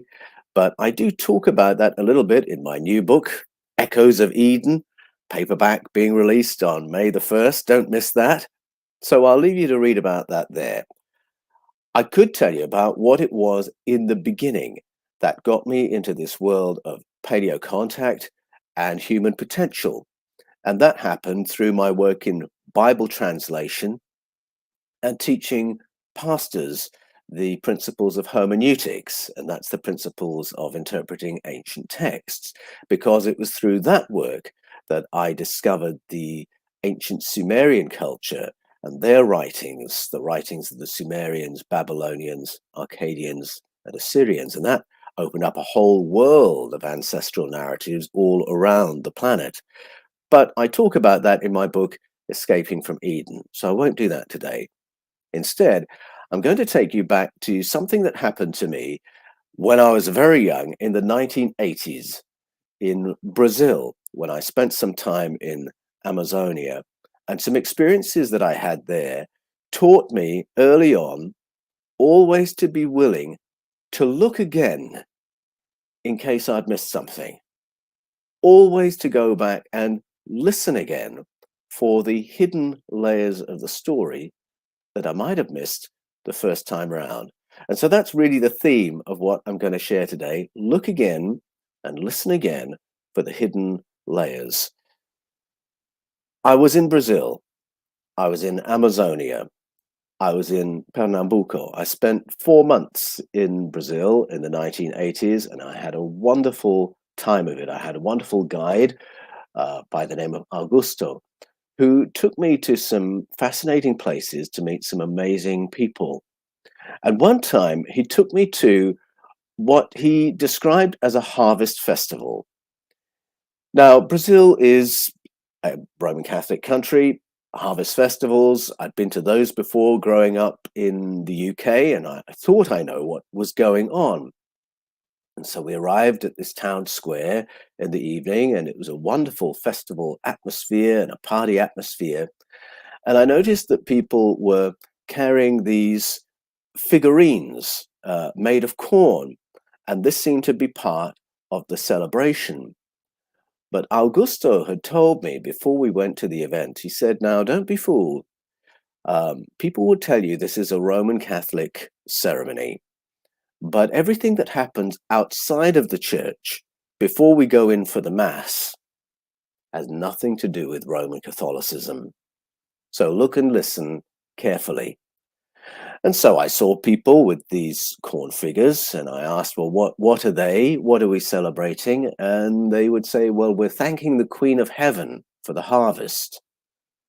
Oh, all right, okay, I think I know what's going on. The Queen of Heaven, that's a title that the Roman Catholic Church has given to Mary, the mother of Jesus. So we're obviously thanking Jesus's mum for the harvest in some way. And this was just one of a number of ceremonies that happened, and then we went into the church for a Mass.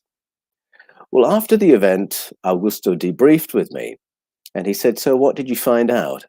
And I said, well, I found out that we were thanking Jesus's mum for the harvest.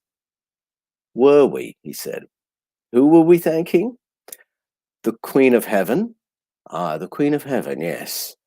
And that's Jesus's mum, is it? He asked me, and I said, yeah, well, I think so. I think that's how, in the Catholic world, I think that's how this language works. And he said, well, you remember the lady we stayed with, Rita? Do you remember those figurines that she had in her front living room? Oh, yes, I said, and she did. She had two little porcelain figures on a little coffee table in her front room. Yes, I said, St. George and Mary. And he said, what makes you think they were St. George and Mary? And I said, well, St. George was wearing his uniform, you know, his white top with the red cross and everything. And Mary, well, that's the traditional depiction of Mary in blue and holding the baby. And he said, well, let me tell you, Rita's parents on her mother's side come from the interior. And so there is a lot of indigenous belief and ceremony and tradition that she's inherited from there. And on her father's side, there's a lot of family from West Africa because, of course, slaves were brought over for the plantations in Brazil from West Africa. And so there's African ceremony and tradition and religion that's been brought from there. It's quite possible that Rita uses those figurines for ceremonies to do with indigenous background and African background and nothing to do with Roman Catholicism. Oh, I said, and this was a bit of a stretch for me to think that these figurines might have been representative of something quite different and unknown to me. We're going to go to another harvest festival, he said, in a place called Pesquera, and you might want to ask some more probing questions. And so, sure enough, we went to this wonderful festival. Again, lovely party atmosphere, people genuinely happy and celebrating, and there were all kinds of foods and drinks, all derived from corn in some kind of way. And I had no idea you could make so much from corn, but indeed you can. Well, once again, there were figurines, we were celebrating the Queen of Heaven. But as I asked my questions in my halting Brasileiro, I realized there was another layer to this story. Who are we celebrating? The Queen of Heaven. Oh, why is that? Because it was the Queen of Heaven who came down from the stars, came down from out of the heavens, and taught our ancestors how to cultivate corn and how to turn it into all kinds of foods. So this time around, I'm picking up on the fact that this was something that happened long before Jesus, long before Jesus's mum, that this visitation was way, way back in the ancestral past, and it was a primordial lesson in agronomy. This story of the Queen of Heaven began sounding a little bit more like the story of Hun Hunahpu, the ancient Mayan story, the explanation of where they learned about plants that are good for food, good for medicine, good for consciousness. It sounded a bit more like the Zulu story of Umbab Mwana Warisa, this mysterious female entity who appears from somewhere and teaches the ancestors of the Zulu how to live on the land in harmony with the land and how to use the flora of the land for health and consciousness and well-being.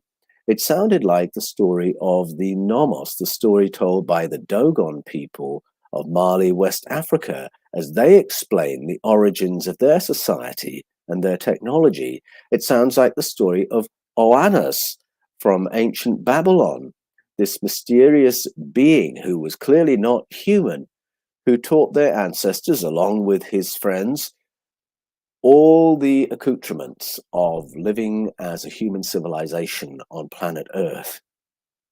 It sounded like the story of Shamhat, who civilized the ancient wild man in the ancient Sumerian story. Now, I didn't know any of those stories when I was 20-something in the 1980s. I learned those stories much, much later on and began to spot the parallels and the similarities. But what I did notice in Pesquera as I asked those questions in my halting Brasileiro was that this was not the story of a supernatural eternal entity that we pray to for a good harvest or a healthy baby, that we were actually celebrating the memory of something that happened to the human race in the deep past, something to do with contact, something to do with cosmic help for human civilization on planet Earth. But when I was in Brazil in the 1980s, Pope John Paul II was trying to stamp out all the non-Catholic elements of these ceremonies and celebrations. He was busy cleaning up, and he wanted to get rid of all the African elements of these celebrations and get rid of all the indigenous elements of these celebrations and leave only the Portuguese Roman Catholic contribution that arrived in 1500 with Pedro Alvarez Cabral. Everything else could be gotten rid of. Catholicism only was to remain. So he really was trying to clean up not only the practices, but the worldview of the people living in Brazil. And it was extraordinary to me to think that Portugal had been in Brazil for 500 years, and in all that time had failed to stamp out what was there before. The goal was to delete and replace, delete the indigenous knowledge with Catholic orthodoxy and replace it with Catholic orthodoxy, and they hadn't been able to do it, and the people were still resisting it. And I found that a very curious thing to behold. What was the power of this knowledge that it could survive against the odds for so long? Because what I was hearing as I asked my questions, you wouldn't hear it in church, you wouldn't hear it in school, you wouldn't hear it on the TV, you wouldn't hear it from the government. It was all unofficial folklore, and yet it had this power to persist. So we'll go somewhere else now. We'll go to the land of my fathers on my father's side. That's Ghana, West Africa. And we'll go there between 1874 and 1950, because that was the period during which the British ran Ghana. Now, when the British went into Ghana, they had a goal similar to Pedro Alvarez Cabral in Brazil, and that was to run the country, to set the commodity prices, the exchange rates, set up the banking systems so that Britain could siphon off the wealth, so that the British Crown could get the Ghanaian gold, and so that the British could benefit from sitting at the top of the economic tree and run the country. And so that's how it went until 1950, and my family has a proud involvement in the liberation of Ghana from British rule, to the extent that that has happened. And during that time, British Christianity was the thing to know and believe. And the local indigenous knowledge, well, that had to be irrelevant. The British didn't want alternative news, alternative truth, alternative history, didn't want any kind of story that would embolden independence movements or anything like that. They wanted full spectrum dominance. So the British provided the newspapers, the media, the school teachers, the police, the civil servants, so on and so forth. And the local knowledge had to be marginalized. Now, in colonization in other parts of the world, this has been done very, very brutally. So when the Roman Catholic Church discovered that there was a blip in the south of France in the medieval period, where they hadn't quite bedded down Catholic orthodoxy, they effected a genocide of around 1 million people. The population of Languedoc were all slaughtered by a succession of 19 popes to get rid of the alternative information, empowering information that those people had. In Central and South America, the Portuguese and the Spanish slaughtered the priesthoods. They executed them, got rid of anyone who could read the ancient texts, and burned the libraries. And it was a double measure. They wanted to burn everything that that culture had curated in written form, and in case any texts survived, well, no one would know how to read them because they'd have killed the priests. And so it was a very, very violent period. Well, Britain didn't do that in Ghana. Instead, it simply ran things like this, that if you wanted to get ahead as a young person in Ghana, then you would learn to speak British and dress British and act British. And to the extent you could do that, well, you would look like a good candidate for a good job and promotion, so on and so forth. And part of that cultural reprogramming meant you distanced yourself from your indigenous roots.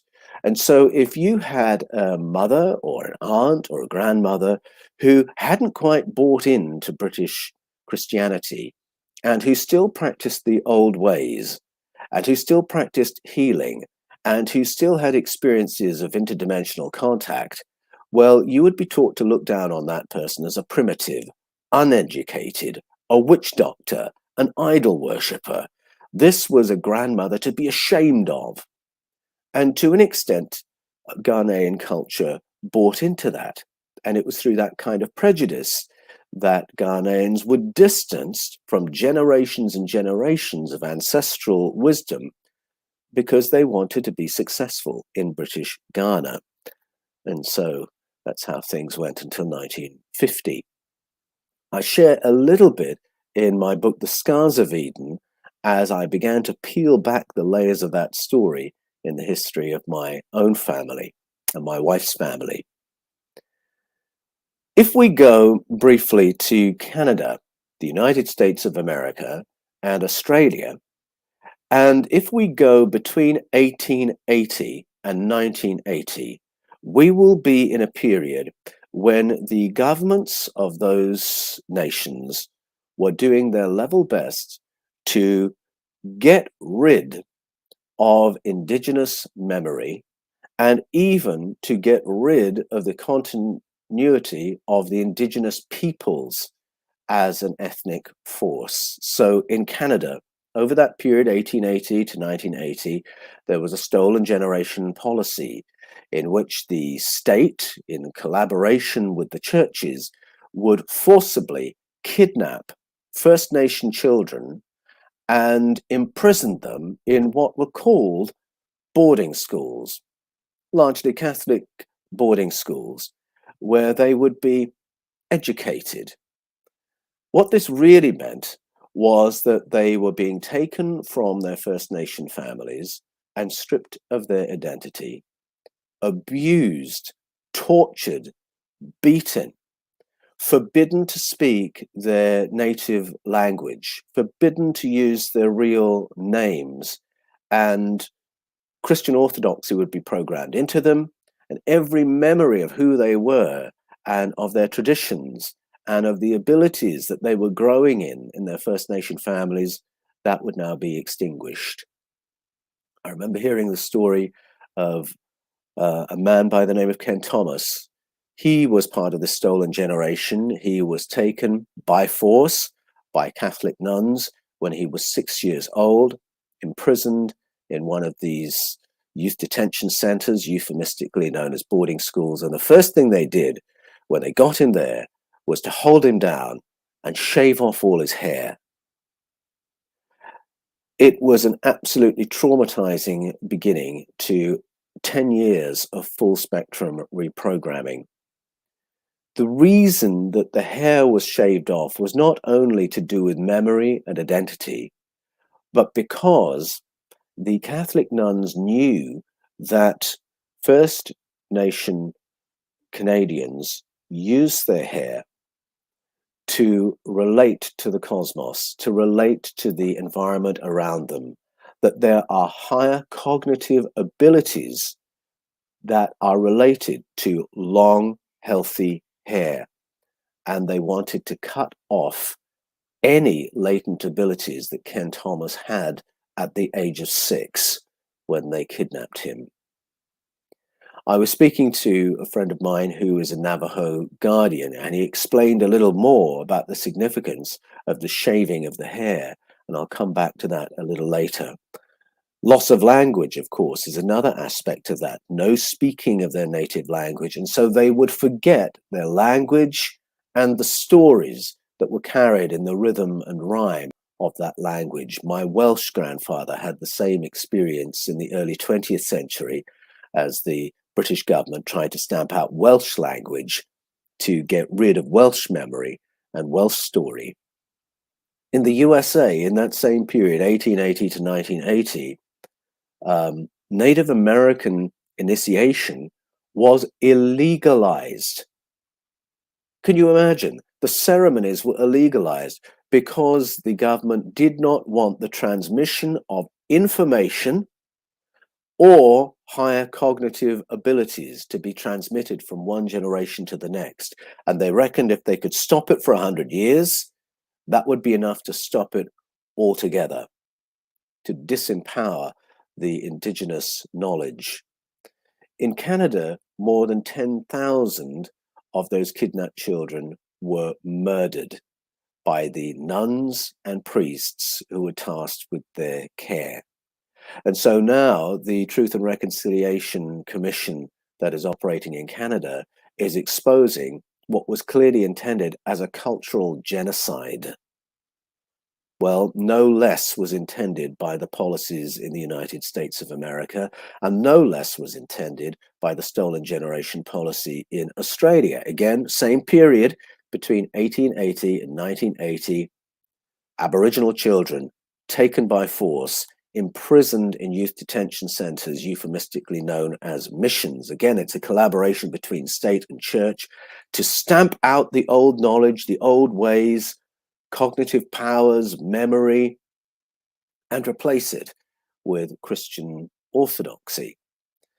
Now, although that policy was stopped in about 1977 in Australia, there is a sense in which it is still in place, and it's done a little bit more subtly, simply by locating schools well away from the traditional homelands of Aboriginal Australians. And so a few years ago, then Prime Minister Tony Abbott announced the latest raft of Aboriginal communities that would be defunded. 150 Aboriginal homelands defunded, which meant that if the children were to be educated, and they have to be educated, then they would have to be sent away from their families, from their parents, from their grandparents, to be educated in English as a refugee in their own country in another part of the state.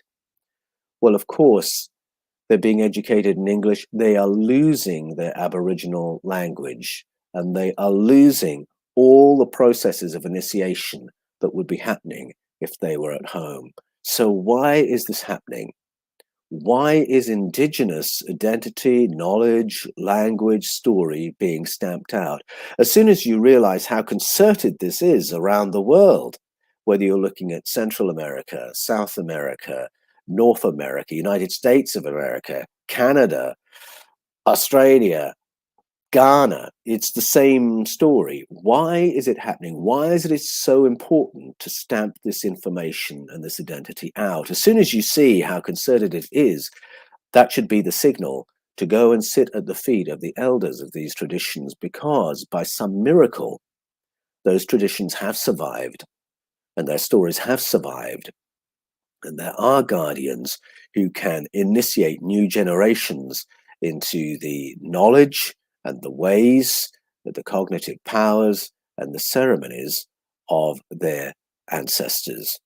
And in Echoes of Eden, which is my new book, that's exactly what I've done. I sit at the feet of those elders and curators and guardians, and I listen for what is in the information for us. What is the relevance today? What is the power that the powers are so frightened of? And I find those traditions to be full of information that is empowering for the present day. Let's join some more dots. Let's go to Jerusalem in the 7th century BCE. At that time, clearly, there were festivals rather similar to the ones I experienced in Brazil, because we have discovered hundreds of handheld female figures, just like those corn figures I saw in Brazil, only these are made of terracotta. They're female figures, they're bare-breasted, and they've been decapitated, and they were thrown in a pit. Why was that? Because in the 7th century BCE, the cult of the Queen of Heaven, oh my goodness, there's that name again, was being stamped out by reforming Judean kings. And we find the inscriptions on these figurines, the figurines of Asherah, Anat, Kudzu, Hathor, Astarte, who was to become Aphrodite in the Roman tradition.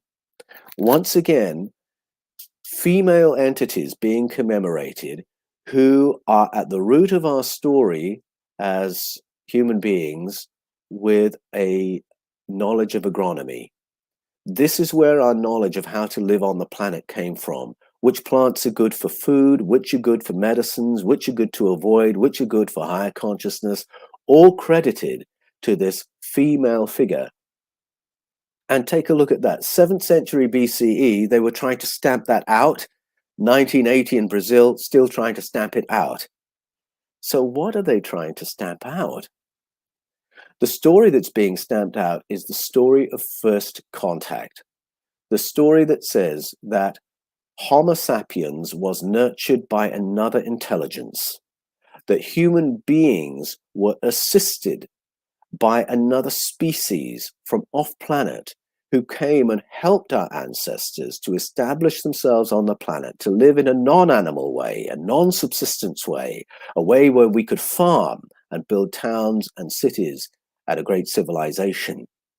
All these ceremonies commemorate the primordial lesson in agronomy and medicine, whether you're going to Babylonia, Sumeria, the Zulu people, the Mayan people, the Dogon of West Africa, Cherokee, Iroquois, Aboriginal Australia, the stories are all there of our first contact and the fact that we are part of a cosmic family.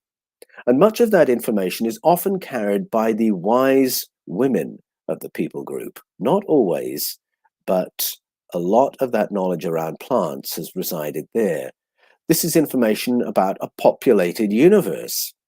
So if we had lived in a world where indigenous information was celebrated instead of suppressed, there would never have been a period where we didn't know what a close encounter was, or what a UFO was, or whether we're alone in the universe. We would know we're part of a populated universe, and we have family, and we have friends, and that we are related to those who have visited us in the deep past. We would know more about who we are as human beings. We would know more about our higher cognitive powers. And there's the connection. Why is it that the shamans and the wise women of societies through the ages are the ones with the higher cognitive powers, the ones who can do remote viewing and future viewing and self-healing? These things are all tied in together with the information that they curate. And the information is not just about the past, it's about implications for now, not just about our origins, but about what is possible for us today. Possible because of our higher cognitive abilities, possible because we can switch them back on, and possible because we are not alone. We have company, we have help, that it is possible to engage. And so I'm going to talk a little bit about engaging that help. If you were to go for healing to the wise women of Southern Africa, to the Nangas and Sangomas of Southern Africa, or if you were to go to the shaman of South America or Central America, or if you go to one of those idol worshippers in Ghana, or to Native American guardians in North America, or to the witchy woman in the hill country of the United States of America, or if you were to be brave and go and knock on the door of the cottage with the long-haired woman who lives in it on the edge of the forest and the fields in Great Britain, you would notice that there's something rather similar about their approach to helping you and getting you healed of whatever it is that you want healing from.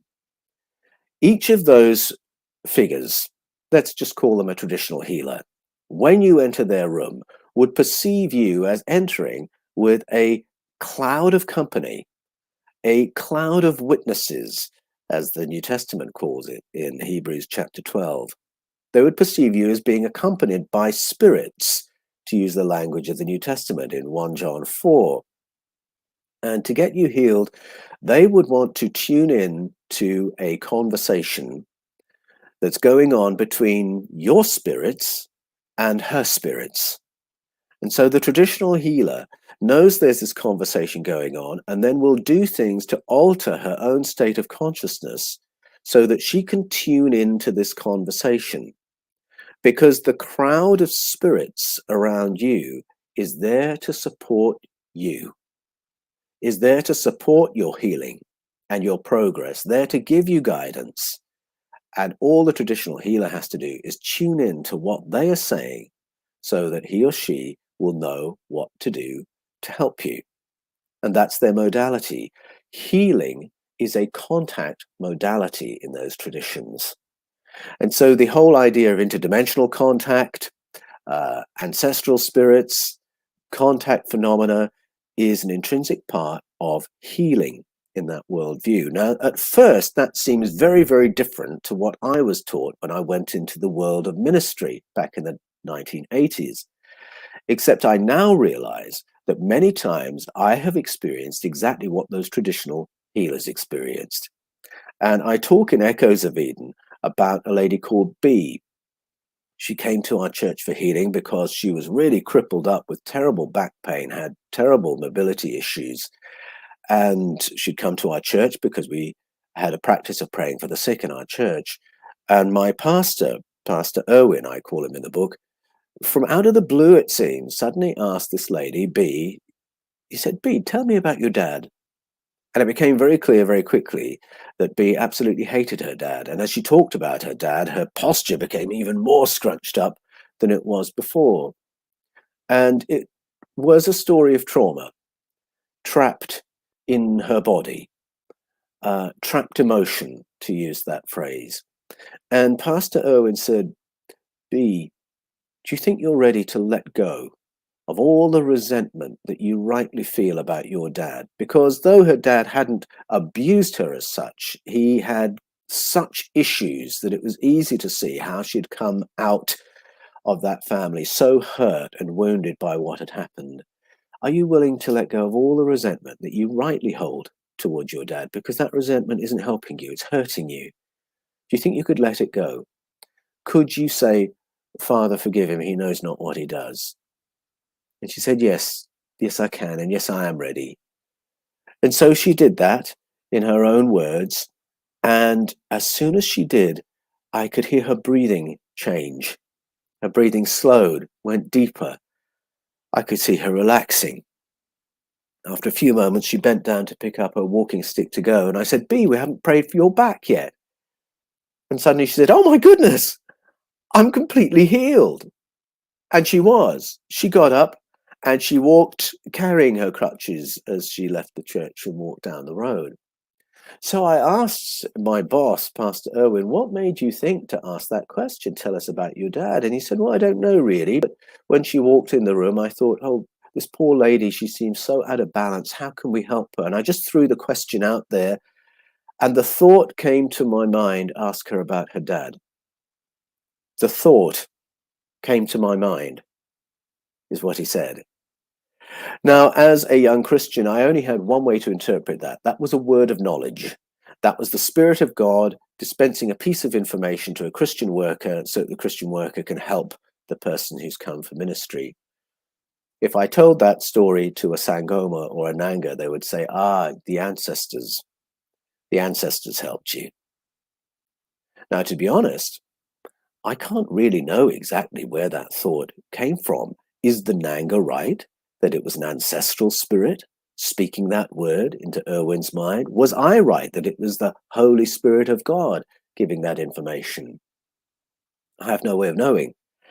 And I don't put those two possibilities out there as dichotomies, because Irwin asked God, but the help can come from anywhere. If God is the source of the cosmos and everything in it, that in which we all live and move and have our being, that's the Apostle Paul's definition of God, then we can put our question to the universe, to God, and the help can come from anywhere.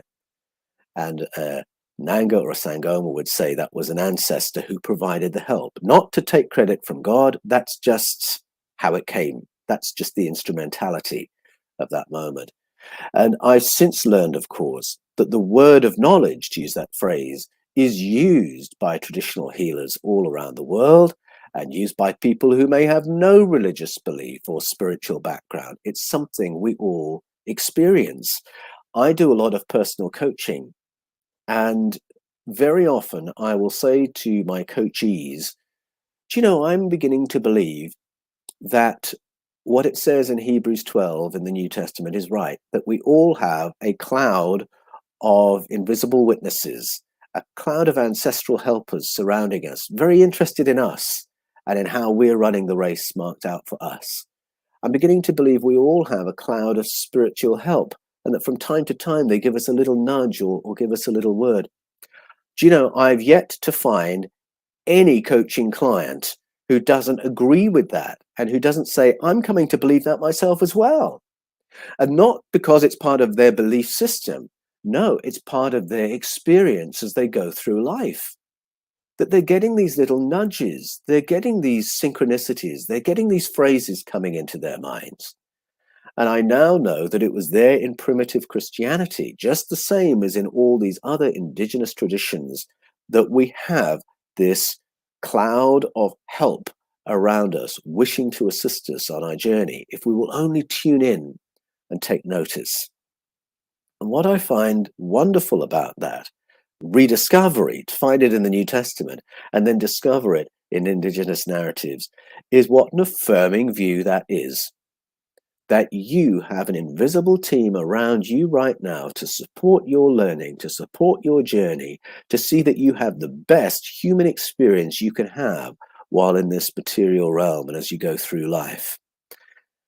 The great secret is that help is at hand.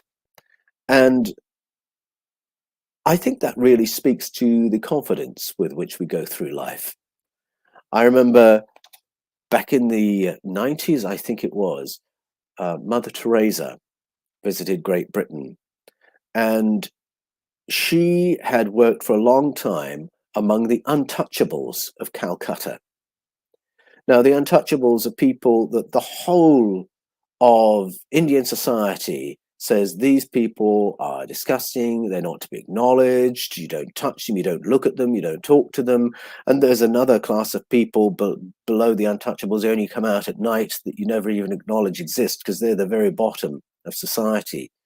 You would think those people would have a self-esteem problem, wouldn't you, when they've got a seventh of the world's population telling them that they're rubbish. But Mother Teresa, having worked with those people, visited Great Britain in the early 1990s, and she said she had never encountered such a horrible loss of self-esteem as what she experienced among the teenagers of Great Britain. Now, what does that tell you? How can the self-esteem of teenagers in Great Britain be worse than the self-esteem of the untouchables in Calcutta? It has to do with the world in which we live and the world view with which we journey. If you live in a world where you are on your own, then you are on your own. But our ancestors tell us none of us are on our own. Whatever the visible world is doing to you, you have an invisible team of supporters. You have great-grandparents, great-great-great-great-grandparents. You have spirits from other dimensions who are very interested in you and helping you through whatever is happening in your life. It's an incredibly empowering worldview, and it's the one our ancestors have journeyed with for thousands of years. Now, what's interesting about that worldview is that when you talk to traditional healers, sometimes they're a little bit agnostic about who are the helpers and how they help and how they communicate transdimensionally and how they're around if they're from generations past, or exactly what they are if they're spirits, in the words of the writer of 1 John. It doesn't matter, apparently, who, what, and how. What's more important when you talk to the traditional healers is that we listen and then weigh up, that you and I keep our sovereignty, that you and I keep our autonomy and weigh up what we hear. Because if we're willing to do that and say, well, that makes sense, that doesn't make sense, I'm not going to do that, but I will follow that. As long as we do that, it doesn't matter who those voices are because you've kept your sovereignty. And what I find very interesting is that Imperial Christianity didn't want any of that. First of all, it didn't want agnosticism. It wanted people who believed in dogma. First of all, again, it didn't want people with personal sovereignty. It wanted people who were passive and obedient and who distrusted themselves and trusted authorities more than they trusted themselves. So on both those counts, they don't want this traditional worldview. And they certainly didn't want other sources of truth and information and healing. They wanted a monopoly of truth, as does any imperial power. The idea that there would be other entities running around giving you alternative information or alternative sources of power or healing, no empire wants that. What it wants is people who are dependent on the state powers. They don't want grassroots empowerment. And this indigenous story is about grassroots empowerment by our ancestors, by the spirits. When I was in Brazil in the 1980s, there were two big forces at play. I was there studying Christian spirituality and what was happening in terms of church life and church planting. There were the top-down powers, John Paul II and the diocese, who were trying to shut down indigenous knowledge. And then there were grassroots catalysts. They were also Roman Catholics, but they were monastic workers who were empowering local populations. And it was from that second group that I found Augusto, who gave me my education as to what was really going on. But whether you're looking at Brazil in the 1980s or the Roman Empire as it hijacked Christianity, or whether you're looking at ancient Judaism in the 7th century BCE, or Ghana, Canada, USA, Australia, the picture is the same. What the powers want is God and the king at the top, or God and the president at the top. And then in the middle, you have the priests, the public servants, the education system, the media. And then at the bottom, you've got the people who believe what they're told and do what they're told. That's the pyramid of powers that empire always likes to run with. They want people who are always looking for permission to do things, who are dependent on the state for the truth and information and health. The indigenous stories present a different world, one in which we are surrounded by company and help and information and health and confidence. The indigenous stories say we have help with agronomy, that you can have transdimensional help, teaching you what plants are good for food and medicine and higher consciousness, that people can have help with civil engineering, can know things about sacred architecture that elevate our cognitive powers, that aid us in interdimensional contact with our neighbors. Indigenous story tells us there's help with information, that it's not just the state education system providing us information, that in fact we can heighten our cognitive abilities through contact. Many experiences of close encounters experienced heightened cognitive abilities in the aftermath. And when I read Plato, I read someone who acknowledges a whole chunk of his information has come from interdimensional contact and altered states of consciousness. And maybe that's why the authorities are so against all the things that enable us to engage with altered states of consciousness. There is help with self-esteem the moment you begin listening to the support team that exists around you. We are cut off from this indigenous wisdom largely through prejudice. It's not at present where most of us are living through aggressive, violent colonization and execution, although we've had a bit of that. I mean, if you think about what happened to whistleblowers around ET contact in the 1980s, we've had a bit of that quite recently. But it's really a cultural education that says there is education and then there's ignorance. And there is sophistication, and then there's the ignorant local information that we call folklore and story and myth. And we confuse the stories of the wise women of our cultural heritage with the stories of the wild women who are insane and we don't go anywhere near them. I mean, if I talk about growing up in Britain, I just knew instinctively that it was not a good idea to go anywhere near that woman who never cuts her hair and who lives in that very humble cottage on the edge of the forest and the fields and who knows how to do things with the local flora, and who curates the local histories and mythologies. You just knew to stay away from her, and maybe she's insane as well. And that's the kind of prejudice that we are given around the wise women or the witchy women of Northern Europe, of North America. Not much has to be said. So many cultural references out there to tell us to stay away. And yet those are the people who've curated the old ways. You know, we can get quite romantic when I say, oh, go to the curators of Native American tradition, or sit at the feet of a Navajo guardian, or find the elders of an Aboriginal Australian tribe. Oh, yes, I'd love to do that. I'll make that part of my holiday. But in fact, all cultures have this, and the English have it as well. Only we have a prejudice against our own. And so what I discovered as I researched Echoes of Eden is that if you really want to start tapping the ancestral wisdom of the human race, the grassroots knowledge of contact, the grassroots knowledge of higher cognitive powers and how to tap them, you have to decide in advance to overcome all that cultural programming. Just as in Ghana, there was a certain way to behave if you wanted people to think you were educated and intelligent. That's true of all of us. We all have that. We all want people to think we're intelligent and clever. And we have to be willing at some point to say, blow that. I want to know what's going on. I'm going to visit that lady and I'm going to ask her to tell me some stories. I always notice the wise women who never cut their hair in the places where I live today and find ways of having conversations with them.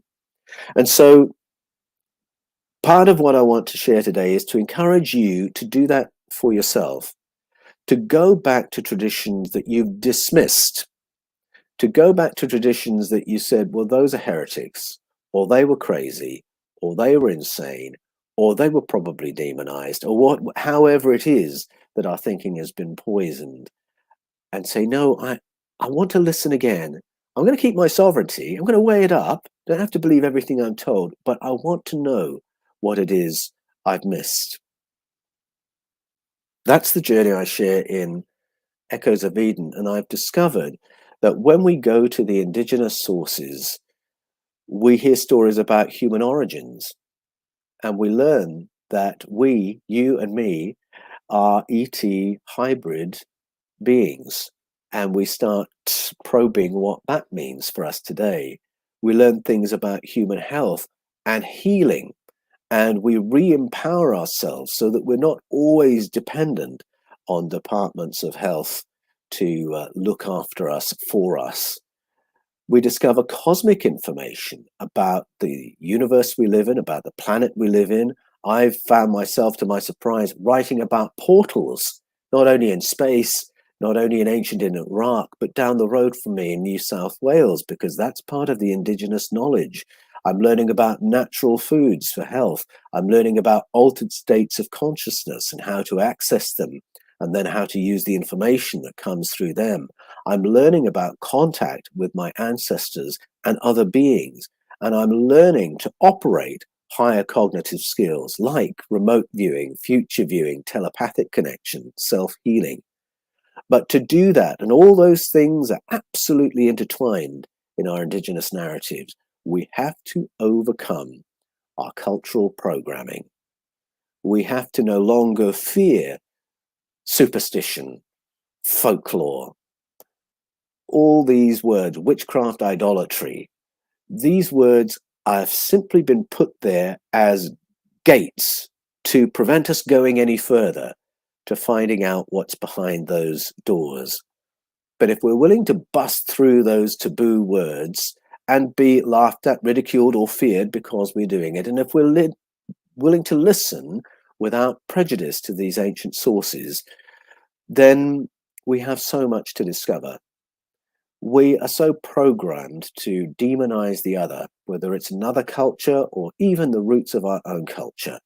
And a fun way to start is to stop and think about who you are. Where have you come from? What's your ancestry? Because whatever wherever your ancestry is. And it's amazing when I ask Australians, modern Australians, where are you from? They'll say, oh, nowhere. I'm Australian. Oh, you're Australian. So you're from nowhere. And they forget that most Australians have arrived here since the Second World War from somewhere else. And then, of course, we have the Aboriginal presence in Australia that goes back more than 60,000 years. And that too came from somewhere else. So there's always an answer to the question, where do you come from? And wherever it is, there will be traditional stories that belong to your culture. And so right now, I'm beginning to think about harvest festivals we did at school when I was a little boy, where we held little corn dollies. What were they? And who were they commemorating? Because you can bet your bottom dollar it's not what the Church of England told me it meant back in the 1960s when I was at school. And so it's that rediscovery that my book Echoes of Eden is all about. You can pre-order the Kindle edition right now, and the paperback is available on the 1st of May. I would love you to share this part of the journey with me, and I will look forward to getting into conversation with you about these amazing truths from our heritage that can inform how we live on the planet today. So I'll pause there and get into a conversation with my esteemed colleagues.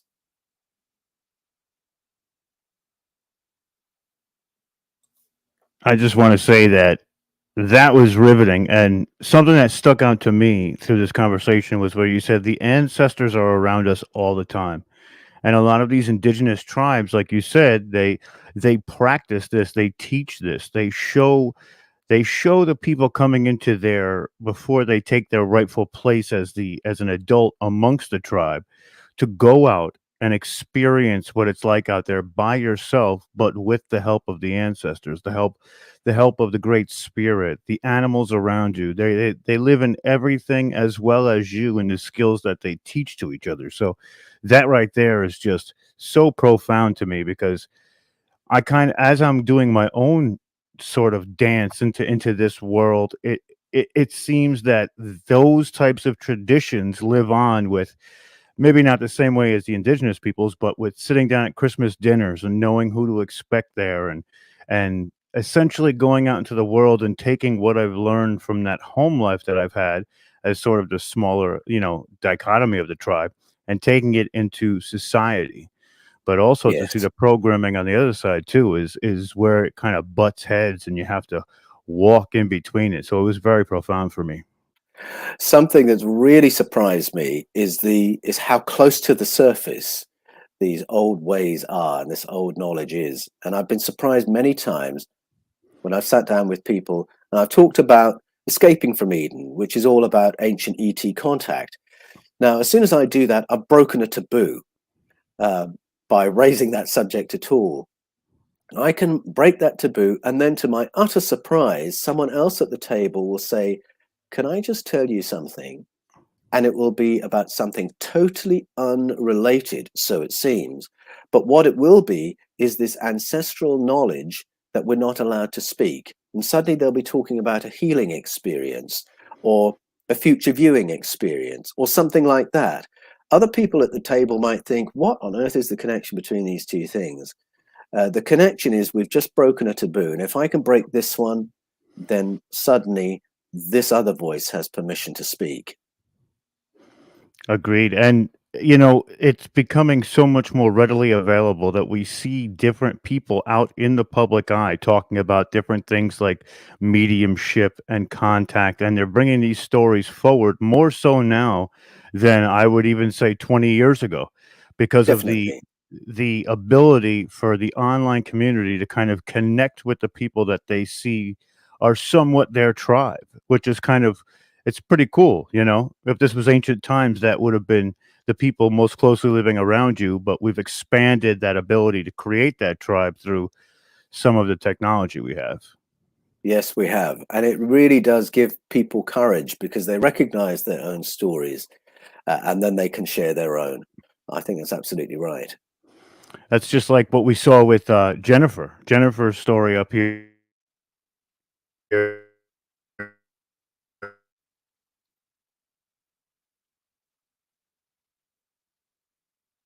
Ooh, now, I don't think I've frozen, but I think Rob has frozen. Omar, can you I assist think us? I think Rob has indeed frozen. He's been having internet issues for the past few days. You know, I really resonated with what you're saying, and especially up here in Canada.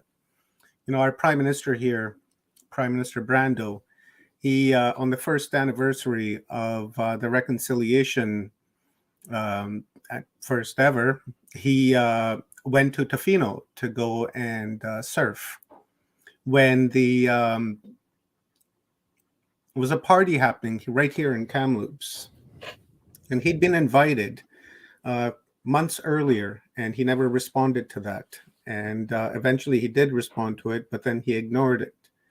So they were set up actually just right here behind my house, right across the Yes. street from where the residential school is, where they found all the bodies. Yes. And he never showed up. And I'd like to hear your thoughts as to at what level he's operating on, and how that can be rectified, so that when we move into this new timeline that we're all trying to create, that we don't repeat this type of behavior, Oh, this bad behavior. absolutely. I think I'm glad you shared that, and it brings it up to the present day, because as I was writing Echoes of Eden, I discovered that the Stolen Generation policy did not finish in 1977. They just changed how they were going to do it, and it was through locating schools away from homelands. And so we've had a prime minister as recent as Tony Abbott, who has actively pushed that policy forward. And when you see that the intense period of that policy was the same across the USA, Canada, and Australia, 1880 to 1980, then you know there's a level of coordination that transcends national governments behind it. And so then when you look at Canadian prime ministers who are, it's just so horrible, deliberately ignoring the truth and reconciliation process that's bringing this to light, you have to realize that that's not just about the morality of that individual. Again, you're looking at something that transcends national governments and national leaders, that is still trying to push this agenda forward. They have that agenda, and it almost doesn't matter who the prime minister is. They will find a way of manipulating, bullying, distracting, overloading, whatever it is, that prime minister or president, so that they will be playing ball, even if when they went in, they were quite a decent bloke or quite a decent woman. You can see it in some leaders that they get elected, everyone's very hopeful. I can relate to that guy. I love some of his policies. And then if you watch closely, you can see how overwhelmed they become. So they go very quickly into a place of, what do I do now? What do I say now? Have you got that script ready for me? And their own agency is really undermined, and it takes a very powerful person to resist that. And so this is not to excuse the behavior. It's just to say it's part of a much bigger matrix, and it's a matrix that transcends our national governments. Very often you only have to go as far as corporations to find out what's transcending our national governments. But unfortunately, there are other darker layers to it as well. And I think the demonization of Indigenous people is a perennial struggle, because Indigenous power, grassroots power, is always a threat to whoever wants to govern. So this will always be a dynamic. And I think it relates to misogyny as well, that what I've talked about just now is a big reason why there's always been an engine to misogyny through the ages, because we must not listen to the wise women. We must marginalize women's wisdom where it differs from the status quo, so on and so forth. So I think the forces are very big behind it. And for that reason, we shouldn't be surprised to see even leaders we felt hopeful about, falling into that script of, we can't afford to put teachers everywhere, I can't go to every ceremony, etc., etc. I think that's where that comes from. One of the things you said too is this rise of the feminine into this equal status, which is it's paramount that we needed that, because within all of us resides that masculine and that feminine, and what they want you to do is kind of either, I don't want to say, push down one side of yourself with the programming. There's so many different avenues in which they want to hamper your potential. But with this rise of the feminine, I think that it's truly amazing. And one of the things we definitely tried to do throughout this event was to highlight that sacred feminine, because it is that important. It is. And it was interesting for me joining the dots between the Brazilian experience that I had and the experience of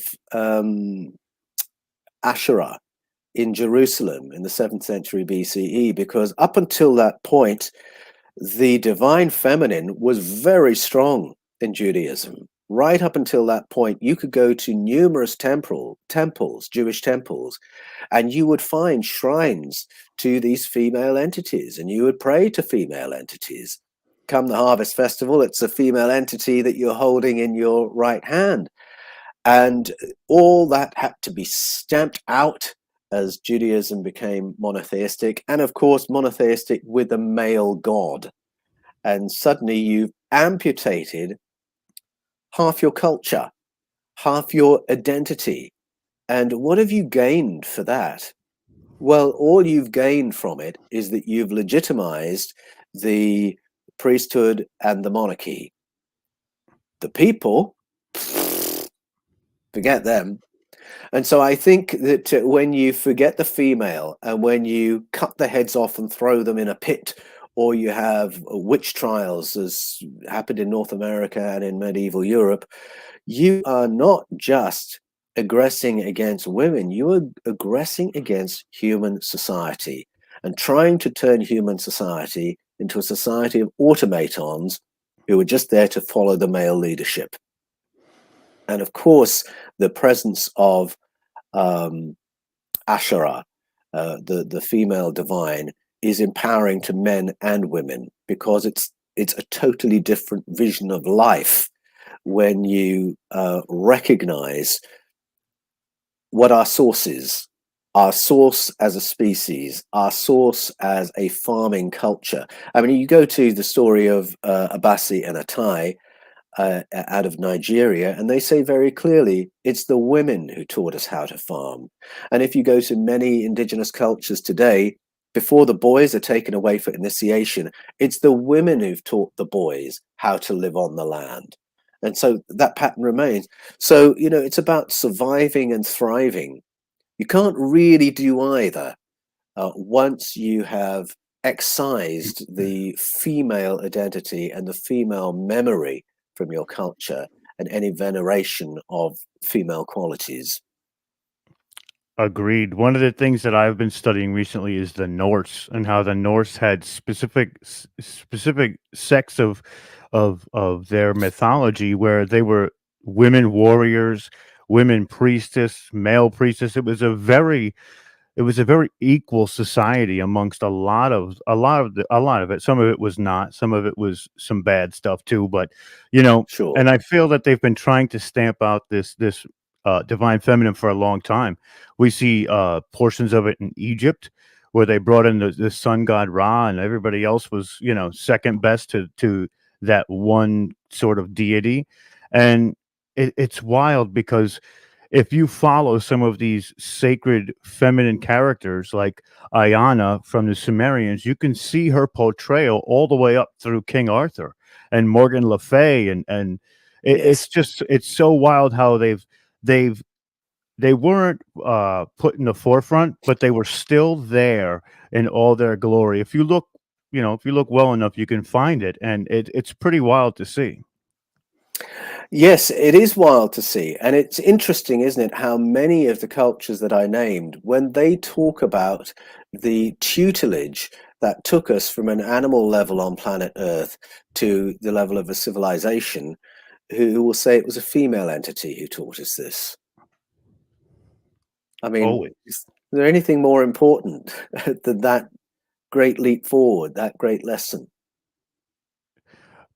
I think that it's so true too, because if you look back, and I've done a lot of Native American culture studies here as well, and they talk about the three sisters, the sun and the moon. They're all females, and those are Oh, the yes. most prominent.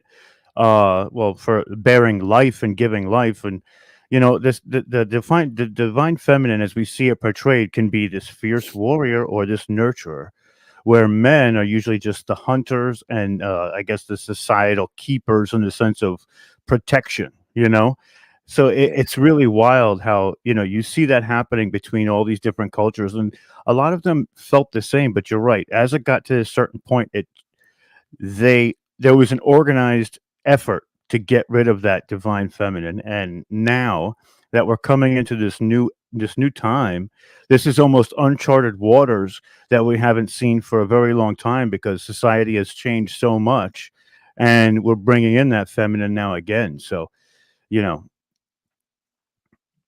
That's exactly right.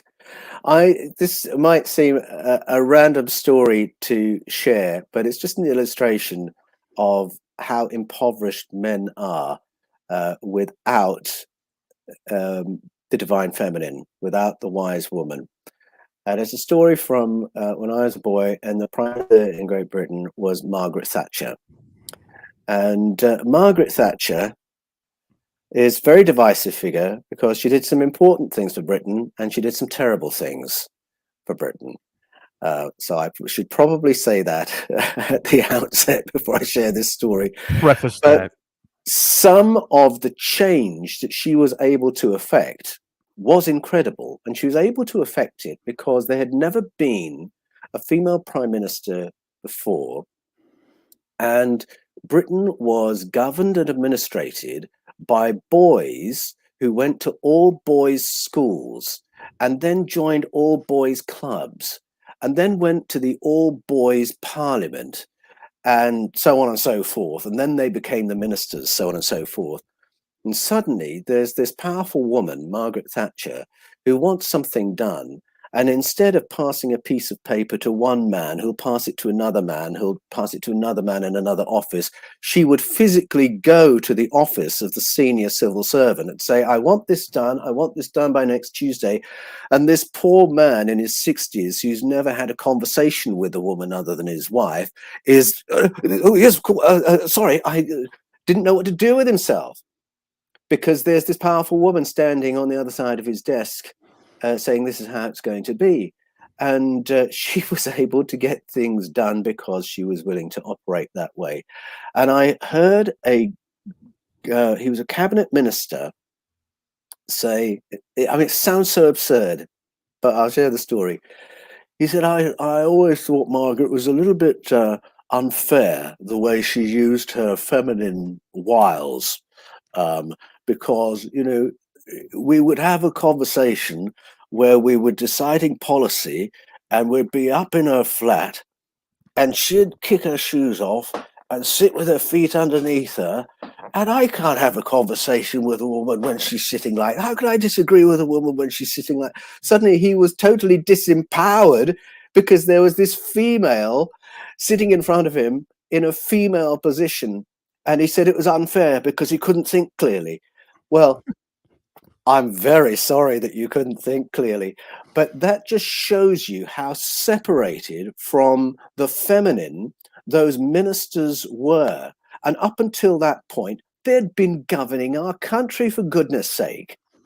And if they can be undone by a female sitting in a female position while she's working through government papers, it just shows you how impoverished they were as people prior to that moment. What on earth were they bringing to their conversations and to their thinking and to their sensitivity if none of that humanity was engaged? And you can see how shut down it must have been. So I just share that as a for instance, that to illustrate that men are desperately impoverished when female leadership and the female contribution is not there. Now, that I know that's a particular, there's a particular British aspect to that story, you know, with the public schools and all of that. But I think there's a little bit of that all around the world. And I think that we cannot think clearly and make good decisions and perceive things clearly if we're not thinking male and female. And men need to think male and female as well. And so I think that it's not just a totemic recovery of female cultural references when we rediscover Asherah in Judaism, or when we rediscover the Queen of Heaven in Brazilian story. It's about recovering who we are as a species and learning to think corporately as a society of every gender. Totally agree with that. And it's all inside. It's in you right now. The information is the activation, as Phil Gruber would say. I've been saying that since we talked to him yesterday. I love what that means, but it's all in you right now. And all you have to do is acknowledge that point, and then there it is. And then your life will change. You'll see things in a different way. I don't want to take up too much time. I want Stone to have an opportunity to ask a question or two as well. And we also have one from the audience too. Just one sec before I lose my train of thought, and while we're here on this subject, you just mentioned the level of thinking that this man has because he's uncomfortable because there's a woman sitting in front of him doing some work. Do you think that would be, you know, like perverted thinking, corrupted thinking? And if so, at what point did that get inserted into the masculine psyche in order for men to think like that? Every time they see a woman, seeing her more as an object rather than a divine vessel that is a stargate to this world. Oh gosh, that's a really good question. I mean, certainly it's been there as long as Britain has had public schools, which is a very long time. So you're going back to you know, the 1600s. But then it's even older than that, because if you go back to the witchcraft trials, it's all embedded in that as well, where it's not just a matter of particular modalities being forbidden. You know, you can't do remote viewing, or you can't do remote, you know, telekinesis. It's the wisdom of women that was being attacked at that time. And what was so awful about what happened then was that if those women were providing a service to people in power, then they had a certain protection.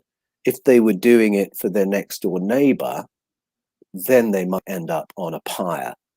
And so you've got a total dishonesty there, where the wisdom of women is trying to be hijacked by the powers so they can use it, and then gotten rid of for everyone else because they know it's powerful. So, I mean, it's certainly there in the medieval period, but I'm sure it's even more ancient than that. I mean, King Josiah was the one who's trying to get rid of Asherah in the 7th century BCE. So, I mean, goodness me, that's nearly 3,000 years ago, and the dynamic is still at play. Stone, you want to go ahead? Oh, yes. Oh, you brought up a lot of different topics there that rang my little bell. So the first one, I mean, I look through history. I've got connections to, you know, Salem witch trials and all of this. And it was about medicine knowledge. It was about wellness knowledge. They were always out there harvesting berries and plants and leaves and making brew and cooking food, kitchen alchemy, you know. So there was that level. And as you were saying, you know, if you weren't always protected when you went into these hierarchical families, if you didn't do as you were told, it would be the same as if you were, you know, caught down in the village doing something. So throughout Disney, I see, like, you know, the Wicked Witch that took the apple to Snow White. There's so much symbology and programming within that.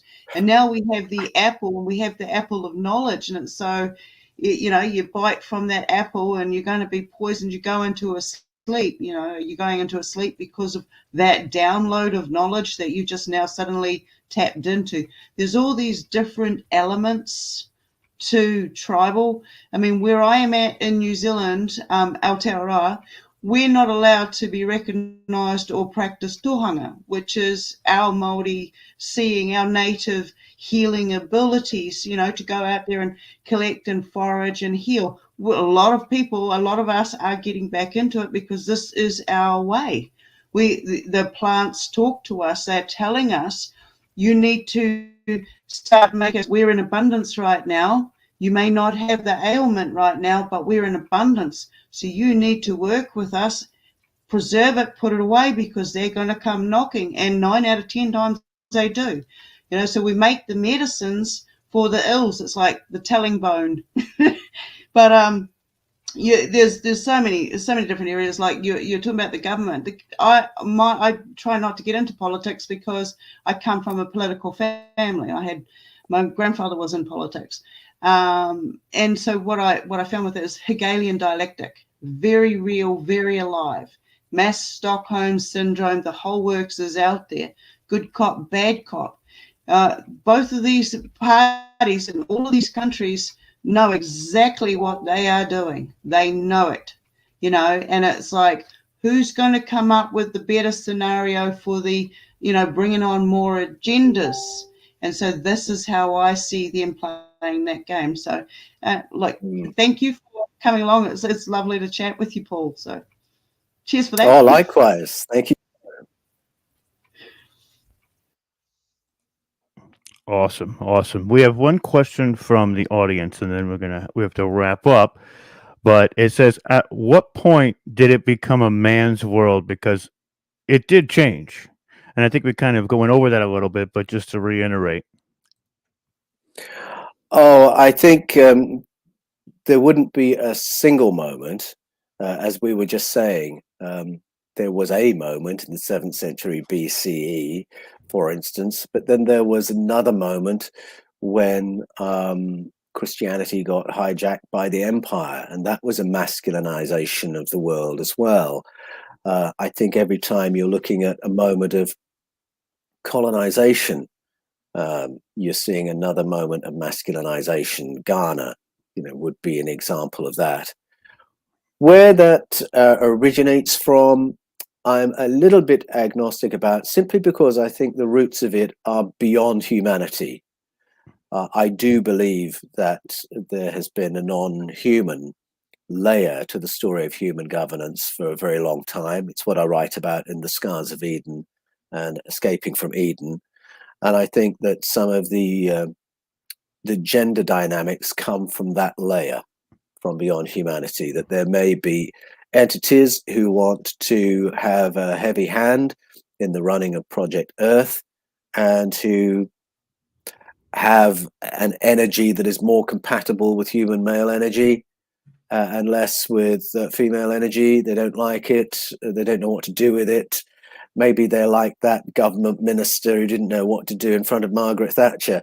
And for that reason, they're wanting to masculinize the energy by which human beings are governed.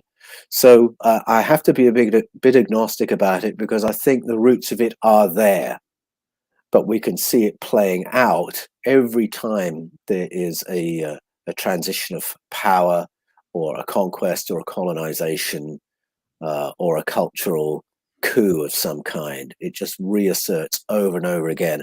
And I think that one of the exciting things about this period is just how equipped grassroots communication can be, because I think our best medicine against it is to inform ourselves at a grassroots level and encourage one another at a grassroots level, get the knowledge at a grassroots level, and therefore keep the feminine component of human knowledge alive and active and engaged. I completely agree, Paul, and I think that it's also a little bit easier to get men to follow the orders than the women. They're a little bit more on top of the faculty sometimes when it comes to that stuff. So, Yes. that they see through deceit a little bit easier too. But Oh, it's yes. always an honor and a privilege to have you here, Paul. And I love talking to you, and I can't wait for you to come back on the Full Spectrum Universe so we can do another round for the Echoes of Eden, which is All right. available on Kindle now. You can pre-order on Kindle. It'll be available in paperback on May 1st. We have the paulanthonywallace.com up in the chat. Go and place your orders now.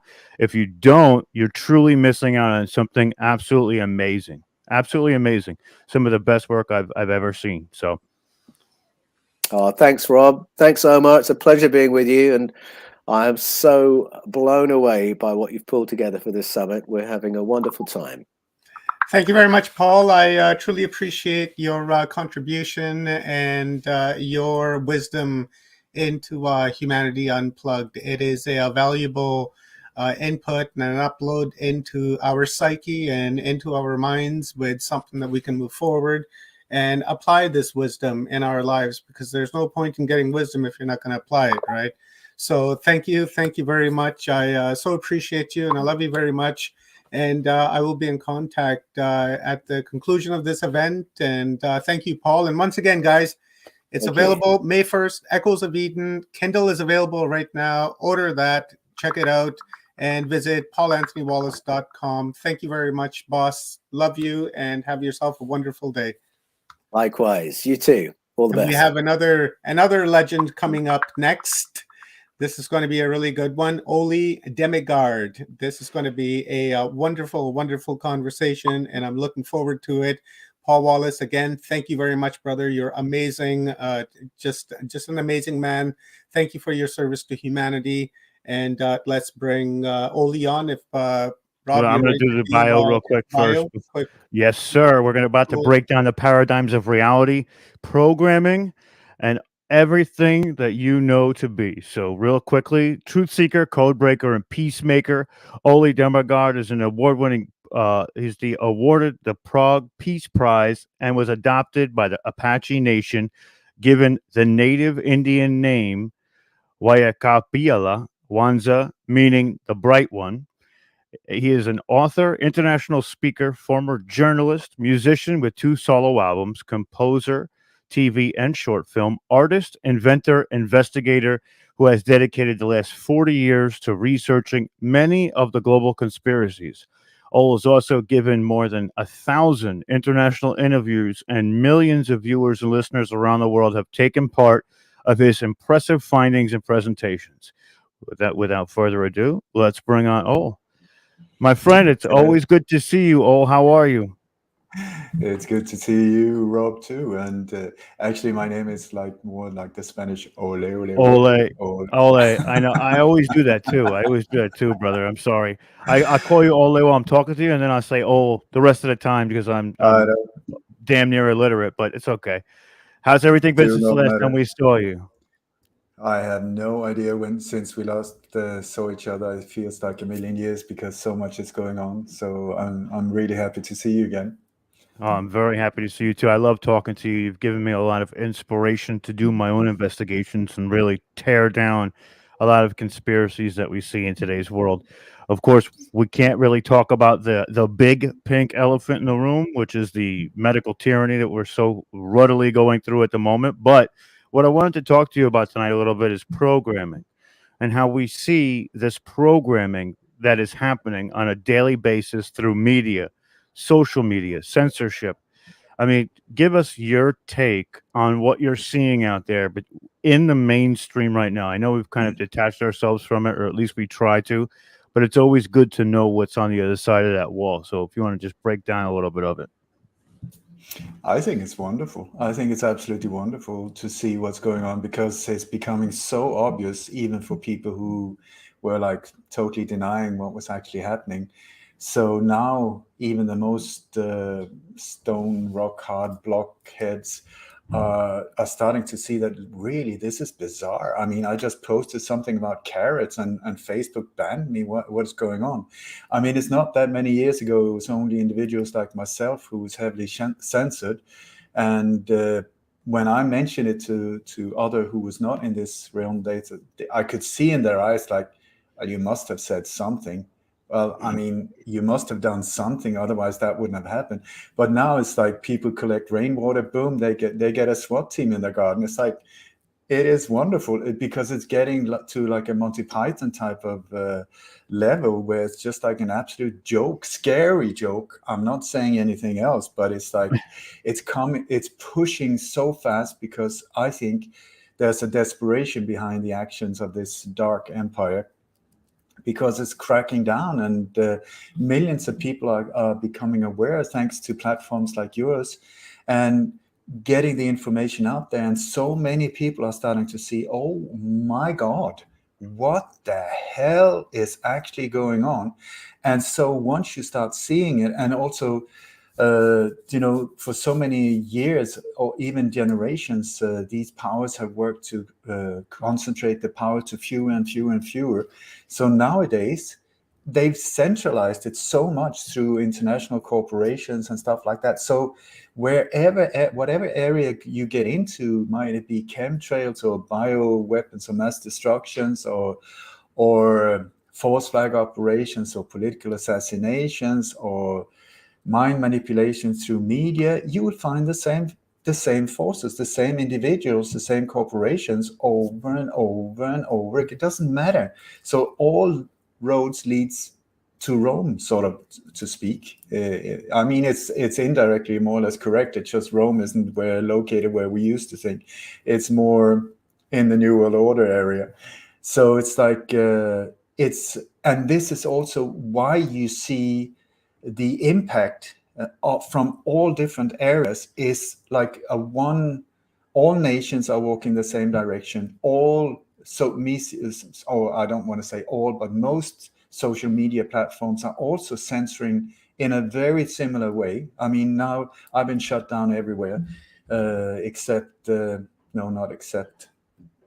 The latest one that got shut down was our Patreon channel, which was a bad one because that hit us not in a nice way, because it's like my rent, everything was taken care of by our platform there.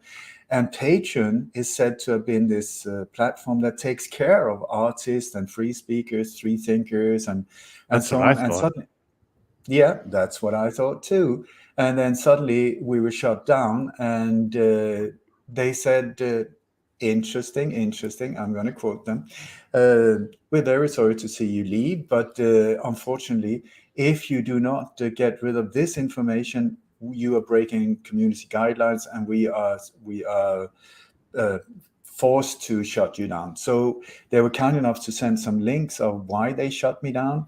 And that was my testimonial in front of the Corona Investigative Committee, which is an international lawyers cooperating force that is charging the big bad boys here in this whole pandemic. This is a massive operation with, I think there's more than 100 international lawyers in it. I did almost a 4-hour testimonial in 2 parts for this legal entity. This is not like some conspiracy tinfoil hat gathering. That is it. And the second one they pointed out was an interview with Dr. Rainer Fulmich, who's the head of this whole Corona Investigative Committee. So I thought that is super interesting. And the only little problem was that this had nothing to do with Patreon, because they were not complaining about what was on my Patreon channel. They were saying on my website. So I should shut down everything on my website that had to do with what I'm not allowed to mention here, but it starts with a C and ends with an A. And it sounds very similar to some kind of beer that is nice when it's warm outside. So it's like they're censoring my website, not the Patreon channel. So what is that? I would very strongly suggest, I've seen this happen over and over again. You got these platforms.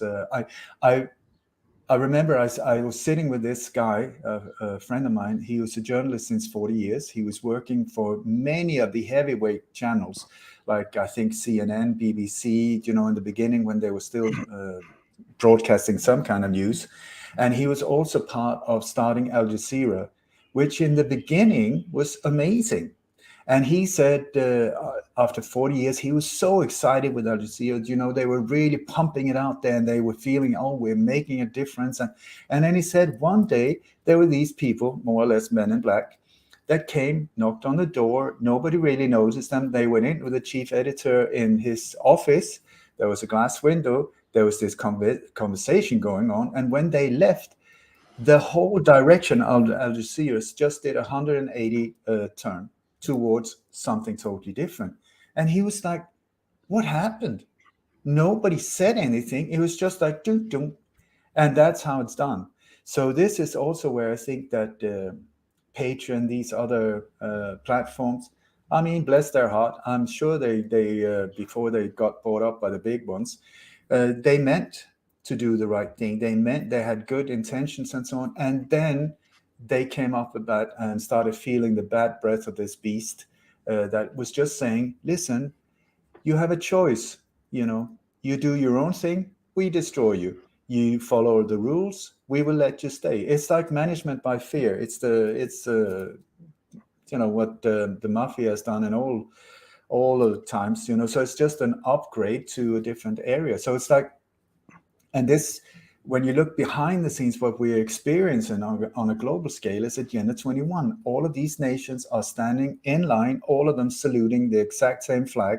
So when whoever it is behind the curtain says, go right, you have more than 190 nations that haven't signed anything, as far as I know, but are being held by the balls. And then everybody says, yes, sir, no, sir, and then they go right. So this is what we're up against, because we will see this whole operation is like coordinated. This is the brilliance of it, and also the scary part, that it's so coordinated. So, but that is where you have to see that also Agenda 21 is played out on a local level, a national level, and an international level at the very same time. The exact same agenda, meaning the local community house, or whatever you want to call it, your local government building, whatever, who's in there, they are following Agenda 21. When they're building new schools, it's according to the rules of Agenda 21s, or the guidelines. When they're building hospitals, when they're building prisons, when they're doing, and by the way, have you noticed how similar they are in the design, schools, hospitals, and prisons? I would say maybe not by coincidence. Maybe it's just very handy if you suddenly want a lot of prisons. So you just put some barbed wire and there you go. Bob's your uncle, everything's sorted. Boom. So here we are in a situation where also this agenda is being backed by this incredible censorship. And once again, it's a blessing in disguise, because that censorship has been there all the time. It's just that in the old days, not that long ago, it was individuals like this one who was the target. Why? Because this one was pointing out things that they did not want pointed out. Because the only thing they actually fear is the truth, not the individual in this meat suit, but the truth. They do not want the real truth to get out there. So anyone that steps up and say, listen, I see you. I see the Emperor's clothes. I see that you're naked and that you're trying to push this whole, the Wizard of Oz agenda on top of us. And it's not on. It's crazy. That's crazy that they actually went for your website and not what you put on the Patreon too. And you're right, they've radicalized all of these different agencies, the IRS, the FBI, the CIA, and they have domain across the entire face of the planet. There's nowhere you can go, even off the grid, that they can't get to you because of the money that they have and the ability to invest in the local culture. It's very difficult to get away from it. And so you have to face yourself. That is it. This is once again, the blessing in disguise here, because suddenly we're pushed up into a corner where there's nowhere, you can't get away anymore. You can't just change the channel and say, I want to watch the hot bowl or whatever the football games are called. There's no way you can't just get away from it by ordering another slice of pizza. You have to face that something very strange is going on. Something also hurting a lot of people. So the question is, who are you? Who are you? Are you going to sit by and just, it's not my business really, because I have nothing to hide. I haven't done anything wrong, so I can just look the other way when people and children are being absolutely destroyed by injected things. Well, what am I going to do? Well, it's up to every single one of us. We cannot avoid taking a stand. It's either you are, like they said, like George Bush Jr. said, so now either you're with us or you're against us, you know? And it's the same here. You have to make a stand. What are you? Are you pro your heart or are you anti-humanity? It's at that level, because what we're up against is pure evil. I tell you that. I don't care about who are the front figures in the behind the scenes. There's this dude with horns and who likes a very hot climate, not only on his holidays, but all the time. You know, he really eats with a fork as well. That's the dude. I'm not saying, I'm not really sure if he exists, but I know that the power that we call evil is something that if you are a weak individual and you make the so-called wrong choices, that force will work through you in a very, very destructive and hurting way. So it's like it is very real in the actions and the results. If there is a dude with the horns or not, I do not know. I wouldn't be surprised if he's up there or down there. But anyway, is the guy with a big beard up on a cloud there? I don't know either. But the forces are there. The forces are there. And what I find interesting as well is that I met people from the so-called Illuminati who was part of that gang before. And I remember I was doing a conference in Belgium with Ronald Bernard, the former Illuminati banker, who became a whistleblower after going some 20 odd years under the radar, trying to survive. Anyway, I was asking him, do you know because he was thriving among them. He loved it. I mean, do whatever you want. Don't care about anything, just do thy will, If you rape someone, who cares? I mean, as long as it's good for you, that's the thing, whatever, just do it. And so he loved it. He loved it up until it came to a point where there was sacrifices of babies and stuff like that is just like so horrendous. So he just felt, oh my God, I need out. And so he left.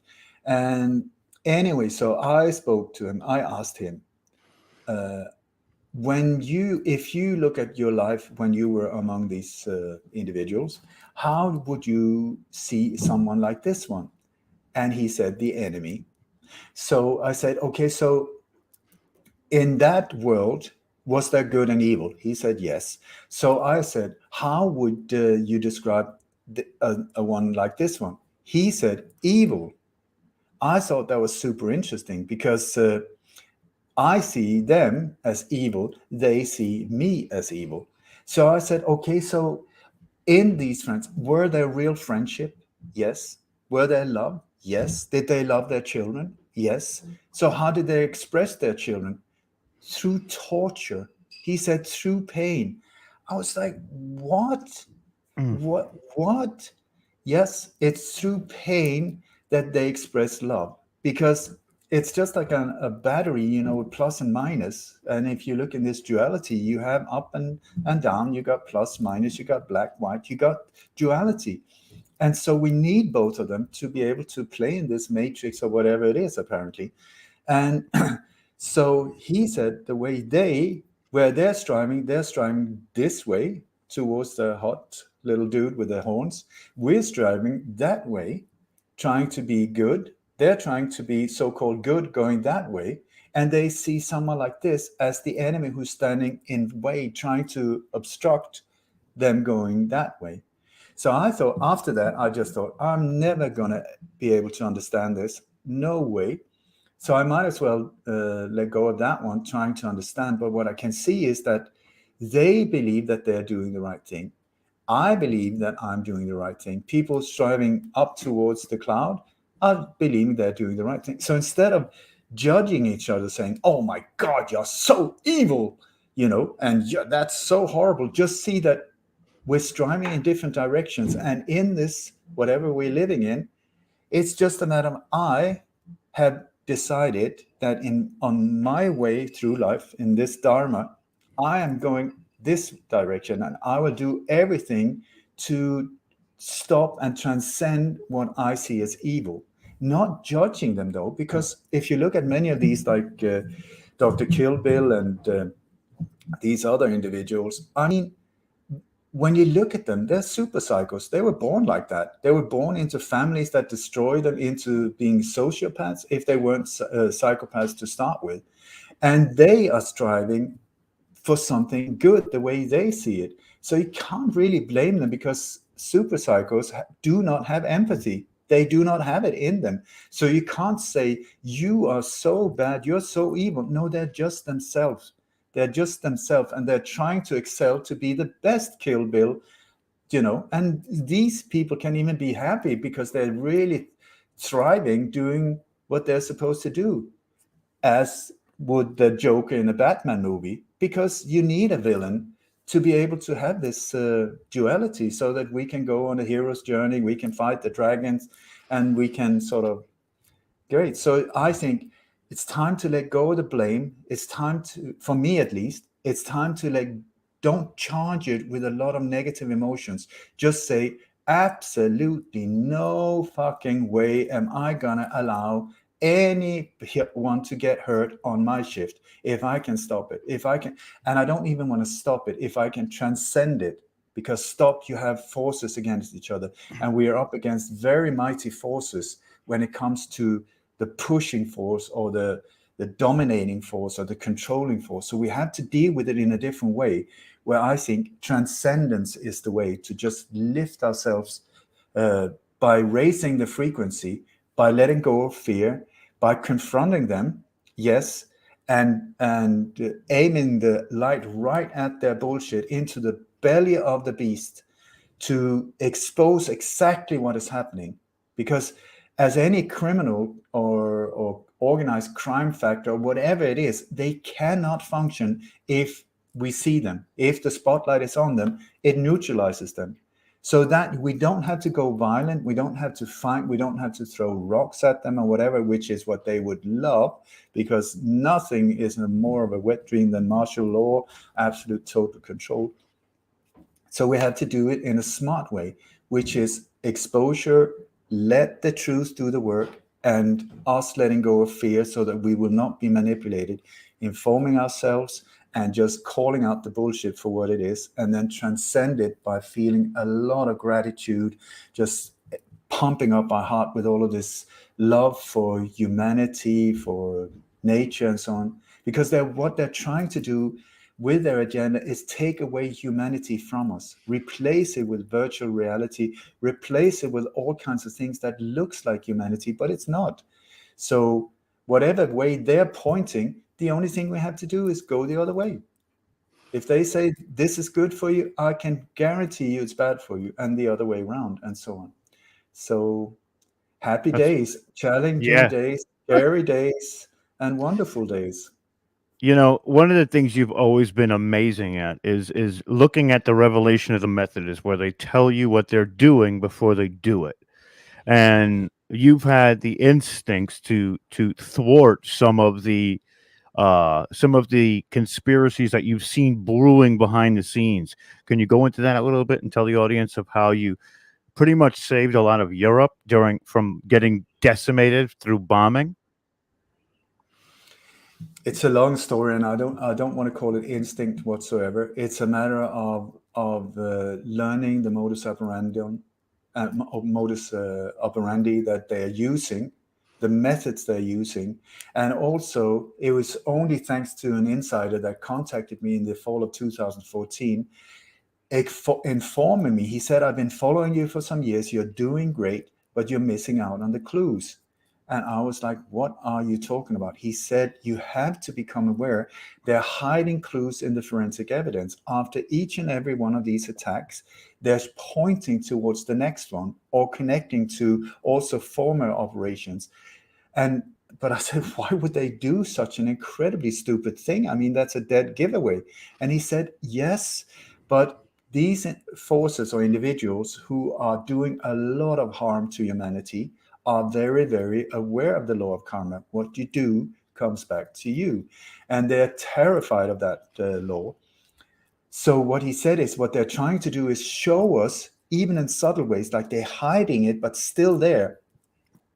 And with the intention of if they show us and we don't see it, then indirectly we consent to what they're doing because we should have seen it because they did show it. And so the bad karma is on our shoulders, not theirs. So he said it's in their selfish interest to put out all of these clues right in our face, but yet again hidden. And so to start with, I thought that's absolutely weird. I mean, I just put it to the side. Yet another weirdo contacted me, whatever. And then I started seeing, holy Moses, what is going on here? Because in the fall of 2014 and the beginning of 2015, 14 and 15, there were 4 attacks where I thought I started seeing clues that was pointing to the next one. Charlie Hebdo was one of them. And so in January 2015, I found clues that was pointing straight to central Copenhagen. And that was when I went out, because when they carry out these false flag operations, there's always a drill involved, a security drill. The security drill is the thing they go public with, saying, we're going to have a security drill for your security. So you better get the hell out of here and leave us alone so we can do our stuff without you being too nosy and see what's going on. So there's always a security drill, that a standard ingredient. That is one of the sure signs. I'm not saying all drills are like that, but if there is a false flag, there will be a drill. So the drill is there, and that is also to get everything in position, including vehicles, crisis actors, smoke bombs, real explosives, catering, makeup facilities, the whole shebang. It's just like a film set. Also to rehearse the whole thing, because they have one day of rehearsal and then boom, they go live with alleged mass shooting or alleged terror attack the following day. Which is, by the way, Rob, if you didn't know it, if on a rainy day, you never have to fear a false flag. You never have to fear a mass shooting or an alleged terror attack on a rainy day, because they need a clear blue sky, more or less, 2 days or more in a row, because the footage that they take during the drill has to be able to blend with the footage that is sent live from location in Las Vegas or Manhattan or Stockholm or Frankfurt. It's the same gang. So clear blue sky or the same kind of sky, clouds in the background 2 days in a row is necessary. Otherwise, we would say blue sky, gray sky, blue sky, gray sky, when they mix it together in live footage on the news channels. And so they never do that. Anyway, so that was the first time I went out on Facebook asking, is there anyone in Copenhagen right now that could please check if there is a security drill in Copenhagen? Because I found leads that was pointing towards the 14th of January, just 5 days after the Charlie Hebdo attack in Paris. And I got back from a guy that I knew, that he said, it's interesting that you mentioned that, because I just passed this poster and he had taken a photo of it. And there was this beautiful young female soldier saying, we're going to have a security drill for you, my friend, tonight at this and this. And it was exactly the location that I was talking about. So I thought, oh my God. And that's the first time I went out on international media, some of the big shows, saying, I really don't know. But this is what I've been informed. These are the signs I found. That's the location. Please, if there's anyone there in the neighborhood, please go there with friends and cameras and just film whatever, everything that can be of interest, because it can be, I mean, in my world, like a parking meter. I mean, you just walk by a parking meter. You don't look at it at all. But that parking meter can be a fake parking meter with the explosives inside. So photos before and after the blast and so on can be of extreme importance, So anything. I mean, I have people taking photos of ridiculous stuff, like pavements and street corners, but that is my world. So anyway, I went out with it and absolutely nothing happened. So I thought, okay, I was wrong. I looked like an idiot, not the first time. And not a problem either. thought that I did the right thing. So I felt that was the right thing to do. So I thought I was wrong. And then exactly 1 month later, boom, this mass shooting in Copenhagen took place about 200 yards from where I had pointed out. And exactly 1 month later on the hour. And that was also Valentine's Day, which is one of these so-called holidays that they love to use, which are all connected to death, by the way. The Valentine Day, it was William Shakespeare that made it a romantic event. It was based on the murder of, I believe, 3 religious individuals, all called Valentine, that was chopped to pieces many, many years ago. Saint Valentine, right? Yeah, there were 3 of them. So charming, not so charming. So anyway, so that was the first time when I thought, oh my God, we're onto something. And then I pointed out the 4th one that I saw clues going to, which was Florence, Italy, just a few days later. And what do you know? The news went out. We pumped it out there saying, please be aware, please be aware. And then the international media just a few days later said, failed ISIS attack in Florence, Italy. And I thought, we are onto them. We are onto them. That means that this is actually true. So had it not been for this insider, I would have never, ever thought of looking upon after anything that could be like clues, because I would never think that anyone would be that stupid. But they're not stupid. They're just very afraid for themselves because of this law of karma, that is apparently very, very powerful. So since then, an up-to-date state, I have exposed or connected alleged terror attacks or alleged mass shootings up to 2 months before they happened. 66 Wow. to date, up to 2 months before they happen. So I think that is a pretty good track record, because it's only like, what is it? Hell it's yeah. 7 years. So that goes from theory to maybe this is actually true. And so what I've been spending years and years is to try and inform people, please be aware of this is what they're doing. So help me find the clues. So when something happens, you got the official story, which is pointing that away. And then you got the forensic evidence that is being pumped out in international media, often thousands of images like that. And I am like, where is it? Where is it? I know it's here somewhere. Just let me keep looking. And then many times I find the clues, or what I believe is the clue, way down, among other, it's hidden like that, and suddenly it's sneaked in there, boom. So that's just there. And often it could be in symbols, it could be like in multiple steps. You have to follow, maybe there's a road sign pointing to the left, then you have to go to Google Map, look, where's that pointing towards? It can be a street sign where it's on Google where you find the clue, or it can be an alleged eyewitness is being interviewed by an alleged reporter. Many times these are part of the operation, both the reporter and the eyewitness. And it can be on the side of a bus that passes in the background. It can be like a banner on a bus. It can be print on clothes. It can be just anything.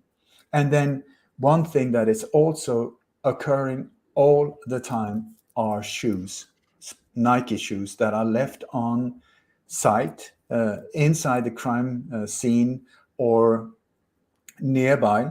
And I didn't understand these shoes for a long, long time. But I started doing shows about the shoes because I started finding hundreds of shoes, and it was always in situation that was connected to violence or death. And it's like people get shot, and what do they take photos of? The shoes. And I don't know, but last time I was shot, even with a shotgun, I did not fly out of my trainers. I mean, the trainers stayed on the body. It's like, or if you get hit by a car, I don't know if you noticed that there's a lot of vehicle attacks that have been in the last 3-4 years. Yes.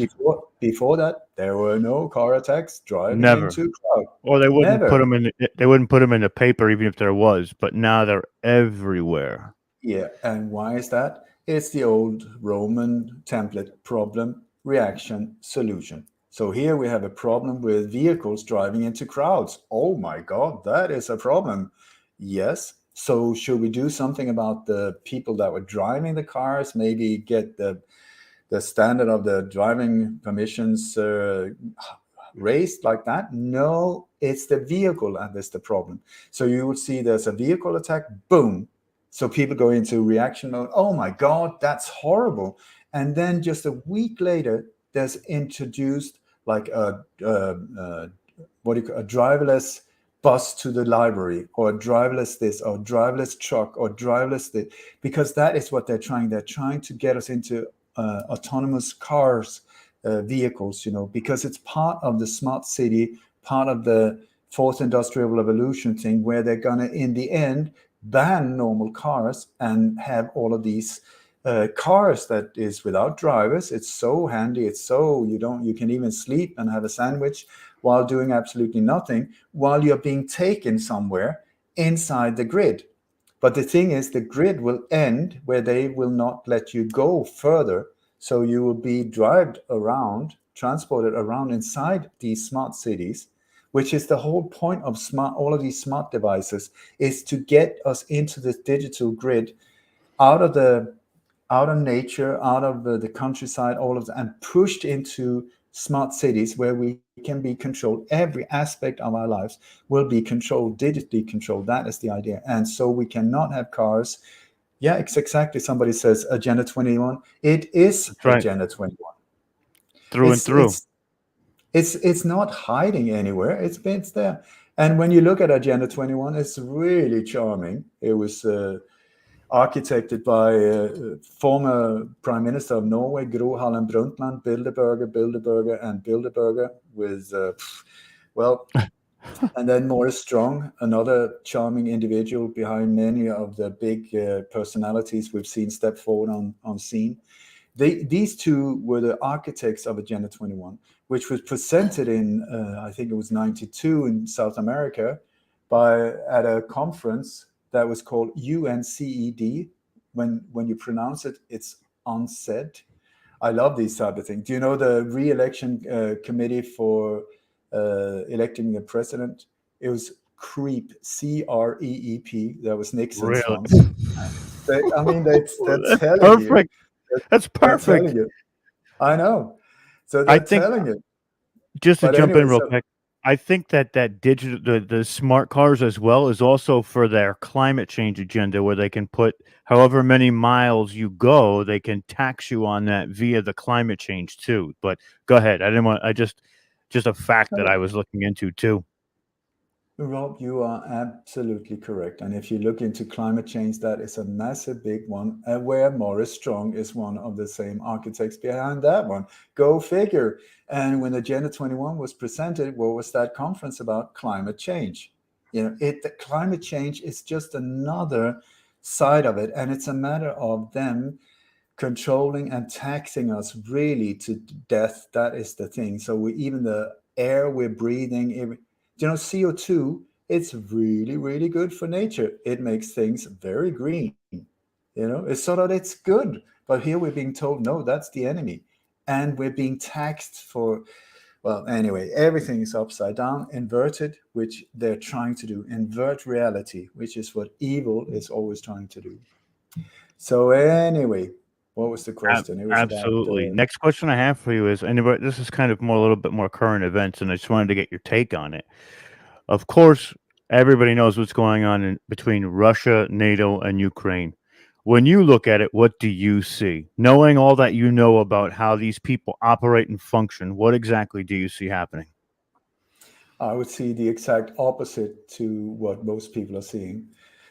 What I'm seeing is that my interpretation is that there's a war against Bitcoin, trying to really shut down Bitcoin or damage Bitcoin, because the dark forces, if Bitcoin is the real thing, because I don't know if it's an ambush to get people into the whole digital currency thing, because a one world digital currency has been the wet dream of the New World Order for a long time. So I don't know if Bitcoin is that one, or if it's a real thing, because it is decentralized. So that's interesting. But at the same time, if you control the grid, the structure of the internet, then you can have a thing like that, like a wild joker, and still be able to control the bigger picture. So I don't know. I really hope that Bitcoin is the real thing. But anyway, there's a war against Bitcoin. You have the Ukraine, you have Kazakhstan, two of the biggest Bitcoin mining nations. And also they're hitting nations that are trying to make Bitcoin legal tender very hard. El Salvador was the first one.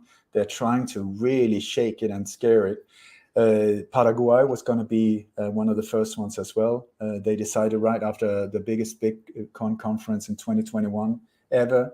But Paraguay, just a week after that, some 10 days after that conference, when Paraguay was saying, yay, go, go, go, there was this controlled demolition of a building in Miami, a collapse, boom, it just fell straight down. And they said, well, those sinkholes on there, absolute bullshit. It was controlled demolition. I even got footage of the boom, boom, boom. But some of the alleged victims was the sister-in-law of the Paraguayan president. It was her husband, and their 3 kids that officially died there. So when you try to intimidate someone, if you can't hit them, if they're too high profile, what do? You go emotional. So you hit their grandmother, their dog, whatever. In this case, there's a possibility that was exactly what happened. So Paraguay seemed to have pulled back, but there were 4 countries in total that was really going for it. It was El Salvador, Paraguay, Panama, and the Ukraine. Surprise, surprise. So anyway, then they've just been intimidating it. And then Tonga on the 5th of, no, that was Kazakhstan, which I pointed out. I found clues in November pointing toward Kazakhstan, and I found clues pointing towards the Ukraine in December. I did not know why. I was just in my newsletter. I pointed out, I don't know, but it's pointing that way. It's pointing that way. And these were clues that I found at really low budget crap operations, false flags in Norway equals NATO.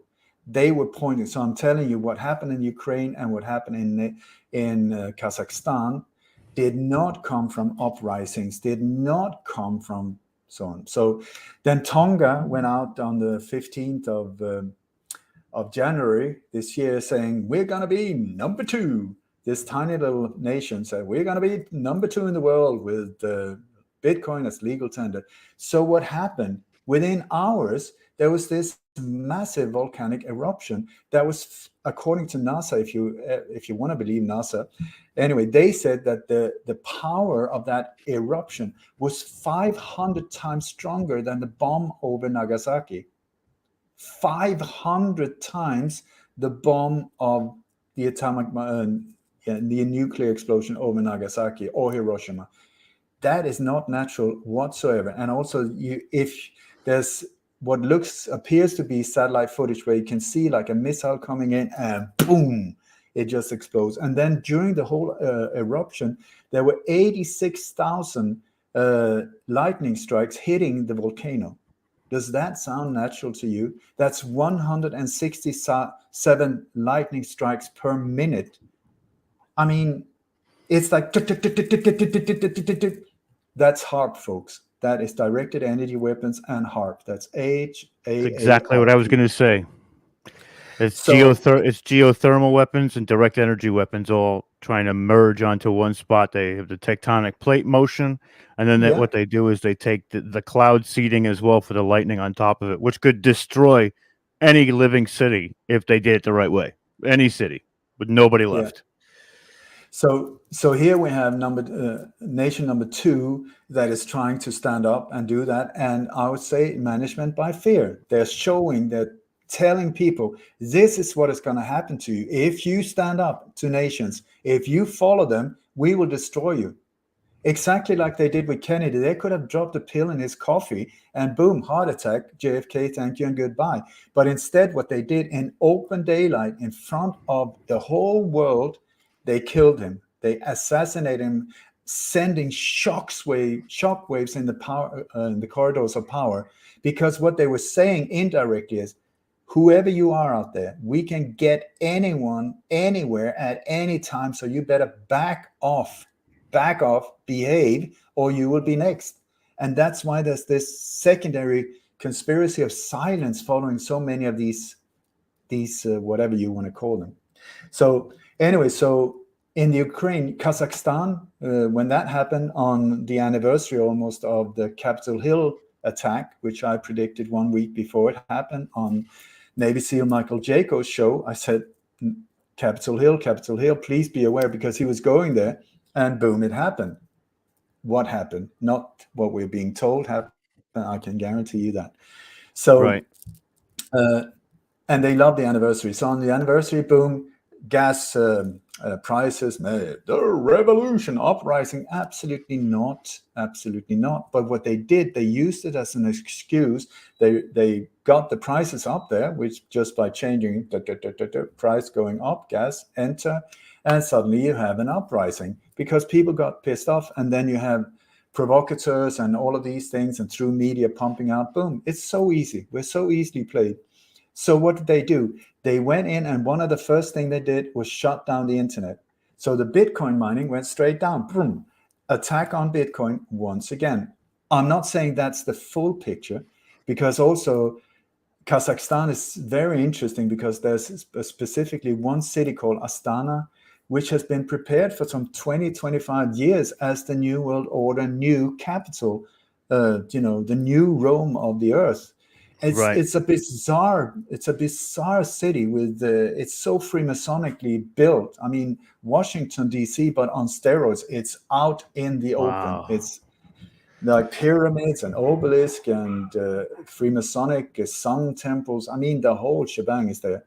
So anyway, then the Ukraine was just in the process. They said after that Bitcoin conference in Miami, Florida, 2021, they said we're gonna go for it. And in September 2021, I think they even made passed a law saying, yep, we're gonna do it. And so one of the things they were in the process of doing when all of this happened was that the government had taken this old former nuclear power plant, shut it down, and they were turning it into a Bitcoin mining center.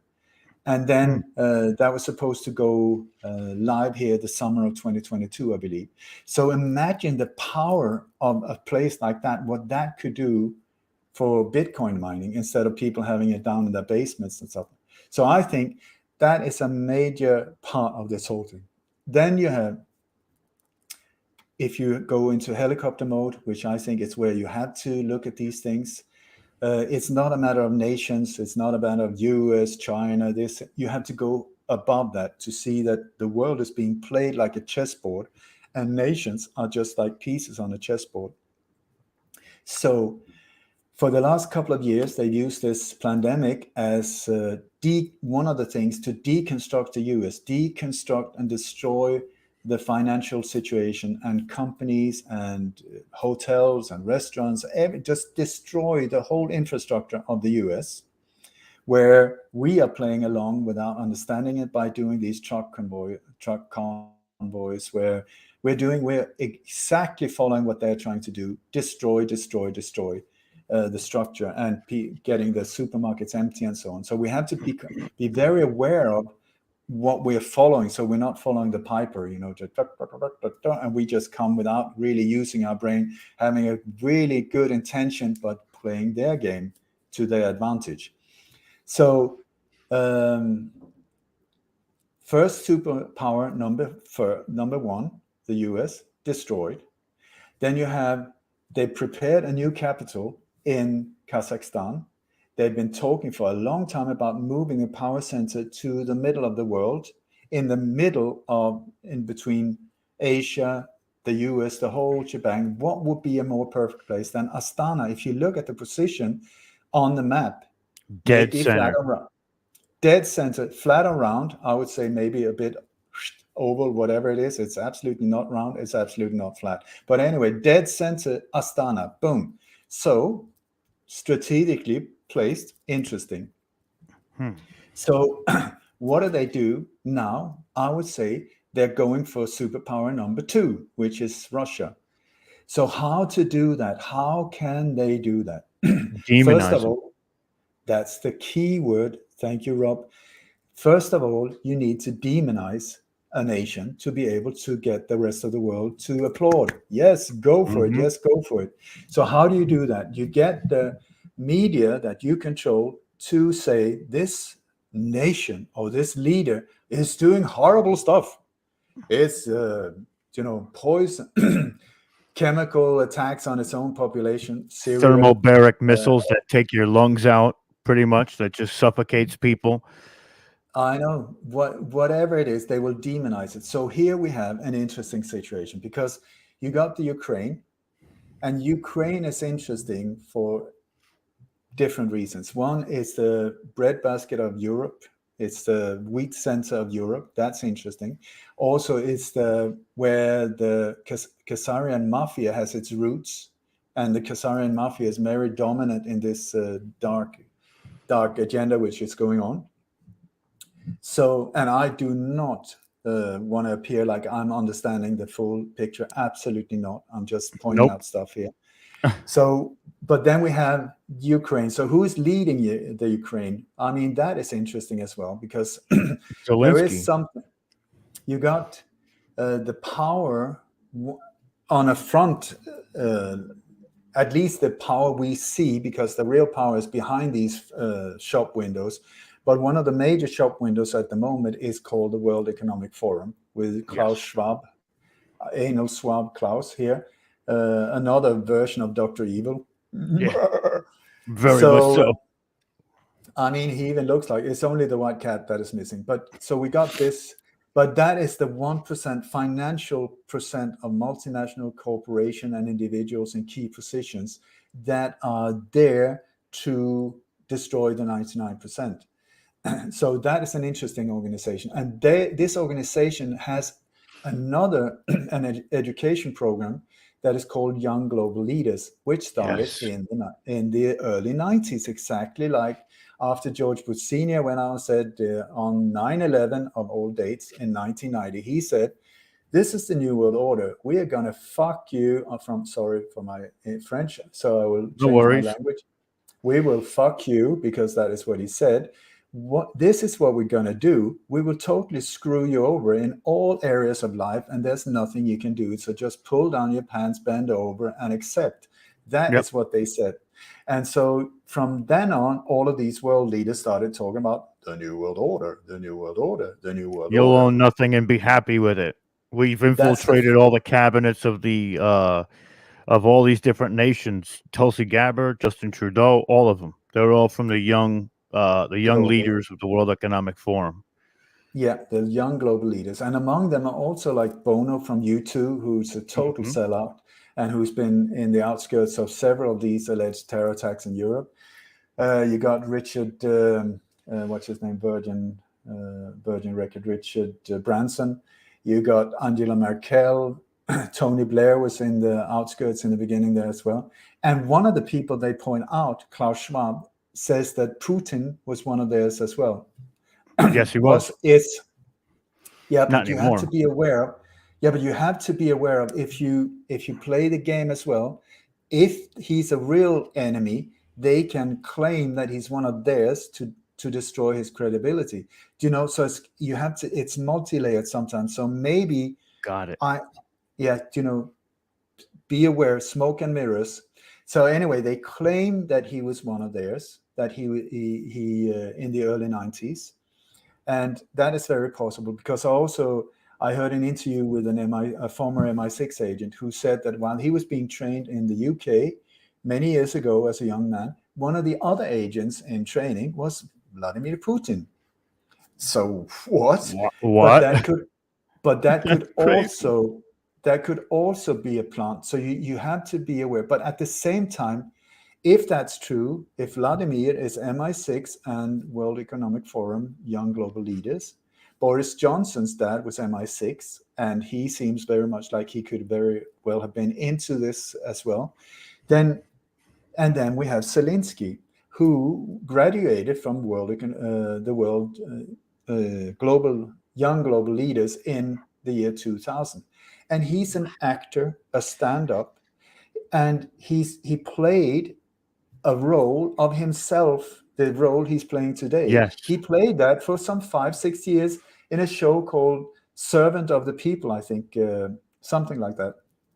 It's almost was like Designated Survivor here, where Kiefer Sutherland was the president of the United States because he was the last man to survive an attack type deal. I've heard all about that. It's wild. It's so wild.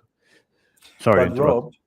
Rob Kiefer Sutherland is an interesting actor as well, because I believe he's being used in this because he was part of 24. Do you remember 24? Yes. There were Yes. three seasons of 24 where this great FBI agent was doing everything he could to protect his president, who was a black president. At that time, it was unheard of. Nobody would in 100 years have thought that a black person could become the president of the United States. And then here we have this beautiful individual who could even be Barack Obama, if you want to believe Barry Soetero's bigger brother. Beautiful voice, beautiful actions, everything like that. He was being introduced, I think, as a psyop to prepare for the boy band constructed individual called Barack Hussein Obama to enter in on stage, to open our minds to the possibility. Because I tell you, they could have taken that actor and put him up for president, and people would have loved him. Yes, go, go, go. But instead, in the Ukraine, that is exactly what they did, because they got him loved by the people. Then the production company, his own production company, which is called something like Kaput 95 or something like that, they financed the creation of a party called Serving the People. And then he, who had never done anything politically, was elected president of the Ukraine. And if I'm correct, many of the people in parliament are actors from the same TV series. It's like, what? And then his wife is a screenwriter. So, what else do you need? So here we have wild. So here we have the situation where possibly Putin is theirs. This guy, 100% sure.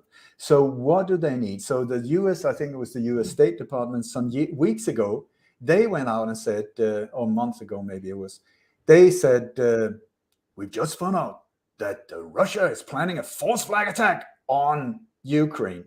Okay, so that's the first time ever, as far as I know, that the term false flag was used officially. So that's interesting. It was. Individuals like me have been talking about that for like the last 30 years and been like, yeah, tinfoil hat. So what is a false flag? A false flag is a psychological operation where the attacked one is actually the attacker. The victim is actually the attacker. So here, if Russia had been planning a false flag against the Ukraine, they would pretend a Ukrainian attack against Russia, which would then justify Russia going in and invading the Ukraine. Is that what we see? Absolutely not. So that is BS, BS, and BS. And why would they do a thing like that? Why did I find clues in Norway and Stockholm pointing towards Ukraine? Because it's not happening in the Ukraine. It's not Russia attacking. So when you look at what's going on, we come into the world of a movie that I would very much recommend called Wag the Dog. Wag, W-A-G, Wag the Dog, with Robert De Niro, Dustin Hoffman, Woody Harrelson, and what's her name? Not Waylon Jennings, the other guy. That's art imitating reality, or reality imitating art. We don't really know. It goes both ways. I tell you, I've got another one for you here, because that was released in 98. I'll just give a quick run of what that movie is about. It is a movie where the president, who looks quite a lot like Clinton, and this was under Clinton, the Clinton administration in 98, he was groping a young girl in the White House. How unusual. So anyway, so there was this scandal because it's right before election time. There was only like 14 days or something before election, and he couldn't keep his hands to himself. So what did they do? They sent him out to China, so he's not going to be able to answer any questions or anything like that. And then they call in a fixer called, that's the character of Robert De Niro, very low profile, anonymous individual who comes in fixes stuff. But this is a bad one because the opponent in the elections is really, he's got wind of this whole thing happening, and he's starting to blow this up, making it a major scandal, which could really make this president lose the re-election.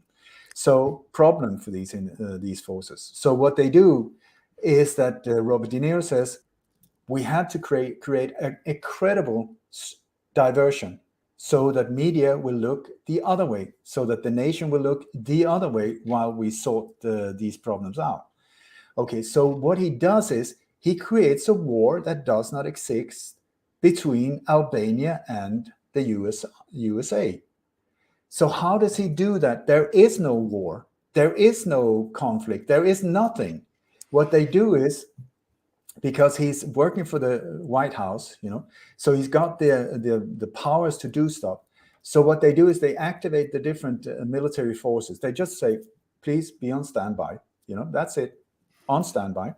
And then they have an urgent press conference where the press secretary goes out and says, we just want to inform you that there's absolutely no truth to any rumors about aggressions between Albania and the USA. Nothing is happening. Our forces are not on standby, and do not listen to any rumors like that. And by the way, anything you hear about the new B-3 bomber is not true. It's just not true. By the way, there is no B-3 bomber. There is no conflict. There is nothing. But media is like, what? The B-3 bomber? What? What do you mean not on standby? So they start checking out, and the forces are on standby. The Navy is on standby. The Air Force is on. So they start writing about this conflict that does not exist. So Robert De Niro had bought like a 24-hour opening, and so he then contacts Dustin Hoffman, who's a very successful Hollywood producer.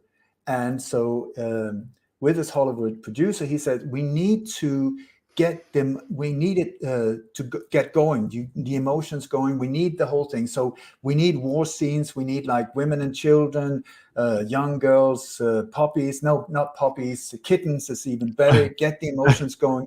So they film, green screen filming, a girl running around after being raped in a small little village, and she's got a kitten. First it was a dog, no, they changed it into a bag, then they changed it into a kitten, to get the emotions going. And the whole thing is just not real. Then they get, it's not Willie Nelson, what's his name? Yeah, maybe it is Willie Nelson. Woody Harrelson? Yeah, Woody Harrelson, because they always need a hero, if you haven't noticed. It's because it's the USA. So they bring in this war veteran who comes back from the war, but the thing, what they haven't, so they're finding somebody, they're trying to find someone with any connection to shoes. I don't know if we've been speaking about shoes before, but shoes are the symbol that they use as a global fear trigger to get us into a traumatic thing. The shoes have been used as a subconscious trigger of fear since the Second World War, where it was at the alleged Holocaust, where mountains of shoes were used for the first time connected to death. Not the first time, but that's the first major one. And then it's been used in all of the wars that have been. Yeah, but it's not even symbolism, yes, but it's also, every time there's a traumatic event that is connected to death, if you have a symbol at the same time that is in your face, maybe associated symbolism. You're associating it with the same types of occurrences. Do you know, it was like CIA whistleblower Cody Snodgrass and I was doing a show, and I was doing it about shoes. And I said it's because the Freemasonic symbolism, because Freemasons had contacted me saying, all of these victims with one shoe off or two shoes off or shoes lying in the street, it's because of one shoe off. It's a Freemasonic ritual, means that the individual is doing it voluntarily, taking part of this. Two shoes off means homage to the sacred space of this ritual. And it's all more or less always Nike shoes. And Nike has a very, very bizarre background, I tell you, with connections with the CIA and very, very odd things. Sorry. But anyway, so I showed this presentation, and it was like shoes everywhere. Where you see a mass shooting in Dayton, Ohio, with like 54 trainers on a parking lot, and they said, "Now that's the proof of that there was a mass shooting and multiple dead people." No, it's a big pile of Nike shoes, and I was like, when you get shot, or when somebody starts shooting, do you say, wait a second, before I escape, I'm just going to take off my shoes here, and then I'm going to run for it? These shoes are there all the time. So Cody, the whistleblower, who'd been in Black Ops for more than 20 odd years, and also involved in MK Ultra, he said that when they break down individuals to be controlled through mind control so that they can act in different ways as patsies or whatever, the way they do it is they need to break the personality into more than one. And then they need to be able to trigger that part, the second personality that becomes, because what they do is they torture individuals, or they rape them, or whatever. Horrible. Break them. So in the end, your spirit, or your personality, or whatever, it's just like you can't take it anymore. So your personality escapes, or your spirit escapes into another personality. It's quite bizarre. But anyway, so they found out that in the early 50s. And then what they needed was a trigger so that they could activate whatever personality they wanted, to get that personality to even do stuff that the first personality wouldn't even know about. Same person, dual personalities. So that is called a trigger, a mind control trigger. And the way they did it was that every time they raped this individual, maybe they were playing a song, Mary Had a Little Lamb, or showing a symbol or something like that, so that in the end, they didn't even have to torture the individual. They just played the song, and click the personality. Flip the switch. Yeah. Just flips the switch. You will see many movies, Hollywood-produced movies, where they have, maybe a car mechanic who's having a totally normal life, and then he get a phone call, and they play Mary Had a Little Lamb, or whatever trigger, and suddenly this individual turns into like an assassin and Jason takes Bourne. off. Jason Bourne. And by the way, another CIA whistleblower, Chip Tatum, who was the commander of George Bush Sr.'s private hit team, Pegasus, who was part of taking out at least 14 individuals, he told me that the Jason Bourne, what's the name of these? Bourne Identity. Yeah, he said these movies are the closest to real life when it comes to the way it works. He says they're very accurate, take away the Hollywood fighting scenes, but otherwise than that, with sleeping assets, walking assets, wannabes, used to be's, all of these things that can be activated and so on.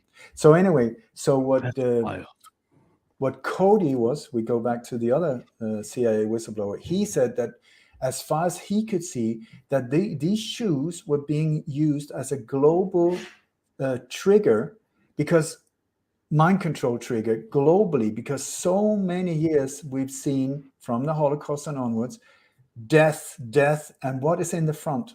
An image of a shoe, an image of a shoe, an image of a shoe. In the background, you got like smoking debris or blood, torn bodies and whatnot, and a shoe. It's always in the center, and a shoe, and a shoe. So, are you still with me? I'm still here. Excellent. Anyway, so he said that what he believes is that they've done it very deliberately for many, many years, so that every time it's one of their operations, you have death and destruction and then a shoe. And I interviewed a psychiatrist, and he said, our human mind is so fascinated by our own destruction. So we will look at the horror, but at the same time, our eyes were like, oh my God, that's just so horrible. And then it would try to find something familiar to rest on. In this case, a shoe. So you get a double whack. You see the death, and you go, oh my God! It's just like when people are passing in a side of an accident. It's like everybody slows down to see. Oh, did you see? I don't want to see. But was there any blood? Did you see any dead bodies? Yeah, but I don't want to see. So you look and then, oh my God, and then you look for something without knowing it's something familiar to rest on, and then you get the shoe. So it's like a double whack of fear trigger. So these shoes have been used for the last 50, 60 years to trigger you. And it's perfect. It's low budget. It's beyond language barriers. You can use it on an international level. I've done, you can find, if they haven't shut it down, multiple shows where it's called the Soulless Shoes of Death. It's unbelievable. It's in the hundreds. And I just want to point out that there was an alleged car attack in Belgium recently. And what is on the photo? You got a shoe right in the middle of the whole thing. That's so, yes. So back to Wag the Dog, if I can ramble on. So in Wag the Dog, they have the shoe massively because they want something connected to shoes. So they're looking for somebody who has a name close to shoe. And so they have this war veteran called, I think his name is Schumann or Schumacher. Schumann, I think it is. Yeah, that's Woody Harrelson. But what they forgot is that he was in prison because he was absolutely messed up mentally and he was raping a nun or whatever. So not so good, but he was used for the imagery. And then you have, I think Willie Nelson is playing an old song. He's composing a song. It has to do with shoes. So they sing about the old shoe. And they even make it so that it sounds like an old record for, 78 one. Where old shoe, an old blues song, and they're pumping it out over the whole nation, and so also they go out and they throw up shoes over the wires, lines, like in the city. In the city, so people all over the country starts doing the same. So the shoe, and so. That is what they do. And then in the end, in that movie, they make the president come home and make peace with Albania. And then they celebrate him for having been able to stop this horrible conflict so fast. Interesting. Because please remember, they show us what they're doing. They show us what they're going to do. That's the whole thing because of their law of karma. So here's one for you, Rob. That whole thing sounds a lot like what the president did with Monica Lewinsky. Would you not agree with me? Absolutely. Absolutely. Now, we have a little tiny thing, a little detail. The movie was released 1 month before the Monica Lewinsky event. 1 month before, and it's actually based on the Monica Lewinsky incident. Go figure. So how does that work? It works like this, because how long does it take to make a Hollywood production like that? At least a couple of months. At least a couple of months. At minimum, 4, 5, 6 months. Yeah, I would say years. A couple of. This is a big production. I mean, it would. Let's say a year to be generous. Okay. Gotcha. So when you look at how it was used. Because we're looking at when that whole thing was, did he get a blowjob or did he not? That was the whole question. Right. And so the whole media was suddenly camping outside the White House and all of these places, not looking at anywhere else, just did he do it or did he not? So, and this was on for months. You have to look when O.J. Simpson, Michael Jackson, this type of thing happens. What is going on in the background? What is happening when the focus is so one-sided? Like right now, Ukraine, no Corona, no ISIS, Ukraine. What's going on? You have to ask yourself. So here we have the situation where everybody's looking to the White House. When there was all of this media attention looking like that in 98, the US sent out 79 missiles, knocking out multiple targets in Syria, chemical things that had nothing to do. But the focus of media was, did he do it or did he not? Then just a few months later, they hit Iraq with missiles. And the That's media, that was at the time when media was looking at, should it go to trial or should it not? Did he do it? Well, I did not have sex with her. I did not, or maybe just a little bit. It went Okay, as far as impeachment. They were ready to almost try him for impeachment too. and that is exactly the impeachment. That is when they hit Iraq. And then a third time, the same, in 1 year, they did 3 strikes. The third one was in Kosovo. All of it hidden at the media attention looking at that. So I would very strongly suggest the whole Monica Lewinsky, one psychological operation. Nothing happened there. It was a created scandal to make the media look that way, so that they could get away with 3 strikes, boom, boom, boom. But On they the other told side. you about it. Yeah. Of course they So did. here we have a more or less very, I mean, when this whole Ukraine thing started, my red lamps were just a map. I can only imagine. Because here we look at a situation. I mean, just look at the people involved. We did, I mean, actors, screenwriters, young global leaders, and so on. So, and the demonizing and the one way look from the international media. I mean, everybody is doing the same thing now. Ukraine, the poor Ukraine, the victim, and then you have Russia, bad boy. So suddenly, all of these companies just happen to totally agree. So everybody pulled out at the same time, hitting the Russian financial situation like incredibly. I mean, boom, it just went straight down. And so who controls these companies? World Economic Forum. All of them pulling out for sympathy out of Ukraine. Bullshit. It is a deconstruction of the superpower of Russia. And very possibly Putin, if he's one of theirs, he's just playing the game of being the bad boy. It's just theater. Nothing new. Gorbachev was doing the same. He deconstructed the whole Soviet Union, but he was still part of the game. He was one of the guys. They were doing all the Freemasonic handshakes and all of these type of things. And the wall came down. Oh, isn't it fantastic? It is fantastic, but it's their game. They were the ones doing it. So here we have, again, you have to look at, okay, am I just speculating? Am I full of bull? What is going on? So when you look at what we are being told, that all of these missiles are coming in, bombings and shellings and tanks, and also, so there would be plenty of real footage available. There would be plenty of things that happen. So what are we being fed? We're being fed things that turns out to be from years ago in Palestine, blowing up things in Palestine. You got from Syria. You got from gun shows in Texas. You got a little bit of everywhere.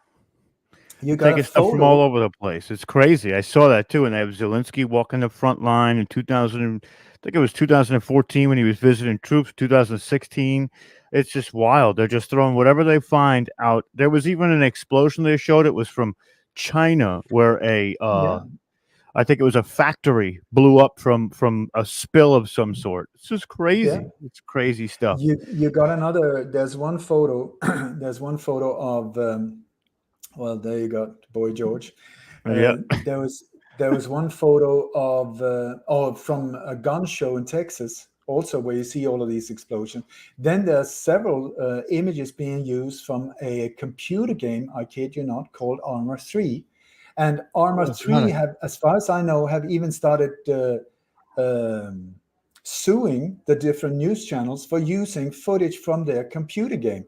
You'll never hear about that, though. You have to look for that information. Then there's a whole bunch of, you will find it in my newsletter, lightonconspiracies.com. We've been putting it in the chat for people to click, go there, and sign up right away. Thank you so much. So anyway, So in it, I point out all of these things. So when you have live footage there, you will see that there are people running around with guns that are made out of wood, it's not even well done. It's in your face wood. You got people running around with airsoft rifles. I mean, not the real thing against tanks, I would suggest. You got like snipers, but you will see that the sniper rifle, the cap is on the scope. Oh my gosh. There's one woman. Her face, her bloody face, has been shown all over the world. That is from 2018, from an alleged gas explosion there. I doubt that one as well. that it wasn't even real in 2018, but they're using it again. Then you got crazy. One thing that I found is that when these things happen, it's almost like they need to give cred to their sources. You know, the same way as Henry Kissinger was offered or given the Nobel Peace Prize. It's like really the worst war criminals of all times, and he gets the Peace Prize. And Obama for things to come. I was going to say Obama, he was just talking about peace. They're like, yep, give it to him. Give it to him. Doesn't matter. Yeah. And then Nobel, if you think of it, I mean, he was the inventor of dynamite. So for him to make a Peace Prize, that is sort of a bit course. Why wouldn't they do joke. that? Come on. Of course. Come on. So He anyway, blows things up.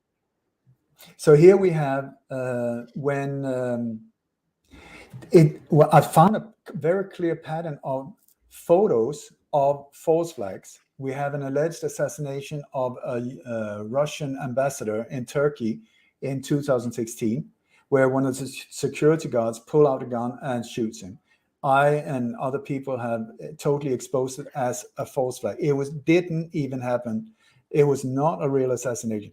The photo of that event was named Photo of the Year, and that photographer was raised to the heavens, and his photos was then used in other alleged attacks where he just happened to be there as cred because he was photographer of the year. Then you have in the alleged truck attack in Stockholm, the photo of the year, it's a crap photo. It's really not good. I could have taken it with my cell phone looking the other way. It shows nothing. That was the photo of the year. Why? To give cred to the other images that photographer took.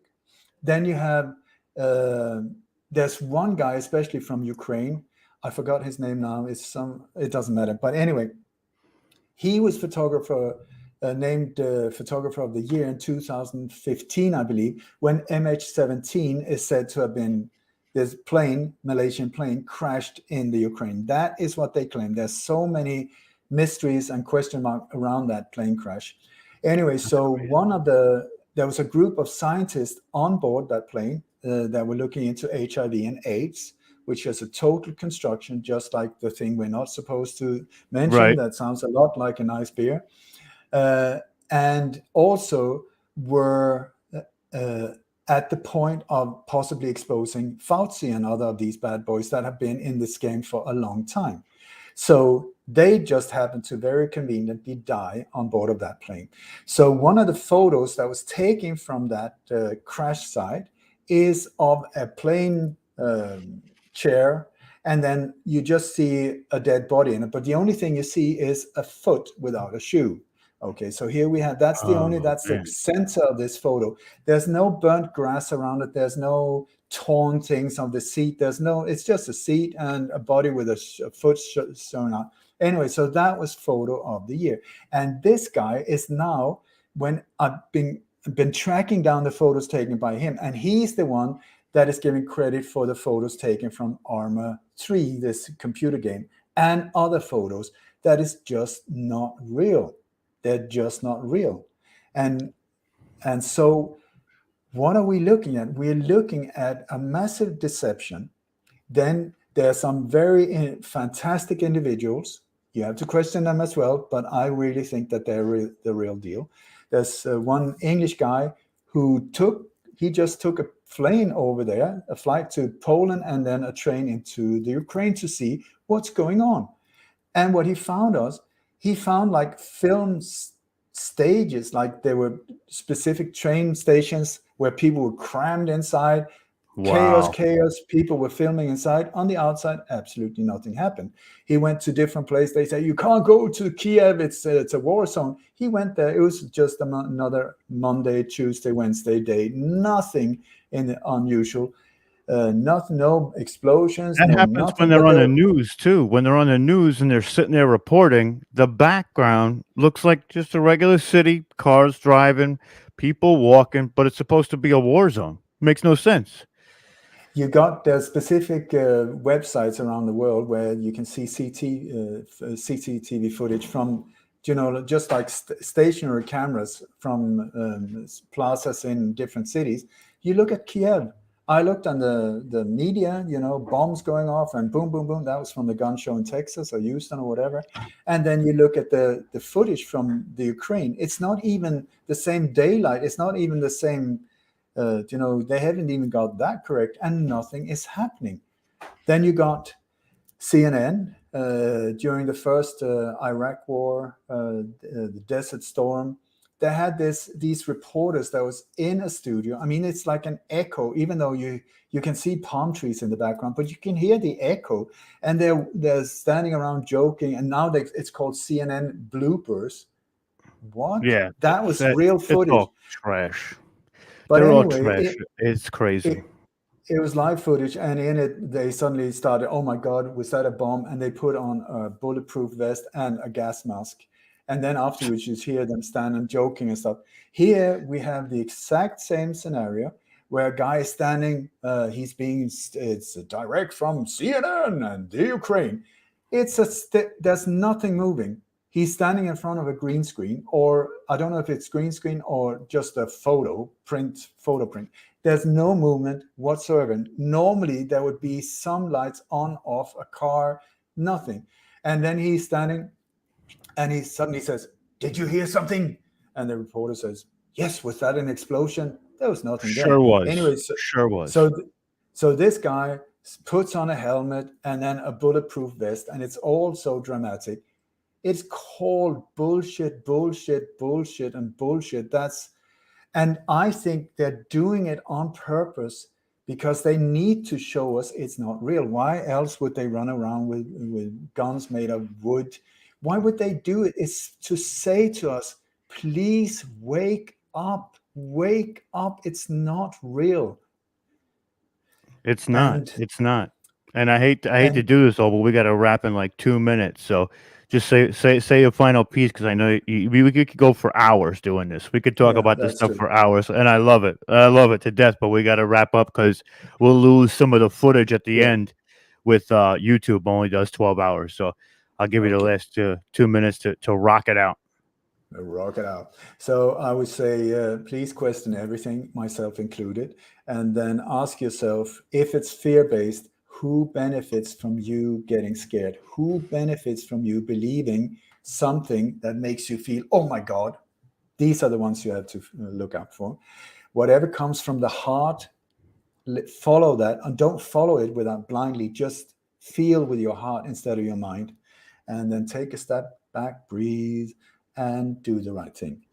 So my website is lightonconspiracies.com, lightonconspiracies.com, plural.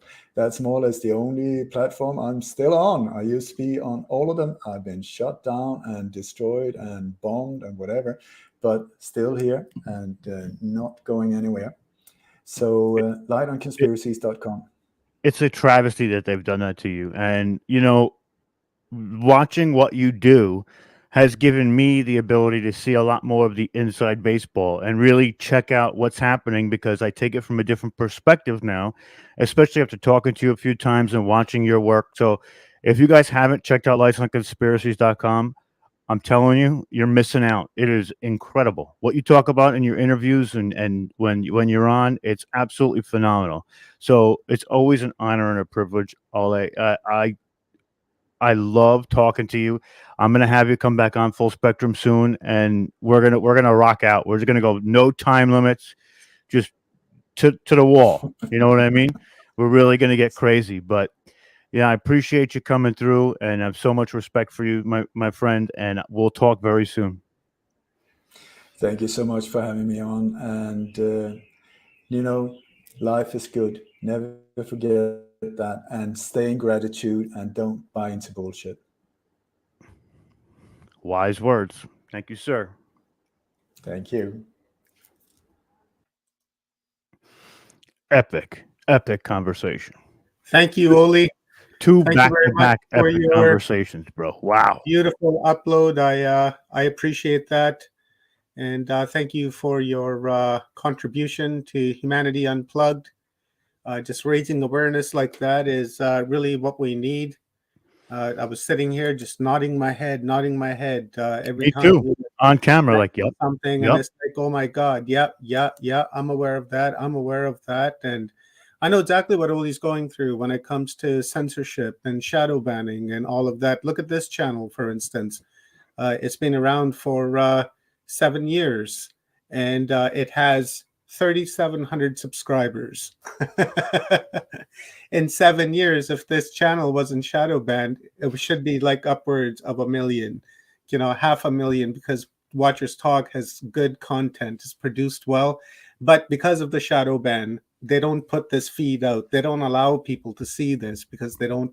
That's the plan. My previous website that I had, watcherstalk.com, identical thing happened to it. Anytime somebody went to go share one of my articles from that website, it would be flagged on the on Facebook and Instagram and such, saying that, oh, this website's banned because it's dangerous content, goes against the community content, and blah blah blah, all of that.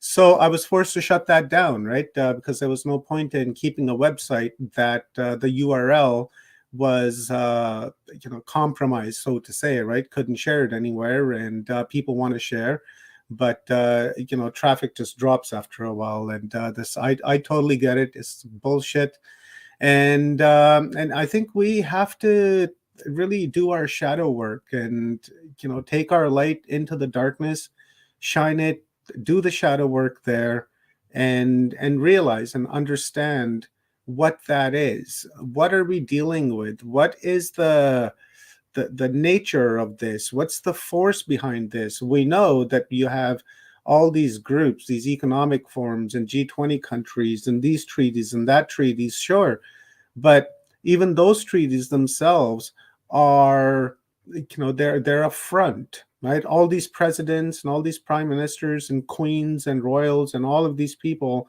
they too are puppets, right? They too are taking their orders from something much higher, something much more darker, something that's been around for a very, very long time, and that lives in the shadows that we can't really see.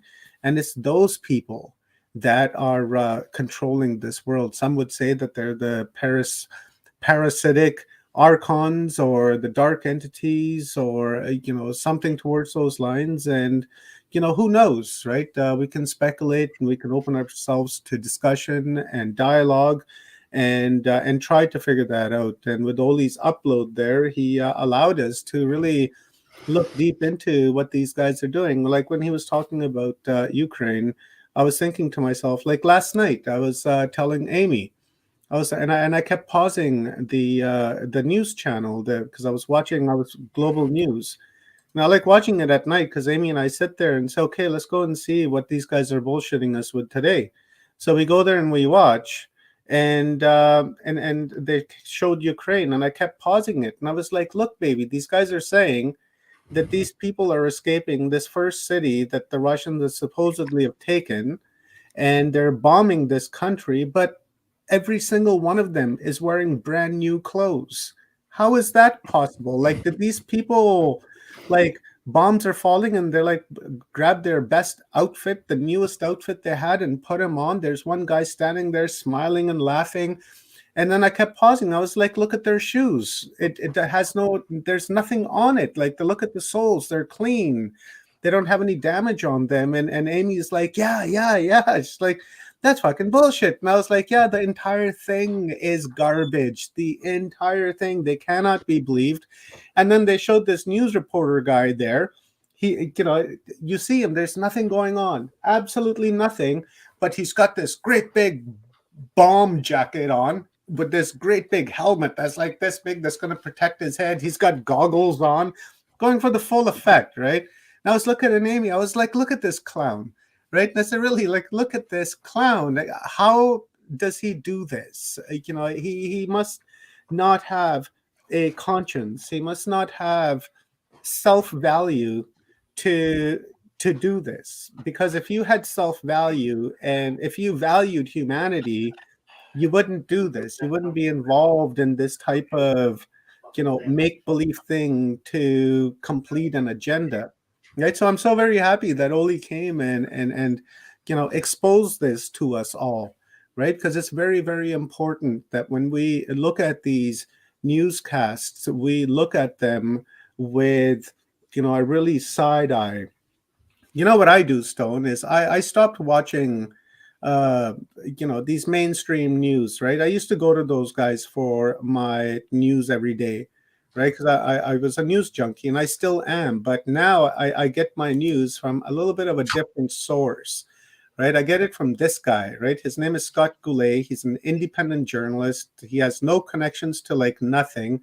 He tells you the truth the way it is, and I like it. I watch him every day at 3:45 when I'm not streaming live, and it's like a 15-minute stream he does, and he comes up there, he gives you the truth, and he gives you what's going on, and then he allows you to decide whatever it is that you want to decide. He's just an agent. He gives you the information. So I take the information he gives me, and then I go and I cross-reference it with what Global and Fox and Tucker Carlson and all these guys are saying. My cross-reference, and what he's telling me is completely, starkly different than what they're all saying, right? So I know that I'm getting my truthful news from this side and bullshit from over here. So that's why I always say to Amy, when we have supper or something, it's like, okay, well, let's go see what they're bullshitting us about. And usually at the end of the newscast, I always leave a comment on there. Thanks for bullshitting me today. Send, and that's it. Hey. I just wanted to let you guys know I got to run out and get cigarettes before it gets too late. So I'm going to have to wrap up. Okay. And love you guys. Don't go. We're what? closing. Don't go. We're closing in like 1 minute. Okay. I'm here. There it is.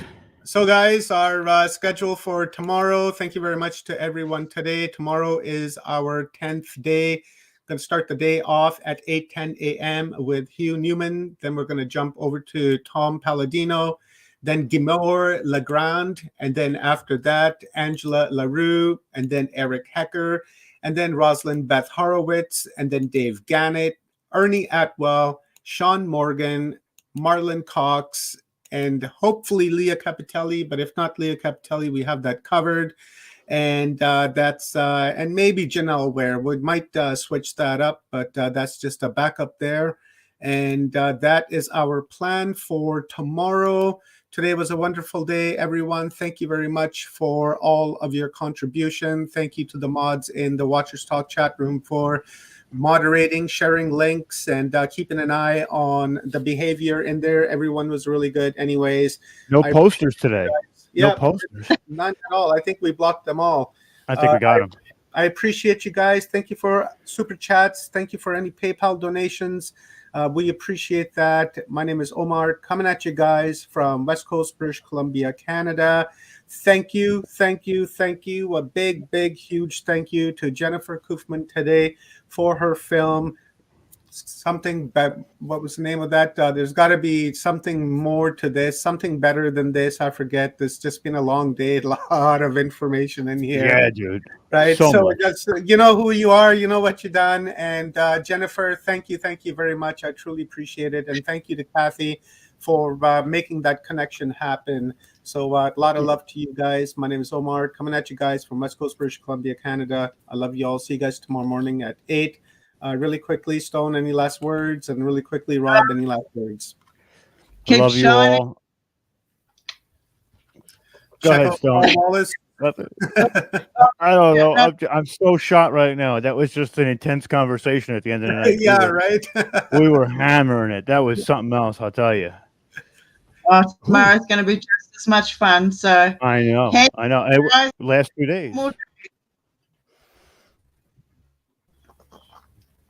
Oh no! I don't know what happened. I froze up. Oh, it looks like we're freezing up, guys. All right. All right. Love you guys. Love you guys very much. And check out Paul Wallace's website. The Echoes of Eden is available on Kindle right now, and the paperback will be available on May 1st of this year. Head on over to paulanthonywallace.com to place your pre-order for Echoes of Eden. And while you're there, put an order for the entire Echoes or the entire Eden series. It is a wonderful series. I've completed all 3 books now, so I'm ready to rock and pick Paul's brain. So with that said, love you guys, and we will see you tomorrow. Let's go, Brandon.